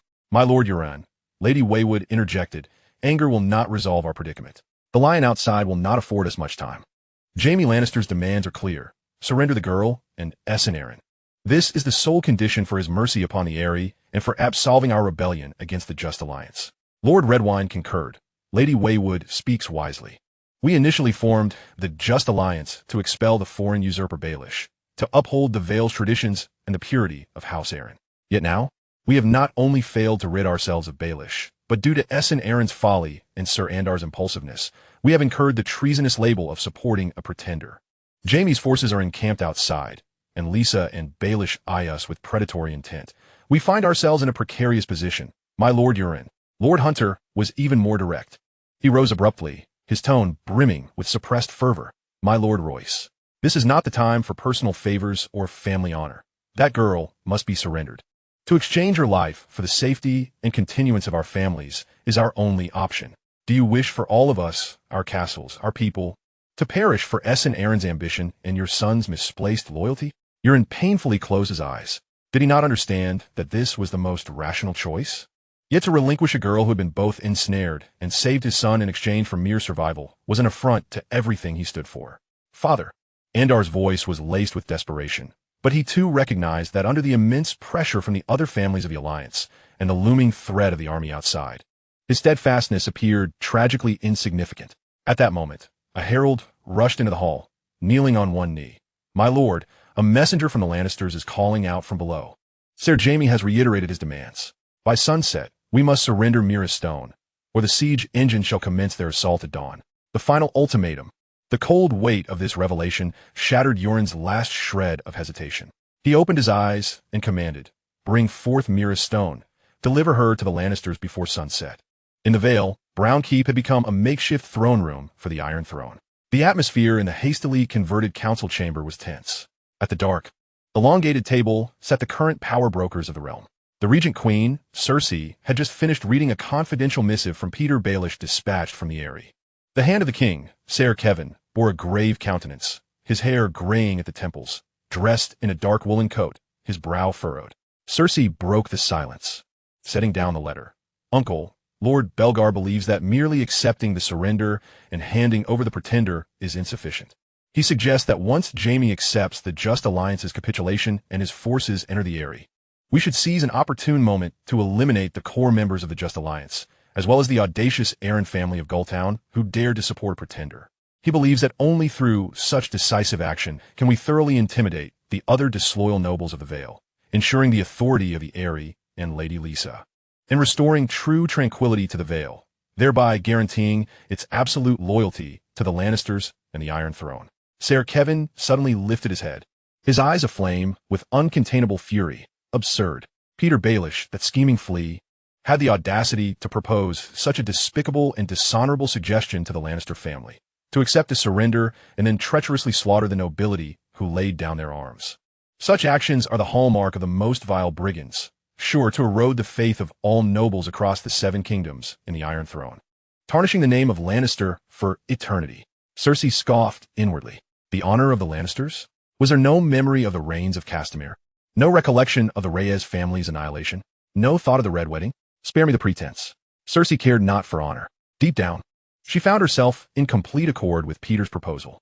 The Royce family was one of the most obstinate houses in the Vale, having first formed the Alliance of the Just to resist Peter's rule, and now their support of the Pretender had laid bare their contempt for the authority of the Eyrie.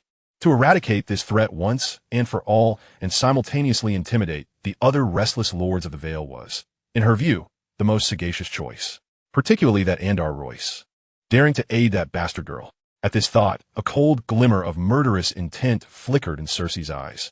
Yet, she refrained from contradicting Kevin, merely savoring her wine with an elegant sip, her emerald gaze shimmering with unspoken thoughts. At that moment, the newly appointed Master of Coin, Count Riverrun, coughed lightly. "My Lord Prime Minister, Her Grace, the Queen Regent, Mr. Nahadimithis from the Iron Bank, is waiting outside." Upon hearing this, Kevin's expression darkened further. He nodded. "Let him in." The door swung open, and the envoy from Bravos, Nahadimithis, entered, dressed in finely tailored dark Bravosi attire. His demeanor was as stern and unyielding as his countenance. Upon seeing the assembly, Nahadimithis bowed respectfully. "Your Grace, the Queen Regent, my Lord Prime Minister." The patience of the Iron Bank is not boundless. The substantial debts owed by the Iron Throne have long since surpassed their due date. We understand the difficulties facing the realm, yet business is business. We require that by the next new moon, the Iron Throne must at least repay 1/3 of the principal, along with all accrued interest. Otherwise, the Iron Bank will have no choice but to consider further actions to safeguard our investments. What those further actions entailed was all too clear to those present. A cessation of all loans, potentially even funding the enemies of the Iron Throne. Kevin's countenance darkened immediately. The Lannister gold mines in the Westerlands had once symbolized the wealth of the Seven Kingdoms. Yet, Lucian's prolonged campaign against the Dothraki raiders had ravaged many mines, and skilled miners had suffered heavy casualties or been taken captive. Restoring production would require time, and the colossal sum demanded by the Iron Bank could not be amassed in the short term. Mr. Nahadimithis, Kevin's voice was fraught with anxiety. The gold mines of the Westerlands are striving to recover, but it will take time. Nahadimithis interrupted him, his tone icy. "My Lord Prime Minister, the Iron Bank cares not for the process, only for the outcome. The next new moon is the final deadline." His words left no room for negotiation. The atmosphere in the hall plummeted to a freezing point. The chaos in the Vale and the Iron Bank's relentless demands bore down upon Kevin like twin mountains. Nahadimithis glanced at the silent courtiers before excusing himself. A little while later, the hall doors opened again to admit Ser Adam Marbrand and Ser Damien, their faces grave. "Your Grace, my Lord Prime Minister," Ser Adam greeted, "we have received confirmed reports from the south. Stannis has ultimately won the war, and he has captured Viserys." When Stannis entered the battlefield, he and Stephen Swift jumped into the river with a handful of remaining troops, unable to await the outcome of the conflict. While Adam had suspected Stannis' victory, it was only today that definitive news arrived from the Riverlands and Stormlands to corroborate his hunch. Stannis not only triumphed, but also seized Viserys. That stubborn and cold-hearted Stannis is now poised to consolidate the Stormlands, becoming the Iron Throne's most formidable adversary. What would Stannis' next move be? Northward? Kevin's brow furrowed deeper. This was undoubtedly a calamity upon calamity. He sighed. "It seems we must hasten to conclude the conflict in the Vale, so Jaime can return to Riverrun." He then shifted to matters of finance. "Adam, the wealth you have brought back." Ser Adam's expression faltered. He had just heard the envoy's demands from the Iron Bank. "My Lord Prime Minister, most of the spoils have been prioritized for paying wages and compensating the families of the fallen, and what remains is likely insufficient to even cover half of the Iron Bank envoy's request." The wealth he had brought back was but a drop in the ocean of their immense debt. The newly appointed Master of Coin, Riverrun, spoke with urgency. "My Lord Prime Minister, Stannis is consolidating the Stormlands and may advance north at any moment, while our treasury is stretched thin. It is imperative that we immediately recruit troops to bolster the defenses of the Crownlands and the Westerlands. I suggest we seek external aid at once and hire a formidable mercenary company." Cersei had been awaiting this very suggestion. She set down her goblet, her emerald eyes shimmering with the light of cunning. "Uncle, Lord Riverrun is correct. I propose we enlist the aid of the Easterners and hire their horsemen." "Enough. Cersei, I am a prime minister." Kevin could no longer contain himself, rising abruptly. "Hire horsemen? Have you forgotten what they did in the Westerlands and Stormlands? Burning, pillaging, committing every atrocity imaginable. They are beasts, not soldiers. Employing them would be akin to inviting wolves into our midst. Moreover, that Easterman, Liu Qian, is even more dangerous than Stannis. His ambitions extend far beyond mere gold. This proposal is utterly untenable." Now, please leave. The council must deliberate on practical and feasible plans. He pointed towards the door, his tone stern and uncompromising. He had had enough of his niece's fanciful whims and mad notions. Cersei's elegant smile froze in an instant, a seething rage igniting in her verdant gaze. The Queen Regent of the Seven Kingdoms had been publicly dismissed from the council. By her own uncle, no less. She fixed Kevin with a furious glare, uttering a fierce retort as she slammed the door behind her. Uncle Kevin, you will regret this. Cersei stormed back to her opulent chambers in River Run, furiously sweeping the vase and silverware from the table to the ground, the sound of shattering echoing sharply. The maidservants fell to their knees in terror, trembling. Get out! All of you get out! Cersei screamed. The maidservants, as if granted a reprieve, scurried away from the tempest. Cersei's chest heaved as fury blazed in her emerald eyes. Damn it! How dare they treat me thus? She seized a wine bottle and poured the fiery red wine down her throat, attempting to douse the flames of her anger. The liquid burned her throat, oddly providing a moment of twisted clarity to her chaotic thoughts. Suddenly, a chilling notion emerged from the turmoil of her mind. Those treacherous nobles in the Vale. Were they not quite wealthy? Cersei's eyes brightened, gleaming with a cruel and covetous light. Especially in Seagull Town, one of the most prosperous ports in the Seven Kingdoms. There, wealth accumulated like mountains. A perfect scheme swiftly took shape in her mind. Cersei paced excitedly. If only the noble families of the Just Alliance from Stonehaven, including the Royces, and the Aelin family from Seagull Town, as well as the Grausen family, could all be branded as traitors, their properties seized. Then, would not this vast fortune be utilized to settle the debts of the Iron Bank? There would still remain a substantial sum to hire an elite mercenary company in Braavos. She envisioned mountains of gold coins, sparkling jewels, and the bustling port tax revenues flowing endlessly into her treasury. However, a dilemma arose. Jaime was stationed with his army in the Vale. She understood her brother. He harbored an absurd sense of knightly honor deep within. He would never consent to slaughtering surrendered nobles or plundering their castles and towns. In fact, he would likely intervene. Cersei furrowed her brow, pondering her next move. Suddenly, a name flashed through her mind, Gregor Clegane. A cold smile crept upon her lips. The Mountain, a beast that knew only slaughter and obedience, would heed her commands without question. At that moment, the Mountain was conveniently among Jaime's troops. She swiftly devised a flawless plan. Once Jaime captured Maya Stone, he would return to Casterly Rock with her and a handful of guards. Uncle Kevin was eager for him to return and deal with Stannis. After all, perfect. Then, she would order the Mountain to remain behind to handle the aftermath, under the pretext of exterminating the remaining traitors and seizing their properties. He would lead the remaining troops to acquire the assets of the traitors. Cersei could almost envision the inferno and rivers of blood. Truly, I am a genius. Those men in the small council should don skirts. I am the one who should be leading the charge. Cersei could not suppress a low chuckle, the sound echoing eerily in the vast chamber. She approached her writing desk, unfurling a sheet of parchment, dipping a quill into ink, and began to write swiftly. Once she had finished the letter, Cersei meticulously sealed it with wax and had it dispatched. Taking another sip of wine, she felt an overwhelming sense of exhilaration. She thought of the Iron Bank's envoy. Summoning her maid, she instructed, "Fetch Mr. Nahadimithis for me. Tell him I have an important proposal concerning our debts." When the stern-faced Bravosi envoy stood before her once more, Cersei greeted him with a confident and charming smile. "Mr. Nahadimithis, I have conceived a mutually beneficial solution regarding our debts." Chapter 256, Oath-Breaking and Massacre. Nahadimithis raised an eyebrow, signaling her to continue. The Iron Throne's credibility was beyond reproach. It was indeed encountering minor financial difficulties. "I wish to borrow another sum from the Iron Bank, sufficient to recruit a mercenary army of at least 20,000 in Braavos, with interest calculated at the highest rate." Cersei cast the bait. Nahadimithis shook his head almost without hesitation. "Esteemed Regent Queen, the Iron Bank's regulations are quite clear.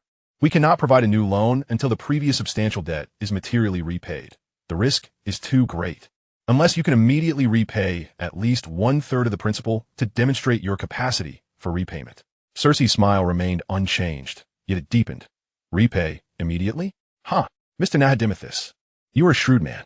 How about this? To express my sincerity and to give you something to report back, I assure you that within a few days, the Iron Throne will receive a significant influx of revenue, enough to cover the 1/3 of the principal you require, perhaps even more."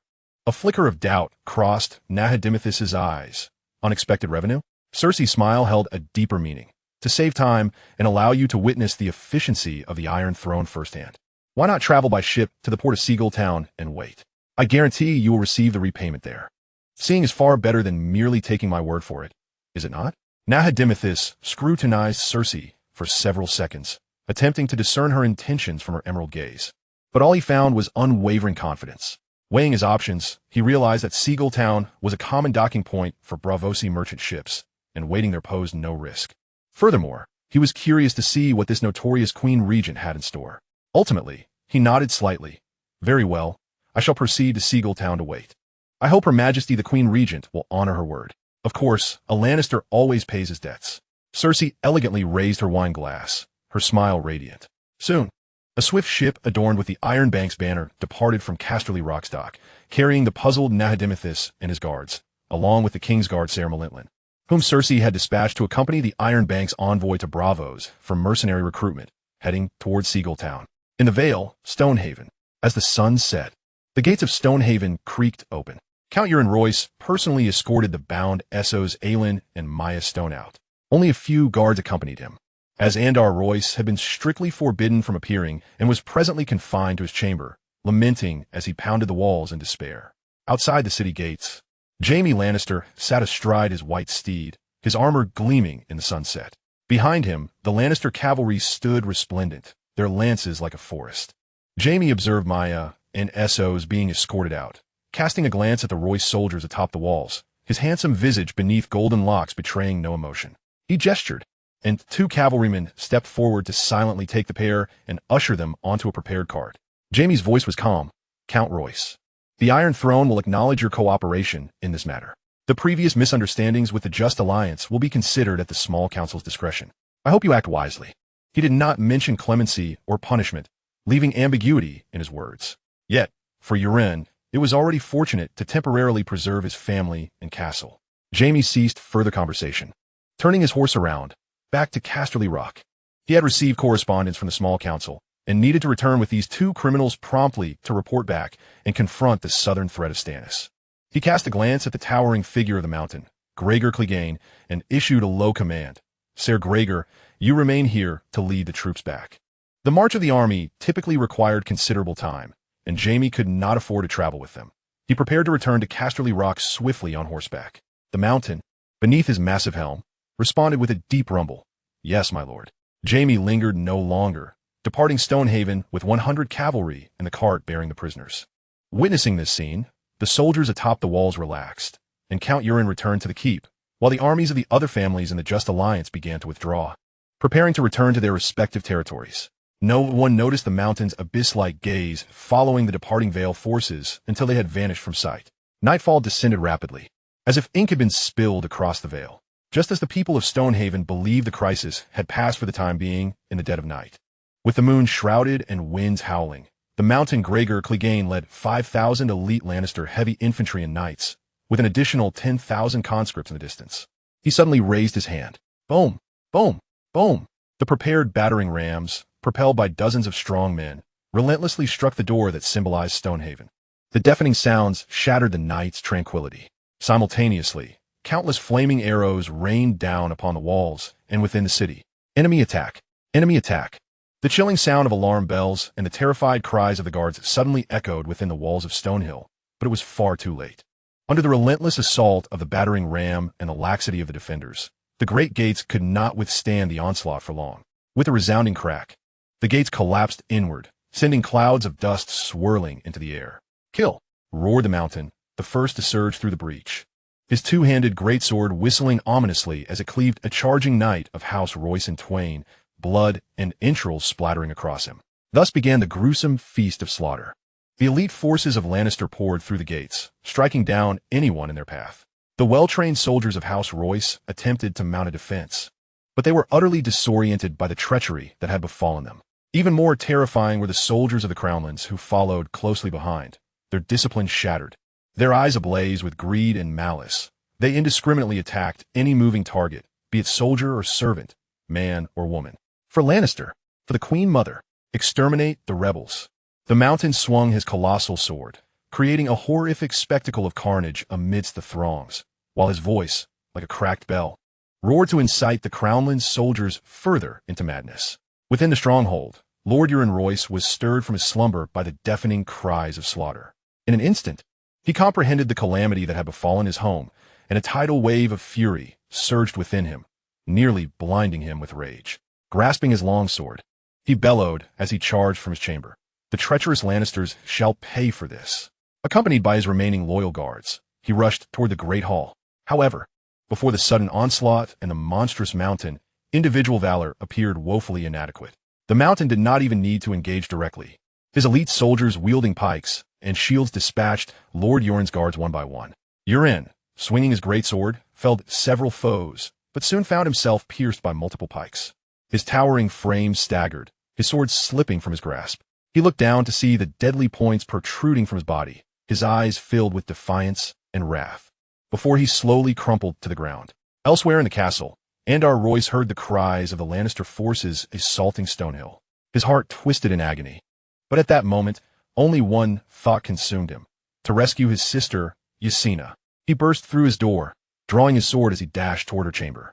The corridor was a scene of chaos, filled with the sounds of battle and screams of despair. When he crashed through Ysena's door, he was met with a sight that froze his blood. His beautiful sister lay pinned to the bed by two grinning soldiers of the Crownlands, her gown torn, exposing her fair skin as she struggled and cried out in desperation. A towering shadow loomed by the bed, slowly removing blood-soaked gauntlets. It was the mountain. No, let her go. Andar's vision blurred with rage as he charged at the mountain, sword raised.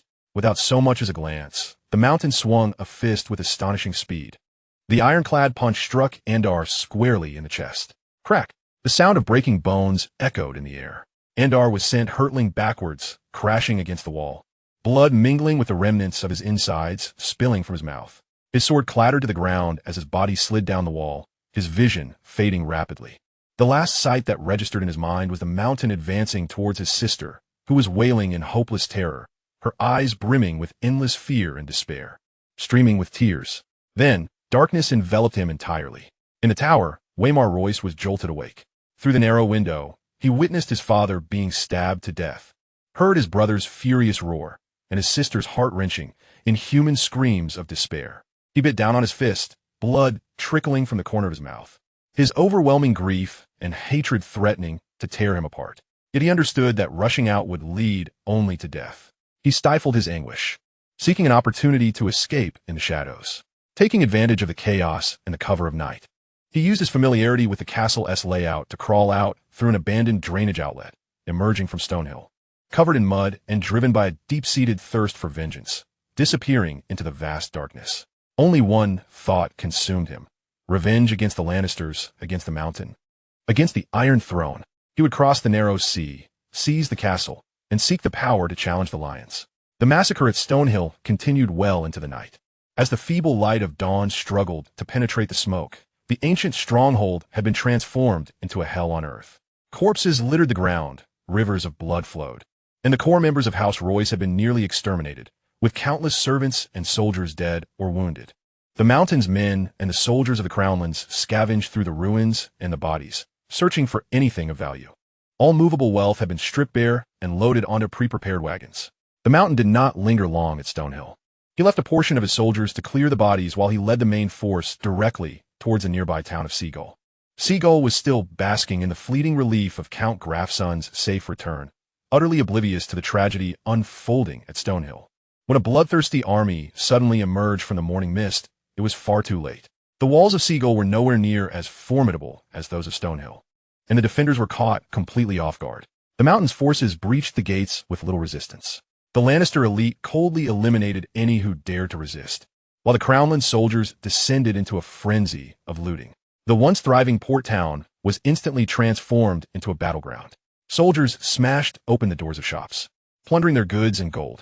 They stormed the mansions of wealthy merchants, committing acts of rape and murder, leaving a trail of destruction in their wake. Even the merchant ships docked at the harbor were not spared, as soldiers swarmed aboard to seize their cargo before setting them ablaze. The once bustling streets ran red with blood, littered with the slain and engulfed in flames. The Grafson family's castle was breached, and Count Giro was slain amidst a desperate last stand. The grand castle of House Aaron also fell completely, as the Arryn family of Seagull was consumed in a conflagration. Just as this hellish scene reached its zenith, a swift sailing ship, flying the banner of Bravo's Arryn Bank, slowly glided into the smoke-filled harbor of Seagull, where bodies and burning debris floated. Nahadimithis and Marintalin stood at the bow, aghast at the sight before them. Where was the thriving town of Seagull? Where was the tranquil harbor? All that lay before them was smoke, fire, ruins, and soldiers rampaging under the glow of the flames. Nahadimithis's face turned pale, his voice dry. Though adept in the art of strategy throughout his life, he had never witnessed such unabashed barbarity. Their ship was soon discovered by a contingent of Lannister soldiers. The soldiers brought them ashore, in a relatively open area piled high, with various chests of plundered treasure from the town. They beheld the mountain, looming like a demonic figure. At the mountain's feet lay a chest overflowing with gold coins and jewels. He glanced at the pale-faced Nahadimithis and coldly remarked, "The Queen Mother instructed me to repay these debts on behalf of the Iron Bank." Nahadimithis surveyed the blood-soaked carts, evidently filled with treasures recently looted from the ruins and corpses, then looked upon the burning harbor and the hellish scene before him. Feeling a chilling dread surge from his feet to the crown of his head, he finally comprehended the true meaning behind Cersei's words. This was not merely revenue. It was an act of robbery. It was slaughter. It was a blood debt paid with the lives of countless Vale inhabitants and the destruction of a thriving port. The depths to which the Lannisters could sink surpassed his imagination. A tumultuous wave surged within his stomach, threatening to expel its contents. Nahadimithis inhaled deeply several times, forcibly suppressing the tempest within. He was an envoy of the Iron Bank, not a judge or a knight. The Iron Bank only acknowledged gold, indifferent to its origins. This blood debt could resolve a significant portion of the Iron Throne's financial obligations. He endeavored to make his voice sound calm. "I understand. Please convey to Her Majesty the Queen Regent that the Iron Bank has acknowledged this repayment. We shall promptly commence the counting and shipping, returning to Bravos." The mountain paid him no further heed, turning to continue overseeing his cleanup efforts. Meanwhile, the Kingsguard, Ser Marintrant, prepared to accompany the Iron Bank's envoy to Bravos to recruit the most elite mercenary company for the Iron Throne. Chapter 258, The Summerhall Barbecue. The ruins of Summerhall. Once a palace symbolizing the summer joys of House Targaryen, it now lay in ashes. Stannis' grand army was encamped in the relatively flat fields surrounding the ruins. The tents stretched endlessly, campfires flickered like stars, and the sounds of men and horses filled the air. He personally led the army eastward from the Shivering Sea, completely vanquishing the remnants of the Dothraki horsemen who had retreated to Night's Watch and Blackport after their defeat. At this moment, the army paused briefly, preparing to return to Storm's End. Stannis stood upon a raised platform that afforded him a view of the entire camp. He was lean and tall, with a hardened visage. The last remnant of the previous dynasty, Viserys Targaryen, was shackled heavily within a specially designed iron cage at the center of the camp. Tyrion Lannister was imprisoned in another cage, positioned slightly farther away, his misshapen head drooping as if he were napping. "Your Majesty." A calm yet oddly magnetic female voice resounded from behind him. Stannis did not turn, for he knew who it was. The hem of Melisandre's red robe brushed against the charred stones as she quietly approached his side. "The Lord of Light has guided us here, not merely for respite." Her voice was low. "You are the reincarnation of Azor Ahai, the prophesied prince, born to be the sword that combats the long night and the frost god. The frost god's power is gathering in the north, stirring restlessly. You require a mightier force, Your Majesty, one more formidable than steel, more fervent than fire." Stannis' jaw tightened, his gaze sharp as he scrutinized the priestess. Power? The king's power derives from law, from duty, from the sword in his hand and the loyal warriors at his command. What power could surpass these in instilling fear? Law and warriors are the mundane foundations, Your Majesty. Melisandre's tone remained steady. But the enemies you face are shadows and ice that mortal swords cannot touch. Magic is not mere smoke. It is the true blood coursing through the flesh of the world, a dominion bestowed upon its chosen by the Lord of Light. She raised her hand, pointing towards a section of the ruins partially obscured by massive charred beams, the very heart of the Summerhall's main chamber. "Here I can sense it, though faint. It beats, it stirs, waiting for the one who can truly awaken it." Stannis gazed in the direction of her finger. That area contained nothing but charred stones and twisted metallic remnants. Yet he remained silent. Melisandre had demonstrated magic before him, and all the nobles of Storm's End. He detested such uncontrollable power, yet he could not deny its existence and worth, especially in light of the rise of the Easterners with their dragons across the narrow sea. Stannis promptly commanded, "Excavate there. I wish to see what lies beneath the ruins of Summerhall." The order was swiftly relayed. A contingent of robust soldiers, torches in hand, hoisting pickaxes and crowbars, advanced towards the charred ruins. The digging continued deep into the night. Stannis remained on the platform, watching silently. Ser Davos stood quietly behind him, brow furrowed, anxiously observing the ever-deepening scorched earth. Suddenly, a soldier's panicked shout shattered the night. "We found something. There's something." Alt digging ceased instantly. The soldiers crowded around, the torchlight converging upon the pit's bottom. Stannis' expression sharpened as he descended the platform with great strides. Davos followed closely. The nobles in the camp were stirred, hastily gathering around. In the flickering firelight, amidst the chaotic ashes, lay scattered fragments of eggshell, both large and small. Most were dull and stony, clearly having endured long ages and the ravages of fire, utterly shattered. However, at the center of the fragments lay two relatively intact eggs, quietly resting. One exhibited a cold silver-gray hue, its surface adorned with fine, scale-like patterns, reminiscent of frozen moonlight. The other was a deep reddish-brown, akin to congealed blood. They were larger than ostrich eggs, perfectly shaped, their texture as hard as stone, exuding an ancient and somber aura, glistening faintly in the firelight. "Dragon eggs!" exclaimed a knowledgeable noble in astonishment.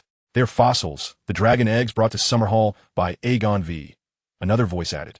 Stannis approached the edge of the pit, gazing down upon the two stone eggs slumbering in the ashes. His face bore no expression, yet his eyes flickered with intensity. How had that Easterman, Liu Qian, managed to possess living dragons? Could these stones before him also transform into such world-destroying forces? The surrounding nobles drew heavy breaths, their eyes filled with greed and longing. Melisandre gracefully leaned down, extending her pale hand to gently brush away the dust from the surface of the silver-gray dragon egg fossil. Her fingertips glided over the cold, scaly surface, while the ruby at her neck sparkled with an uncanny light. "The guidance of the Lord of Light has never erred." Her voice was dreamlike. "Dragons are born of blood and fire, and shall also be reborn through blood and fire. The cold stones are not the end, merely slumbering. To awaken them requires the utmost sacrifice. Each dragon egg demands the life of a king to rouse it, supplemented by the power of magic." Her gaze swept over the eager nobles before ultimately resting on the iron cage at the center of the camp. Inside the cage, the curled figure of Viserys seemed to sense something, abruptly lifting his head. The last vestiges of color drained from his handsome face as he beheld the cruel gazes of the nobles, the burning, inhuman flames in Melisandre's red eyes, and Stannis' unfeeling scrutiny. "No!" Viserys' voice rose in terror. "What do you intend to do? I am Viserys Targaryen. I am the rightful king of the Seven Kingdoms. I'm a true dragon. You cannot treat me this way." Stannis shifted his gaze away, returning to the two dragon egg fossils. "There are two here. Let's first try one." His eyes finally turned to Melisandre. "What do we need to prepare for the silver-gray one?" "Your Majesty." Ser Davos could no longer contain himself and stepped forward. It is common knowledge that dragon egg fossils cannot be hatched. The lesson from Aegon V looms large before us. The entire Summerhall stands as testament to that, and to use the living as sacrificial offerings is even more egregious. Sir Stannis interrupted him. "I have never doubted your loyalty, but some paths must be traversed through flame to gain clarity. You shall remain here." He averted his gaze from Davos and turned to a knight beside him. "Dispatch a swift horse to Dragonstone and bring me Edric Storm." Davos felt as though struck by lightning, rooted to the spot, incredulously staring at the cold profile of the king. In an instant, he comprehended the implication of Stannis' unfinished words. Two dragon eggs, two kings' lives. A chill surged from his feet to the crown of his head. Stannis paid him no further heed, his attention returning to Melisandre and the silver-gray dragon egg fossil. What more is required? Melisandre smiled slightly, her expression enigmatic and perilous. One hand caressed the large ruby adorning her neck, while the other firmly pressed against the cold, hard silver-gray dragon egg fossil. "Some of the magical power bestowed upon us by the Lord of Light," she whispered, and the ruby suddenly blazed to life. A visible wave of heat flowing from her arm, through her palm, and into the long-dormant silver-gray stone egg. A faint hum reverberated as a weak glimmer flickered across the surface of the egg's gray stone shell. This subtle transformation caused the noblemen fixated on the dragon egg to collectively hold their breath. Even Stannis' rock-like visage betrayed a slight twitch. "No, release me, you traitors. Regicides. I am a true dragon. True dragons fear not fire." Viserys was roughly dragged from the prison cart by two burly soldiers, the clanking of his shackles echoing in the air. He kicked and cursed wildly, his silver gold hair disheveled, tears streaming down his face. The pride of a former prince utterly obliterated. His screams reverberated through the desolate ruins, hauntingly piercing. In the clearing at the center of the camp, a massive pyre had been erected. Soldiers delicately placed the flickering silver-gray dragon egg fossil atop a stone pedestal in the heart of the pyre. Viserys was forcibly brought before it. As he beheld the stone egg and the torch raised by the soldiers, his last vestiges of sanity shattered completely. No, no, you cannot burn me. I am Targaryen. I'm a true dragon. You cannot kill me. I will return riding a dragon and turn you all to ashes. He screamed in hysteria. The soldiers, expressionless, collectively lifted the thrashing, howling Viserys, pinning him firmly atop the pyre, then binding him tightly to the wooden stake. Light it, Stannis' icy voice commanded. Whoosh, whoosh, whoosh. Several blazing torches were hurled into the oil-soaked base of the pyre. Boom! The dry wood crackled under intense heat. Thick smoke billowed as the oil ignited, swiftly engulfing the scene at the pyre's center. Ah! A shriek, wretched and inhuman, rent the night sky above the ruins of Summerhall. It was the final sound left by Viserys in this world. Gillian Lannister, confined within the prison cart, abruptly lifted his head. For the first time, his misshapen face lost all semblance of cynicism, replaced by sheer shock and terror. Through the cart slats, he fixated on the inferno that had instantaneously consumed the true dragon, listening to the wails swiftly drowned by the crackling flames. His throat tightened, but no sound emerged. Madmen. They are all madmen. Chapter 259, The Provocation of Volantis. In the Conqueror's Hall, at the end of the long table, Liu Qian reclined against a high-backed chair, his gaze fixed upon the parchment spread before him. Moros had dispatched intelligence. Young Aegon had already crossed the Isle of Tears with his forces and was poised to land upon Stormlands. At that moment, the hall doors swung open, revealing Governor and Fleet Commander Hal. Your Majesty, he greeted, a hint of excitement lacing his voice after a long absence. His journey from Lys was for a matter of great import. He seated himself, producing a scroll from his sleeve and laying it upon Liu Qian's table. Your Majesty, 3 days ago, off the coast of Lys, one of our patrol fleets discovered 3 flat-bottomed merchant vessels, bearing the flags of Asabhard and Koars, charred to the bone, drifting upon the waves. None of the bodies recovered were intact. Only one survivor clung to a piece of wood in the frigid waters, drifting for nearly a day, half frozen and delirious. From him, we gleaned some clues, along with evidence found upon the corpses. It is irrefutable. Volantis is to blame. Liu Qian's eyes narrowed, regarding the incriminating evidence. Since the arrival of the first 30,000 under Rohan, the region of the Three Daughters had seen an influx of 40,000 of its people. The people of ET constituted Liu Qian's foundation, and he could not afford to overlook this. This was a crucial passage for ET immigrants. Hal continued, those vermin from Volantis dare not confront your fleet openly. They resort only to these despicable acts of piracy, slaughtering our immigrants at sea. They are challenging us. We must respond, Your Majesty. Liu Qian leaned back in his chair. It seemed imperative to eliminate Volantis, the arrogant city-state that fancied itself the rightful heir to Valyrian legacy, before making landfall in the Seven Kingdoms. Otherwise, unrest would surely follow. He addressed Hal, effective immediately. Our kingdom shall enter a state of maximum readiness for war. Hal, return to Lys and rally the fleet. I will also inform Rohan at the border between the Three Daughters and Volantis to prepare for an assault on Volantis. Fire ignited in Hal's eyes. At once, Your Majesty. Just then, the heavy oak doors of the hall swung open again, this time revealing Dr. Marwyn's youthful assistant, a disheveled boy whose eyes sparkled with near-manic fervor. Your Majesty, the boy exclaimed, his voice trembling with excitement. Dr. Marwyn has made a significant discovery and requests your presence in the laboratory. Liu Qian's eyes widened, a smile breaking across his face. If Dr. Marwyn sought him out, it must be that the Black Stone had yielded some news. Could it be that the enigmatic relic brought from the ruins of Valyria was finally revealing its secrets? Lead the way, Liu Qian commanded, rising abruptly. The laboratory was not located within the main castle, but rather in a vast natural cavern nestled against a steep cliff at the rear of the Conqueror's keep. Originally a natural cave, it had been transformed beyond recognition. Deep within the cavern lay the laboratory, while at the other end, there was a storage area for dragon eggs. A haven for the great dragons. The walls of the cave had been carved into immense platforms, cluttered with bizarre glass vessels, strange contraptions entwined with copper wire. and mountains of ancient scrolls and parchments. At the center of the cavern lay the black stone, quietly absorbing the dim light surrounding it. Merely approaching it sent an icy dampness creeping up Liu Qian's spine, instilling an instinctive desire to retreat. Dr. Marwyn paced anxiously around the black stone, his sunken eyes alight with fervor and fatigue. He had poured countless efforts into this obsidian stone, and now the mystery was finally revealed. This revelation stirred an uncontrollable excitement within Marwyn. Coben stood at a distance, assisting Marwyn in unraveling the secrets of the Black Stone, while also attending to the task assigned to him by Liu Qian. Janice, deeply involved in the research, was also present in the laboratory. Your Majesty, Marwyn nearly lunged forward upon spotting Liu Qian's silhouette at the cave entrance. Overwhelmed with excitement, he stammered, "It worked."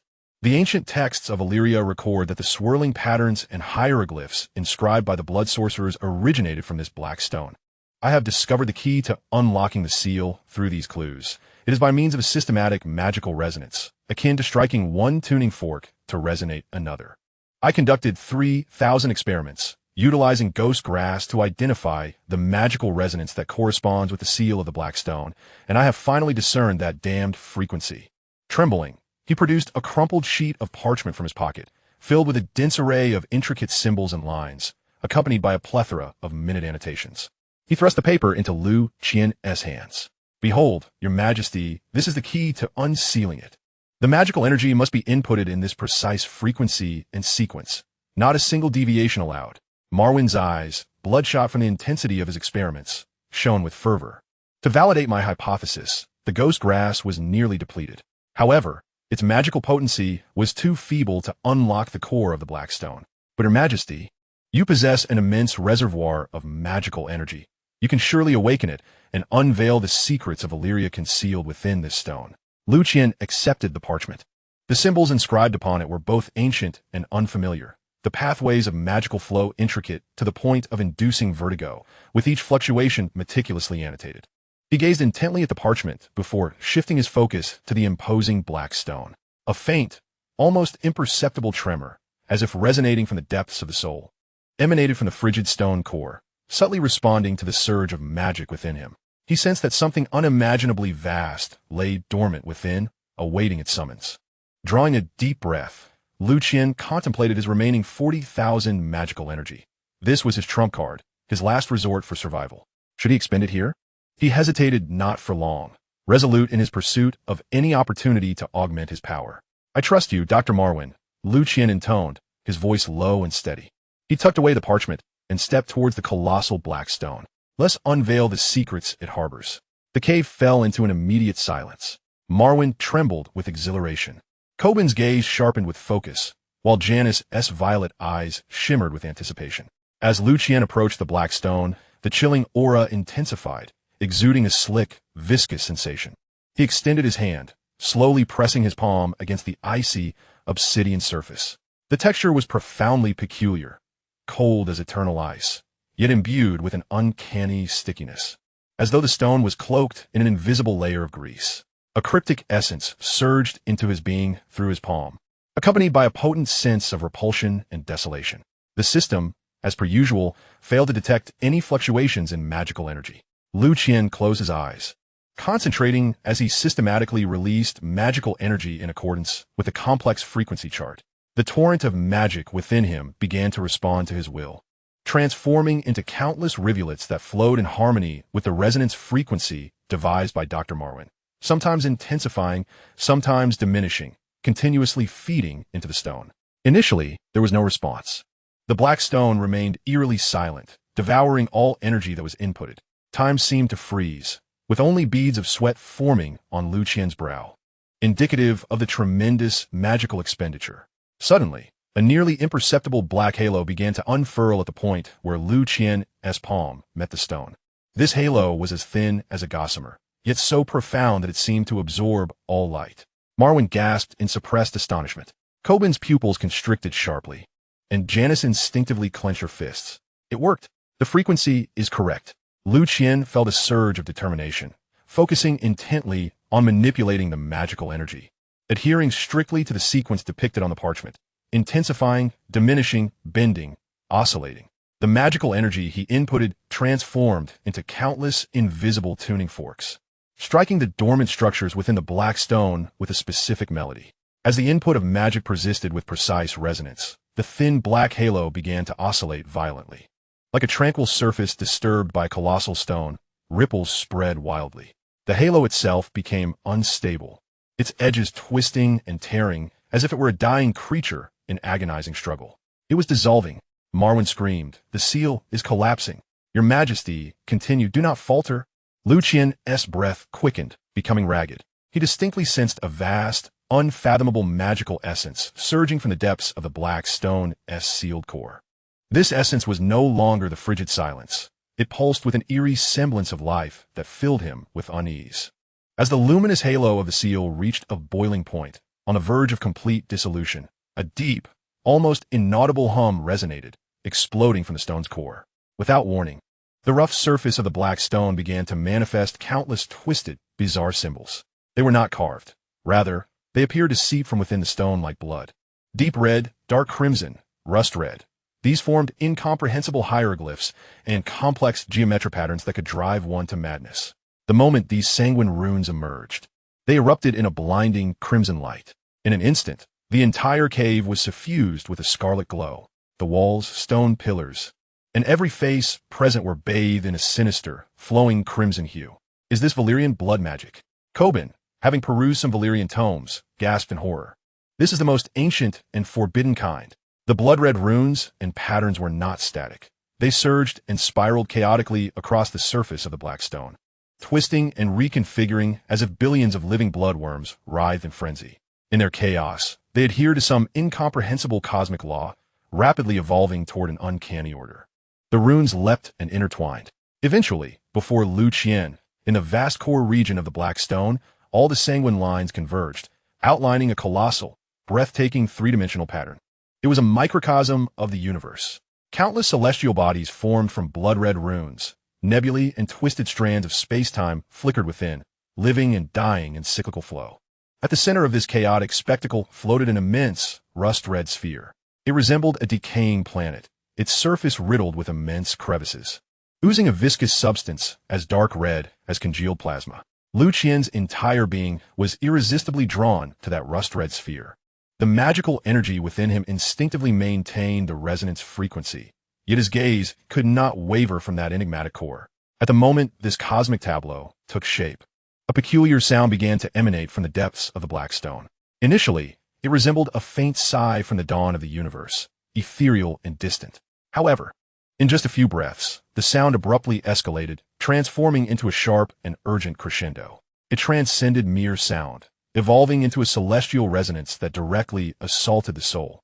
Countless incomprehensible melodies frantically intertwined and roared, converging into a torrent of music powerful enough to obliterate human reason. Liu Qian felt as though he had been thrust into the eye of a frenzied storm. His magical energy input became excruciatingly difficult, and his mental realm teetered on the brink of rupture under the grand cosmic sound wave. A cold, chaotic wolf forcefully invaded his mind, intent on tearing apart his consciousness and stripping him of all rationality inherent to his humanity. His body went utterly rigid, as if his very blood had congealed. Cold sweat instantly drenched his shirt. The dark red substance coursing across the surface of the rust-red sphere appeared to writhe against the backdrop of the blood-colored cosmos. The vast, boundless dark red liquid sea in the depths of the chasm began to churn and rise, forming an eye. A gigantic crimson eye slowly opened from the depths of the blood sea. Its pupils seemed unfathomable, as if leading into an infinite ocean of blood. Surrounding the pupil were not irises but countless enormous blood-colored ravines intersecting across the entirety of the sclera. This colossal eye, composed of the rust-red sphere and the boiling blood sea, suddenly rotated, its non-human pupil riddled with blood-colored cracks, locking onto Liu Qian in an instant. An indescribable terror, an incomprehensible malice, an unbearable gaze. Liu Qian felt as though his soul had been instantaneously frozen and torn asunder. The celestial sound had morphed into a cataclysmic wail, violently tearing at the last bastion of his sanity. The will of that gigantic eye was cold and monumental, imbued with the indifference and madness of the cosmic scale, intent on utterly assimilating and crushing him into an inconsequential speck of dust within this blood-colored cosmic tableau. He felt himself melting away, dissipating. Just at this critical juncture, a sharp, crisp electronic alert resonated through the chaotic core of his mind. This sound was so jarring yet so potent, in a manner that transcended dimensions. It instantaneously submerged and obliterated the bizarre presence within the black stone. Abruptly, it ceased. The cataclysmic cosmic sound was abruptly severed, vanishing without a trace. Liu Qian trembled violently. He gasped, his heart racing. From the depths of the black stone, the eye that had risen from the blood sea seemed to exhibit a flicker of human-like astonishment for the first time. Then, the pupils suddenly constricted. A chat urgent and silent scream, filled with extreme rage and unwillingness, slammed into Liu Qian's consciousness. But this shockwave collided with the system's frigid defense, instantly shattering and dissipating. The silent scream abruptly ceased. The grotesque giant eye glared fiercely at Liu Qian, its pupils boiling blood-colored ravines appearing to ignite, filled with the deepest malice and curses. Then, it began to sink. Reluctantly, it slowly descended into the churning dark red blood sea, ultimately disappearing from sight. The chaotic, blood-colored cosmic tableau at the core of the black stone swiftly dimmed and collapsed, ultimately vanishing. Just as Liu Qian was forcibly yanked back to reality by the system, still shaken. Boom! An indescribable, colossal force suddenly erupted from the enormous core of the black stone. Instantly, transparent ripples began to expand rapidly outward, centered on the black stone. Buzz! The ripples swept over Liu Qian's body. He shuddered, feeling an immense torrent of magical energy, vast as the ocean, surge into his limbs and bones through his palms. In an instant, it replenished his earlier magical depletion, even filling his magical reservoir to the brim. But this was merely the beginning. More astonishing changes swiftly followed. As the invisible ripples spread, the entire cave, no, the free-floating magical elements in the air, seemed to be summoned, beginning to gather and stir with fervor. The concentration surged at a terrifying pace. Within the cave, a black glass candle on the experimental platform suddenly erupted into flames. Candle. Malvin, witnessing the scene, immediately collapsed to the ground, muttering in a daze. A fervor flickered across Cobain's face. Look outside. Janice's exclamation shattered the cave's silence. Her complexion pale as she pointed towards the cave's vast opening. Liu Qian turned abruptly. Outside the cave, the once clear sky had completely transformed. It resembled having been drenched in billions of hectares of scalding blood, the entire firmament steeped in an inescapable dark red hue. The clouds were stained with blood, sunlight entirely devoured, leaving only an endless expanse of crimson. And at the eastern edge of this blood-red sky, an enormous scarlet comet tore through the crimson veil, hurtling towards the western continent.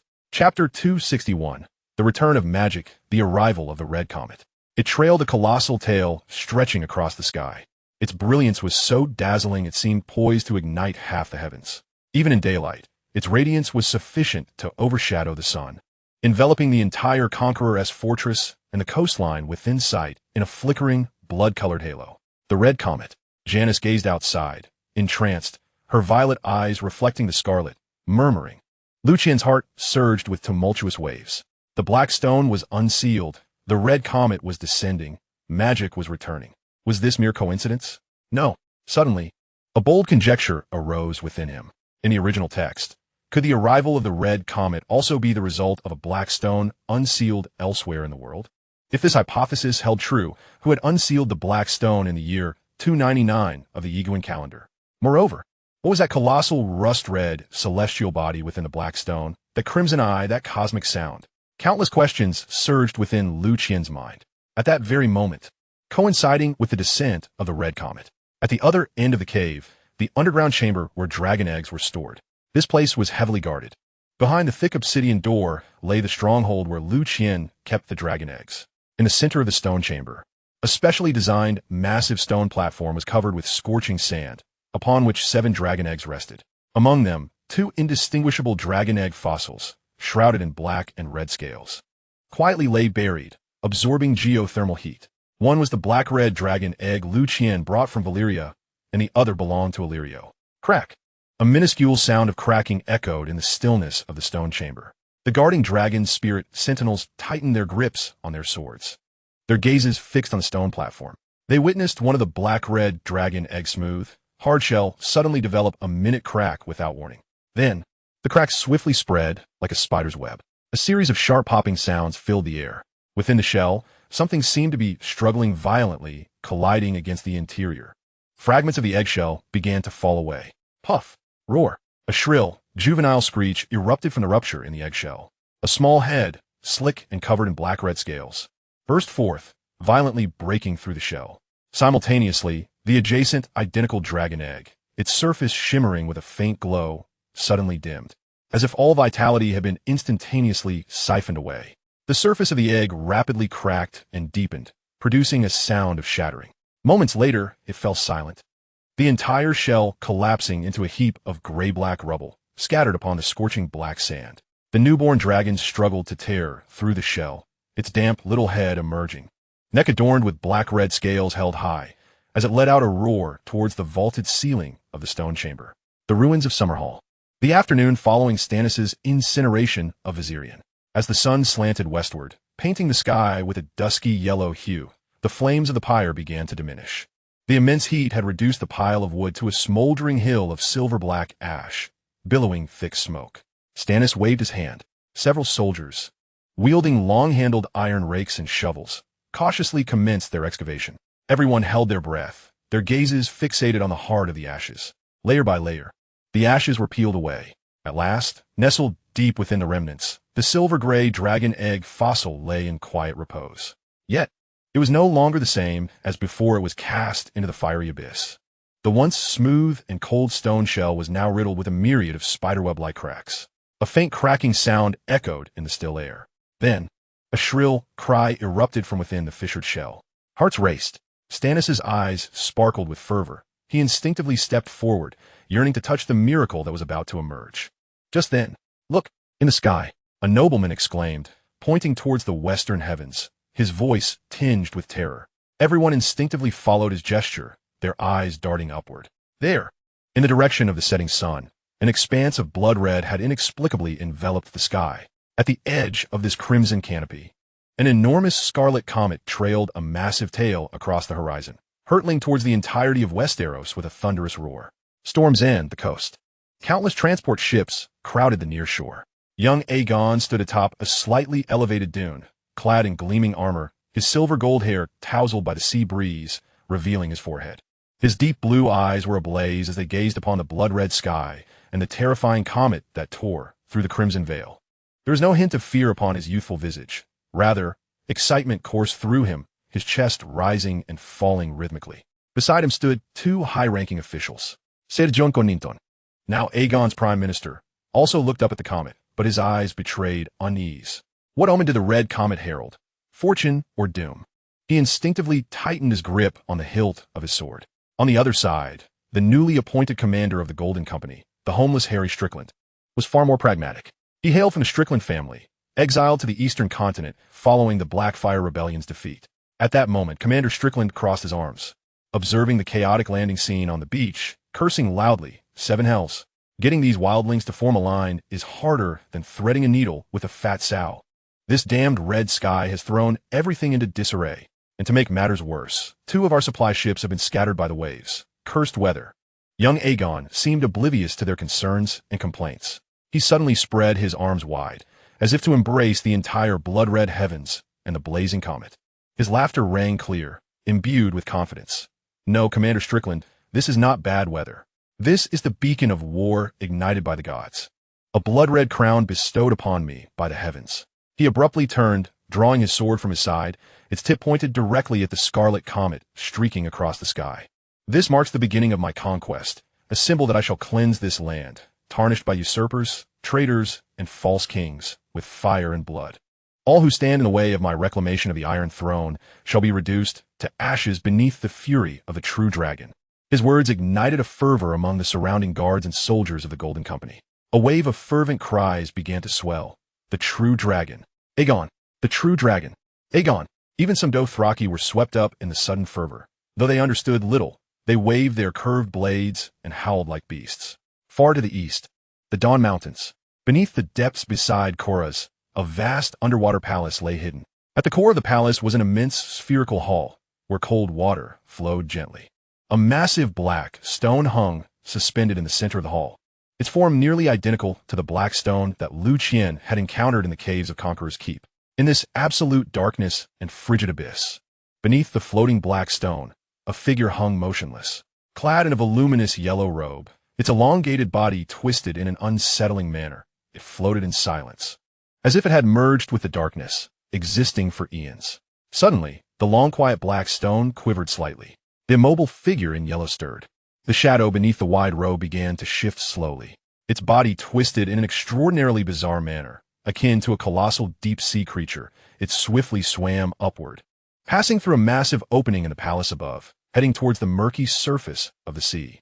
It did not venture far, raising its head to gaze at the blood-red waters above. Moments later, it emitted a peculiar laugh. Then, it abruptly changed direction and swam back to the vast palace. Buried deep within the darkest recesses of the hidden sea, silence returned, as if nothing had transpired. Chapter 262. The Black Dragon's Speculation, the Expedition. In Conqueror's Keep, Liu Qian held the newly hatched dragon in his arms. Its body was cloaked in scales as deep as eternal night, with a muted crimson sheen that exuded an understated warmth. The little creature wriggled restlessly in his palm, its slender neck twisting, eyes not yet fully opened, yet instinctively hissing softly in Liu Qian's direction. Liu Qian was utterly astonished. This black-red dragon egg had been salvaged from the ruins of Valyria. Despite Liu Qian's invocation of 70,000 units of magical energy to awaken it, it had remained dormant, refusing to hatch.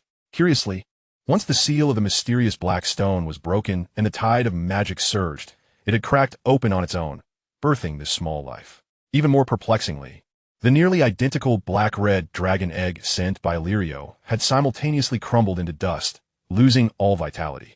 This was no mere coincidence. Liu Qian gazed at the hatchling in his embrace, feeling the heat radiating from its delicate scales. There must be a profound connection between the black stone and the hatching of this dragon egg that I have yet to fully comprehend. Liu Qian turned to Kobin, who was meticulously examining the shattered egg fossils. Kobin wore the same amiable smile. Your Majesty, I suspect this may be related to blood magic. Liu Qian felt a stirring in his heart. Scholar Kobin, please continue. Corbin nodded, lifting the shattered shell of the black-red dragon egg fossil. Your Majesty, the Targaryen family has its share of extraordinary tales. During the reign of Aegon III, Rhaena Valerian hatched an unnamed monstrous dragon, pale as a maggot, wingless and blind. This deformed hatchling may have resulted from anomalies in blood magic during the gestation of the dragon egg.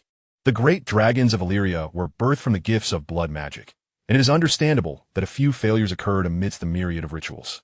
However, the pivotal factors influencing success or failure are perhaps the true targets we must explore. I have some thoughts. Perhaps the hatching of these dragon eggs is connected to the soul. Please allow me some time to delve deeper into the fragments of these eggs. Liu Qian was taken aback. The soul? Corbin, well-versed in necromancy, may have stumbled upon something significant. Liu Qian nodded. As you wish, Bachelor Corbin. After Corbin departed, he quietly gazed at the other dragon egg fossils within the stone chamber. Just then, his contemplation was interrupted by the soft patter of footsteps and murmurs of awe. The ladies of Dragonstone, driven by curiosity, came to visit the newly hatched dragon. Daenerys approached first, her violet eyes fixated on the hatchling, filled with a complex array of emotions. An instinctual affinity for the creature mingled with a tinge of trepidation. She understood that this hatchling was not a being that could be easily tamed by Targaryen blood. Following her, the sisters Jane and Jane, as well as Shay and several other ladies, surrounded Liu Qian and the hatchling. It appeared quite fierce. Ygritte extended her hand, yet hesitated to touch it. Such smooth scales. Meanwhile, Sansa boldly reached out, her voice imbued with a natural tenderness as she lamented the loss of her beloved direwolf. With her initiative, the others soon followed suit. Even a usually composed Lady Rosalind joined in. However, the hatchling seemed unaccustomed to such scrutiny and contact, emitting a threatening hiss in an attempt to appear ferocious. Yet, its juvenile voice and clumsy movements only rendered it more endearing, eliciting chuckles from the ladies, even causing a smile to grace the typically stoic Jane's lips. Under Liu Qian's watchful gaze, the black dragon hatchling dared not act out against the ladies, enduring their attentions with resignation. She is quite healthy, Shay remarked, stroking the hatchling's back. The creature flinched slightly, then nuzzled against her fingertips, seemingly sensing the dragon-riding blood coursing through Shay. Your Majesty, Daenerys lifted her gaze to Liu Qian, her eyes shimmering with excitement. What do you intend to name her? Liu Qian pondered for a moment, his gaze lingering on the hatchling's interwoven black and red scales. Black represents stillness, shadows. Red embodies fervor, destruction, and rebirth. He spoke slowly. Let us name her Ashen. Ash signifies the deep, profound blackness, while Ashen denotes the remnants of a fierce fire. Seemingly lifeless, yet potentially harboring a smoldering ember capable of reigniting a conflagration. This name perfectly suits her coloration, as if comprehending her master's choice. The hatchling Ashen abruptly arched her slender neck and let out a roar that was somewhat louder than before. Though still juvenile, it bore a hint of formidable presence. The ladies, intrigued, eagerly attempted to engage with the little creature. Liu Qian observed the diverse array of women gathered around him, each drawn together by various threads of fate, and couldn't help but smile. Their faces, now adorned with rare expressions of ease and curiosity, lightened the typically somber atmosphere. However, his thoughts soon returned to future plans. In addition to the freshly hatched Ashen and the peculiar, shattered dragon egg fossil, he still possessed 5 dragon egg fossils unearthed from the ruins of Valyria. With the seal of Blackstone lifted, the ensuing changes were transformative. Not only had Blackstone itself become an almost limitless source of magical power, but the ambient magical concentration in the world had surged exponentially. Liu Qian found that even the act of breathing allowed him to effortlessly absorb the dense, nearly tangible magic particles in the air, accumulating hundreds of magical points with each breath. The magic that once required careful management and prudent expenditure was now at his disposal without restraint. The bottleneck that had plagued him for so long had been resolved in this unexpected manner. Magic was no longer an issue. Thus, elevating the purity of his dragon bloodline had become his most pressing objective. Currently, Liu Qian's bloodline purity stood at 223. Since fleeing the ruins of Valyria, this number had not increased for 3 years.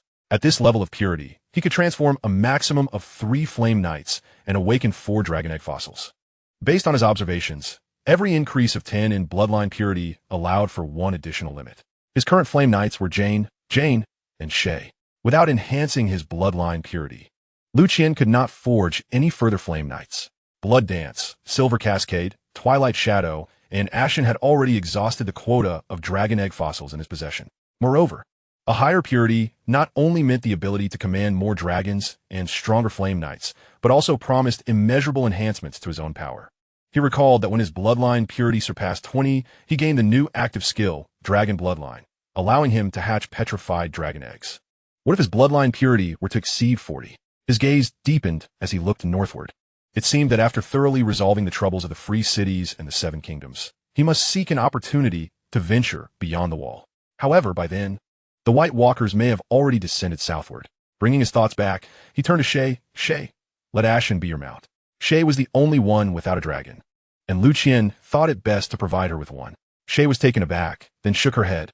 This black dragon is far more unique and mysterious than the 3 giants. It took so long to hatch. Surely it possesses some extraordinary qualities.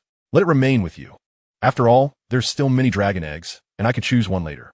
Liu Qian hesitated for a moment, then nodded. Very well. Then Ashen will temporarily be entrusted to your care. Shay accepted with a nod. Her reasoning was sound. It was not that he doubted Shay, but rather that with so many women around him, giving such a unique dragon to Shay might provoke a sense of imbalance among the others. This made Liu Qian regard Shay's demeanor and wisdom with a newfound respect. Truly, as a princess of Carcosa, she possessed a certain political acumen. He handed the hatchling over to her, and the little creature appeared somewhat anxious, wriggling and emitting soft hisses. Shay extended her hand gently, and Ashen turned her little head, flaring her nostrils, carefully sniffing Shay's scent. Soon, it seemed to have found a sense of belonging, its tiny claws clambering eagerly as it leapt into Chai Yi's embrace, curling up in a comfortable position and even letting out a small yawn, revealing its delicate throat. Chai Yi carefully cradled the little creature, a joyful smile adorning her face. Liu Qian engaged in casual conversation with the women for a while before departing to prepare for the expedition to Volantis. The raiding of the E by Volantis had crossed his bottom line. Liu Qian would never let Volantis escape his wrath. Chapter 263, The Frantic Tiger Party. 3 days later, in the Borderlands. This expanse, situated at the juncture of Volantis and the 3 daughters, was flat and open, with the faint outline of distant mountains visible on the horizon. The dry wind stirred up dust from the ground, carrying the rugged essence of the wilderness. Liu Qian's grand army had set up camp here. For this expedition to Volantis, He had brought with him 10,000 cavalry stationed at Conqueror's fortress, along with another 10,000 cavalry from Rowan's command, and all the dragon spirit guards. Conqueror's fortress was defended by slave soldiers and the innocents. During the war against the Dothraki, Liu Qian had seized a substantial number of horses, thereby equipping all his forces with steeds. The 2,000 elite cavalry were disciplined and arrayed majestically, their armor gleaming brightly, with spears standing like a forest. Liu Qian's 10,000 veterans were impressive, but what astonished him even more was the splendid military bearing of the 10,000 soldiers trained by Rowan. After all, Rowan, hailing from the lordly guards of Carcosa, possessed more extensive experience in command than many of Liu Qian's other generals. However, the most striking aspect of the force was the 1,500 dragon spirit cavalry, who flanked the central command, each emanating an aura that far surpassed that of ordinary elites. Liu Qian sat astride Blood Dance, the red dragon now growing ever larger, nearing 70 feet in length. Blood Dance's wings unfurled, casting a shadow sufficient to envelop a battalion of 100 men. Its dark red scales glimmered with a metallic sheen under the sun, and its molten gold eyes surveyed the surroundings, occasionally exhaling fiery sparks that carried the scent of sulfur. Following closely was Geraldina on her silver dragon, Silver Cascade. Silver Cascade was slightly smaller than Blood Dance, measuring around 50 to 60 feet, yet was adorned with scales that shimmered like moonlight, moving with grace and agility. Its enormous eyes coolly scanning the area. Genis and Twilight Shadow remained stationed at Conqueror's fortress, guarding against potential ambushes. To be frank, with Liu Qian's nearly limitless magical power, he alone could wreak havoc upon Volantis. The concept of conquering lands seemed utterly futile in the face of such overwhelming, extraordinary strength. Nevertheless, his purpose for this journey was not merely destruction. He sought to train his troops, allowing them to shed blood in true warfare, to grow and evolve. The future conquest of the Seven Kingdoms could not depend on his personal intervention to suppress every rebellious castle. A loyal and reliable iron army, capable of enduring hard battles, was the very foundation of his dominion. Furthermore, the wealth of Volantis' governor, along with the spoils of war, needed to be seized by the army. Meanwhile, hundreds of miles away within the black wall of Volantis, the atmosphere in the governor's council chamber was tense. Beneath the opulent dome inlaid with ivory and gold, the expressions of the three governors grew increasingly grim. Mara Komagea, the Tiger Party governor, paced back and forth on the carpeted floor, abruptly halting to glare fiercely at the other two Elephant Party governors seated in ornately carved wooden chairs. Nisos Vesima and Dofas Pandemian. How many times have I said it? That greedy and malevolent eastern sorcerer will not be satisfied with just the three daughters' small territory. His gaze will inevitably turn to the wealthiest and most powerful Volantis. Now do you see? Mara Komagea's voice was filled with fury. His army has reached our doorstep. 2 dragons hanging like swords over our heads, and yet you still fantasize about appeasing an insatiable dragon with gold and trade. Elephant Party Governor Nisos Vesima wiped the cold sweat from his brow, his face reflecting helplessness and fear. Mara Komagea, my old friend, calm down. None of us wish to see this, but it's a dragon. What do we do? Perhaps we can negotiate terms? Offer some concessions in exchange for peace. Concessions? What kind of concessions? Mara Komagea interrupted him brusquely. Shall we offer up all our fortunes, dismantle the black wall, and gift it to him? Or stretch our necks into his dragon's maw? Nisos, your cowardice will doom all of Volantis. Dofas Pandemian, who had remained silent, shook his head. He too was filled with worry. Mara Komagea, Nisos' concerns are not unfounded. Directly confronting a dragon incurs too great a cost, and that Liu Qian, he does not seem to have formally declared war. We truly have not offended him. Before he could finish, he was cut off by Mara Komagea. Not offended. He sneered sharply. Does that eastern tyrant need a reason? His very existence is a threat to all free trading city-states. His ambitions writ large upon his face. By the time his dragons grow to the size of the dread Black Death, Valyrian, we will have lost even the slightest chance of resistance. His laughter was tinged with mockery, yet also a hint of insecurity. For it was he who had secretly dispatched disguised pirates to plunder immigrant ships, hoping to provoke Liu Qian and push forward with his war agenda. Mara Komagea concealed this fact, for he was the proud Tiger Party. The Tiger Party's modus operandi was to conquer those regions threatening Volantis through war and the sword. He held nothing but disdain for the Elephant Party's weakness. Moreover, both of these Elephant Party governors were involved in the slave trade. That Eastern man had not only refrained from attacking the slave trade, but had also become a major patron. employing numerous Asabar and Queers merchants to buy e-people for him. Mara Komagea could no longer wait. His Tiger Cloak army must take action. He slammed the table vehemently. We must strike preemptively. We cannot allow him and his dragons to approach the walls of Atlantis even a step. Essos and Dofas were startled by his sudden outburst, exchanging glances filled with hesitation. The military power of Atlantis was primarily held in the hands of the Tiger Party, particularly the elite Tiger Cloak army. However, any military mobilization required the consent of the Governor's Council. Thus, if they disagreed, Mara Komagea would find it difficult to mobilize all his forces. Observing their apprehensive expressions, Mara Komagea suppressed his impatience and adopted a tone that seemed to consider their concerns. Listen, my friends, I do not wish to lead all of Atlantis to its doom. I understand your fear of dragons, but think of it. His dragons are still small, nowhere near the legendary behemoths. We do have a chance. I have prepared over 100 scorpion crossbows, equipped with specially crafted armor-piercing bolts. If we position them properly, taking advantage of those two dragons when they breathe fire low to the ground, we can concentrate firepower and shoot them down from the sky. If we slay the dragon, that eastern sorcerer will lose half of his support. No matter how elite his army may be, can it possibly withstand our grand army and formidable city defenses? This is our only opportunity. Do you wish to wait until his dragons grow large enough to crush our black wall, as if we were mere insects? Scorpion crossbows. Essos murmured to himself, seemingly swayed by the argument. Yet what if they fail? Dofas remained deeply troubled.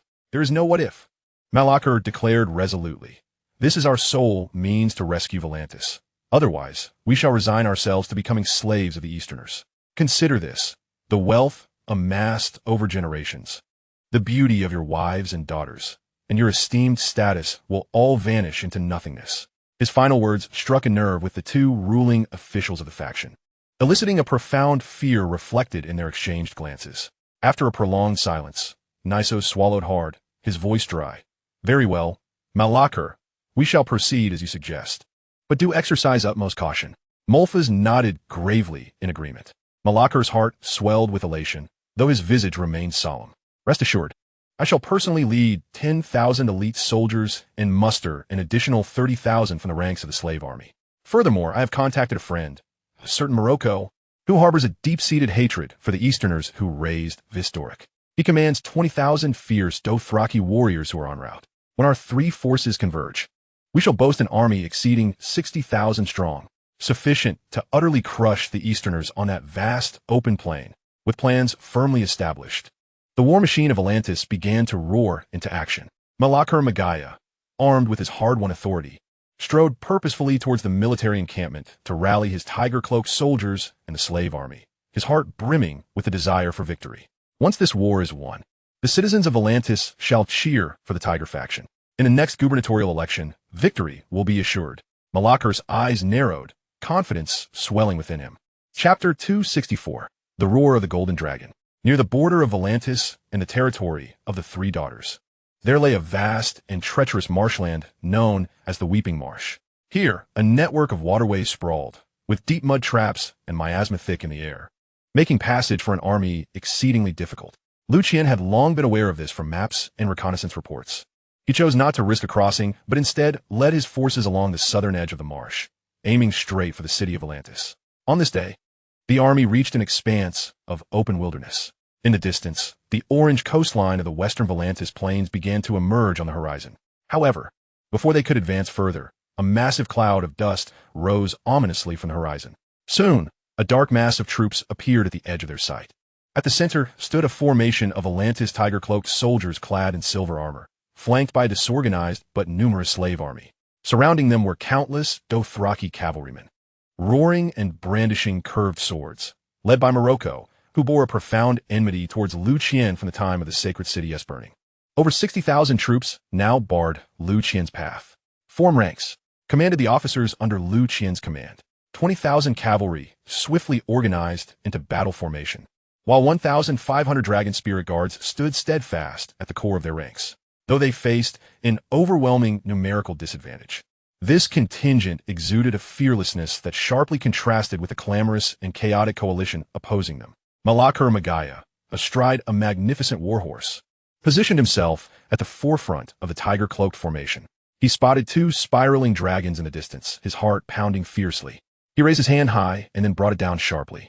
Scorpion crossbows, prepare. Within the coalition's ranks, hundreds of enormous scorpion crossbows, their arms as thick as a grown man's thigh, were pushed to the front lines. Massive, armor-piercing bolts, nearly a yard in length, were locked into place. Their vicious tips aimed skyward at the two aerial targets. The soldiers operating them were seasoned veterans, tensely adjusting their angles. For the glory of Volantis, Malakar bellowed hoarsely loose. Thwack, thwack, thwack. The sound of the released crossbow strings roared in succession. Hundreds of massive bolts tore through the air, hurtling towards the low-flying Blood Dance and Silverfall. Liu Qian's gaze sharpened, and he immediately commanded Blood Dance to evade. The red dragon let out an enraged roar, its massive form displaying remarkable agility as it twisted and ascended sharply. Yet the sheer volume of bolts was overwhelming. Several grazed its wing membranes, and one struck its abdomen with a jarring impact, shattering scales and leaving a horrific trail of blood. Blood Dance, in pain, emitted a furious roar. The situation was even direr for Silverfall. Yelena's horsemanship and rapport with her dragon paled in comparison to Liu Qian's, compounded by Silverfall's less elongated and agile form, which rendered its movements comparatively slow. A bolt nearly skimmed its neck, the rush of wind stripping away several silver scales. Another narrowly missed beneath its wing joint. Had it deviated just slightly, it could have inflicted grave injury.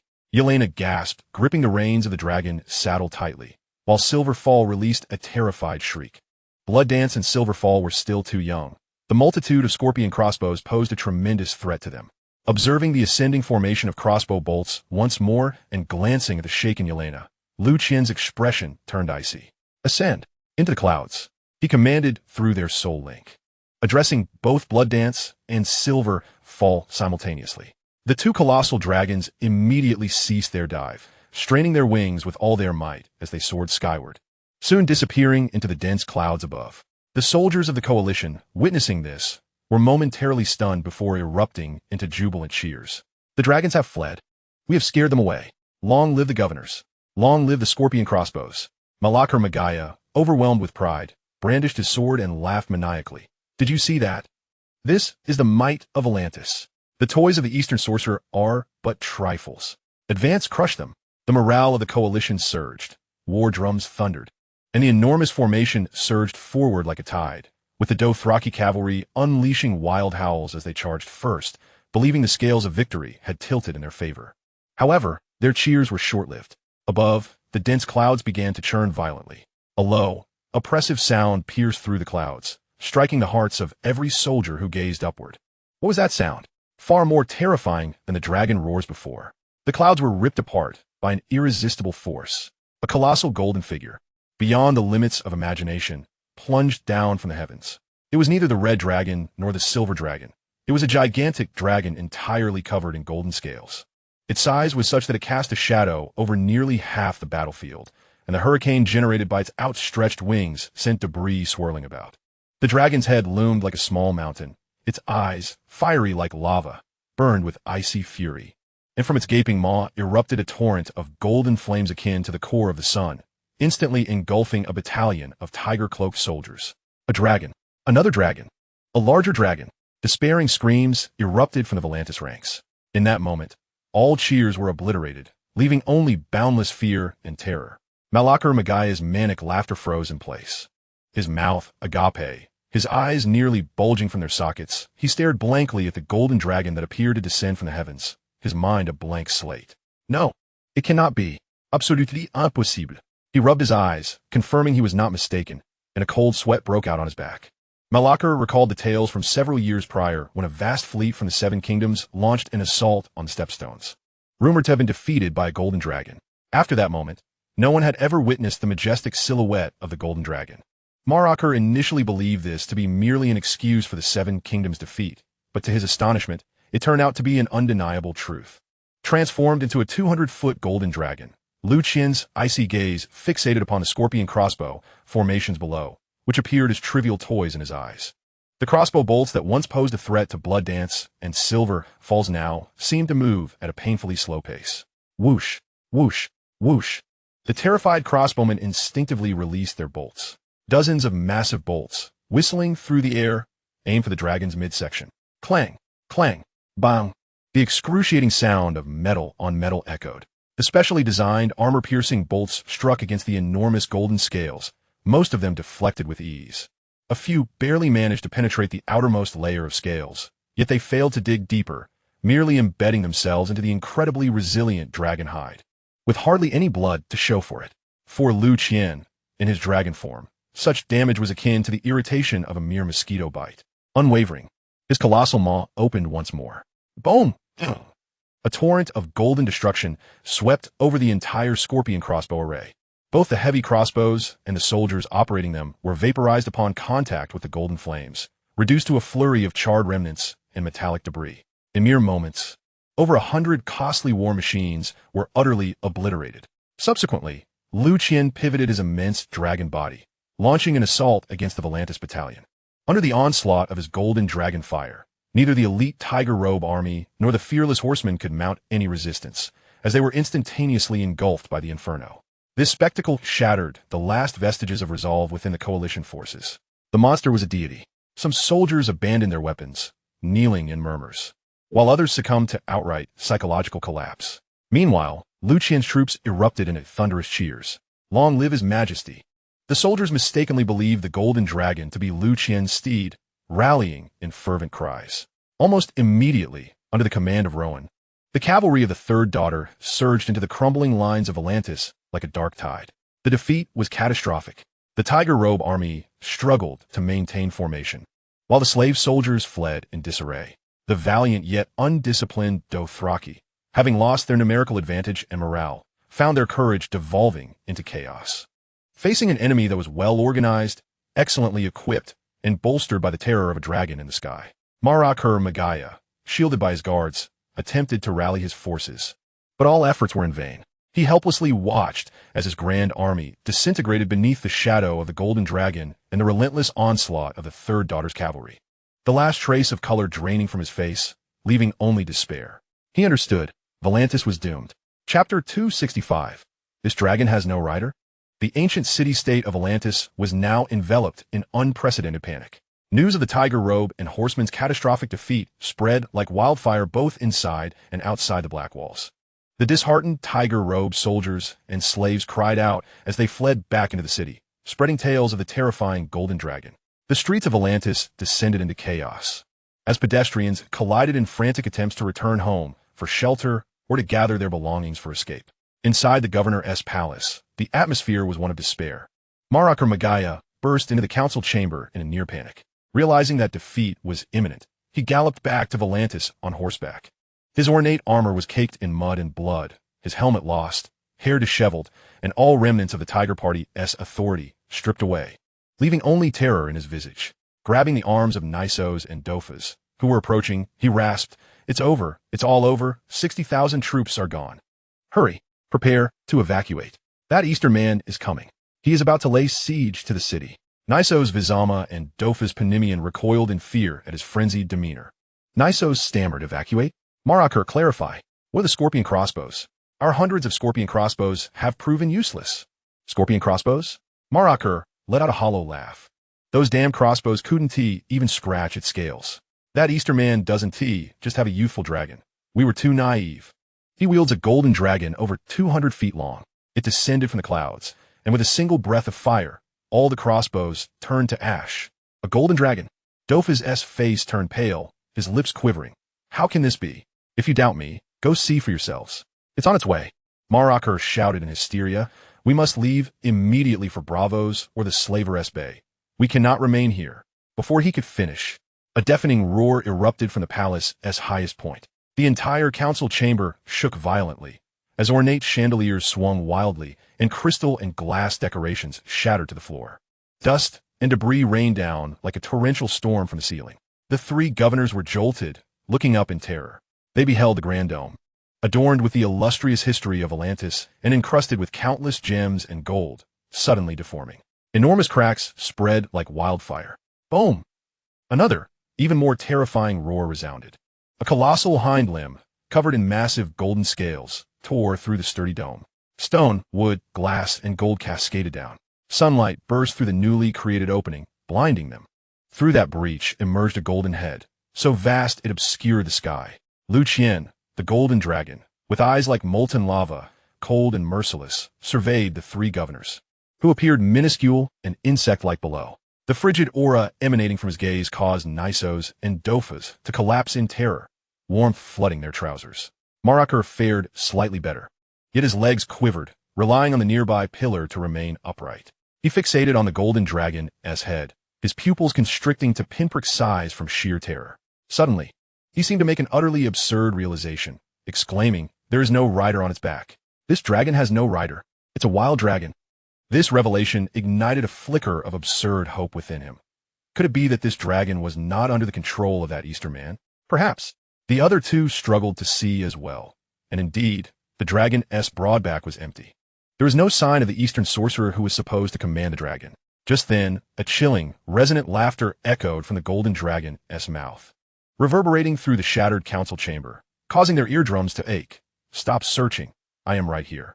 The three governors' bodies froze simultaneously. Their minds struggled to process this information that transcended comprehension, leaving them dumbstruck as they gazed at the speaking dragon, witnessing their own tiny, desperate reflections in its eyes. "You." Marachar's teeth chattered uncontrollably. "You are actually that Easter man transformed." "Oh." The final scream morphed into a wail of despair. Liu Qian, the golden dragon, offered them no further time for contemplation or pleas for mercy. With an ominous roar, the dragon's maw opened wide, unleashing a concentrated torrent of golden flames that consumed them entirely. The three regents were instantaneously vaporized, leaving not a trace behind.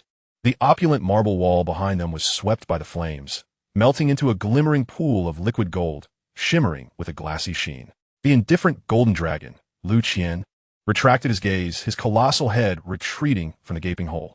With a powerful flap of his wings, he effortlessly ascended, soaring once more above the skies of Atlantis. The chaos within the city reached a fever pitch. The slave guards atop the city walls beheld the terrifying golden silhouette rising from the regent's palace, and observed the immense breach at the palace's apex, from which wisps of black smoke issued forth. In that moment, they comprehended the fate of the regents. The last vestiges of resistance crumbled entirely. They cast aside their weapons, shrieking as they fled in all directions or knelt in surrender, bowing before the golden dragon that loomed in the heavens. "The regents are dead. The golden dragon, it has slain the regents. Flee quickly." The cacophony of cries intermingled.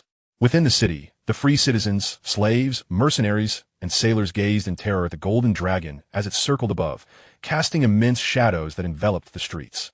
Occasionally, it would dive down, unleashing its devastating golden flames upon pockets of resistance or noble retainers attempting to regroup, incinerating both strongholds and their occupants into columns of fire and ash. The resistance within the city steadily disintegrated beneath the onslaught of golden inferno. Meanwhile, within the colossal red temple of Atlantis, constructed entirely of massive red stones, another scene unfolded. The high priest, Ben Nero, his pale visage adorned with fiery tattoos, appeared particularly solemn under the eternal flicker of flames within the temple. Listening to the resounding chaos outside, he turned to his companion, Machiro, and declared, "The time has come. The flame's omen has manifested. The calamity of Atlantis is inescapable. You must leave at once. Your mission is to find the true prophesied sun and guide him to end the long night. This is the will of the King of Light." Machiro asked no further questions, merely nodding gravely, casting a lingering glance at the eternal holy fire at the temple's center before swiftly vanishing into the concealed passage leading to the river with 5 of the most loyal members of the Hand of Holy Fire. Ben Nero watched him depart, inhaled deeply, and approached the temple's grand entrance. Outside, 995 warriors of the Hand of Holy Fire stood ready, their splendid armor adorned with flame motifs and their burning spear tips glimmering in the firelight, their faces etched with a martyr-like resolve. These warriors served as the guardians of the Red Temple of Atlantis, having been purchased and trained as soldiers from a young age. Clad in resplendent armor and orange cloaks, they wielded long spears, guarding every entrance of the temple. They were known as the Holy Warriors of the King of Light. Chapter 266, The Martyrdom of the Red-Robed Monks and the Heartbreaking News. Soon, the thunderous sound of hooves approached, growing ever nearer. The cavalry under Liu Qian had already shattered the feeble resistance of the city gates, surging into the streets of Atlantis. Combat erupted swiftly within the thoroughfares. The remaining scattered troops of the Tiger Robe army and some noble retainers were ruthlessly cut down, the Dragon Spirit Guard cavalry displaying an efficiency that was truly terrifying. More soldiers and civilians, however, chose to flee or hide. Soon, the forces advanced to the vast plaza where the Red Temple stood. Upon encountering the armed hand of holy fire, the cavalry quickly dispersed, encircling the magnificent yet isolated structure. Liu Qian had by now resumed his human form. Seated upon Blood Dance, as he descended into the plaza before the Red Temple, his expression was grim as he regarded those who stood at the temple's entrance, nervously yet resolutely brandishing their spears. Surrender your weapons and disband. Liu Qian's voice resonated in the ears of every hand of holy fire warrior. From this day forth, under my dominion, no form of private armament shall exist in Volantis. Those who defy this command shall perish. The heavy doors of the Red Temple creaked open, revealing Benero's figure at the threshold, his expression devoid of emotion. Your Majesty, these are the servants of the one true deity, the King of Light, the guardians of the Red Temple. Their armament is permitted for the defense of faith. God? Liu Qian scoffed, interrupting him. Before my law, no deity may preside above. I shall state this once more. Relinquish your weapons, disarm, or face incineration alongside this temple. His words left no room for negotiation. Liu Qian recalled how the regent Maraccio once attempted to hire the Golden Brigade to purge the Red Temple and eliminate Beniro, only to be rebuffed. Furthermore, remnants of the Red Temple lay within the holy city of the Dothraki, countless city-states having perished at the hands of those savages, and the slain red-robed monks were innumerable. Yet he had seen no action from the King of Light. He felt no compunction about annihilating these armed men. Blood Dance seemed to sense its master's murderous intent. Emitting a low growl, its scorching breath hissing against the stone of the plaza, the dragon spirit guard advanced a step, locking onto the hand of holy fire. Beniro fell silent, his gaze locked onto Liu Qian's icy stare, then glancing at the surrounding cavalry radiating cold menace, and the silver dragon circling above. He understood that any form of resistance would be futile. Maraccio's attempt to eradicate the Red Temple by force had failed, and now the true force of destruction loomed before him. He regarded Liu Qian solemnly, sighing, Your Majesty, grant us but a moment. We must pray to our Lord. Seeking his guidance and forgiveness. Liu Qian narrowed his eyes, a cold smirk crossing his face, yet he nodded. Before sunset, all must lay down their arms and emerge. Otherwise, I shall personally enter to retrieve you. Beniro inclined his head slightly, refraining from further words. As he turned to retreat with the hand of holy fire back into the temple's interior, the heavy doors began to close, sealing the interior from the outside world. Liu Qian bided his time patiently. Moments turned to minutes, the sun descending lower, casting a crimson hue across the horizon, echoing the flames still flickering within the city of Volantis. Inside the temple, the initially low and fervent chants of prayer began, the monks of the Red Temple invoking their distinct melodies. Yet gradually, there seemed to be other sounds intermingling with the prayers, along with a peculiar crackling noise. Soon, wisps of thick smoke began to pour from the temple's lofty windows and vents, followed swiftly by flames leaping forth. The inferno spread with astonishing velocity, enveloping the entire Grand Red Temple in roaring flames in the blink of an eye. The orange-red flames savagely licked at the vibrant walls and towers, producing deafening explosions of combustion. Yet, chillingly, amidst the raging fire and billowing smoke, the faint sounds of the monks and the hand of holy fire's martyr-like prayers continued to echo. They had chosen to immolate themselves collectively. Liu Qian's brow furrowed tightly, a flicker of anger crossing his features. These accursed red-robed monks, they would rather obliterate themselves in such an extreme manner than submit to his command.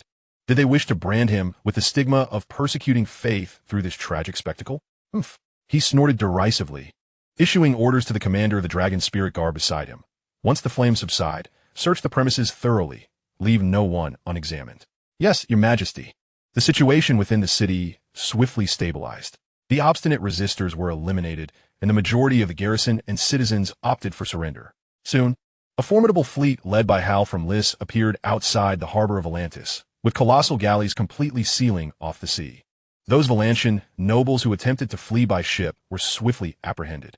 The Volantian fleet, already weakened, surrendered almost without resistance upon learning of the death of the governor and the rampage of the Golden Dragon. Volantis, this ancient city of the Black Walls, fell into Liu Qian's grasp with even greater ease than he had anticipated. The ensuing days were filled with reckoning and restructuring.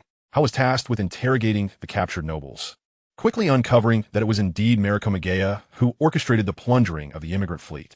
Liu Qian, showing no mercy, ordered the public execution of all nobles involved in the affair along with the core members of their families, while their relatives were imprisoned and their properties confiscated.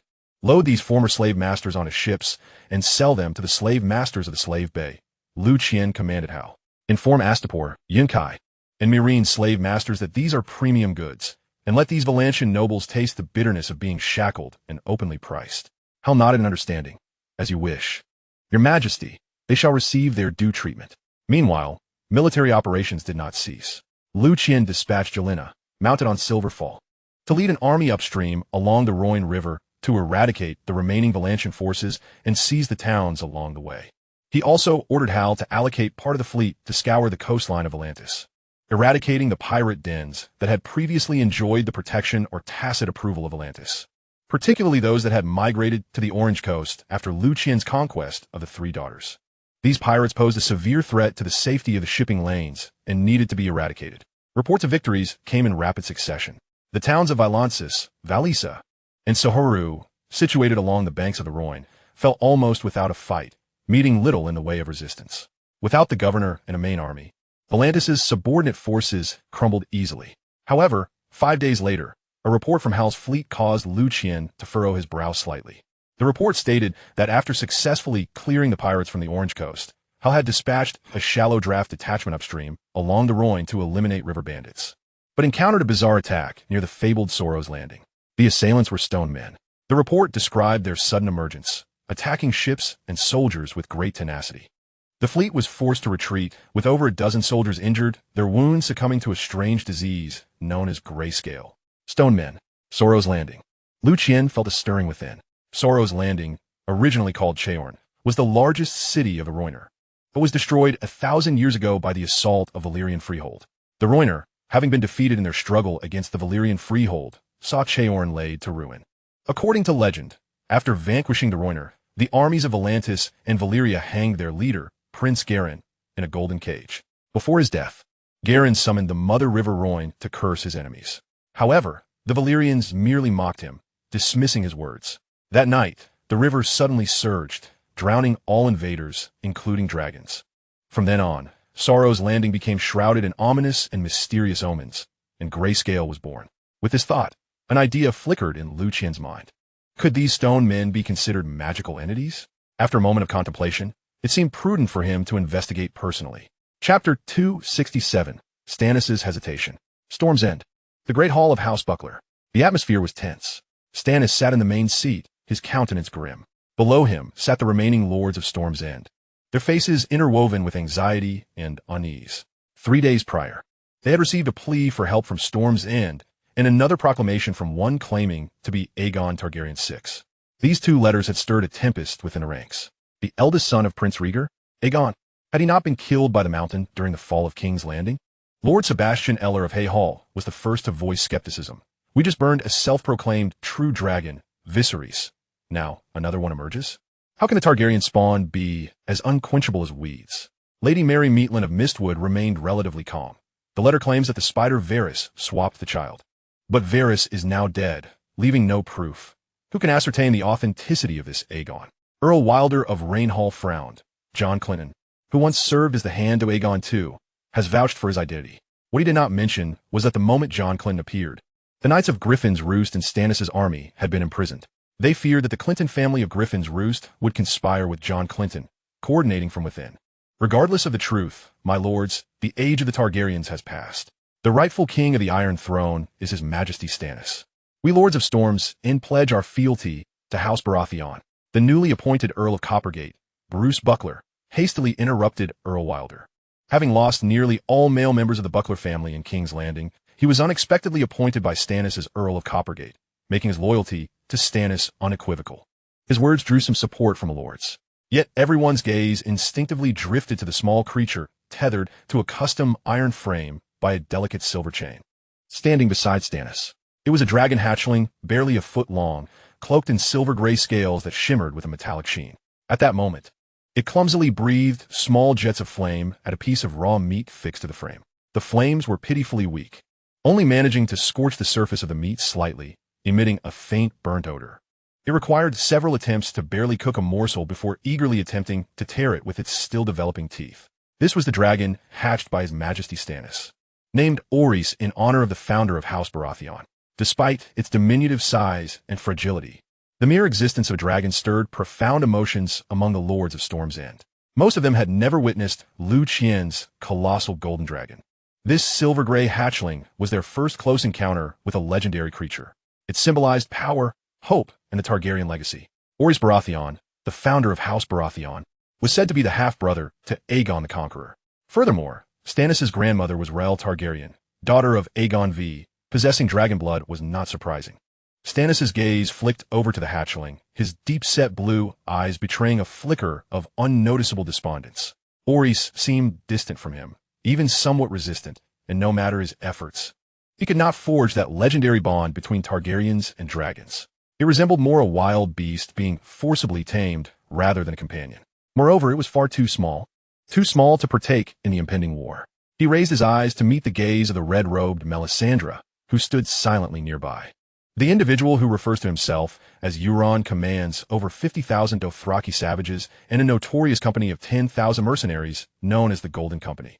We require the might of the Lord of Light. Yet Melisandre remains unable to engage in battle. She calmly replied, Your Majesty, the blood of kings that courses through your veins is the most fervent flame, a testament to the Lord of Light as favor. While mortal armies may indeed inspire fear, the power of the divine can penetrate even the sturdiest of armors. We have previously embraced our Lord's strength at the Battle of the Blackwater, and now we can once again beseech the Almighty to dispatch His servants to clear our path of adversaries. The term shadows sent a shiver through many of the lords gathered in the hall. They recalled the unimaginable scene at Blackwater Rush, particularly Sir Davos Seaworth, whose brow furrowed in concern. He observed Stannis, noticing that the king's complexion paled further as Melisandre spoke of embracing power, with even strands of gray now apparent that he had not previously recognized. Davos's heart sank as he recalled the awkward moment he had stumbled upon the two engaged in their illicit activities. He suddenly realized that such power exacts a toll, one that could potentially destroy Stannis' already frail body. More importantly, Stannis had but one child, Princess Shireen. Gritting his teeth, Davos resolved that he could no longer allow the king to descend further into darkness. That evening, as Stannis prepared to once more visit Melisandre's chambers, Davos boldly interposed himself before the king. Your Majesty, Davos's voice was urgent. You must not proceed. You should go to Queen Celis' quarters instead. You cannot continue these perilous actions. They will ruin your health. The kingdom requires a robust king to lead, especially now. Stannis' expression darkened immediately. Davos, step aside. This is the necessity of war. It is my duty. The necessity of war? Davos pressed, lowering his voice, yet enunciating each word with clarity. Your Majesty. Relying on such means, what will the nobles think? What will the warriors think? They will be filled with dread. Believing your throne is secured through dark methods rather than law and glory. The cost would be too great, Your Majesty. Stannis' visage contorted momentarily. For Davos' words struck at the very core of his inner turmoil. He was acutely aware of this fact, yet what choice did he possess? Faced with a Targaryen remnant commanding tens of thousands, conventional might seem devoid of hope for victory. Stannis found himself momentarily ensnared in conflict. Ultimately, he forcefully waved his hand, brusquely shoving Davos aside, yet did not proceed toward Melisandre's chambers, nor did he make his way to Queen Celis' quarters. Instead, he turned and paced toward a corner of the castle. His spirits had been thoroughly disrupted by Davos. He required solitude to contemplate his next course of action. Davos watched the king retreat, exhaling a long sigh, though his concerns remained unmitigated. Meanwhile, deep within the cold, damp confines of the dungeons of Griffin's Roost, the imprisoned knight of Griffin's Roost, Sir Raymond Clint, stealthily passed a finely rolled piece of parchment to a seemingly ordinary guard. The soldier scanned his surroundings nervously, quickly concealing the scroll within his sleeve. In the dead of night, the soldier slipped away during a patrol, finding refuge in a secluded corner of an abandoned tower within the castle. There, another man, clad in Stormland garb yet distinct in demeanor, awaited. The two exchanged a swift glance. The soldier handed over the scroll, and the man vanished into the shadows. He was an informant planted by the Golden Company. The parchment detailed the current military deployments within Griffin's Roost, the varying attitudes of the nobles, and, most crucially, two significant pieces of information. Stannis had hatched a dragon, albeit a weak one, unsuitable for warfare, and the Red Priestess at Stannis' side possessed a shadow magic capable of stealthily approaching and eliminating targets. Chapter 268.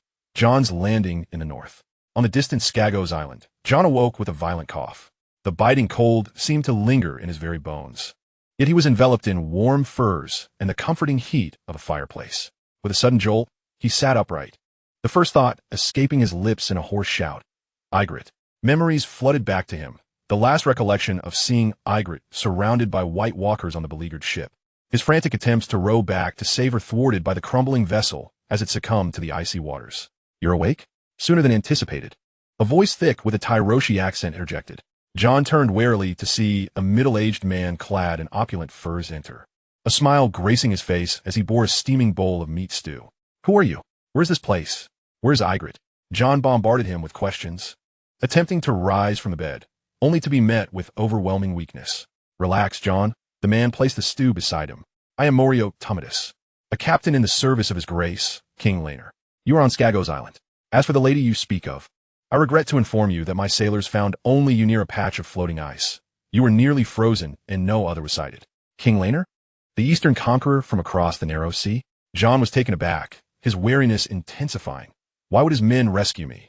Since King Robert had sent ravens demanding the Night S Watch surrender Jon, he had been on the run with Elysir for nearly a year, utterly oblivious to the events unfolding within the realm. Morio chuckled lightly, pulling a chair closer to sit down. It seems you have spent too long beyond the wall, unaware of the happenings in the south. Allow me to enlighten you with some truths you ought to know. For the next quarter hour, Jon's worldview suffered an unprecedented upheaval. Morio, with a calm demeanor, recounted the tumultuous events that transpired in the south after Jon's departure from the wall. Lord Eddard Stark had been executed in King S Landing. Robb had risen in rebellion, achieving victories only to meet a treacherous demise at the Red Wedding alongside his mother, Catelyn Stark, at the hands of the Freys and Boltons. While numerous lords of the north participated in the execution of their king, Theon, having betrayed Robb's trust, returned to the Iron Islands only to invade the north, capturing Winterfell, and was suspected of the murder of Bran. Furthermore, before his death, Robb had arranged for Sansa to wed Laenor in a bid for support. No, it cannot be. This cannot be true. Jon roared, struggling to lunge forward but collapsing heavily back onto the bed, helplessly shouting, How could this happen? I will kill them. I will avenge them. Morio did not impede his outburst, merely observing with a calm gaze. Avenge? With just yourself? Dragging this feeble body back to a north that has become a realm of betrayal and death? Jon's rage shifted into pained sobs, tears blurring his vision. An immense sorrow and fury threatened to tear him asunder. Although he had come to learn that Lord Eddard was not his biological father, the years of nurturing rendered him unable to remain passive. Moreover, his deep bond with Robb made the latter as tragic and all the more agonizing. The sight of the lords stabbing their king in the heart had shattered the defenses within Jon's soul. Even Jon finds it difficult to accept the death of Lady Catelyn. Although she treated him with harshness, she is nonetheless a relative. Jon's voice, hoarse with anguish, declares, I must return. The blood of the Starks and the North flows within me. No one is stopping you from going back. Morio replies with a hint of temptation. On the contrary, His Majesty wishes to assist you. Lady Sansa is his betrothed, the future mistress of Winterfell. His loyal vassal, Ser Jorah Mormont, was previously tasked with negotiating the ownership of Winterfell with the northern nobility, but has unfortunately been captured by the treacherous Bolton family, leaving his fate uncertain. His Majesty regards Ser Jorah as a vital figure in the kingdom and will not tolerate the usurpation and atrocities of the Boltons. Jon abruptly lifts his head, his crimson eyes fixed intently on Morio. How will he help me? An army, Morio replies with a smile. 15,000 valiant Dothraki warriors, along with 5,000 slave soldiers, will heed your command. You shall land in the north under the Stark name of Lady Sansa and eradicate the Bolton family from Winterfell. Jon's heart pounds fiercely. 20,000 troops. He can't help but feel a flicker of admiration for the Eastern King. It seems Robb was right to marry Sansa to an Eastern man. At least the Easterners will avenge the Starks. Morio shifts the topic. However, His Majesty's main forces are currently engaged in battle against Volantis on the continent of Essos, and cannot spare additional troops. You must lead this army alone. Your first stop should be White Harbor. The Mandaleys are the only prominent family that may still be loyal to the Starks. One of their sons was captured in the Riverlands, while another perished at the Red Wedding. They harbor a deep-seated grudge against the Boltons and Freys, and you need to secure their support, provisions, and a foothold. Jon quickly regains his composure, calculating rapidly in his mind. The loyalty of House Mandalay is beyond doubt, he states solemnly. Morio's expression suddenly turns grave as he adds, "There's one more matter. According to our last reports, Roose Bolton's legitimized bastard, Ramsay Bolton, now claims he will wed your sister, Arya Stark, thereby consolidating the Bolton family's dominion over the north. We have yet to confirm the veracity of this news, but Arya," Jon exclaims, his previously suppressed rage surging forth once more. His closest sister, how could she have fallen into the hands of the Bolton family? He can scarcely fathom the torment Arya might endure. Beasts, the beasts of House Bolton. Jon's eyes blaze red, his fists clenched tightly, nails nearly embedding into his palms. Quick, quick, give me a ship. Let me return to the north. I will fight for your king, for Sansa, seek vengeance for House Stark, and rescue Arya. I will send the Boltons, the Freys, and all other traitors to the gallows, one by one. An insatiable fury and yearning for revenge surge within his chest. He must return. After recuperating for over 10 days on Skagos Island, Jon finally recovers. He no longer dreams nightly of Ygritte's pale visage. Instead, he is haunted by visions of Winterfell ablaze and the horrifying imaginings of Arya's suffering. These images lash at him like a whip, urging him to rise. The supplies and guides provided by Morio are ready. On this day, the sky is overcast, and the biting cold wind remains fierce as Jon boards the ship arranged by Morio. These vessels, shallow-drafted, are suited for navigating the treacherous and convoluted coastline of the north. After several days battling the winds and waves, circumventing the jagged rocks and enveloping fog of Skagos Island, they head south into the Bight. Soon, the coastline finally appears on the distant horizon, and further out at sea, a grander fleet is slowly approaching. It consists of dozens of large flat-bottomed transport ships, filling the entire bay. Aboard are 15,000 Dothraki warriors, who, even at sea, maintain the indomitable spirit of their nomadic heritage. With curved sabers at their waists, they curiously and restlessly survey this new land. Their war horses are stowed in the hold, occasionally whinnying with unease. On the other side are 5,000 slave soldiers from the Third Daughter, clad in matching studded leather armor, armed with spears and shields, their eyes glimmering with longing. His Majesty has promised them that should they achieve merit in this campaign, they will be granted the status of free men. Jon's small boat is the first to land on a secluded, yet accessible gravel beach. As he steps onto the shore, the icy air fills his lungs, bringing with it a painful realization. This is his homeland, now teeming with enemies. The massive fleet begins to lower numerous small boats, ferrying soldiers and horses ashore. Such a vast army appearing suddenly under the very noses of White Harbor cannot go unnoticed. Soon, figures on horseback appear atop the distant hills along the coastline. Alert and watchful, adorned with the Manderley family, Mermaid sigil. Jon knows the moment has come to persuade Lord Wyman. Alone, he rides towards those knights. Chapter 269, The King of Shrouds. The River Lorne widens here, with banks no longer fertile plains, but shrouded in persistent gray-white mist. The air is suffused with a peculiar essence of accumulated magic. Even atop the dragon's back, Liu Qian can distinctly sense that the concentration of magic here far exceeds that of the outside world. This is the place where the Valyrian dragon legion met its demise. It is said that Prince Garen's water magic buried hundreds of dragons here. Liu Qian turns to Jelena, who rides beside him on a silver dragon. Liu Qian possesses true dragon blood, while Jelena has acquired her draconic lineage through her transformation into a fiery knight. This is their assurance as they dare to tread upon this cursed land. Otherwise, if touched by the stone men or colliding with a corner where the curse lingers, they could easily contract the grayscale disease. Blood Dance and Silver Falls descend to a lower altitude, their massive wings stirring the winds that temporarily disperse some of the dense fog, revealing obscured scenes below. Sunlight here appears particularly stingy, barely penetrating the thick mist to cast a dim, dreary light. Below lies an immense city ruin. This was once the great city of the old Gloinans, Cheorn. Yet, in the wake of the Valyrian dragon legion's flames, only endless remnants of crumbled walls remain. Many structures exhibit a form melted by extreme heat, resembling enormous wax candles that have dripped and solidified. Amidst the ruins, countless figures flicker and shift. The stone men. Their skin resembles rough stone, their movements mostly stiff and clumsy, like marionettes, aimlessly wandering or huddled in corners of the ruins.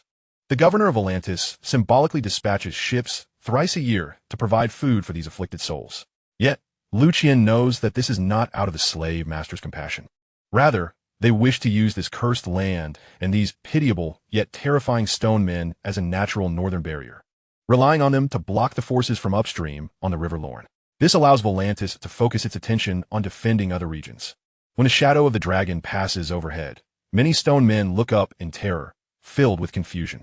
Yet, a multitude of stone denizens howled madly towards the invaders in the sky, brandishing their rigid limbs with an aggressive fervor. Liu Qian furrowed his brow, acutely aware that the majority of these creatures were of low intellect, frail in body, and driven to madness as they approached the end of their existence, rendering them exceedingly perilous. Two colossal dragons continued their slow ascent towards the heart of the ruins. As they neared the center, the scale of the architectural debris grew ever more grandiose, with bizarre, melted yet solidified stone towers rising in grotesque profusion. Liu Qian could almost envision the scenes of millennia past, when hundreds of dragons blotted out the sun, raining down fiery breath like a torrential storm, incinerating this once splendid city along with its inhabitants, even evaporating a substantial portion of the vast Lorne River in an instant due to the extreme heat. At that moment, an eerie howling emanated from a vast ruin below, sending chills down his spine. Liu Qian glanced downward, where a massive stone bridge spanned across the Lorne River. Its structure partially collapsed, leaving the bridge deck hovering about 40 feet above the murky waters below. At present, the bridge was densely packed with stone denizens, all of them craning their necks in unison, emitting a collective wail that was harrowing to behold, their eyes fixated upon the dragons above. Liu Qian's gaze traversed the bridge to a broad island at the center of the Lorne River, which once housed the heart of Charon's palace complex, the Palace of Affection, now reduced to an even grander ruin. At the pinnacle of this desolation stood a figure, starkly contrasting against the backdrop, a towering presence exceeding 4 meters in height. Enveloped in a tattered gray shroud, stained with filth, revealing only a pair of eyes. Those eyes seemed to harbor centuries of bitterness, now directed with profound hatred towards Liu Qian and Gillian, as well as the 2 dragons beneath them. The Shroud King, a fearsome entity said to govern the realm of sorrow. Some claim he emerged from the depths as Prince Gillian, transformed into an immortal sovereign guarding this cursed land. Others assert that the realm of sorrow has seen countless Shroud Kings throughout history, with each successor claiming the mantle upon the death of the previous. This one, however, hailed from the Isle of Serpents. A more romantic tale suggests that the Shroud King was originally a statue, brought to life by a gray woman from Amis who kissed him with cold lips. Regardless of the origins of this Shroud King, it was evident that he harbored no welcome for the 2 unwelcome guests. Suddenly, a piercing sound sliced through the air. Countless pale, bone arrows surged forth from the shadows of the palace ruins below. The archers, also cursed stone denizens, appeared to retain more of their former combat instincts. Their bows, crafted from massive bones, were strung with some resilient sinews, while the arrows were sharpened shards of various bones. A wave of nausea surged within Liu Qian, as he instantly comprehended the source of these materials. Yet, amidst the revulsion, he noticed something even more alarming. The bone arrows were imbued with an extremely faint magical aura. Indeed, a glint of realization sparked in Liu Qian's eyes.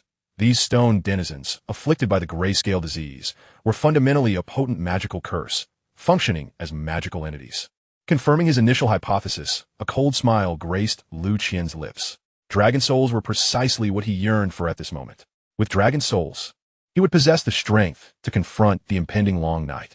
Just as he contemplated commanding Blood Dance to dive down and incinerate the audacious archers with dragon fire, an unexpected transformation occurred. The Shroud King raised his hands, and the waters of the Lorne River surged violently without warning. The previously calm surface erupted into chaos, with massive whirlpools forming out of thin air, producing a deep, thunderous roar. Soon after, a series of formidable waterspouts erupted from the river surface. Initially just 1 or 2, but in the blink of an eye, multiplying into dozens. They connected the murky river waters with the dense fog, twisting and spiraling with frenzied intensity, emitting a deafening howl. The emergence of these waterspouts instantaneously disrupted the air currents throughout the realm of sorrow. Cyclones formed from nowhere, whipping the frigid, bone-chilling river water and the impenetrable gray mist, violently battering against Blood Dance and Silver Falls. Blood Dance let out an angry and distressed roar. Its massive body violently jostled in the tumultuous currents as it struggled to maintain balance. Silver Falls fared worse, being slightly smaller. Its flight pattern was completely disrupted, issuing a terrified shriek, nearly losing control to the fierce winds. "Your Majesty!" Gillian cried out in terror, gripping the straps of the dragon's saddle tightly, her face pale. Liu Qian's heart sank, and he instantly understood why the formidable Valyrian legion had met its demise here long ago. It was not due to the dragon's inadequacy in strength, but rather the bizarre environment. The Loina people revere the Lorne River as their mother river, their deities intimately connected to it. The ancient Loina possessed mastery over powerful water magic. The river's upheaval was a manifestation of that very magic. This natural wrath, incited by the curse, formed an absolute no-fly zone for airborne creatures. The ferocious turbulence and dense mist rendered it nearly impossible for the dragons to fly steadily or see clearly, while the terrifying waterspouts posed a lethal threat. This explained why hundreds of dragons had perished in the blink of an eye. Gillian, Liu Qian decisively shouted at the struggling silver dragon, "Get out of here, leave this area. I will remain behind." "No, that's far too dangerous. I want to stay with you." Gillian's voice was resolute. "Obey," Liu Qian replied coolly. "Your presence here only hinders me. Leave now, that is an order." He knew well that she could not contend with this strange magical tempest. Gillian bit her lip, gazing at Blooddance, which was striving to maintain its regal composure amidst the howling winds, and then at the determined Liu Qian. Finally, she nodded with great difficulty, "Be careful." She maneuvered Silver Falls, struggling against the wind, inching toward the outskirts of the realm of sorrow. "Blooddance, you must go as well." Liu Qian patted Blooddance's neck, pointing to a relatively open stretch of rubble below. "Land there, then depart. I will find you." Blooddance emitted a low growl of resistance, its molten golden eyes filled with concern. "Do not worry, I can handle this." Liu Qian's tone was firm. He could not permit Blooddance to take risks here. Ultimately, Blooddance acquiesced, letting out a reluctant roar before fiercely descending, navigating through the gaps between the fierce winds and waterspouts, landing precariously on the open ground. Liu Qian did not hesitate, leaping from the dragon's back onto the cold rubble. "Go," Liu Qian commanded, glancing back. Blooddance cast a deep look at its master, unleashing a thunderous roar before soaring into the turbulent winds, following the direction of Silver Falls, departing from this deadly zone. Almost the instant Blooddance took flight. From the shadows of the surrounding ruins, the cursed stone denizens, as if sensing the scent of blood, emitted shrieks and surged towards Liu Qian from all directions. Their eyes gleamed with madness, and their stiff arms reached out towards Liu Qian, intent on tearing him apart. Liu Qian's gaze turned icy as he unsheathed his Valyrian steel sword with a sharp clang. The blade shimmered in the dim light, rippling with dark patterns. Like a flash of lightning, he surged forward. The Valyrian steel sword was unmatched in sharpness, effortlessly cleaving the advancing stone men in two with each swing. Where the stone men were severed, no blood flowed. Only gray stone dust cascaded down, mingling with wisps of dissipating magical energy. The long-absent prompts of the dragon's spirit flickered in his mind, echoing incessantly. Although each stone man yielded a paltry amount of dragon spirit, less than the fire drakes of the Valyrian ruins, the sheer numbers accumulated to a substantial sum. Yet, there were simply too many stone men. They pressed forward without fear, an unyielding tide. After felling dozens, Liu Qian began to feel a sense of irritation and time wasted. Taking a deep breath, he summoned the vast reservoir of magic within him. "Dragon's breath," he exclaimed, opening his mouth to unleash a scorching cone of dragon fire. The flames instantly engulfed the stone men in a fan-shaped area ahead. A chilling wail erupted as they struggled frantically in the blaze, their hardened, petrified skin cracking under the intense heat, ultimately turning to ash. The flames seemed to have a particularly restraining effect on the cursed energy that enveloped them. The surrounding stone men, momentarily daunted by this terrifying inferno, hesitated to advance. At that moment, a towering figure stirred. The Shroud King let out a low growl, reminiscent of stones grinding together, and leaped from the high ceiling, crashing down before Liu Qian with a tremor that shook the ground. It charged forward with astonishing speed, displaying none of the clumsiness of its lesser kin. From beneath its shroud emerged two hands, covered in a carapace-like armor, reaching out to seize Liu Qian. Without hesitation, Liu Qian unleashed another torrent of dragon fire, engulfing the Shroud King in searing flames. However, as the fire approached, a thick, grayish-white mist suddenly enveloped the Shroud King, infused with a trace of magical power that repelled Liu Qian's flames, preventing them from scorching its core. Despite the mist dissipating under the heat, it replenished itself even more rapidly. A flicker of surprise crossed Liu Qian's eyes. Indeed, this was rather sinister. In that brief interval, the Shroud King closed the distance, its massive hand striking with a howling wind. Liu Qian sidestepped swiftly, his Valyrian steel sword slicing toward its arm. The blade glided through the air, producing a sound akin to cutting through tough leather. It left a deep gash on its arm, but failed to sever it entirely. Liu Qian furrowed his brow. Clearly, its defenses far surpassed those of ordinary stone men. In pain, the Shroud King roared in fury, swinging its other fist toward Liu Qian with tremendous force. Liu Qian raised his sword in defense. The impact resonated with a deafening clang, sending a jolt through his arm and forcing him to slide back half a step. Remarkable. Rather than being alarmed, Liu Qian felt exhilaration. A fierce battle spirit surged within him. He no longer held back, darting around the Shroud King with agility. His Valyrian steel sword transforming into a flurry of glimmering strikes, each leaving deep wounds upon its form. Though the Shroud King possessed great strength and formidable defenses, its movements lagged behind Liu Qian's nimble grace. Its combat techniques appeared to rely more on instinct than strategy. It roared in anger, its fists flailing like a tempest. Yet it struggled to land a blow on the agile Liu Qian. After several exchanges, Liu Qian spotted an opening, swiftly ducking beneath a sweeping attack from the massive arm. His sword struck like a viper, piercing precisely into the Shroud King's chest, where its heart was presumed to lie. With a sickening squelch, the blade sank deep. A thunderous, soul-crushing wail erupted from the Shroud King, filled with agony and defiance. From its wound, a torrent of dense gray mist exploded forth, swirling violently as it spread in all directions. Simultaneously, the entire Lorne River seemed to awaken in fury. All the water spouts turned frenzied and thickened.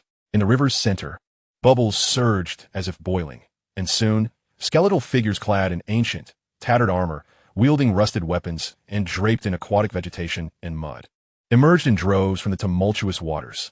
These corpses bore an uncanny resemblance to the stone men, their forms encrusted with stone-like elements. Chapter 271. The Deathly Valyrian Legion. They emitted silent, piercing shrieks, advancing toward Liu Qian on the shore with stiff, jerking movements. Liu Qian gasped, realizing that they were the restless souls of the Valyrian Legion, submerged here a millennium ago. Prince Gillian had summoned the Mother River, Lorne, to drown all invaders. The noble Dragon King Legion remained trapped beneath the waves to this day. It was said that their icy breaths rose from the riverbed, forming the fog of sorrow. Their bodies and souls had solidified into stone. In the blink of an eye, Liu Qian's vision was nearly engulfed by this army of the undead, their numbers far exceeding those of the stone men before. He furrowed his brow. It seemed the magic of the Loinai people indeed possessed some potency, capable of commanding these long-buried corpses. It bore resemblance to the powers of the others. Faced with this relentless tide of spirits, Liu Qian knew he could no longer hold back. He inhaled deeply as the vast reservoir of magic and dragon blood within him surged to its zenith. True dragon descends, he proclaimed, and a dazzling golden light erupted from within him, instantly enveloping his form. The radiance expanded rapidly. A thunderous roar of a dragon reverberated across the expanse, eclipsing the cries of humanity. In the next moment, a magnificent golden dragon, adorned with resplendent scales, materialized at the center of the Valley of Sorrow. Its unmatched presence overwhelmed even the shrieks of the undead and the howling winds. The golden dragon, Liu Qian, showed no hesitation. It opened its massive maw and unleashed a devastating torrent of golden dragon fire against the encroaching wave of undead. This dragon fire was even more intense than the flames of blood dance, possessing a formidable restraining effect on the corpses. Boom! The golden blaze swept across, obliterating hundreds, even thousands of undead in an instant, leaving no trace behind. Countless prompts from the dragon spirit flooded Liu Qian's mind. Dragon Spirit 10. Dragon Spirit 14. The dragon spirits yielded by these undead were slightly more numerous than those from the stone men, and their sheer quantity surpassed that of the land-dwelling foes. The undead legion, seemingly undeterred, continued to surge forward in relentless waves. Golden Dragon Liu Qian continued to breathe forth dragon fire, engulfing the tide of spirits in an inferno time and again.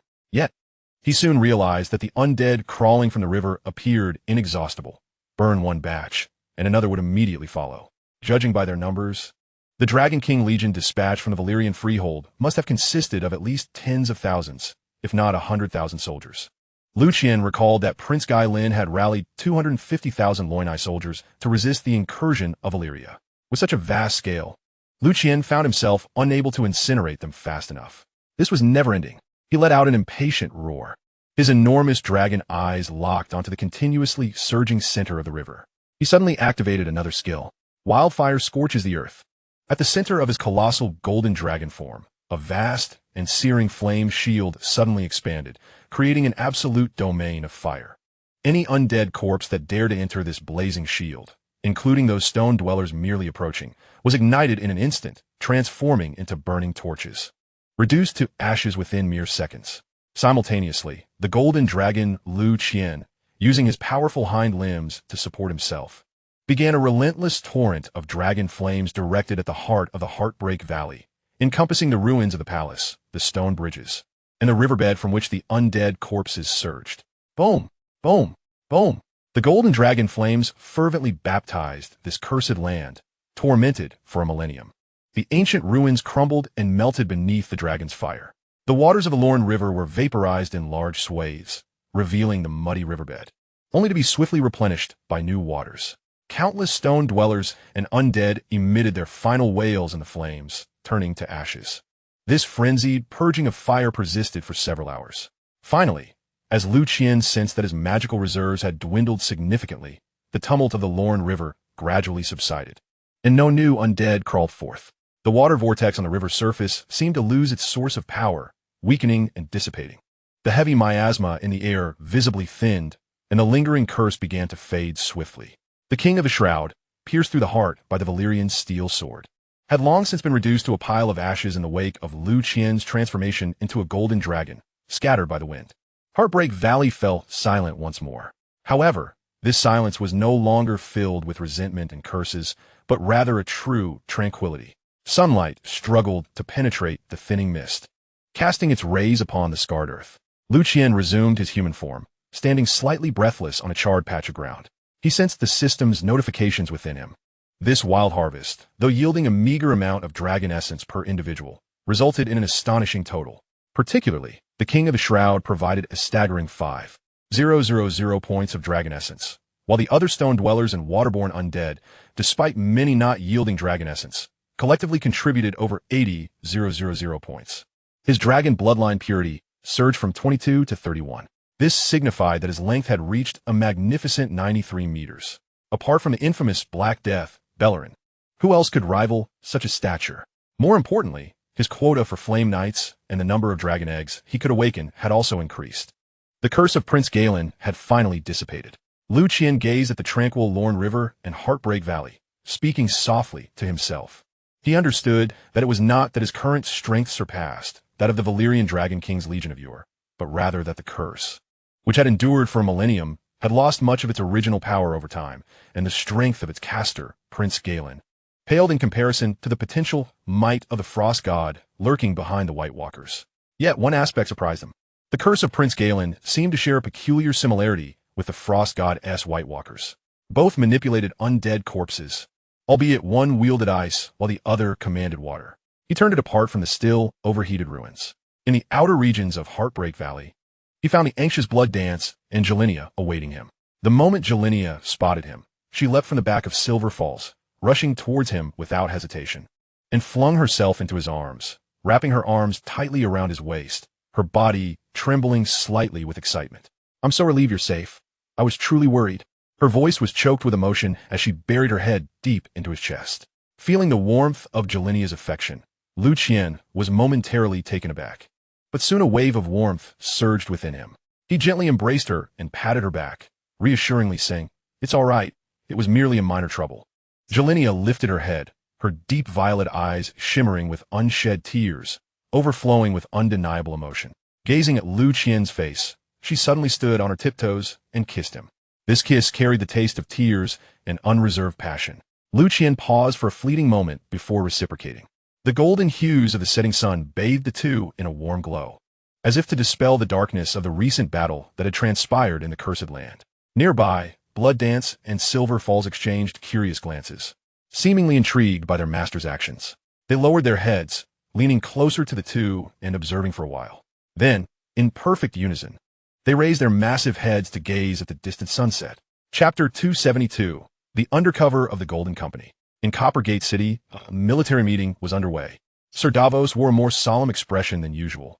"Your Majesty, we have received word from Wind's Rest that their food supplies are dwindling.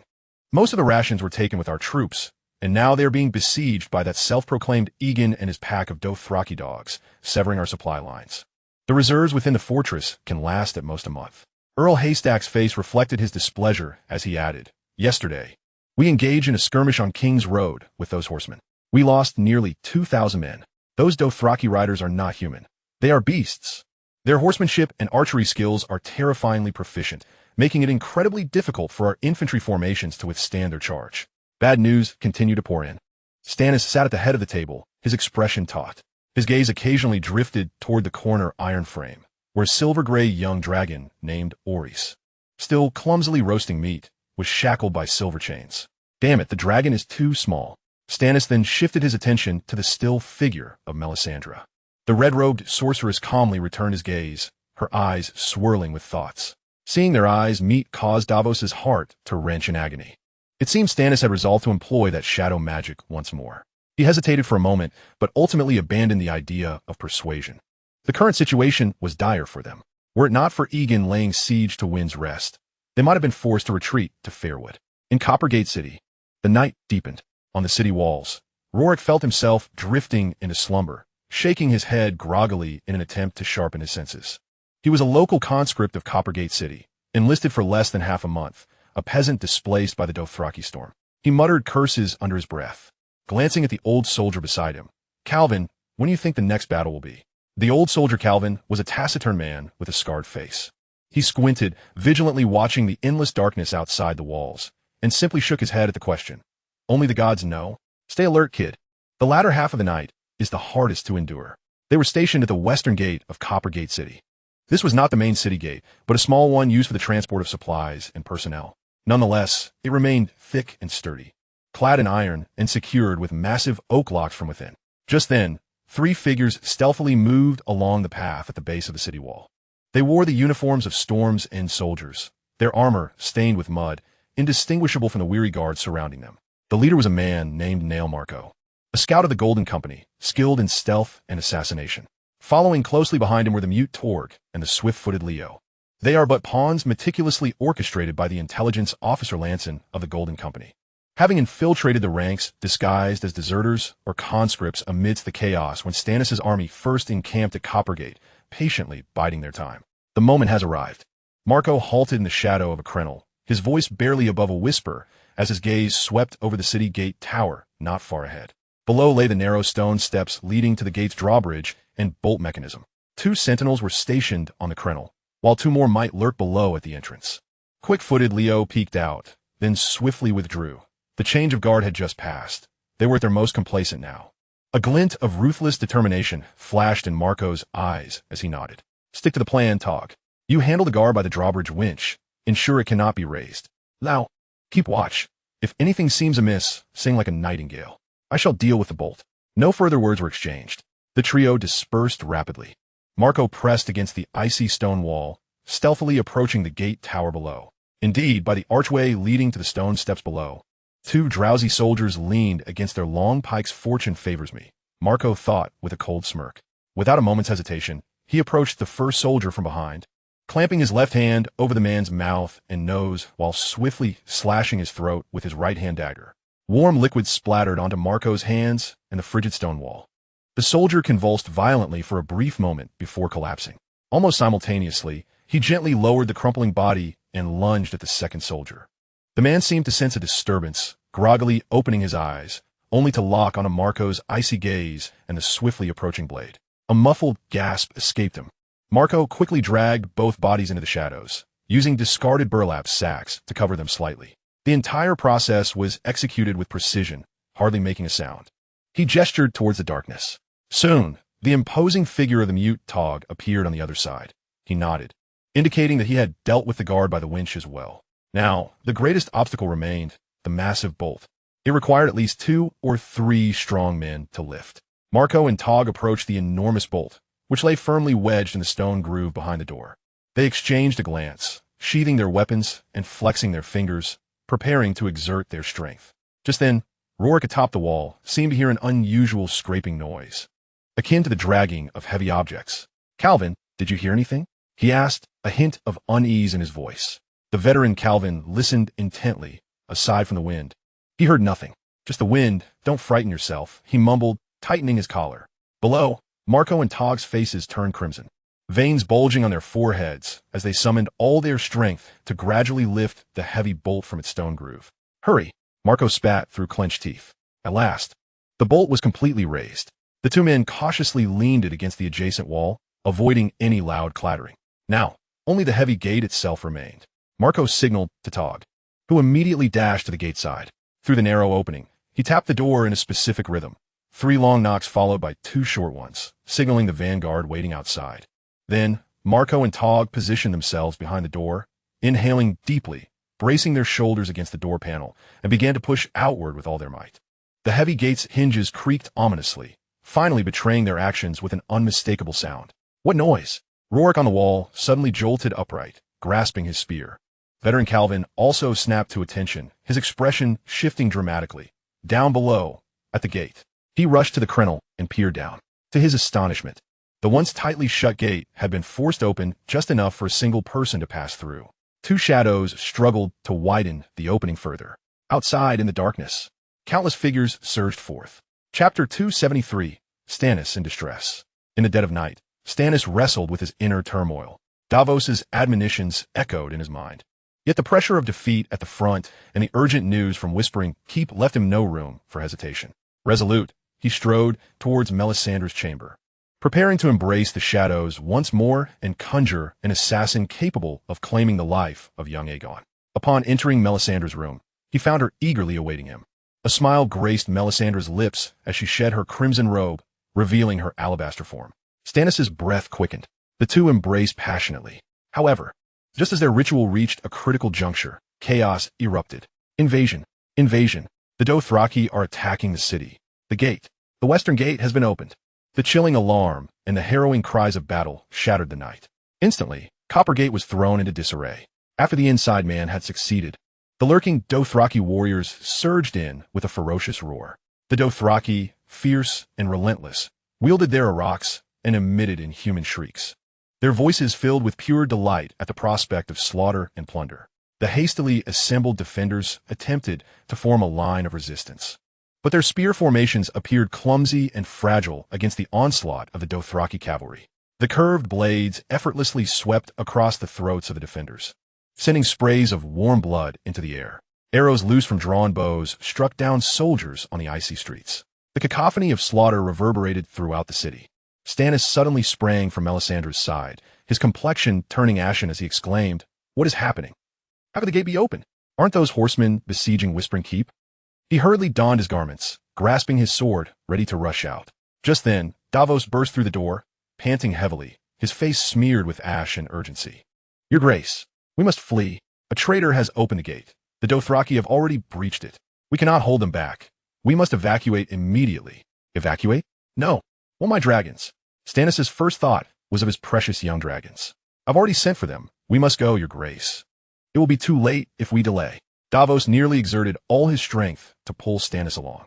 However, unbeknownst to Davos, just outside the room where the young dragons were kept, 2 undercover operatives of the Golden Company, disguised as Storm's End soldiers, swiftly dispatched the guards and slipped into the chamber, their eyes fixated on the locked silver dragon. One swiftly employed a specialized tool to pry open the silver chain shackles around the dragon's neck. Then, he grasped the young dragon's body, intending to stow it in a bag. Yet the liberated dragon did not behave as they had anticipated, perhaps instinctively repulsed by strangers. The young dragon let out a piercing roar, unleashing a jet of flame. Though small, it was lethal, directed at the nearest operative. The operative, caught off guard, was instantly engulfed in flames, flailing desperately at the growing fire, emitting a horrific scream as he became a writhing inferno. The other operative, horrified, dared not approach the dragon. In that moment, the young dragon flapped its wings, burst through the stone window, and soared into the dark night, disappearing from sight. As the undercover agent perceived the imminent failure of the plan, his gaze was abruptly drawn to a reddish-brown dragon egg fossil nestled in the corner of the room. Without a moment's hesitation, he seized the heavy stone egg and fled. Almost instantly upon bursting out of the room, Stannis' trusted guard arrived, only to find a charred corpse and an empty space where the dragon egg had been stored. The news swiftly reached Stannis, who was preparing to make a hasty exit from the castle's rear with Davos and his loyal guards. "What? The dragon has escaped? The egg has been stolen?" Stannis felt darkness close in on him as a wave of metallic sweetness surged in his throat, nearly causing him to topple from his mount. A profound rage and sense of defeat ignited a fire within him. He whirled around, fixing a furious glare upon Davos, whose pallor mirrored his own, eyes brimming with blame and resentment. Had it not been for Davos's previous interference, if he had crafted a shadow assassin sooner, that imposter Aegon would have long since met his demise. How could this have transpired? How could he have lost the dragon? Your Grace, we must depart. The Dothraki hooves draw near. The captain of the guards urged anxiously. In the distance, the frenzied roars of the Dothraki and the thunder of hooves approached. Stannis forcibly suppressed the fury threatening to erupt, casting one last glance at the chaos and flames engulfing the city of Old Town, before cracking his whip and retreating into the dark wilderness, accompanied by a cadre of disoriented Stormland nobles. In Dorne at the Water Gardens, the sun shone brightly, and the gentle flow of water contrasted starkly with the tense atmosphere elsewhere in Westeros. Yet, Prince Doran Martell's countenance betrayed no semblance of ease. Seated in the cool courtyard, he observed his son and daughter before him, impulsive, wild Arianne and the more reticent Quinn, whose silence had deepened following their recent failure. News from the Stormlands flooded in with increasing frequency. In a slow, weary voice, Prince Doran remarked, "A man claiming to be the son of Elia, Aegon Targaryen VI, has landed with over 50,000 Dothraki and a golden company. What say you?" Excitement flickered in Princess Arianne's eyes, her enthusiasm palpable. "Father, though Varys is dead, the truth remains elusive. Reports indicate that Ser Jon Connington is among his forces, lending a degree of credibility, as Connington's loyalty to Prince Rhaegar is unquestionable." A hint of embarrassment and shame crossed Quinnen's face. His last mission, ordered by his father to probe the strength of Viserys, had devolved into a chaotic melee, resulting in heavy losses for Dorne as he returned in disgrace, a thorn in his side. After a moment's hesitation, he suggested, "I believe we should send someone to make contact, to assess the true nature of this Aegon, for it pertains to Dorne's future choices." His voice dwindled to a whisper. Prince Doran slowly nodded, his murky gaze resting on his daughter. "Arianne, you shall journey to the Stormlands, find this Aegon Targaryen, and discern whether he is a true dragon or merely a painted counterfeit. Dorne's spear shall not easily be drawn for an impostor." Quinnen eagerly interjected, "Father, I can go as well." "I." Doran cast a long, discerning look at Quinnen, raising a hand to interrupt. "No, Quinnen, you shall remain in Dorne." Arianne, sensing her father's newfound lack of prejudice towards her, smiled brightly. "Leave it to me, Father. I shall unveil his true identity." She could hardly contain her eagerness to meet this potential cousin. Chapter 274. Are you truly a Stark? In the Stormlands, at Old Town, within young Aegon's camp. The triumph of capturing Old Town and vanquishing Stannis' main force had significantly boosted the morale of young Aegon's troops. The tents of the Golden Company and Dothraki encampments dotted the landscape. Within the main tent, young Aegon radiated confidence, his silver-gold hair gleaming brilliantly in the light. These seasoned mercenaries, battle-hardened on the eastern continent, were well acquainted with dealing with the lords of Westeros. As early as 10 days prior, Ser Harris Swift, the commander of the Golden Company, had proposed a strategy of feigned attacks. They created a diversion at Griffin's Roost, while simultaneously allowing an intelligence officer from the Golden Company, embedded within Old Town, to assist the main forces in a night assault on the city. Most of the mercenaries of the Golden Company hailed from Westeros, with many even born in the Stormlands. From the moment they landed, they had been covertly dispatched to various castles under the guidance of the intelligence officer. Coincidentally, as the newly appointed Earl of Old Town summoned soldiers from the surrounding countryside, he inadvertently allowed the Golden Company's undercover agents to infiltrate Old Town, resulting in this successful surprise attack. Attention shifted to the ground in the center of the tent. Several captured Stormland nobles knelt dejectedly, alongside a bound dwarf, Gillian Lannister. Tyrion, disheartened, had been lost in dreams in the dungeons when young Aegon's forces stormed Old Town. Upon awakening, he found himself in new hands. Though Jon Connington was pleased with the victory, upon seeing Tyrion, a shadow of anger flickered across his eyes. He pointed at Tyrion, suggesting, "Your Grace, this grotesque abomination is the son of Tywin Lannister. Keeping him alive is a liability. He should be executed immediately, and his head used to intimidate the Lannister family." Tyrion shuddered at the threat, quickly raising his head and exclaiming in a rapid-fire manner, "Your Grace, I killed my father Tywin. Cersei loathes me to the bone. The entirety of the Seven Kingdoms knows that should you slay me, you would merely be aiding your enemies by eliminating someone they also wish to kill. Spare me. I am of use to you, I know the Lannister secrets. I am the least of your worries. Young Aegon regarded the eloquent dwarf with keen interest, but withheld immediate judgment. Just then, the tent flaps were thrust open. The Golden Company's intelligence officer, Lancel Lannister, entered with an expression of excitement, cradling the very reddish-brown dragon egg fossil. Your Grace, look what we have found. This was seized from Stannis. Lancel presented the dragon egg. Young Aegon, astonished, accepted the heavy, cold stone egg, carefully tracing the intricate scale-like patterns on its surface. After questioning the kneeling Stormland nobles beside him, he swiftly learned of the egg's origins and Stannis' method of hatching the silver dragon. It soon became clear that Stannis had burned Viserys alive to incubate the dragon egg fossil. This revelation left young Aegon in contemplative silence for an extended period. While Jon Connington's eyes flickered with fury, young Aegon gazed at the dragon egg in his hands, a complex expression crossing his features. To hatch it, he would require the blood of a king. But where could he find such blood? At that moment, Jon Connington deciphered young Aegon's intent and leaned closer, whispering, Your Grace, there is a bastard king at Griffin's Roost. That deposed king may serve as a sacrifice to hatch the great dragon. The tragic fate of Viserys fueled Jon Connington's rage, overriding any sense of honor or mercy as he sought an eye for an eye. Young Aegon's face lit up with a smile. He felt no sympathy for Edric Storm, the Baratheon bastard from Griffin's Roost. Should he conquer Griffin's Roost, he would undoubtedly slay that bastard. Young Aegon raised his head, addressing the assembly with unwavering confidence. Gentlemen, the facts are now abundantly clear. Stannis has stolen the Targaryen dragon eggs, which rightfully belong to the true dragons. He turned his gaze back to the intelligence officer and continued to inquire, What of the silver dragon? Upon hearing this, Lancel Malrain's expression of joy began to fade. According to our sources, that silver dragon has flown away. Young Aegon, with resolute determination, commanded, Search for it. That dragon rightfully belongs to me. It will return, drawn by the true dragon's bloodline. Ever since the successful night raid on Coppergate, which sent Stannis fleeing like a stray dog, young Aegon had grown increasingly arrogant. The once formidable nobles, whose names echoed like thunder, had all become his defeated adversaries. The long-standing thirst for vengeance, coupled with the increasingly favorable turn of events, filled his heart with immense satisfaction. Young Aegon could hardly contain his eagerness to eradicate the rebels and be officially crowned. The crowd erupted in fervent chants of his name. Yet, nearby, Sir Hars Tregan, commander of the Golden Company, cast a worried glance. Observing the fervor of the crowd, young Aegon, brimming with excitement, declared, We have received word that Wind Whisper Castle is running low on supplies. Relay the command. The entire army shall mobilize and return to Wind Whisper Castle. We must seize this impenetrable fortress. He then turned to Tyrion. Take him away.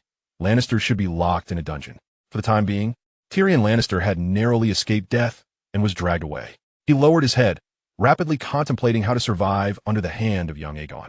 In the north, at White Harbor, within the Grand Hall of House Manderly, a roaring fire crackled. Jon Snow had arrived with a reinforcement of 20,000 troops from House Lucian, hoping to gain the support of White Harbor.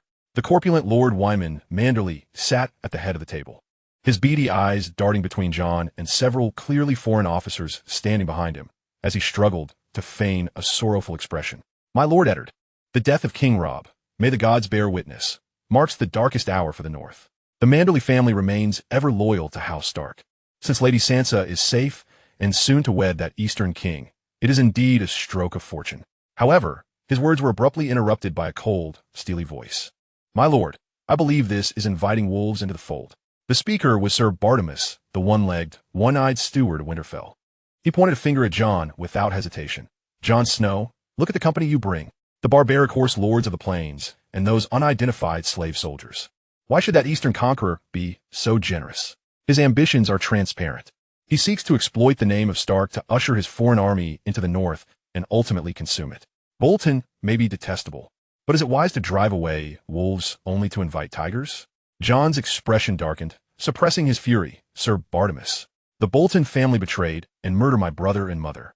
They have usurped Winterfell, and Ramsay, that beast, claims to have captured my sister Arya and intends to force her into marriage. The North is bleeding. We need strength for vengeance.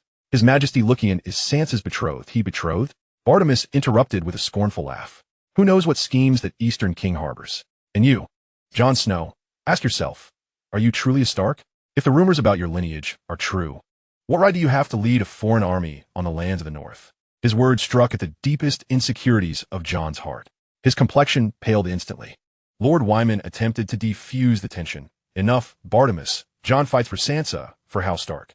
He turned to Jon, finally sighing, I will support your cause, but Jon Snow, please keep your soldiers in check. The North is fragile and cannot withstand the ravages of your army.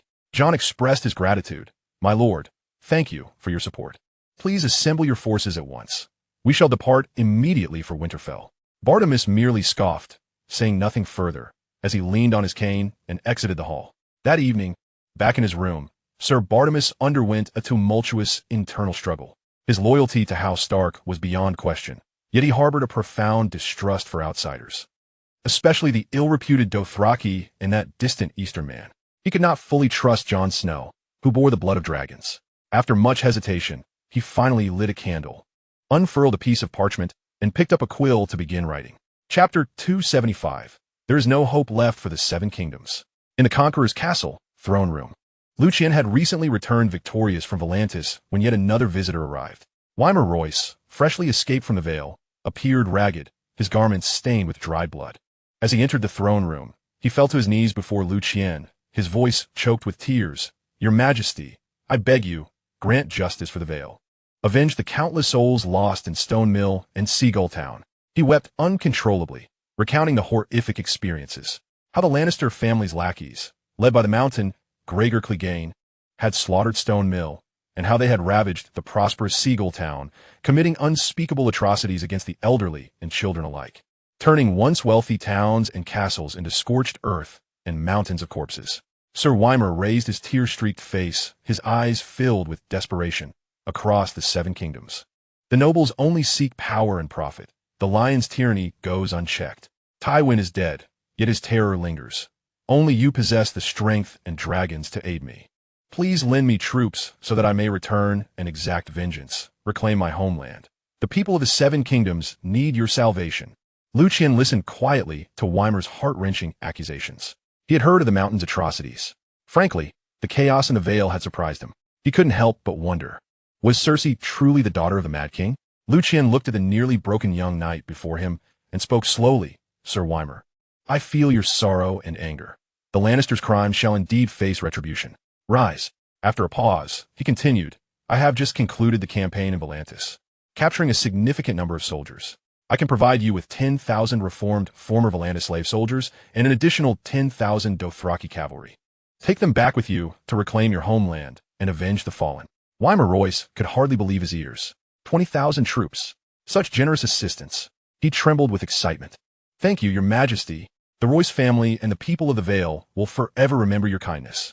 He then looked at Liu Qian, hesitating for a moment before resolutely stating, Your Majesty, you once told me that you would one day land in the Seven Kingdoms. I vow to you when you do. I, Wymer Royce, will pledge you my absolute loyalty. Liu Qian regarded him with keen interest. What is this?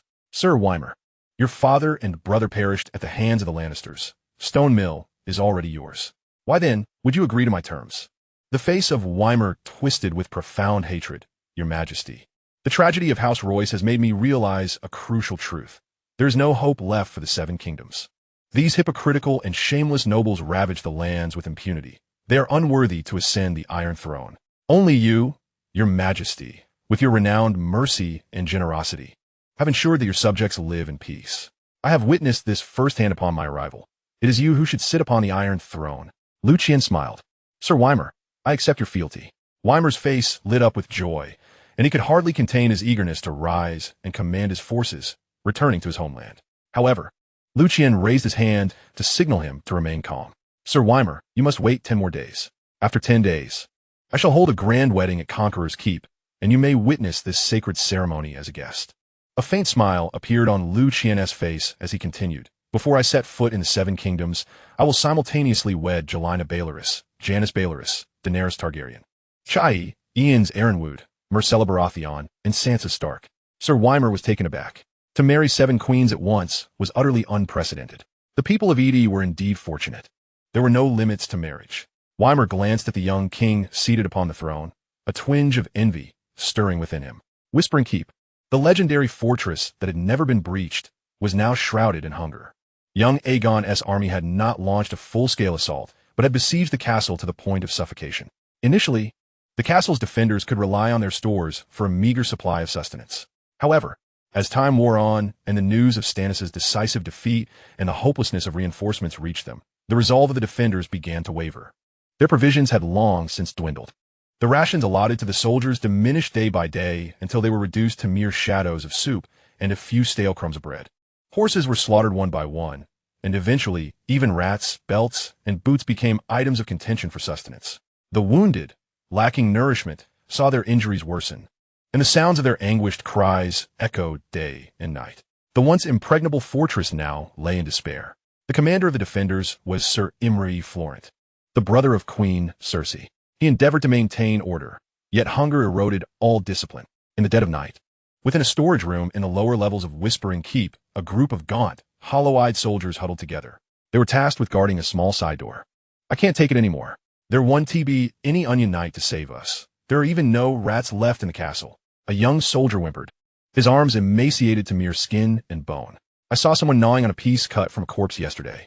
"Stop," interrupted another slightly older soldier, his voice equally frail. "If this continues, we will all starve to death. Is it worth it for Stannis? But that would be treachery." "Treachery? Have we not committed such acts before? First, King Renly, then King Edric, and now King Stannis. We have sworn allegiance to 3 kings. We need not concern ourselves with a fourth." A third soldier lowered his voice, his eyes glinting with madness. "Outside is Prince Rhaegar's son, the true Targaryen. If we open the door and surrender the castle, perhaps we could secure a way out and enjoy a full meal." Ultimately, hunger triumphed over loyalty. After a tense silence, the group reached a consensus. In the early dawn, before the light of day had fully emerged, when weariness weighed heavily upon men, these soldiers stealthily approached the side door, killing the last comrade who had held his post. And with their remaining strength, they lifted the heavy bar and slowly pushed open the small door. Outside, the patrolling Golden Company soldiers sensed the commotion and quickly summoned their comrades to flood into the castle, swiftly seizing control of the gatehouse and the surrounding area. The defenders' cries finally rang out, but it was too late. Increasing numbers of coalition soldiers poured through the open gates, and the weary, famished defenders could scarcely muster an effective resistance. The battle did not endure for long. Whispering Keep ultimately fell. Chapter 276, Despairing Tyrion. Young Aegon confidently strode into the main hall of Whispering Keep. His immediate attention was captured by Edric Storm. Upon learning of Stannis' method of hatching the Silver Dragon, he had already resolved to obtain his own dragon. Here, at Whispering Keep, with the blood of the king, Jon Clinton, who harbored a deep-seated hatred for the Baratheons, tacitly approved of this mad endeavor. Meanwhile, Captain Harry's eyes flickered, revealing his uncertain thoughts. Young Aegon commanded the soldiers to stack a massive pile of firewood in the main courtyard, placing the reddish-brown dragon egg fossil at its center, then binding the struggling. Crying Edric Storm atop it, "I am your king. This is glory. Your blood will awaken the true dragon." Young Aegon shouted at Edric, attempting to persuade both him and himself. Yet, his voice trembled with excitement. The flames were ignited. Edric's heart-rending scream instantly pierced the skies above Whispering Keep, filled with unimaginable agony and terror, causing many onlookers among the soldiers and nobles to blanch and turn away. Sir Clinton tightly shut his eyes. He loathed the Baratheons, but could not bear to witness such a brutal scene. Even some Dothraki ceased their raucousness, silently watching as the flames consumed that young life. The fire blazed through the night. Young Aegon stood nearby, fixated on the core of the flames where the dragon egg rested, eagerly anticipating a miracle.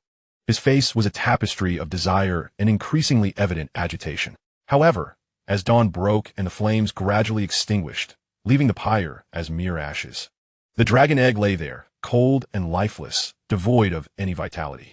Aside from its surface becoming slightly charred, it had undergone no transformation. Why? Why is this not working? Young Aegon roared in a fit of rage, kicking aside the charred remains before him. It is the same king's blood, the same dragon egg. Why can Stannis succeed, but I cannot? A profound silence ensued. No one could answer him. At that moment, a timid voice arose from a landowning knight who had pledged loyalty to him in Storm's End. "Your Majesty, perhaps mere king's blood is not sufficient. Magic may also be required, like the Red Priestess beside Stannis." "Magic?" Young Aegon abruptly turned, scanning the crowd, and suddenly seemed to recall some ancient tales from the East. Exclaiming, "Bring that Lannister from the dungeon up here." Confused glances exchanged among the crowd, filled with bewilderment. Soon, Tyrion was brought into the hall. He surveyed the towering pile of charred remains and instantly grasped what had transpired, his face stricken with horror. Young Aegon, now infused with a cruel mockery, spoke. I have heard that in certain ancient magical legends, the essence of a dwarf, particularly that of a clever one, holds unique vitality and magical power, perhaps. All eyes suddenly focused on Tyrion. His complexion drained to a ghostly white. He recoiled in terror, incoherently pleading, No, nonsense. Those are foolish tales. Lies. Your Majesty. Spare me. I'm of use to you. I can help you deal with Cersei. I can. But young Aegon was already consumed by the desire to hatch the dragon egg, his eyes glimmering with fervor. Seize him. Several soldiers, fierce as wolves, lunged forward, disregarding Tyrion's frantic struggles and cries, pinning him to the ground. No, please, help me, brother. Jaime, save me. Tyrion cried out in despair, tears streaming down his face as overwhelming fear engulfed him, even causing him to call out Jaime's name. A sharp dagger was presented. The hand rose and fell. A heart-wrenching, blood-curdling scream echoed throughout the courtyard. Tyrion lay curled upon the ground, his lower body a gruesome mess. The excruciating pain and the devastating blow to his spirit rendering him nearly unconscious in an instant. Yet, after the bloodied offering was cast into the embers, more firewood was added, and the flames reignited. As time ticked away, young Aegon's complexion grew increasingly grim. The dwarf's most vital asset had yet to yield any miracle. The dragon egg remained silent as ever. Sir Harris Tully, the commanding officer, could no longer bear to witness the scene. He stepped forward, resolutely proclaiming, Your Majesty, a true dragon does not rely upon such dark sorcery. Your power emanates from your bloodline and the loyalty of your army. Hatching a great dragon is not a task to be accomplished in a day, even if Stannis succeeds. That small dragon is now lost, utterly devoid of combat prowess. Our immediate priority is to capitalize on our victories. I propose we dispatch troops to attack the Vale of Arryn, threatening the gates of King's Landing. Young Aegon, panting heavily, gazed at the unresponsive dragon egg and the unconscious Tyrion on the ground, the wild flames of madness in his eyes gradually extinguishing, replaced by a profound disappointment. He eventually waved his hand and, in a hoarse voice, conceded, Very well, sir, let it be as you suggest. Just as Aegon found himself despondent over the failure to hatch the dragon, the guards announced the arrival of Princess Arianne Martell. Arianne was ushered into the great hall, adorned in a vibrant silk gown typical of Dorne, boldly exposing her smooth shoulders and slender waist. Her raven-black hair cascaded in curls, and her olive-toned skin radiated health and vitality under the candlelight. Every movement she made was imbued with the unique passion and wild beauty characteristic of the people of Dorne. Aegon Targaryen, Arianne's gaze unabashedly scrutinized the young man upon the throne, a mixture of curiosity and examination in her tone. I'm Arianne Martell, Princess of Dorne. My father, Prince Doran, has heard of your return and sent me to see you. Her words skillfully maintained a sense of distance, laced with a hint of probing. Aegon lifted his head. Recently defeated, his spirits were low, yet upon seeing Arianne, a flicker of awe briefly lit his eyes. Her beauty dispelled some of the shadows clouding his heart. He endeavored to muster his spirits, presenting his best self, Princess Arianne. Your arrival is like a refreshing rain in the desert. I am grateful for my uncle Prince Doran's concern.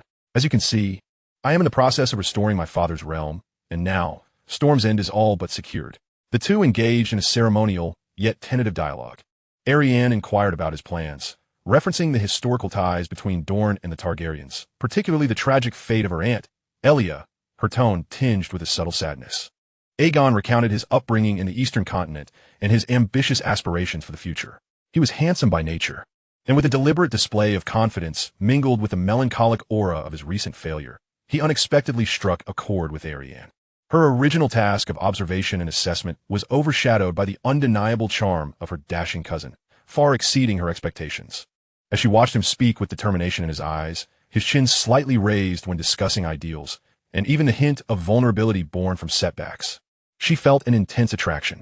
The people of Dorne revered passion and desire, and her heart quickly ceased to remain tranquil.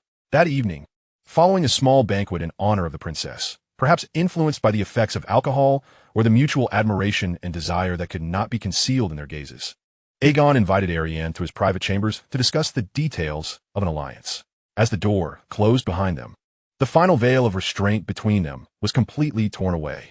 Arianne eagerly embraced Aegon, her fervor unabated. He reciprocated with equal enthusiasm. The pressures and frustrations of recent days finding an outlet. They stumbled toward the opulent bed, their garments hastily discarded. Ariane's skin was smooth and supple, akin to the finest silk. For Aegon, Ariane represented not merely a beautiful woman, but the very embodiment of Dorne. To conquer her was to conquer that vast and formidable land.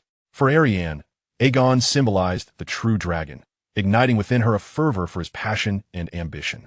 Desire burned like a raging fire, and the two became enmeshed in a frenzied embrace. Sweat soaked the sheets, and hurried breaths echoed within the room. After the storm had passed, Ariane languidly nestled against Aegon, her fingers tracing circles upon his chest, her olive eyes shimmering with satisfaction. "My father needs to witness your resolve and strength," she murmured. "If you are willing, the spears of Dorne will fight for you, but we require a closer alliance." Aegon caressed her hair, filled with the thrill of conquest and dreams of the future. "Tell me what to do, my princess." "Write to my father," Ariane replied, lifting her gaze to meet his. "Formally propose the alliance and request Dorne's military support. I will personally draft this letter for you, conveying all that I have witnessed, a king truly worthy of allegiance." Aegon beamed with joy, immediately summoning someone to fetch paper and ink. Ariane leaned against the headboard, unabashedly revealing her exquisite form as she penned a letter to Prince Doran, extolling Aegon's valor and charm, and ardently recommending that Dorne mobilize its forces without delay. A raven carried the missive, racing through the night toward Dorne. Chapter 277, The Cruel Ramsay. In the great hall of Winterfell, Roose Bolton sat comfortably upon the high seat that once belonged to Eddard Stark. Below, the lords of the north were arranged along the long table. Sir Patram of White Harbor delivered a letter. Roose spoke, his voice low yet commanding the attention of every ear in the hall. Hagarison Jon Snow not only lives, but approaches Winterfell with 20,000 troops from Essos, including 2,000 cavalry from House Manderley, declaring his intent to reclaim Winterfell in the name of Sansa Stark and take back the entire north. As his words settled, silence was abruptly shattered. Great John Umber's massive hand slammed down upon the table, causing dishes to rattle. He sprang to his feet. This bastard must be taught a lesson. A wildling spawn with the blood of the dragon thinks he can lay claim to the north. He deliberately avoided mentioning the Stark name. Then Lord Glover stood, his tone composed. "Lord Roose, we should first punish the Manderley, for he openly colludes with foreign forces, inviting wolves into our midst. He is the North's enemy, and we have allies in White Harbor. Sir Patram has expressed his willingness to assist us." Roose Bolton nodded slightly. Indeed, Lord Manderley must pay the price for his choices. However, the immediate threat lies with Jon Snow and his army, 20,000 strong, including 15,000 savage men from the Dothraki. "What say you, lords?" The hall fell into a stifling silence once more. Each lord understood that the northwest terrain was open. Engaging the swift and skilled horsemen of the Dothraki in the wilds was akin to sending their soldiers to their doom. Moreover, the armor of the Norsemen was mostly leather and chainmail, far inferior to the steel plate of southern knights, vulnerable to the arrows of mounted warriors. At that moment, Ramsay, wearing a cruel smile, remarked, "Father, perhaps our dear Miss Arya, in our possession, could serve as leverage to dissuade Snow." All the nobles' eyes instantly focused on Ramsay's grotesque visage, a flicker of disdain flashing in their gazes. Ramsay Bolton's gaze flickered momentarily. He was acutely aware that the girl was not Arya Stark at all, but rather Beth Castle, the daughter of Roderick Castle. Would this deception deceive Jon Snow, who had grown up alongside Arya? Ramsay discerned his father's hesitation and leaned closer to Roose Bolton, whispering hurriedly in a hushed tone. No one could make out what he said, but they observed the Duke's milk-white pupils narrowing gradually. After a brief pause, Roose Bolton spoke with an air of detachment. "Ramsay, I entrust this matter to you. I do not wish to see any mistakes." A sinister smile blossomed across Ramsay's face. "Father, I shall not disappoint you." He bowed, and as he stepped back, his gaze inadvertently swept over the assembled nobles, sending a chill through their ranks. Then, Roose Bolton turned his attention to several lords in the hall. "Lord Flint, Lord Tallhart, and Lord Karstark, I require your armies to mobilize immediately towards White Harbor, seize it, and bring that treacherous Lord Manderley to Winterfell for judgment." The named individuals, Robin Flint, son of the Countess of Flint, Hermon Tallhart of Torrance Square, and Alfie Karstark of Carhold, rose in unison, bowing their heads in compliance. Half a month later, Jon's forces finally arrived at the outskirts of Winterfell. Jon reined in his warhorse, gazing at the familiar curtain walls and towers in the distance, his emotions swirling in complexity. Home was so near, yet the banner of House Bolton, the flayed man, fluttered atop the walls. In less than 2 years, the North had become unrecognizable, and the sight almost brought him to tears. Beside him, Ghost let out a low growl. This sentient direwolf recognized the land, recalling its essence. It was Ghost who, in the dire straits of Jon S. fall into the sea, clamped his teeth onto Jon's cloak, desperately dragging him until he finally managed to hoist him onto a floating piece of ice. They had drifted on the ice for a full 2 days before being rescued by the fleet of Lord Manderley. Since that day, the bond between Jon and Ghost had transcended that of master and pet. They had become brothers sharing a life. Sir Manderley, the captain of the garrison at White Harbor, rode up beside him, concern etched on his face. Jon, something feels amiss. Our journey from White Harbor to Winterfell has been alarmingly smooth, with hardly any significant resistance. The Boltons have not even burned bridges or set up obstacles to delay us. Jon tore himself from his nostalgic reverie. Furrowing his brow, they may have resolved to rely on the formidable walls of Winterfell, believing it unwise to engage us in the open fields, especially against the Dothraki. However, we lack siege equipment. We must immediately dispatch a portion of our men to the woods to fell trees for constructing trebuchets and siege towers. Sir Manderley hesitated, intending to voice further concerns, but upon seeing Jon's resolute profile, he ultimately nodded. I shall arrange for the manpower at once. Let us hope time remains on our side. At that moment, atop the towering walls of Winterfell, a row of figures suddenly appeared. A repugnant face emerged from the battlements. Ramsay gripped a frail girl by her brown hair, almost dragging her to the edge of the parapet, a gleaming sword poised menacingly against her slender neck. Jon Snow. Ramsay's voice rang out, sharp and exhilarated. Behold, this is Arya Stark, my beloved wife. If you dare allow your barbaric army to advance a single step, I shall swiftly slit her throat. Jon's heart constricted instantly. He squinted, straining to discern the girl's face. The distance was great, and the girl's long brown hair, tousled by the cold wind and her struggles, obscured her features, revealing only a vague outline. Ramsay, seemingly sensing his thoughts, broke into a malevolent grin. He extended his other hand, roughly pushing the hair away from the girl's face, forcing her to lift her gaze towards the direction of the castle below. In that instant, Jon felt as though struck by lightning. The visage before him bore scarcely a patch of unblemished skin, crisscrossing whip marks, bruises of deep purple and black, scabs that had cracked open, and even horrific burn scars coalesced into a visage that was utterly unrecognizable, obliterating the girl's original beauty. Arya trembled violently under Ramsay's grip, her mouth stuffed with ragged cloth, emitting only desperate whimpers. When her gaze finally met Jon's below, tears streamed from her only somewhat intact eyes, filled with an overwhelming plea. Arya! Jon let out a heart-wrenching roar, the memory of his spirited and defiant little sister having been reduced to this tortured state. An unfathomable rage and anguish surged through him, overwhelming his reason. He abruptly spurred his horse, intending to charge forth recklessly, but was forcefully restrained by the quick-witted Sir Manderley, who clutched the reins tightly. Lay down your weapons and surrender, Snow. Ramsay's voice dripped with cruel delight. Otherwise, I shall have your precious sister's head severed from her body. Jon, it's a trap. Stay calm. Sir Manderley hissed urgently at Jon's ear. Jon's breath came in ragged gasps, his eyes burning red, nails digging deep into his palms, blood oozing through his fingers. He exerted immense effort, nearly grinding his teeth to dust, to suppress the impulse to launch an immediate assault. He fixated on the tortured figure atop the walls, his voice warped and hoarse from sheer fury. Sir, quickly. I need siege equipment. The sooner, the better. For every day that passes, my sister suffers more. Observing Jon on the brink of collapse, Sir Manderley sighed heavily, refraining from further words, turning his horse and galloping away, urgently calling for the engineers and lumberjacks. Jon ordered his army to encircle the castle while some soldiers began to fell nearby trees. However, Ramsay Bolton's cruel game was far from over. Each morning thereafter, he would punctually drag Arya to the battlements, displaying her condition to Jon's forces, unleashing new threats. With each passing day, the scars on the girl's face seemed to multiply, growing ever more horrific. Jon's fury intensified, anxiety gnawing at his soul, robbing him of sleep. While Ghost, too, felt his unrest. On the 10th day of the siege, Ramsay appeared not with a sword, but wielding a long whip. He stood atop the gatehouse, before all the soldiers, lashing the whip against Arya's frail form, the crack of the whip slicing through the air accompanied by the girl's anguished cries. Jon's vision turned crimson, nearly biting through his own lip, and several times he almost drew his sword to charge alone at the walls, only to be restrained each time. On the 15th day of the siege, the atrocities escalated to unconscionable levels. Ramsay tore at Arya's already tattered garments, summoning several Bolton soldiers to encircle her, making various indecent gestures. Soon after, Ramsay's lackeys publicly humiliated Arya. The walls echoed with the lewd laughter of men and the girls' piercing, despairing screams.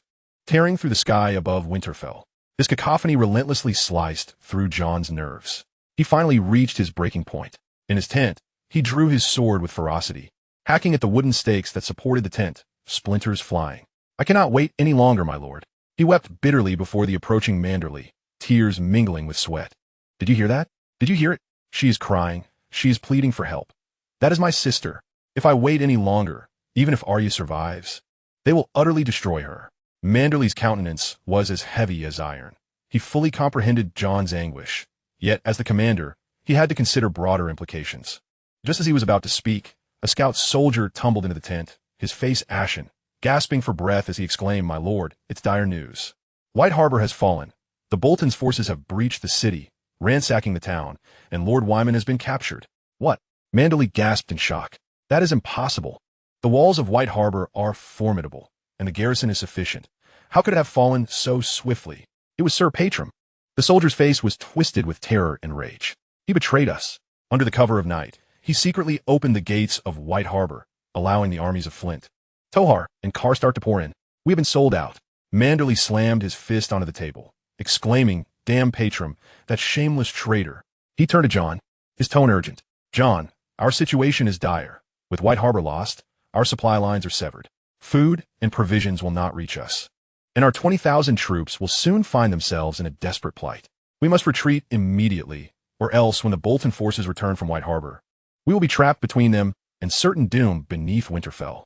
Jon's expression shifted dramatically from seething rage to shock. "Retreat? Where can we possibly go? Is there still a haven for us in the north?" Manderly pondered briefly before responding swiftly. "We can retreat to the eastern coast and attempt to contact the Eastern King across the Narrow Sea. He is the betrothed of Lady Sansa, and your army is under his patronage. He is sure to offer assistance. But Arya is still inside." Jon pointed towards Winterfell, his voice rising in desperation. "How can I stand by and watch her fall into Ramsay's hands? I cannot do it." Manderly closed his eyes in agony. The situation had deteriorated to an unbearable extent. Advancing meant facing the threat of a stronghold and cruel hostages. Retreating meant cutting off supplies and the potential for pursuing enemies. The army found itself ensnared in an unprecedented dilemma. The impact of the bad news was immediate. With the fall of White Harbor, the news of the supply disruption could not be fully contained, and morale began to wane swiftly. Rations had to be immediately curtailed, and discontent spread throughout the camp. The already unruly and defiant Dothraki were the first to rebel. They began to complain of food shortages, sneaking out of the camp at night to raid nearby villages for sustenance and valuables, even committing atrocities. Initially, Jon and Manderly managed to suppress the unrest, but soon, the number of Dothraki fleeing the camp increased, leading to small-scale conflicts. The morale of Manderly's soldiers also plummeted. Their homeland had fallen, the fates of their loved ones uncertain. And now they were to be trapped in this wilderness, gnawing on hard bread, while witnessing their commander crumble in anger over a single hostage, resentment and bitterness quietly festering. Meanwhile, atop the walls, Ramsay Bolton continued to torment Arya, the horrific spectacle playing out daily, incessantly fraying Jon Snow's already taut nerves, plunging him into despair, rendering him almost incapable of sleep and causing him to wither away. On the 30th day of the siege, rudimentary yet serviceable siege engines were finally completed. Jon Snow stood at the forefront. He had lost considerable weight, his eyes sunken, yet they burned with a near-mad resolve, transformed into a boiling intent to kill. He raised his sword, issuing the command to attack. Almost simultaneously, Ramsay Bolton appeared atop the battlements, brutally dragging the battered, nearly incapacitated Arya behind him. A cruel smile plastered across his face. "Jon Snow, have you finally reached your breaking point? Do you truly not care for your dear sister's fate?" Jon pointed his sword at him, his voice laced with profound hatred. "Ramsay, once I set foot on those walls, I swear you will regret all that you have done. You will pay for your sins." Ramsay erupted into a fit of triumphant, maniacal laughter. "Hey, it seems you do not believe I would kill your sister. Then say goodbye to her." Before the horrified gazes of all present, he suddenly hurled the frail girl from the high battlements. Her slight form fell helplessly through the air, tattered garments and long hair billowing in the cold wind. She crashed heavily onto the frozen ground below, producing a dull thud. Her body convulsed, and one arm struggled to rise, as if reaching toward Jon, before it fell limply, never to move again. No! Jon Snow emitted a heart-wrenching scream, all rational thought obliterated by the tremendous shock. He charged forward like a frenzied beast, heedless of everything, spurring his horse onward. "Jon, come back. It's a trap. There's an ambush," Sir Manderly shouted in alarm. Jon heard nothing. His eyes were solely fixated on the small figure lying on the ground. He leapt from his horse, stumbling as he rushed to her side. Arya! Arya! His voice trembled with despair as he reached out to cradle her. In that agonizing proximity, he finally discerned her face. It was marred with horrific scars, nearly unrecognizable. An overwhelming wave of grief and rage engulfed him. However, as he attempted to embrace her, he sensed something amiss. Though the features of her face were grotesquely distorted by injuries, the shape of her brow and the line of her chin seemed strangely off. He had grown up with Arya, witnessed her countless expressions of joy, sorrow, and mischief. That familiarity ran deep within him. Yet the face before him, despite its disfigurement, evoked a vague sense of strangeness. Who was she? She must be young, her hair color similar, but, however, in that fleeting moment of confusion, the whistling of arrows sliced through the air. A throng of archers emerged atop Winterfell's walls, at least 100 strong. Loose, came the command. The dense volley of arrows rained down upon the figure below. So close, so densely packed. Jon, clad only in light leather armor, had no means of protection. Thud, thud, thud. The sickening thuds of blades piercing flesh echoed repeatedly. His body shook violently as dozens of arrows pierced his shoulders, arms, chest, and thighs, blood blooming like a multitude of vivid red flowers across his form. He let out a muffled groan, his eyes still wide with shock as his body involuntarily fell backward. Jon! Sir Manderly's eyes widened in horror. Quick, charge forward. Save him. A squad of loyal Manderly soldiers immediately braved the hail of arrows, rushing forth recklessly. The already demoralized Dothraki, witnessing their leader suddenly collapse, their fate uncertain, erupted into chaos and cries. Their discipline had always been tenuous. Upon witnessing this scene, many immediately turned their horses around, devoid of any desire to fight, scattering in all directions as the entire flank of the army collapsed into chaos. Worse still lay ahead. Just as the Mandalorian soldiers desperately pulled the arrow-riddled and blood-soaked Jon back to the formation, a deep and resonant horn sounded suddenly from the hills to the east and west. Following this, the banners of House Flint, House Tully, and House Stark appeared prominently. Having completed their plunder and suppression of White Harbor, they had already, in accordance with Roose Bolton's scheme, made a covert return and lay in ambush, waiting for this moment to deliver a devastating pincer movement against Jon's forces from the flanks and rear. Simultaneously, the massive iron oak gates of Winterfell creaked open with a jarring sound.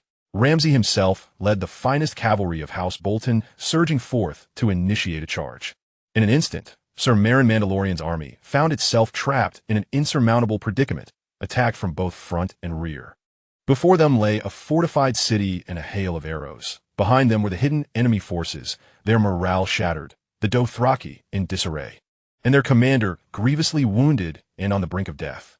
He understood that all was lost. Retreat. With all his strength, he issued his final command. The entire army must break through to the south as far as they could. White, the faithful companion, stood guard by his deceased master, letting out a long, mournful howl towards the somber sky. Chapter 279. Doran has spoken. In Dorne, the sun shone generously yet fiercely. However, within the water gardens, fountains and verdant shade transformed the oppressive heat into a delightful coolness. The fragrance of orange and lemon trees wafted through the air, while children frolicked in the distant shallow pools. Their laughter rang clear, intertwining with the gentle sound of flowing water, creating a scene of serene tranquility. Yet, seated in his wheelchair, Prince Doran felt no such ease. He gazed intently at the letter in his hand. The correspondence was from his daughter, Arianne. It assured him unequivocally that the identity of the young man claiming to be Aegon Targaryen, son of Rhaegar and Elia, was beyond doubt, and urged him to mobilize troops at once to seize this once-in-a-lifetime opportunity. Prince Doran was confident that Arianne would not deceive him intentionally. Her yearning for the family's honor was genuine. However, he harbored doubts about her judgment.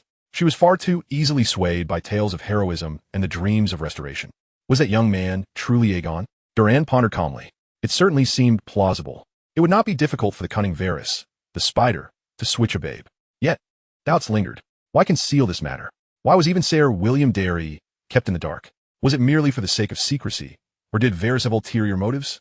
He contemplated for long, his gaze shifting to the playful children, his thoughts drifting far away to Sunspear. In the present Seven Kingdoms, although House Lannister occupied the Iron Throne, they were mired in turmoil. House Stark was withering, the Riverlands lay dormant, and the Stormland were embroiled in conflict with the Vale. Indeed, nothing seemed more capable of galvanizing the forces of resistance than this suddenly emerged Targaryen heir, more likely to overthrow the Lion's rule. Years of restraint had been in anticipation of an opportunity to avenge Elia and restore Dorne to its rightful stature. And his brother Oberyn, imprisoned by that Easterman, remained unaccounted for. He could no longer bear this. Though the risks were palpable, opportunity waits for no one. Ultimately, he slowly lifted his head, directing his gaze at his captain of the guard, standing silently behind him. Areo Hoda, wielding his iconic poleaxe, slightly bowed. Your Highness. Have the Maester write a letter to Sunspear immediately. Prince Doran's voice was steady. We will agree to their terms. Dorne shall dispatch a grand army to support Aegon Targaryen's cause, but we must secure a guarantee. Aegon must take Arianne as his queen, solidifying the alliance between Dorne and the Iron Throne. Furthermore, once the situation in the Seven Kingdoms is resolved, he must devote every effort to rescuing Oberyn from his captors in the east. This was not merely a condition, but also a test. If they genuinely sought collaboration and recognized Elia and Dorne, there would be no reason to refuse such a reasonable request. Prince Doran's gaze was piercing. Furthermore, inform those in Old Town that the plan is set in motion. Let their men depart from Pentos and land directly in the Crownlands to respond to us. Upon hearing the name of Old Town, a fleeting glimmer of intensity appeared in Areo Hoda's otherwise impassive eyes. He had no doubts, merely brought the end of his poleaxe down heavily. As you command, Your Highness. He then turned and departed swiftly. The courtyard was left with only Prince Doran, accompanied by the laughter of children and the sound of water flowing. He sat alone in his wheelchair, watching the peaceful scene he had nurtured with his own hands, while his mind continued to churn with calculations. Arianne becoming queen meant that House Martell would almost monopolize the position of Targaryen queen, restoring Dorne's influence to the core of power. And the demand to rescue Oberyn was not solely for his brother, but also for Dorne's dignity, and to curb the ambitions of the Easterners. Yet his thoughts wandered more towards the east, to that man who had risen with dragons and armies. His instincts told him that this man was no benign figure, and his ambitions extended far beyond city-states across the narrow sea. He also held Daenerys, another crucial piece on the chessboard. In Doran's initial lengthy game, Daenerys was meant for Quentyn. Thinking of that name, a complex emotion flickered in Prince Doran's eyes. Shortly after sending the letter, he made another decision. He ordered Areo Hoda to bring Quentyn to him. Since the disastrous melee at the Weeping Town, Quentyn had lived in the shadow of his father's neglect. He had become anxious and withdrawn, fearing the loss of the promised status as heir. When he was brought before his father, an evident anxiety marked his face. Prince Doran did not look at him, instead focusing on the grand fountain at the center of the courtyard, its water droplets refracting tiny rainbows in the sunlight. Do you remember what I told you back then? The prince's voice was flat and unremarkable. Quentyn caught his breath, his heart racing. He certainly remembered. His father had privately summoned him years ago, telling him that the future of Sunspear was his, that he should strive to grow and learn how to become a worthy prince of Dorne. In that moment, Quentyn had felt invincible, his long-standing feelings of inferiority as a foster son dissipating, as he envisioned a bright future, even imagining himself seated upon the throne of Sunspear. But now, gazing into his father's calm yet unfathomable eyes, a chill surged from the depths of his heart. Father, I remember what you said to me. He attempted to repeat those words. Prince Doran interrupted him directly. I said that Quentyn Martell would inherit Sunspear, and that statement still holds true. Upon hearing this, Quentyn felt a surge of joy, nearly releasing a sigh of relief. Yet his father's next words shattered all his fantasies in an instant. Because his sister Arianne would bear the unparalleled honor of Dorne, ascending to the role of Queen of the Seven Kingdoms, while my son, Quentyn, would remain in Dorne as the ruling prince. Yet you are not Quentyn Martell. What? The young man appeared as though struck by lightning, his complexion turning an ashen hue, his body swaying precariously, nearly collapsing to the ground. No, this cannot be true. Father, what are you saying? Prince Doran's gaze bore no hint of disturbance, unearthing a secret long buried. The true Quentin Martell is presently across the narrow sea, poised to lead the legions of Norvos in an imminent landing upon the Seven Kingdoms, joining the Targaryen cause, to win glory for Dorne, to avenge Elia, to redeem Dorne from disgrace. Consider this. The Ironwood family has harbored a millennium of enmity with the Martells. How could I ever entrust my true son to the care of our adversary? Rumors abound of discord between me and Myrcella, leading her to flee to Norvos, yet that is merely a necessary pretext. After the birth of Quentin, Myrcella and I orchestrated this plan together, substituting the son of a servant of similar age from the Water Gardens with the real Quentin, the servant's child dispatched to Ironwood. Myrcella, after giving birth to Trystane, took the true Quentin and left Westeros under the guise of our discord, returning to her homeland of Norvos, where, as a noble from Norvos, my eldest son received the finest education and the most rigorous military training. Oberyn's exile to the east was also at my behest. He clandestinely established contact with Norvos, fortifying our alliance, ultimately securing their promise of military support for Dorne, to be led personally by my son, Quentin Martell, upon his return to the Seven Kingdoms. His gaze fell once more upon the shattered young man before him. And you are the child from the Water Gardens, the one used to replace Quentin?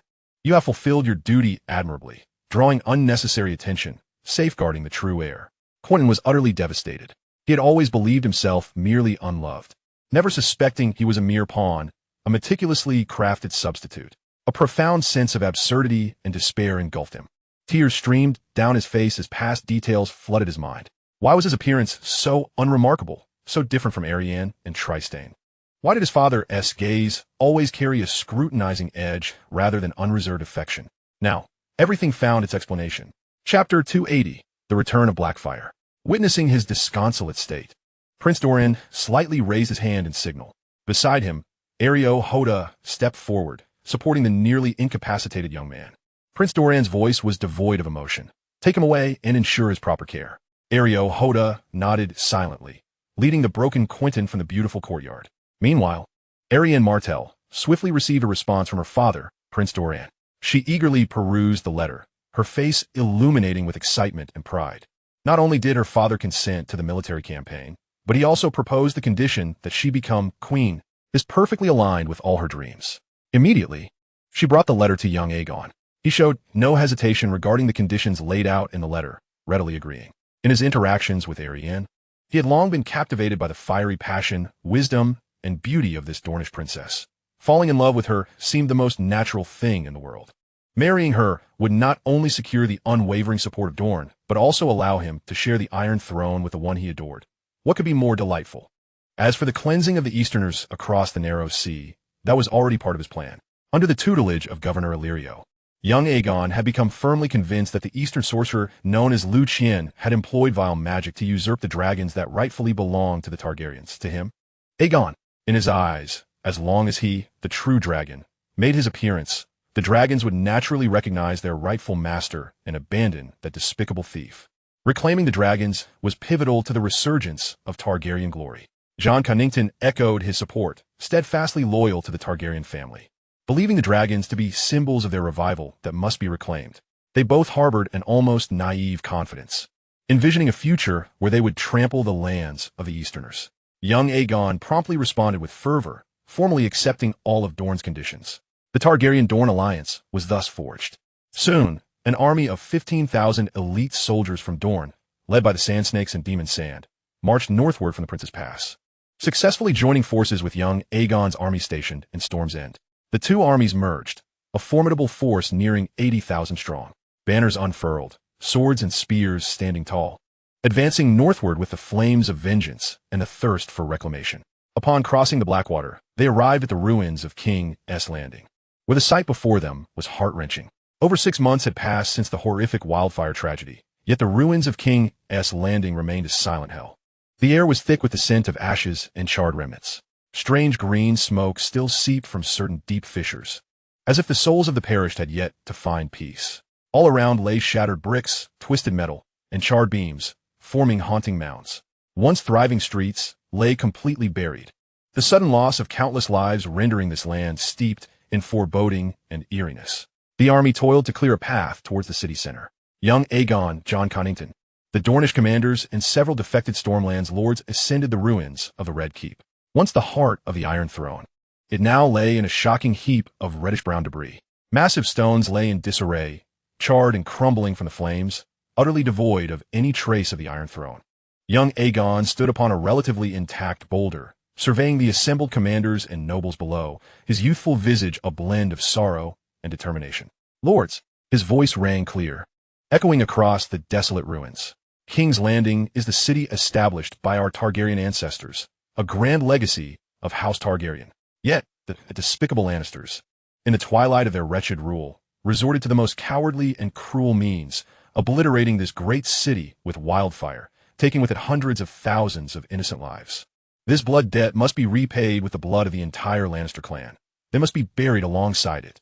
His words ignited the flames of fury within all present. Jon Connington seized the moment to step forward, exclaiming, "Your Grace, though King's Landing lies in ruins, it remains the symbol of the Iron Throne, the epicenter of power in the Seven Kingdoms. In the presence of the Seven, please formally crown yourself here, becoming the king of the Undulls, the Royner, and the First Men, the legitimate ruler of the Seven Kingdoms."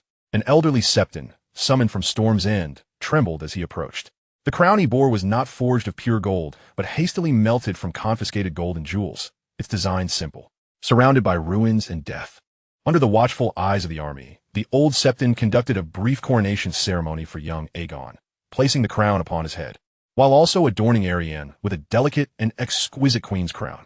Young Aegon clasped Arianne's hand, his eyes brimming with affection and commitment. "My queen, I beseech your forgiveness for this humble moment. I vow to you that once we have vanquished all adversaries, I shall host for you the grandest ceremony in the annals of the Seven Kingdoms within a magnificent new castle." Arianne returned his words with a grateful, enchanting smile. At that moment, Sir Harold Stark, the captain of the Golden Company, commanded 2 soldiers to bring forth a black iron chest from Pentos. He personally opened the chest, revealing a deep crimson velvet lining, atop which lay a sword with a dark blade that shimmered with an ethereal, rippling light, an exquisite longsword. Captain Harold raised the sword high above his head, presenting it to young Aegon, his voice resonant and fervent. "Your Majesty, this blade is the famed Blackfire, once wielded by the Conqueror Aegon to unify the Seven Kingdoms. After being lost for over a century, it has finally returned to House Targaryen." Aegon's eyes sparkled with astonishing brilliance. He inhaled deeply and grasped the hilt of the legendary Valyrian steel sword. The blade felt light, yet cold in his grasp, as if boundless power surged within it. With a resounding clang, he drew the sword partially from its sheath. The dark blade seemed to absorb the dim light around it, its renowned ripples flowing as if alive. "Blackfire," he murmured, a triumphant and confident smile gracing his features. "It truly is Blackfire. After the War of Blackfire, it has finally returned to the rightful heir of House Targaryen, heralding the end of chaos and the dawn of a new era." A hint of embarrassment flickered in Harold Stark's eyes, but he quickly regained his composure and proclaimed at the opportune moment, "This signifies that your Majesty shall become the second Conqueror Aegon, restoring the glory of your ancestors." Cheers erupted from the generals and soldiers, echoing through the ruins. Young Aegon, filled with fervor, raised the Blackfire's sword completely, pointing it northward. "There lay their enemies, their unfinished journey. All forces heed my command." His youthful yet powerful voice drowned out all else. "Northward, for the Iron Throne, for House Targaryen." Chapter 281, The Grand Wedding. In the throne hall of Dragonstone, a myriad of faces from the known world gathered. The long table was laden with exquisite delicacies and an array of wines. Amidst a cacophony of conversations in countless tongues, merchants and nobles from every corner of the world congregated to witness the wedding of the king who had swiftly risen to power with dragons and armies, ruling over the narrow sea and the lands of the Three Daughters. Their attire was as diverse as their origins. The opulent merchants of the free cities donned lavish robes adorned with massive gemstone rings. The Summer Island princes, cloaked in vibrant feathered shawls, bore sun-kissed, gleaming skin. Tribal leaders from the Isle of Serpents, covered in tattoos, added to the colorful tapestry. Among them, the slave owners from the Slaver's Bay, dripping in jewels yet unable to conceal their inherent cruelty and arrogance, were particularly striking. More captivating were the faces from the Far East. A group of dark-haired, dark-eyed Dothraki stood nervously to one side, adorned with monkey-tail crowns. On the other side, several exceptionally tall women with honeyed skin drew attention. Clad in silk midriff-bearing gowns and corsets that showcased their graceful waists and flat, alabaster abdomens, their arms and ankles jingling with golden and silver adornments. These were the renowned inhabitants of the Isle of Gems and Beauties. The air was thick with the sounds of Valyrian and Dothraki mingling. They were the descendants of Valyria who had migrated from Lys, as well as Dothraki immigrants sharing a common lineage with the Dothraki. Through the king's favorable policies and their acute intellect, had amassed considerable wealth in a short time, rapidly ascending to the upper echelons of the new kingdom. At this moment, their faces radiated pride and loyalty, unreservedly offering praise to the king in various settings. Of course, there were also absent-minded Seven Kingdoms individuals like Sir Wyman, who eagerly yearned for an army to return to the Vale for vengeance on behalf of his family. Guests indulged in the mountainous feast laid out upon the long table. A whole roast pig glistened with golden oil. Eastern lamb, simmered with saffron and cinnamon, wafted tantalizing aromas. Massive silver platters overflowed with Dornish green oranges, southern mangoes, and exotic fruits from the summer islands. The wine flowed freely from the robust red wines of Dorne to the golden brews of the arbor, as well as the fiery mead from Meereen and the pear brandy from Tyrosh. Amidst the clinking of goblets, the atmosphere grew increasingly festive. As the hour approached, the raucous hall gradually quieted. All eyes turned toward the grand doors. They swung open slowly. In that instant, it felt as if even breath had ceased. 7 brides, each adorned in their own exquisite, flowing gowns, entered the hall side by side, guided by their attendants. Jewels and silks sparkled in the interplay of light and shadow. Each step they took imbued with grace, as if they had emerged from ancient legend. Their presence undoubtedly stirred a complex array of emotions among the guests from the West. 1 king, 7 queens. This defied the customs of most Western civilizations, entirely stemming from the ancient traditions of the Dothraki. Liu Qian, clad in a dark velvet suit, stood before the black stone throne, awaiting his brides. The 7 queens approached him, each adorned with distinct expressions of bashfulness and charm. The Valyrian sisters possessed the hallmark silver-gold hair and violet eyes of the Valyrian people, their beauty nearly flawless, akin to sculpted jade. They emerged from the ruins of Valyria alongside Liu Qian, having endured life and death together, their bond forged deep, though they blushed now. Their gazes were filled with profound affection. Shae bore a uniquely Eastern beauty, her lineage intertwined with the Valyrian through marriage to the Dothraki. Her black hair framing her purple eyes. She had been by Liu Qian's side since his harrowing trials. As a Dothraki, she accepted the polyandrous tradition with natural ease. Her demeanor calm and serene, merely casting her eyes downward, a gentle smile gracing her lips. In contrast, the 4 brides from Westeros appeared noticeably overwhelmed by the grandeur of the occasion and the drastic shift in their identities. Aenys, hailing from Dorne, with her golden locks and azure eyes, possessed a fair complexion akin to milk. Her exuberant nature allowed her to acclimate more swiftly than the other 3 Western girls. Despite her flushed cheeks, she managed to lift her gaze, even daring to cast a bold glance at Liu Qian. Her astounding figure, accentuated by the lavish gown, drew Liu Qian's admiration. In comparison, Daenerys, Myrcella, and Sansa exhibited far greater trepidation. They had never witnessed such a wedding in their upbringing. 7 brides marrying the same man. The 3 young women's faces flushed crimson like ripe apples, nearly dripping with embarrassment. They averted their gazes, fixated on the tips of their shoes. Too shy to meet Liu Qian's eyes, their slender fingers anxiously clutching their splendid skirts.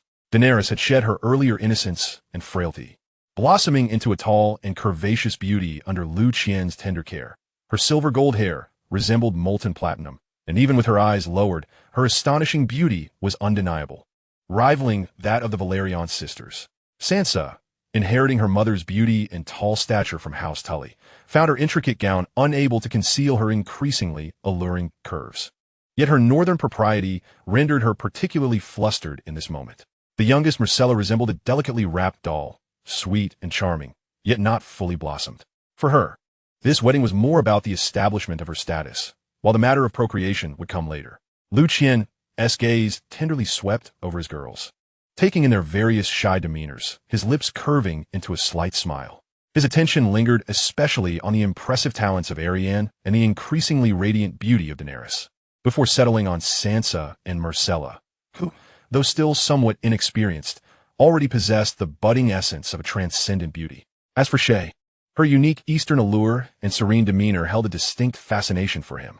Her beauty was second only to the 3 daughters of Valyria, and her figure was merely a fraction less than that of Arianne, making her remarkably well-rounded. The ceremony was swiftly concluded amidst the resounding proclamations. The 7 brides officially became queens of the kingdom of the 3 daughters and the lands beyond the narrow sea. This wedding was devoid of the intricate prayers of the faith of the 7, as well as the raucous customs of Westeros. Liu Qian had made it clear in the invitation that such traditions would be abolished. At this moment, the dragon guard stood resolutely around the hall, ensuring that no unwelcome intruders would disturb his brides. In a designated area, heavily guarded on one side of the hall, the ladies Lannister and Rosalind sat observing the proceedings. Lannister appeared radiant, her eyes shimmering with satisfaction, while Rosalind, more demure, unconsciously caressed her still flat abdomen, her face aglow with maternal warmth. They watched the 7 queens adorned in exquisite finery, a flicker of envy crossing their gazes, compared to the intricately tailored gowns embellished with pearls and gems. The dresses they wore on their wedding days seemed akin to the garb of rustic maidens. Yet, this fleeting envy was soon replaced by a deeper sense of happiness. Rosalind felt the flutter of new life within her, eagerly anticipating the arrival of her child. The king had promised that this child would one day go to the Riverlands to inherit the legacy of House Tully in Riverrun. This promise reassured her, yet also instilled a sense of urgency. She cast a glance at Lannister, whose first child, a healthy boy, had been born 3 months prior and was now being lovingly cared for by a maid in the palace. Remarkably, her abdomen had once again begun to swell, indicating a second pregnancy. Rosalind silently resolved that after she gave birth to her first child, she would strive to conceive again swiftly. The king had informed her that the Fry family, responsible for the Red Wedding, had become public enemies of the realm and were on the brink of downfall. The future of Riverrun needed a new lord, and that would be her second child. If all went well, perhaps her third child could inherit the grand and ancient Harrenhal as well. With these thoughts, her heart raced slightly. In contrast, Lannister appeared far more at ease. Although she had initially felt a pang of disappointment upon learning that Sansa's future child would inherit the North, the king's subsequent compensations exceeded her expectations. Liu Qian promised that her child would inherit the now unclaimed Highgarden. Being a woman of the Reach, she had always yearned for a warm climate, flourishing flowers and bountiful fields. The bitter cold of the North had never been her dream. Moreover, she had a child destined to inherit Bear Island. This generous reward filled her with joy, and that very evening, she returned the king's favor with fervor, resulting in her swift conception of a second child. She caressed her abdomen, her face radiating hope and happiness. Chapter 282. Friend, what do you anticipate? Once the ceremony concluded, the grand gift-giving segment commenced. The 7 new queens gathered around Liu Qian, collectively receiving congratulations and tributes from across the world. The merchant from the free cities took great pride in their gifts, which were both lavish and costly. Conqueror presented a massive, intricately woven tapestry. Pintos offered a golden wine set inlaid with ivory and emeralds. Bravos bestowed a stunning set of chess pieces crafted from gemstones. Each gift elicited gasps of admiration from the guests. The envoys from the Summer Isles and the Isle of Snakes took a markedly different approach, bringing with them living wonders. Vividly colored, rare birds chirped within gilded cages, while docile, spotted leopards were led by their tamers. Most notably, the representative from the Summer Isles presented a lively and adorable baby chimpanzee, whose antics elicited a mix of fear and awe among the assembled ladies. Liu Qian observed these creatures from the distant south with a hint of surprise and intrigue. The gifts from the slave masters of Slaver's Bay were blunt and crude: 100 unsullied soldiers and 100 beautiful maidens. This offering was less a congratulation than a promotional endeavor. The representatives from Karth and Ashai, however, sent forth their merchant guilds, each presenting 10 large merchant ships. For these 2 city-states, such gifts carried significant weight. Following this, the envoys from the far east approached. The merchants from ET bore exquisite porcelain vases and brilliantly colored painted plates. Your Majesty, the leading Etish man began, we come from the ancient city of Chi-Chi, having crossed vast oceans to present you with gifts and extend our congratulations on your wedding. Upon hearing this, Liu Qian's eyes gleamed with interest. He had learned from Rhaenys that Chi-Chi was currently mired in the turmoil of warlords. The arrival of these merchants now likely held more significance than mere gift-giving. With a smile, he replied, "Thank you for the gifts from your distant homeland. ETI's porcelain is renowned far and wide. Please, take your seats and enjoy the finest food and wine." The Etish merchants exchanged glances, seemingly hesitant to speak further, but ultimately bowed respectfully and withdrew, opting to seek another opportunity. Finally, the enchanting women from the Isle of Lemons approached. They glided forward, followed by attendants carrying 9 heavy ebony chests. When the chests were opened, The entire hall seemed to illuminate. Inside lay an array of uncut, yet dazzlingly beautiful gemstones. Their myriad colors dazzling the guests and leaving them breathless, their eyes filled with greed and awe. The wealth of the Isle of Lemons was indeed well-deserved. The leading envoy from the Isle of Lemons spoke, her voice as captivating as her appearance.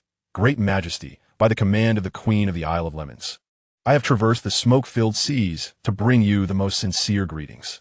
The Queen has heard of your magnificent feats of riding dragons and conquering the West, and she is deeply impressed. She cordially invites you to visit the Isle of Lemons, where you shall be received with the grandest of ceremonies. She paused, her tone becoming more seductive. Moreover, our Queen has yet to take a Tish husband. If your Majesty is willing, she desires to become your wife. And such a union would forge the strongest alliance between the Isle of Lemons and your kingdom. A gasp swept through the hall. At the wedding where the king had just wed 7 queens, a proposal was made for another empress? The boldness of this eastern land was indeed striking. Yet, Liu Qian found it amusingly clear. He was aware of the peculiar traditions of the Isle of Lemons. Since the time of the revered Empress Galia, successive queens typically held both a pure-blooded husband from the Isle of Lemons and one from ET, to balance the power of the various ethnic groups within their realm. The envoy's suggestion of becoming a wife likely implied an invitation for him to serve as that Tish husband, which, in a sense, equated to being a male consort. However, this should not be construed as arrogance or rudeness on the part of the people of Rydao. It is merely a reflection of their customs. He maintained a serene expression, his tone gentle. I express my gratitude for Her Majesty the Queen's kindness and generosity. Please convey to her that her gracious intentions have been duly noted. Yet at this moment, I must concentrate on solidifying my nascent kingdom, and I have no plans for distant travels or remarriage. The Rydao envoy's face betrayed profound disappointment, yet she preserved her elegant demeanor, bowing deeply before retreating. Subsequently, several envoys from smaller locales, such as the Great Morak Island and the Whip Island, presented their local specialties. Although these offerings were not as breathtaking as the previous gifts, they brimmed with exotic allure, captivating the attendees. When an envoy from Iban Island approached, he bore an air of confidence and even pride, evidently assured of the value of his gift. He cradled a wooden box, rudely crafted yet sturdy. Liu Qian glanced over with mild curiosity. Upon opening the box, it revealed a lining of soft fur, with several pieces of rich amber placed centrally, and most strikingly, a long, spiraled horn, approximately 2 feet in length, encircled by the amber. Most noble Majesty, the Iban envoy proclaimed loudly, I present to you the treasure of Iban Island, the horn of a unicorn. May your reign and that of your 7 queens endure for eternity. The envoy stepped forward, eager to present this precious gift to Liu Qian, only to be halted by 2 dragon spirit guards blocking his path. Liu Qian regarded the unicorn horn with an inward sigh. Even if unicorns were alive, the meticulous breeding in Kobin had resulted in hundreds of them. Their horns held little value for him. Nonetheless, as a monarch, he retained his composure and smile, gently gesturing for the guards to allow passage. The envoy's excitement intensified as he hastened to the foot of the throne, mere inches from Liu Qian. He carefully extended the wooden box, as though offering the most precious treasure in the world. Your Majesty, please behold this miraculous creation. His words abruptly ceased. In that instant, the fervor on the envoy's face melted away like snow, replaced by a twisted snarl. His right hand swiftly withdrew a dagger concealed beneath the amber. Lunging toward Liu Qian's unprotected chest, panic erupted within the hall, the air filled with terrified screams. Guests were paralyzed by this sudden turn of events. The 7 queens turned pale, with Mysera and Sansa nearly fainting, their eyes brimming with dread and concern. However, what transpired next left all shouts caught in their throats.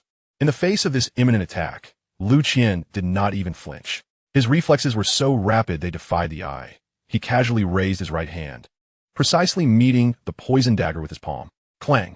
A resounding echo reverberated through the hall, under the gaze of countless astonished eyes. The obviously extraordinary dagger met Liu Qian's hand as if it were the hardest steel in existence, shattering upon impact. The broken tip clattered to the ground, while Liu Qian's palm bore not a single mark. His draconic lineage had endowed him with a formidable physique. While not impervious to blades, he was hardly vulnerable. At the very least, a Valyrian steel weapon could not pierce him. The assassin's face morphed into pure disbelief. Yet, being a seasoned killer, he swiftly adapted. With a sudden opening of his mouth, a needle, as fine as a hair and glimmering with a green hue, shot forth, aimed directly at Liu Qian's throat. At such close range, it was nearly a guaranteed hit.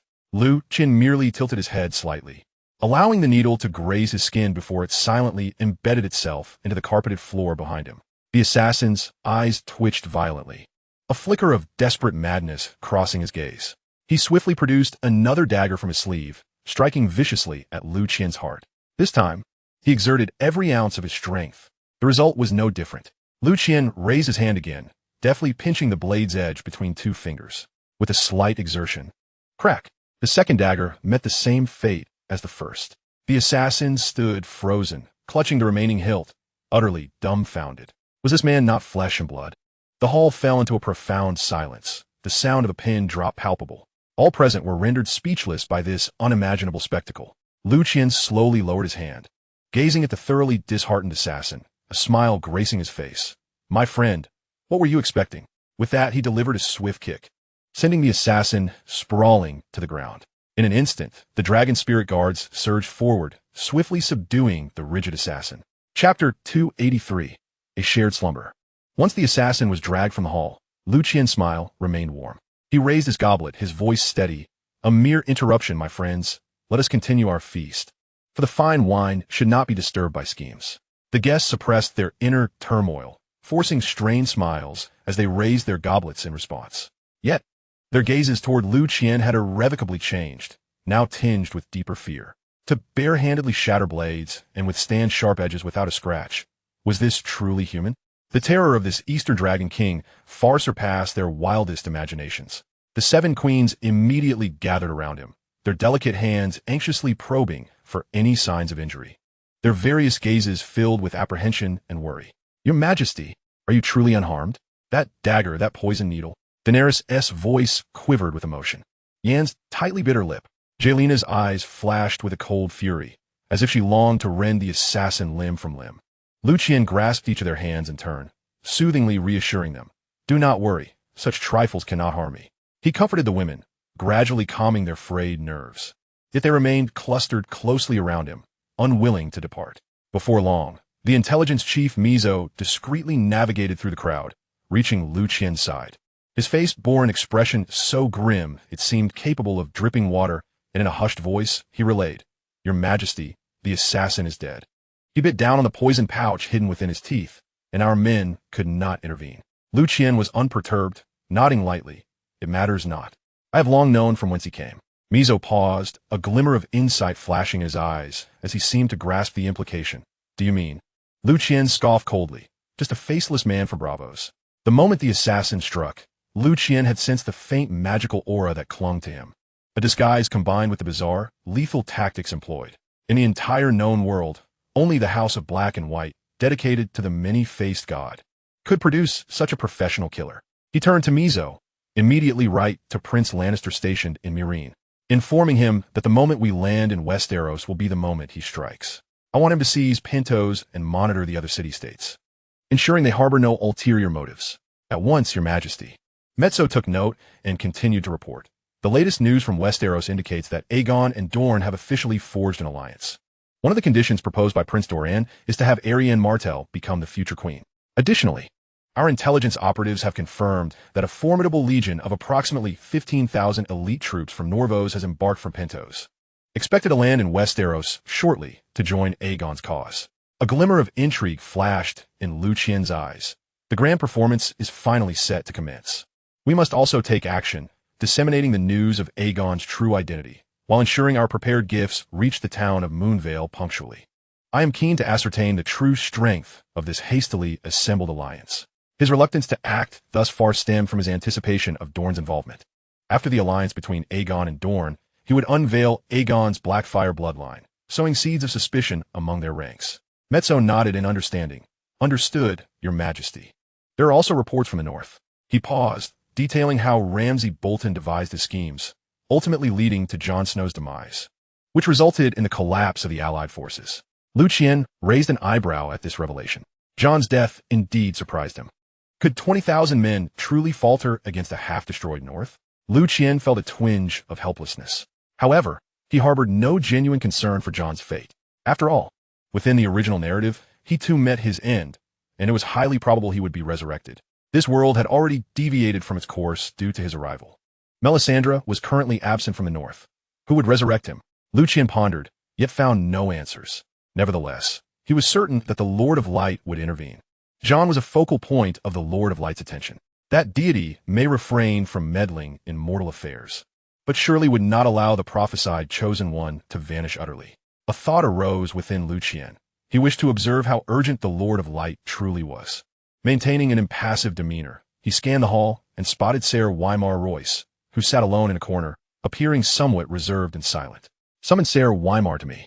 Ser Wymar soon approached, bowing respectfully. Liu Qian addressed him. "Ser, after the banquet concludes, I shall allocate a contingent of troops to you. However, your primary task is not the Vale. You must first head north to assist the remnants of House Manderley in dealing with House Bolton.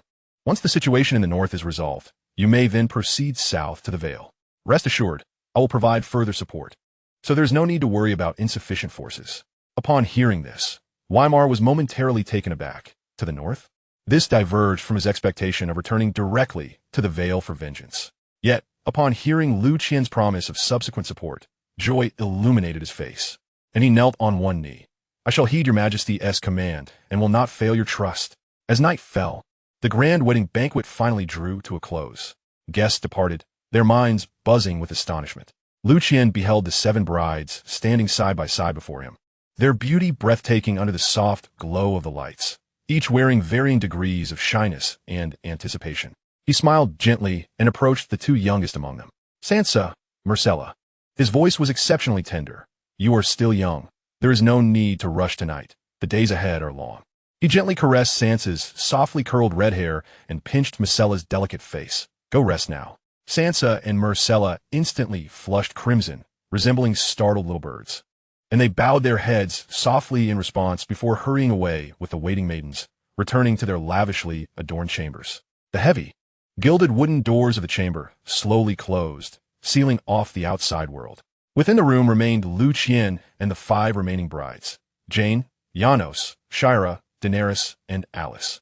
The air was infused with the scent of precious incense, and the immense bed was draped in the softest silk, flickering candlelight casting a veil of intimacy over everything. The atmosphere grew increasingly enchanting. Even the boldest among them, Alice, felt her fingertips curl slightly in trepidation. Little did she know, her husband intended for them to serve him together on their wedding night. Observing their nervous yet composed expressions, Liu Qian couldn't help but chuckle softly. He stepped forward, uttering no superfluous words. The resplendent gowns cascaded to the floor, their intricate golden and silver threads resembling blooming flowers. The flickering candles cast dancing shadows, enveloping the scene in a passionate embrace. Subsequently, the sounds of soft music began to leak through the cracks of the door, causing the young maidens waiting outside to blush deeply, their legs trembling as they struggled to maintain their composure. Chapter 284. Dragons Descend Upon Bravos. The following morning, Liu Qian awoke invigorated, careful not to disturb the slumbering beauty beside him. He donned his attire and made his way to the highest terrace of the castle. A long and majestic dragon's roar shattered the silence of the sky. A colossal shadow descended as a magnificent red dragon, nearly 90 feet in length, swooped down and landed gracefully on the terrace. Its scales glimmered like molten rubies, sparkling under the morning sun, and the flapping of its wings stirred scorching gusts of air. This was his steed, Bloodraven. With the gradual resurgence of magical energies in the world, the growth rate of such magical creatures had accelerated significantly. Liu Qian gently patted Bloodraven's robust neck before leaping onto the dragon's saddle. Without any attendants, he alone commanded the dragon, soaring into the sky with a destination set for the northern shores of Bravos. He intended to unleash his fury there. Days later, the outline of Bravos emerged on the horizon. This city, known as the City of Secrets, was a free trade city-state established upon a series of isolated islands and marshes, with countless wide waterways crisscrossing through it, replacing the commonplace carriages and pedestrians of other locales.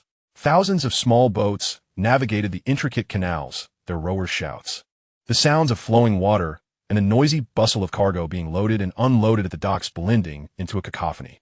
At the city's outermost edge, guarding the harbor's entrance, stood the legendary colossal statue of the Titan. It loomed majestically, towering into the clouds, its immense form gleaming in the sunlight. its eye sockets watching every vessel attempting to breach the waters of Braavos, as though ready to unleash a thunderous roar at any moment. The palace of the Sea King resided on an island at the city's center, not noted for its size, but distinguished by its elegant arches and exquisite towers, signifying power and wealth. Nearby lay the Isle of Gods, the confluence of all beliefs in Braavos. The island was dotted with temples, each showcasing a distinct architectural style. However, as Liu Qian descended upon this bustling aquatic metropolis atop Bloodraven, a plot of assassination was brewing in the alleyways. In a narrow, secluded lane, a slight figure moved with the grace of a cat.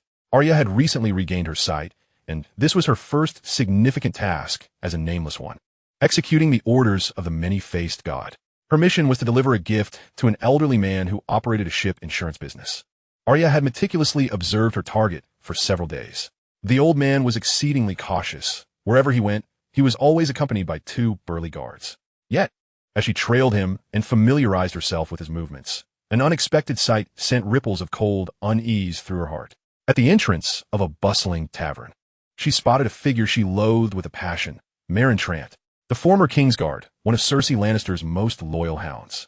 He had once been involved in the capture of her father, and his visage, along with his arrogant demeanor, was indelibly etched in Arya's memory. How would he be in Braavos? Arya's heart raced.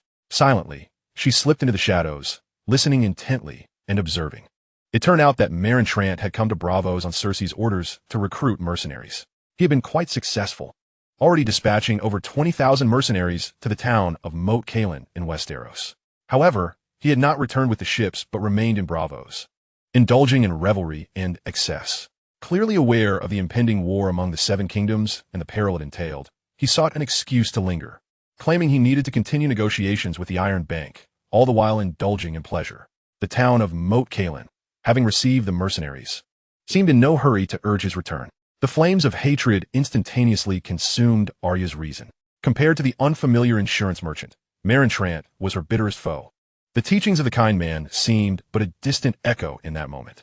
She followed Meryn Trant to a brothel named the Cat House. The establishment was brightly lit, permeated with the scent of cheap perfume and alcohol, mingled with raucous laughter. Arya concealed herself in an unoccupied storage room, closed her eyes, and focused her mind. Her bones emitted a slight crack, and her muscles flowed like water. Her form and visage swiftly transformed into that of a brown-haired girl, an art she had learned from the street urchins. Adjusting her fitted attire, she picked up a tray of drinks and swayed her hips as she entered the private chamber where Meryn Trant resided. Trant, already half drunk, his coarse face flushed, was groping the woman beside him. Upon seeing the newcomer, his eyes lit up, and he slurred, "Hey, a fresh little mare? Come here. Let the Lord have a look at you." Arya, playing the role of the courtesan, donned a timid yet flirtatious smile and approached him as instructed. Meryn Trant pulled her onto his lap, his rough hands greedily kneading her body, spouting lewd remarks. The stench of alcohol and male sweat assaulted Arya's senses. Yet she suppressed her nausea and murderous intent, forcing a bashful expression onto her face. "You are truly strong, my lord," she feigned flattery, one hand seemingly languidly resting on his chest, while the other stealthily slid toward the concealed weapon beneath her skirts. "Huh, sweet little darling, your tongue is quite smooth." He guffawed, leaning down to kiss her. In that fleeting moment when his gaze was obscured, a glint of cold fury flashed in Arya's eyes. The hand resting on his chest shot up with lightning speed, 2 fingers precisely stabbing into Meryn Trant's eyes. A piercing scream erupted. Trant jerked back, clutching his bleeding eyes with both hands. Arya did not pause for a moment. In her other hand, she gripped a small, poisoned dagger, and as he succumbed to the agony of his injury, she thrust her arm forward, the dagger piercing with icy determination beneath his jaw, driving straight into his brain. The scream was abruptly silenced. Meryn Trant's body convulsed violently before collapsing heavily onto the opulent chaise, blood rapidly soaking through his lavish velvet coat. The other courtesans in the chamber shrieked in terror. Arya swiftly pushed aside the corpse, calmly wiped the blood from her dagger, and stowed it away. Without a glance at the stunned women, she hastened through the chaotic corridor, disappearing into the intricate alleyways behind the brothel before more curious onlookers could arrive. Just as Arya emerged from the alleyways of Braavos, a colossal shadow silently descended upon the city. Directly to Valyria, Liu Qian commanded the blood dance. The red dragon let out a low roar, adjusting its course and plunging towards Valyria. Chapter 285. What can you do? On the ground, Life in Bravos came to an instantaneous halt. The ferryman on the canal forgot to row, his mouth agape, gazing skyward at the colossal red beast that obscured the sun. Dock workers dropped their heavy burdens, letting out terrified cries. Passers-by, merchants, and sailors alike halted, pointing skyward, their faces awash with disbelief and fear. A dragon! A dragon! By the gods, it's heading for Valyria. Run! Panic began to spread. The sounds of screams, cries, and clattering objects filled the air. The Bravos guards, witnessing this horrifying spectacle, turned pale, desperately attempting to maintain order while frantically sounding alarms and dispatching messengers to the Sea Lord's palace to report the dragon's approach. At that moment, Arya had just emerged from the alley, witnessing the scene unfold, her eyes wide with astonishment. It's that dragon-riding Eastern king. The blood dance soared above the house of black and white. Liu Qian coldly regarded the solitary hall of faces, and with a thought, the blood dance raised its enormous head, unleashing a torrent of scorching dragon fire that engulfed the outer walls of the house of black and white. Boom! Flames erupted skyward. The ancient stones groaned under the extreme heat, rapidly blackening, cracking, and even melting. Deep within the house of black and white, in a pitch-black underground sanctum, a group of robed figures encircled a blazing hearth. The fire was not for warmth, but for roasting 3 scaly dragon egg fossils. These 3 fossils were the payment for a contract with the faceless men. Leading them was none other than the priest, known as the Kind Man. Surrounding him were several faceless men, including those known as the Beautiful Man, the Old-Fashioned Face, and the Fat One. Remarkably, Jaqen Agar was among them, his half-red, half-white hair appearing particularly eerie in the flickering firelight. He had just completed an arduous task, stealing what was said to be Archmaester Benero's manuscript on hatching dragon eggs from the citadel. Upon achieving this, their initial mood had been one of anticipation and joy. However, as they delved into the ancient scrolls, the atmosphere in the sanctum grew exceedingly strange. The Beautiful Man looked incredulously at his companion responsible for the theft, his voice dry. "Are you certain what you took is without issue?" His expression perpetually enigmatic. "Absolutely. This is indeed the ultimate secret of dragons hidden deep within the citadel. I obtained it using a key from a citadel scholar." The old-fashioned face furrowed his brow tightly. This book claims that hatching a dragon requires severing its vital essence. I wonder if that Easter man used such a method to hatch his dragon? If so, why go through the trouble of marrying 7 queens? The Fat One seemed lost in thought, his plump fingers stroking his chin. Perhaps after severing it, that Eastern man used dark magic from Ashai to grow another? After all, he hails from the mysterious East. Anything is possible. This conjecture sent shivers through all the faceless men present, leaving them speechless. Just as this eerie silence and confusion enveloped the sanctum, the entire space suddenly shook violently. Dust and debris cascaded from above. The Kind Man abruptly looked up. What is happening? The doors of the sanctuary were thrust open as the priest, a wandering child, rushed in, his typically serene visage marred by an unusual panic. Is that Eastern man? He has arrived riding a colossal dragon and is unleashing fiery wrath upon the temple. What? The handsome man exclaimed in shock. Did not the hungry ghost seek to slay him? Has he failed? With a grim expression, the stoic figure replied. If he had succeeded, there would be no dragon outside seeking vengeance. The wandering child, in a state of urgency, insisted, "We must depart immediately." His dragon's flames burn with an intensity that the temple cannot withstand for long. It will be utterly consumed. The benevolent figure's gaze swiftly fell upon the 3 dragon eggs still warming in the hearth. These eggs must be taken. Only then did the faceless ones snap out of their shock, scrambling to fetch water to douse the flames of the hearth. Heedless of the scalding heat, as they swiftly wrapped the still searing dragon eggs in cloth and stuffed them into a sturdy bag.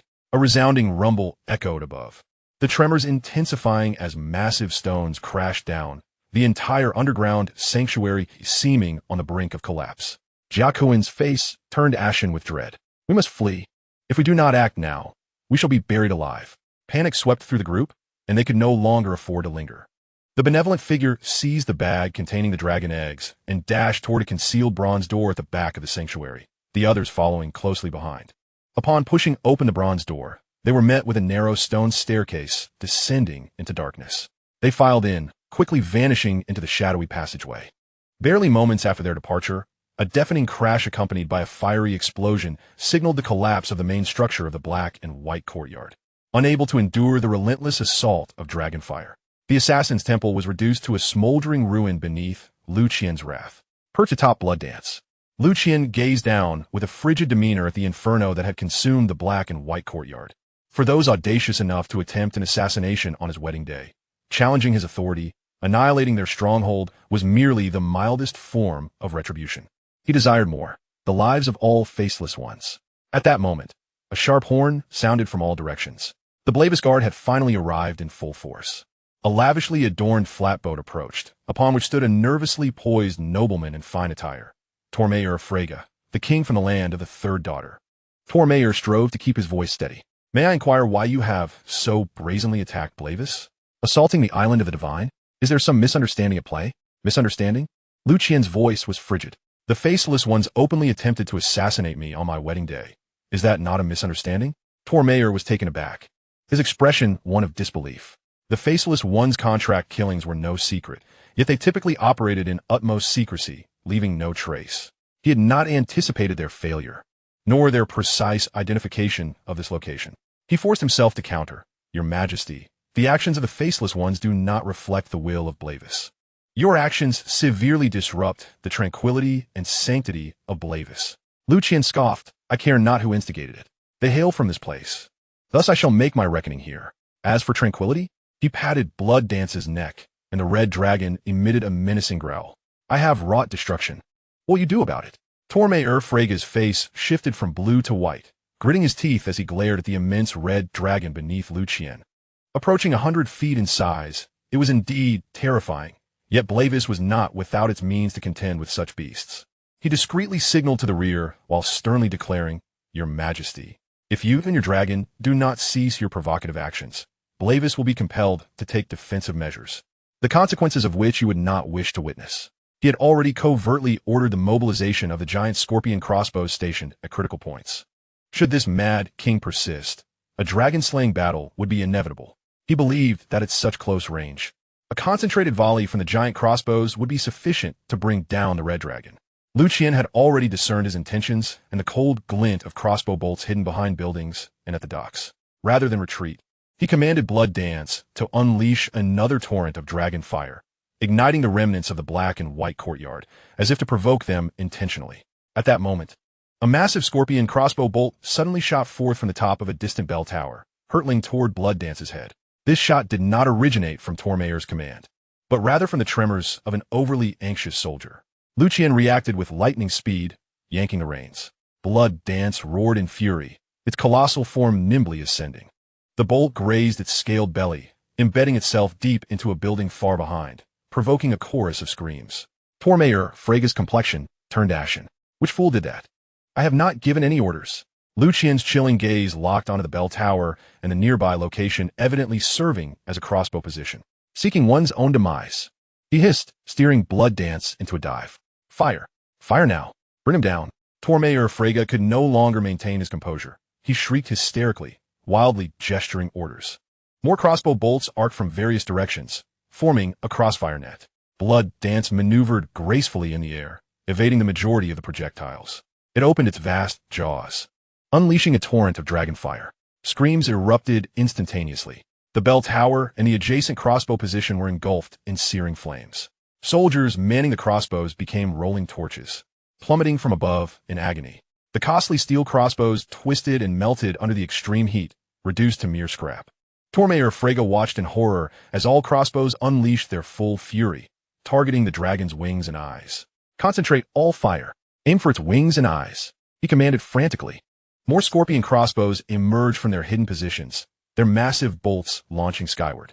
Liu Qian guided Blood Dance with dexterity, simultaneously using dragon fire to eliminate threats on the ground. In an instant, the vicinity surrounding the island of the divine transformed into a fierce battleground. Liu Qian noted that the greatest threat emerged from the Titan giant at the harbor's entrance.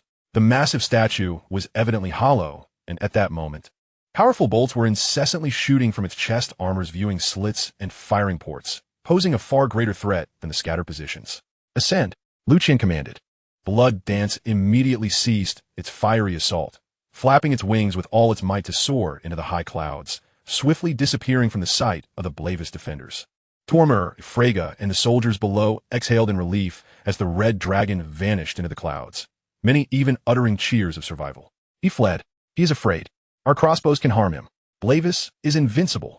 Tormayer wiped the cold sweat from his brow, believing that Liu Qian ultimately feared Blavis's concentrated anti-air defenses and had chosen to retreat for the time being. However, before their cheers could dissipate, the clouds were suddenly torn apart by an even more terrifying force. A golden dragon, nearly 300 feet in length, plunged from the sea of clouds. Its scales gleamed like pure gold, reflecting a blinding radiance in the sunlight, casting a shadow over several islands. What in the world is that? By the gods! Another dragon, a larger one, a golden dragon. Everyone was left utterly astonished by this sudden spectacle. The golden dragon, Liu Qian, opened its enormous maw. Boom! A torrent of resplendent golden flames, several times thicker than the sanguine dance of dragon fire, erupted forth. The intensity and reach of this inferno far surpassed anything witnessed previously, instantly engulfing the deployed 7 or 8 scorpion crossbows along with the surrounding soldiers. The explosion reverberated deafeningly. Flames soared skyward, metal melted, stones shattered, and human bodies vaporized in an instant. Tormayer Frege gazed in bewilderment at this apocalyptic scene, his mind rendered blank. Consumed by an overwhelming despair. How could it possess such magnitude? The golden dragon fire continued its relentless sweep, obliterating all fortifications and any forces that dared to resist. Then, the dragon's colossal vertical pupil abruptly fixated on the massive titan at the entrance. The soldiers inside the giant were still futilely attempting to operate their heavy crossbows against it. The bolts struck the dragon's golden scales with a metallic clink, leaving not even the faintest mark. For a 300-foot dragon, these once lethal weapons were utterly ineffectual. Witnessing this, Tormayer Frege felt the last vestige of hope completely evaporate, his complexion turning ashen. Useless? The scorpion crossbows are utterly ineffective. The golden dragon unleashed a roar that shook the heavens, hurtling toward the titan. The sheer force of its immense body creating winds that nearly capsized ships upon the sea's surface. Under the watchful eyes of countless despairing Braavosians, the golden dragon fire spewed forth once more. This time, its target was the colossal statue that symbolized Bravo's power and dignity. The searing flames surged madly into the bronze chest of the titan through its shooting holes and lookout windows. The interior of the giant was instantly transformed into a hellish furnace. The soldiers hidden within were vaporized before even a cry of anguish could escape their lips. The outer shell rapidly glowed red and softened under the extreme heat. The immense statue began to tremble violently, its internal structure thoroughly compromised, emitting groans of distress. Molten bronze dripped into the sea, hissing as it met the water. At last, under the unrelenting assault of the dragonfire, the titan could no longer maintain its stance. Its massive head first tilted, then the entire colossal form began to lean and collapse. A thunderous roar akin to a cataclysm resounded. The legendary statue, which had guarded Braavos for countless years, fractured, its immense body crashing into the strait outside the harbor with tremendous force, stirring up towering waves and billowing steam. The fall of the statue signified the shattering of Bravo's invincible myth. The entire city plunged into a deathly silence, save for the sound of waves lapping at the ruins and the sporadic crackle of flames. Chapter 287, The Covenant of Dany. Following the Titan's demise, Liu Qian's golden vertical pupil turned toward the Bravo's naval port. There lay the Bravosian Purple Fleet, a terror to the narrow sea. Hundreds of warships were arrayed in neat rows, flags fluttering. They were the emblem of Bravo's maritime supremacy and the foundation of its audacity to challenge other powers.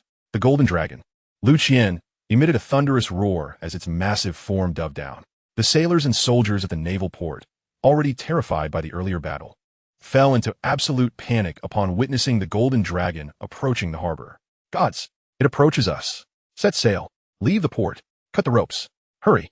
A chaotic cacophony erupted. Some captains attempted to command the raising of anchors and sails to flee the port. Sailors frantically severed mooring lines, straining to turn winches. But all was in vain.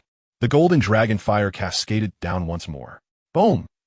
The flames, akin to a golden waterfall, swiftly engulfed the outermost warships. The wooden hulls disintegrated under the extreme heat. Canvas turned to ash, ropes snapped in an instant, and masts toppled like torches ablaze. The warships anchored in the port were too densely packed to escape. One after another ignited, forming a sprawling sea of fire. It was as if a burning forest had risen upon the water's surface. The sounds of explosions and the heart-wrenching cries of despair echoed through the skies. with the scorching airwaves causing distant buildings to emit smoke. Some warships attempted to force their way out of the harbor, but often barely made it a short distance before being overtaken by the dragonfire, their crews reduced to cinders. More desperate sailors and soldiers chose to leap into the icy waters from the burning ships, hoping to swim to safety. However, the surface was covered in burning oil and debris, and those who jumped often found themselves ensnared in flames or struggling to drown in the scalding water. The scene was unbearably tragic, resembling a hell on earth. "Stop, Great Majesty, please stop." The Sea King, Ferrago Antalion, emerged from the palace, his voice filled with despair. Upon learning that the faceless men had been hired to assassinate the one who had conquered the three daughters, and that the attempt had failed, with the Easterman coming to Braavos on a dragon to demand an explanation, he nearly fainted. This mess, created by the faceless men, had ultimately fallen upon him to resolve. Liu Qian soared above the inferno that was once the naval port. Coldly surveying the scene below, he noticed a group of extravagantly dressed individuals, trembling as they approached an untouched square, guarded by a retinue of elite protectors. They were none other than Braavos' rulers, led by Sea King Ferrago Antalion. The Sea King watched in agony as his heavily funded fleet disintegrated before his eyes, the pain almost rendering him breathless. Yet, even more terrifying was the prospect of this dragon erasing Braavos from the map entirely. "Your Majesty, we surrender, we concede. We implore you to cease your wrath. Braavos is willing to pay any price." The Sea King's voice trembled, almost breaking into sobs. The golden dragon slowly descended onto the square, its massive claws shattering the stone slabs, its scorching breath making it nearly impossible for the Sea King and his entourage to breathe, forcing them to retreat. The Sea King struggled to maintain his dignity, his gaze searching for the figure of the Eastern man upon the dragon's back. "Great King, please reveal yourself. We beseech you for negotiations." A cold, robust voice emanated directly from the dragon's maw, reverberating through the air. "I am here." The Sea King and all of his nobles and ministers froze instantly, their faces draining of color, their eyes wide with incredulous horror. "The dragon speaks." "No, it is not the dragon that speaks. It is that Eastern man. He is the dragon." This realization struck them harder than the destruction of their fleet. How could one person transform into such a colossal, fearsome beast? Is this the magic of the far Eastern Xia? In that moment, all their rebellious thoughts were utterly crushed, leaving only boundless terror. The Sea King was the first to regain his composure, his voice trembling. "Your Majesty, esteemed Dragon King, the faceless men and Braavos have offended your honor. We humbly seek your forgiveness. We plead for mercy upon this city." The golden dragon, Liu Qian, coldly regarded the terrified Braavos elite. "Forgiveness? It is possible." A glimmer of hope flickered on the faces of the Sea King and the nobles. "Compensation of 3 billion Braavos, iron coins." Liu Qian's voice remained devoid of emotion. 3 billion. The Sea King nearly fainted, for this amount represented nearly all of the reserves of the Braavos' royal treasury. The other nobles gasped in shock, as if their very bones were being extracted. The value of Braavos' iron coins is lamentably low, with 300 billion Braavos' iron coins equating to a mere 3 million gold dragons. Furthermore, King Liu Qian continued, "Braavos has pledged never to rebuild the Purple Fleet. Should I hear of Braavos re-establishing a formidable navy in the future, I shall return, and next time, the devastation will not be limited to the fleet." The Sea King's complexion turned as pale as parchment, his lips trembled. He understood that he had no room for negotiation. To refuse would mean annihilation. With great difficulty, he swallowed hard, nearly grinding his teeth, and squeezed out the words through his clenched jaw. "As you command, Your Majesty, Braavos accepts your terms. The funds must be delivered to Conqueror's hold without delay, for my patience is finite." After Liu Qian finished speaking, he no longer regarded the despairing nobles. With a powerful flap of his immense dragon wings, he summoned a tempestuous gust that sent them staggering in disarray. He soared into the sky, gliding over the still-burning city and the remnants of the fleet below, heading southward until he vanished beyond the horizon, leaving behind the ravaged Braavos and a Sea King and his ministers engulfed in profound sorrow and humiliation. Upon returning to Conqueror's hold, Liu Qian did not linger in the triumph of his victory over Braavos. His bloodline purity had now reached 31, enhanced by the awakening of a fire knight and a dragon egg. Thus, he made his way to Daenerys' chamber. Daenerys, having recently become his queen, bore the enchanting allure of newfound experiences. Her silver gold hair cascaded over her shoulders, and her violet eyes brimmed with affection for Liu Qian. "My lord," she greeted softly, a blush gracing her cheeks. Liu Qian dismissed the handmaiden and closed the door. He extended his hand, allowing his fingertips to sharpen subtly, and gently pierced his palm. A drop of dragon blood, imbued with potent magic, oozed forth, radiating a faint glow. Daenerys, open your mouth. Liu Qian's voice was gentle. Upon hearing this, Daenerys's face flushed a deeper crimson. She seemed to misunderstand, her gaze darting away, and she obediently lowered her head, slightly adjusting her silver gold locks, then knelt before Liu Qian. Eager to act, Liu Qian was momentarily taken aback, his expression filled with awkwardness. It appeared that their previous intimate moments had inadvertently conditioned the young girl. He thought to himself, quickly reaching out to assist her at her feet. It's not what you think, Daenerys, he said, his tone tinged with a mix of exasperation and amusement. This is a ritual to bestow you with power. Only then did Daenerys comprehend her misinterpretation, instantaneously overwhelmed with embarrassment. Her ears burning with shame as she wished to vanish into the earth. Liu Qian brought his palm, still glistening with dragon blood, to her lips. Drink this. It will allow you to transcend the mortal realm and become my fire knight. Without any hesitation, Daenerys gazed at the golden blood, exuding incredible energy, and faithfully obeyed his command.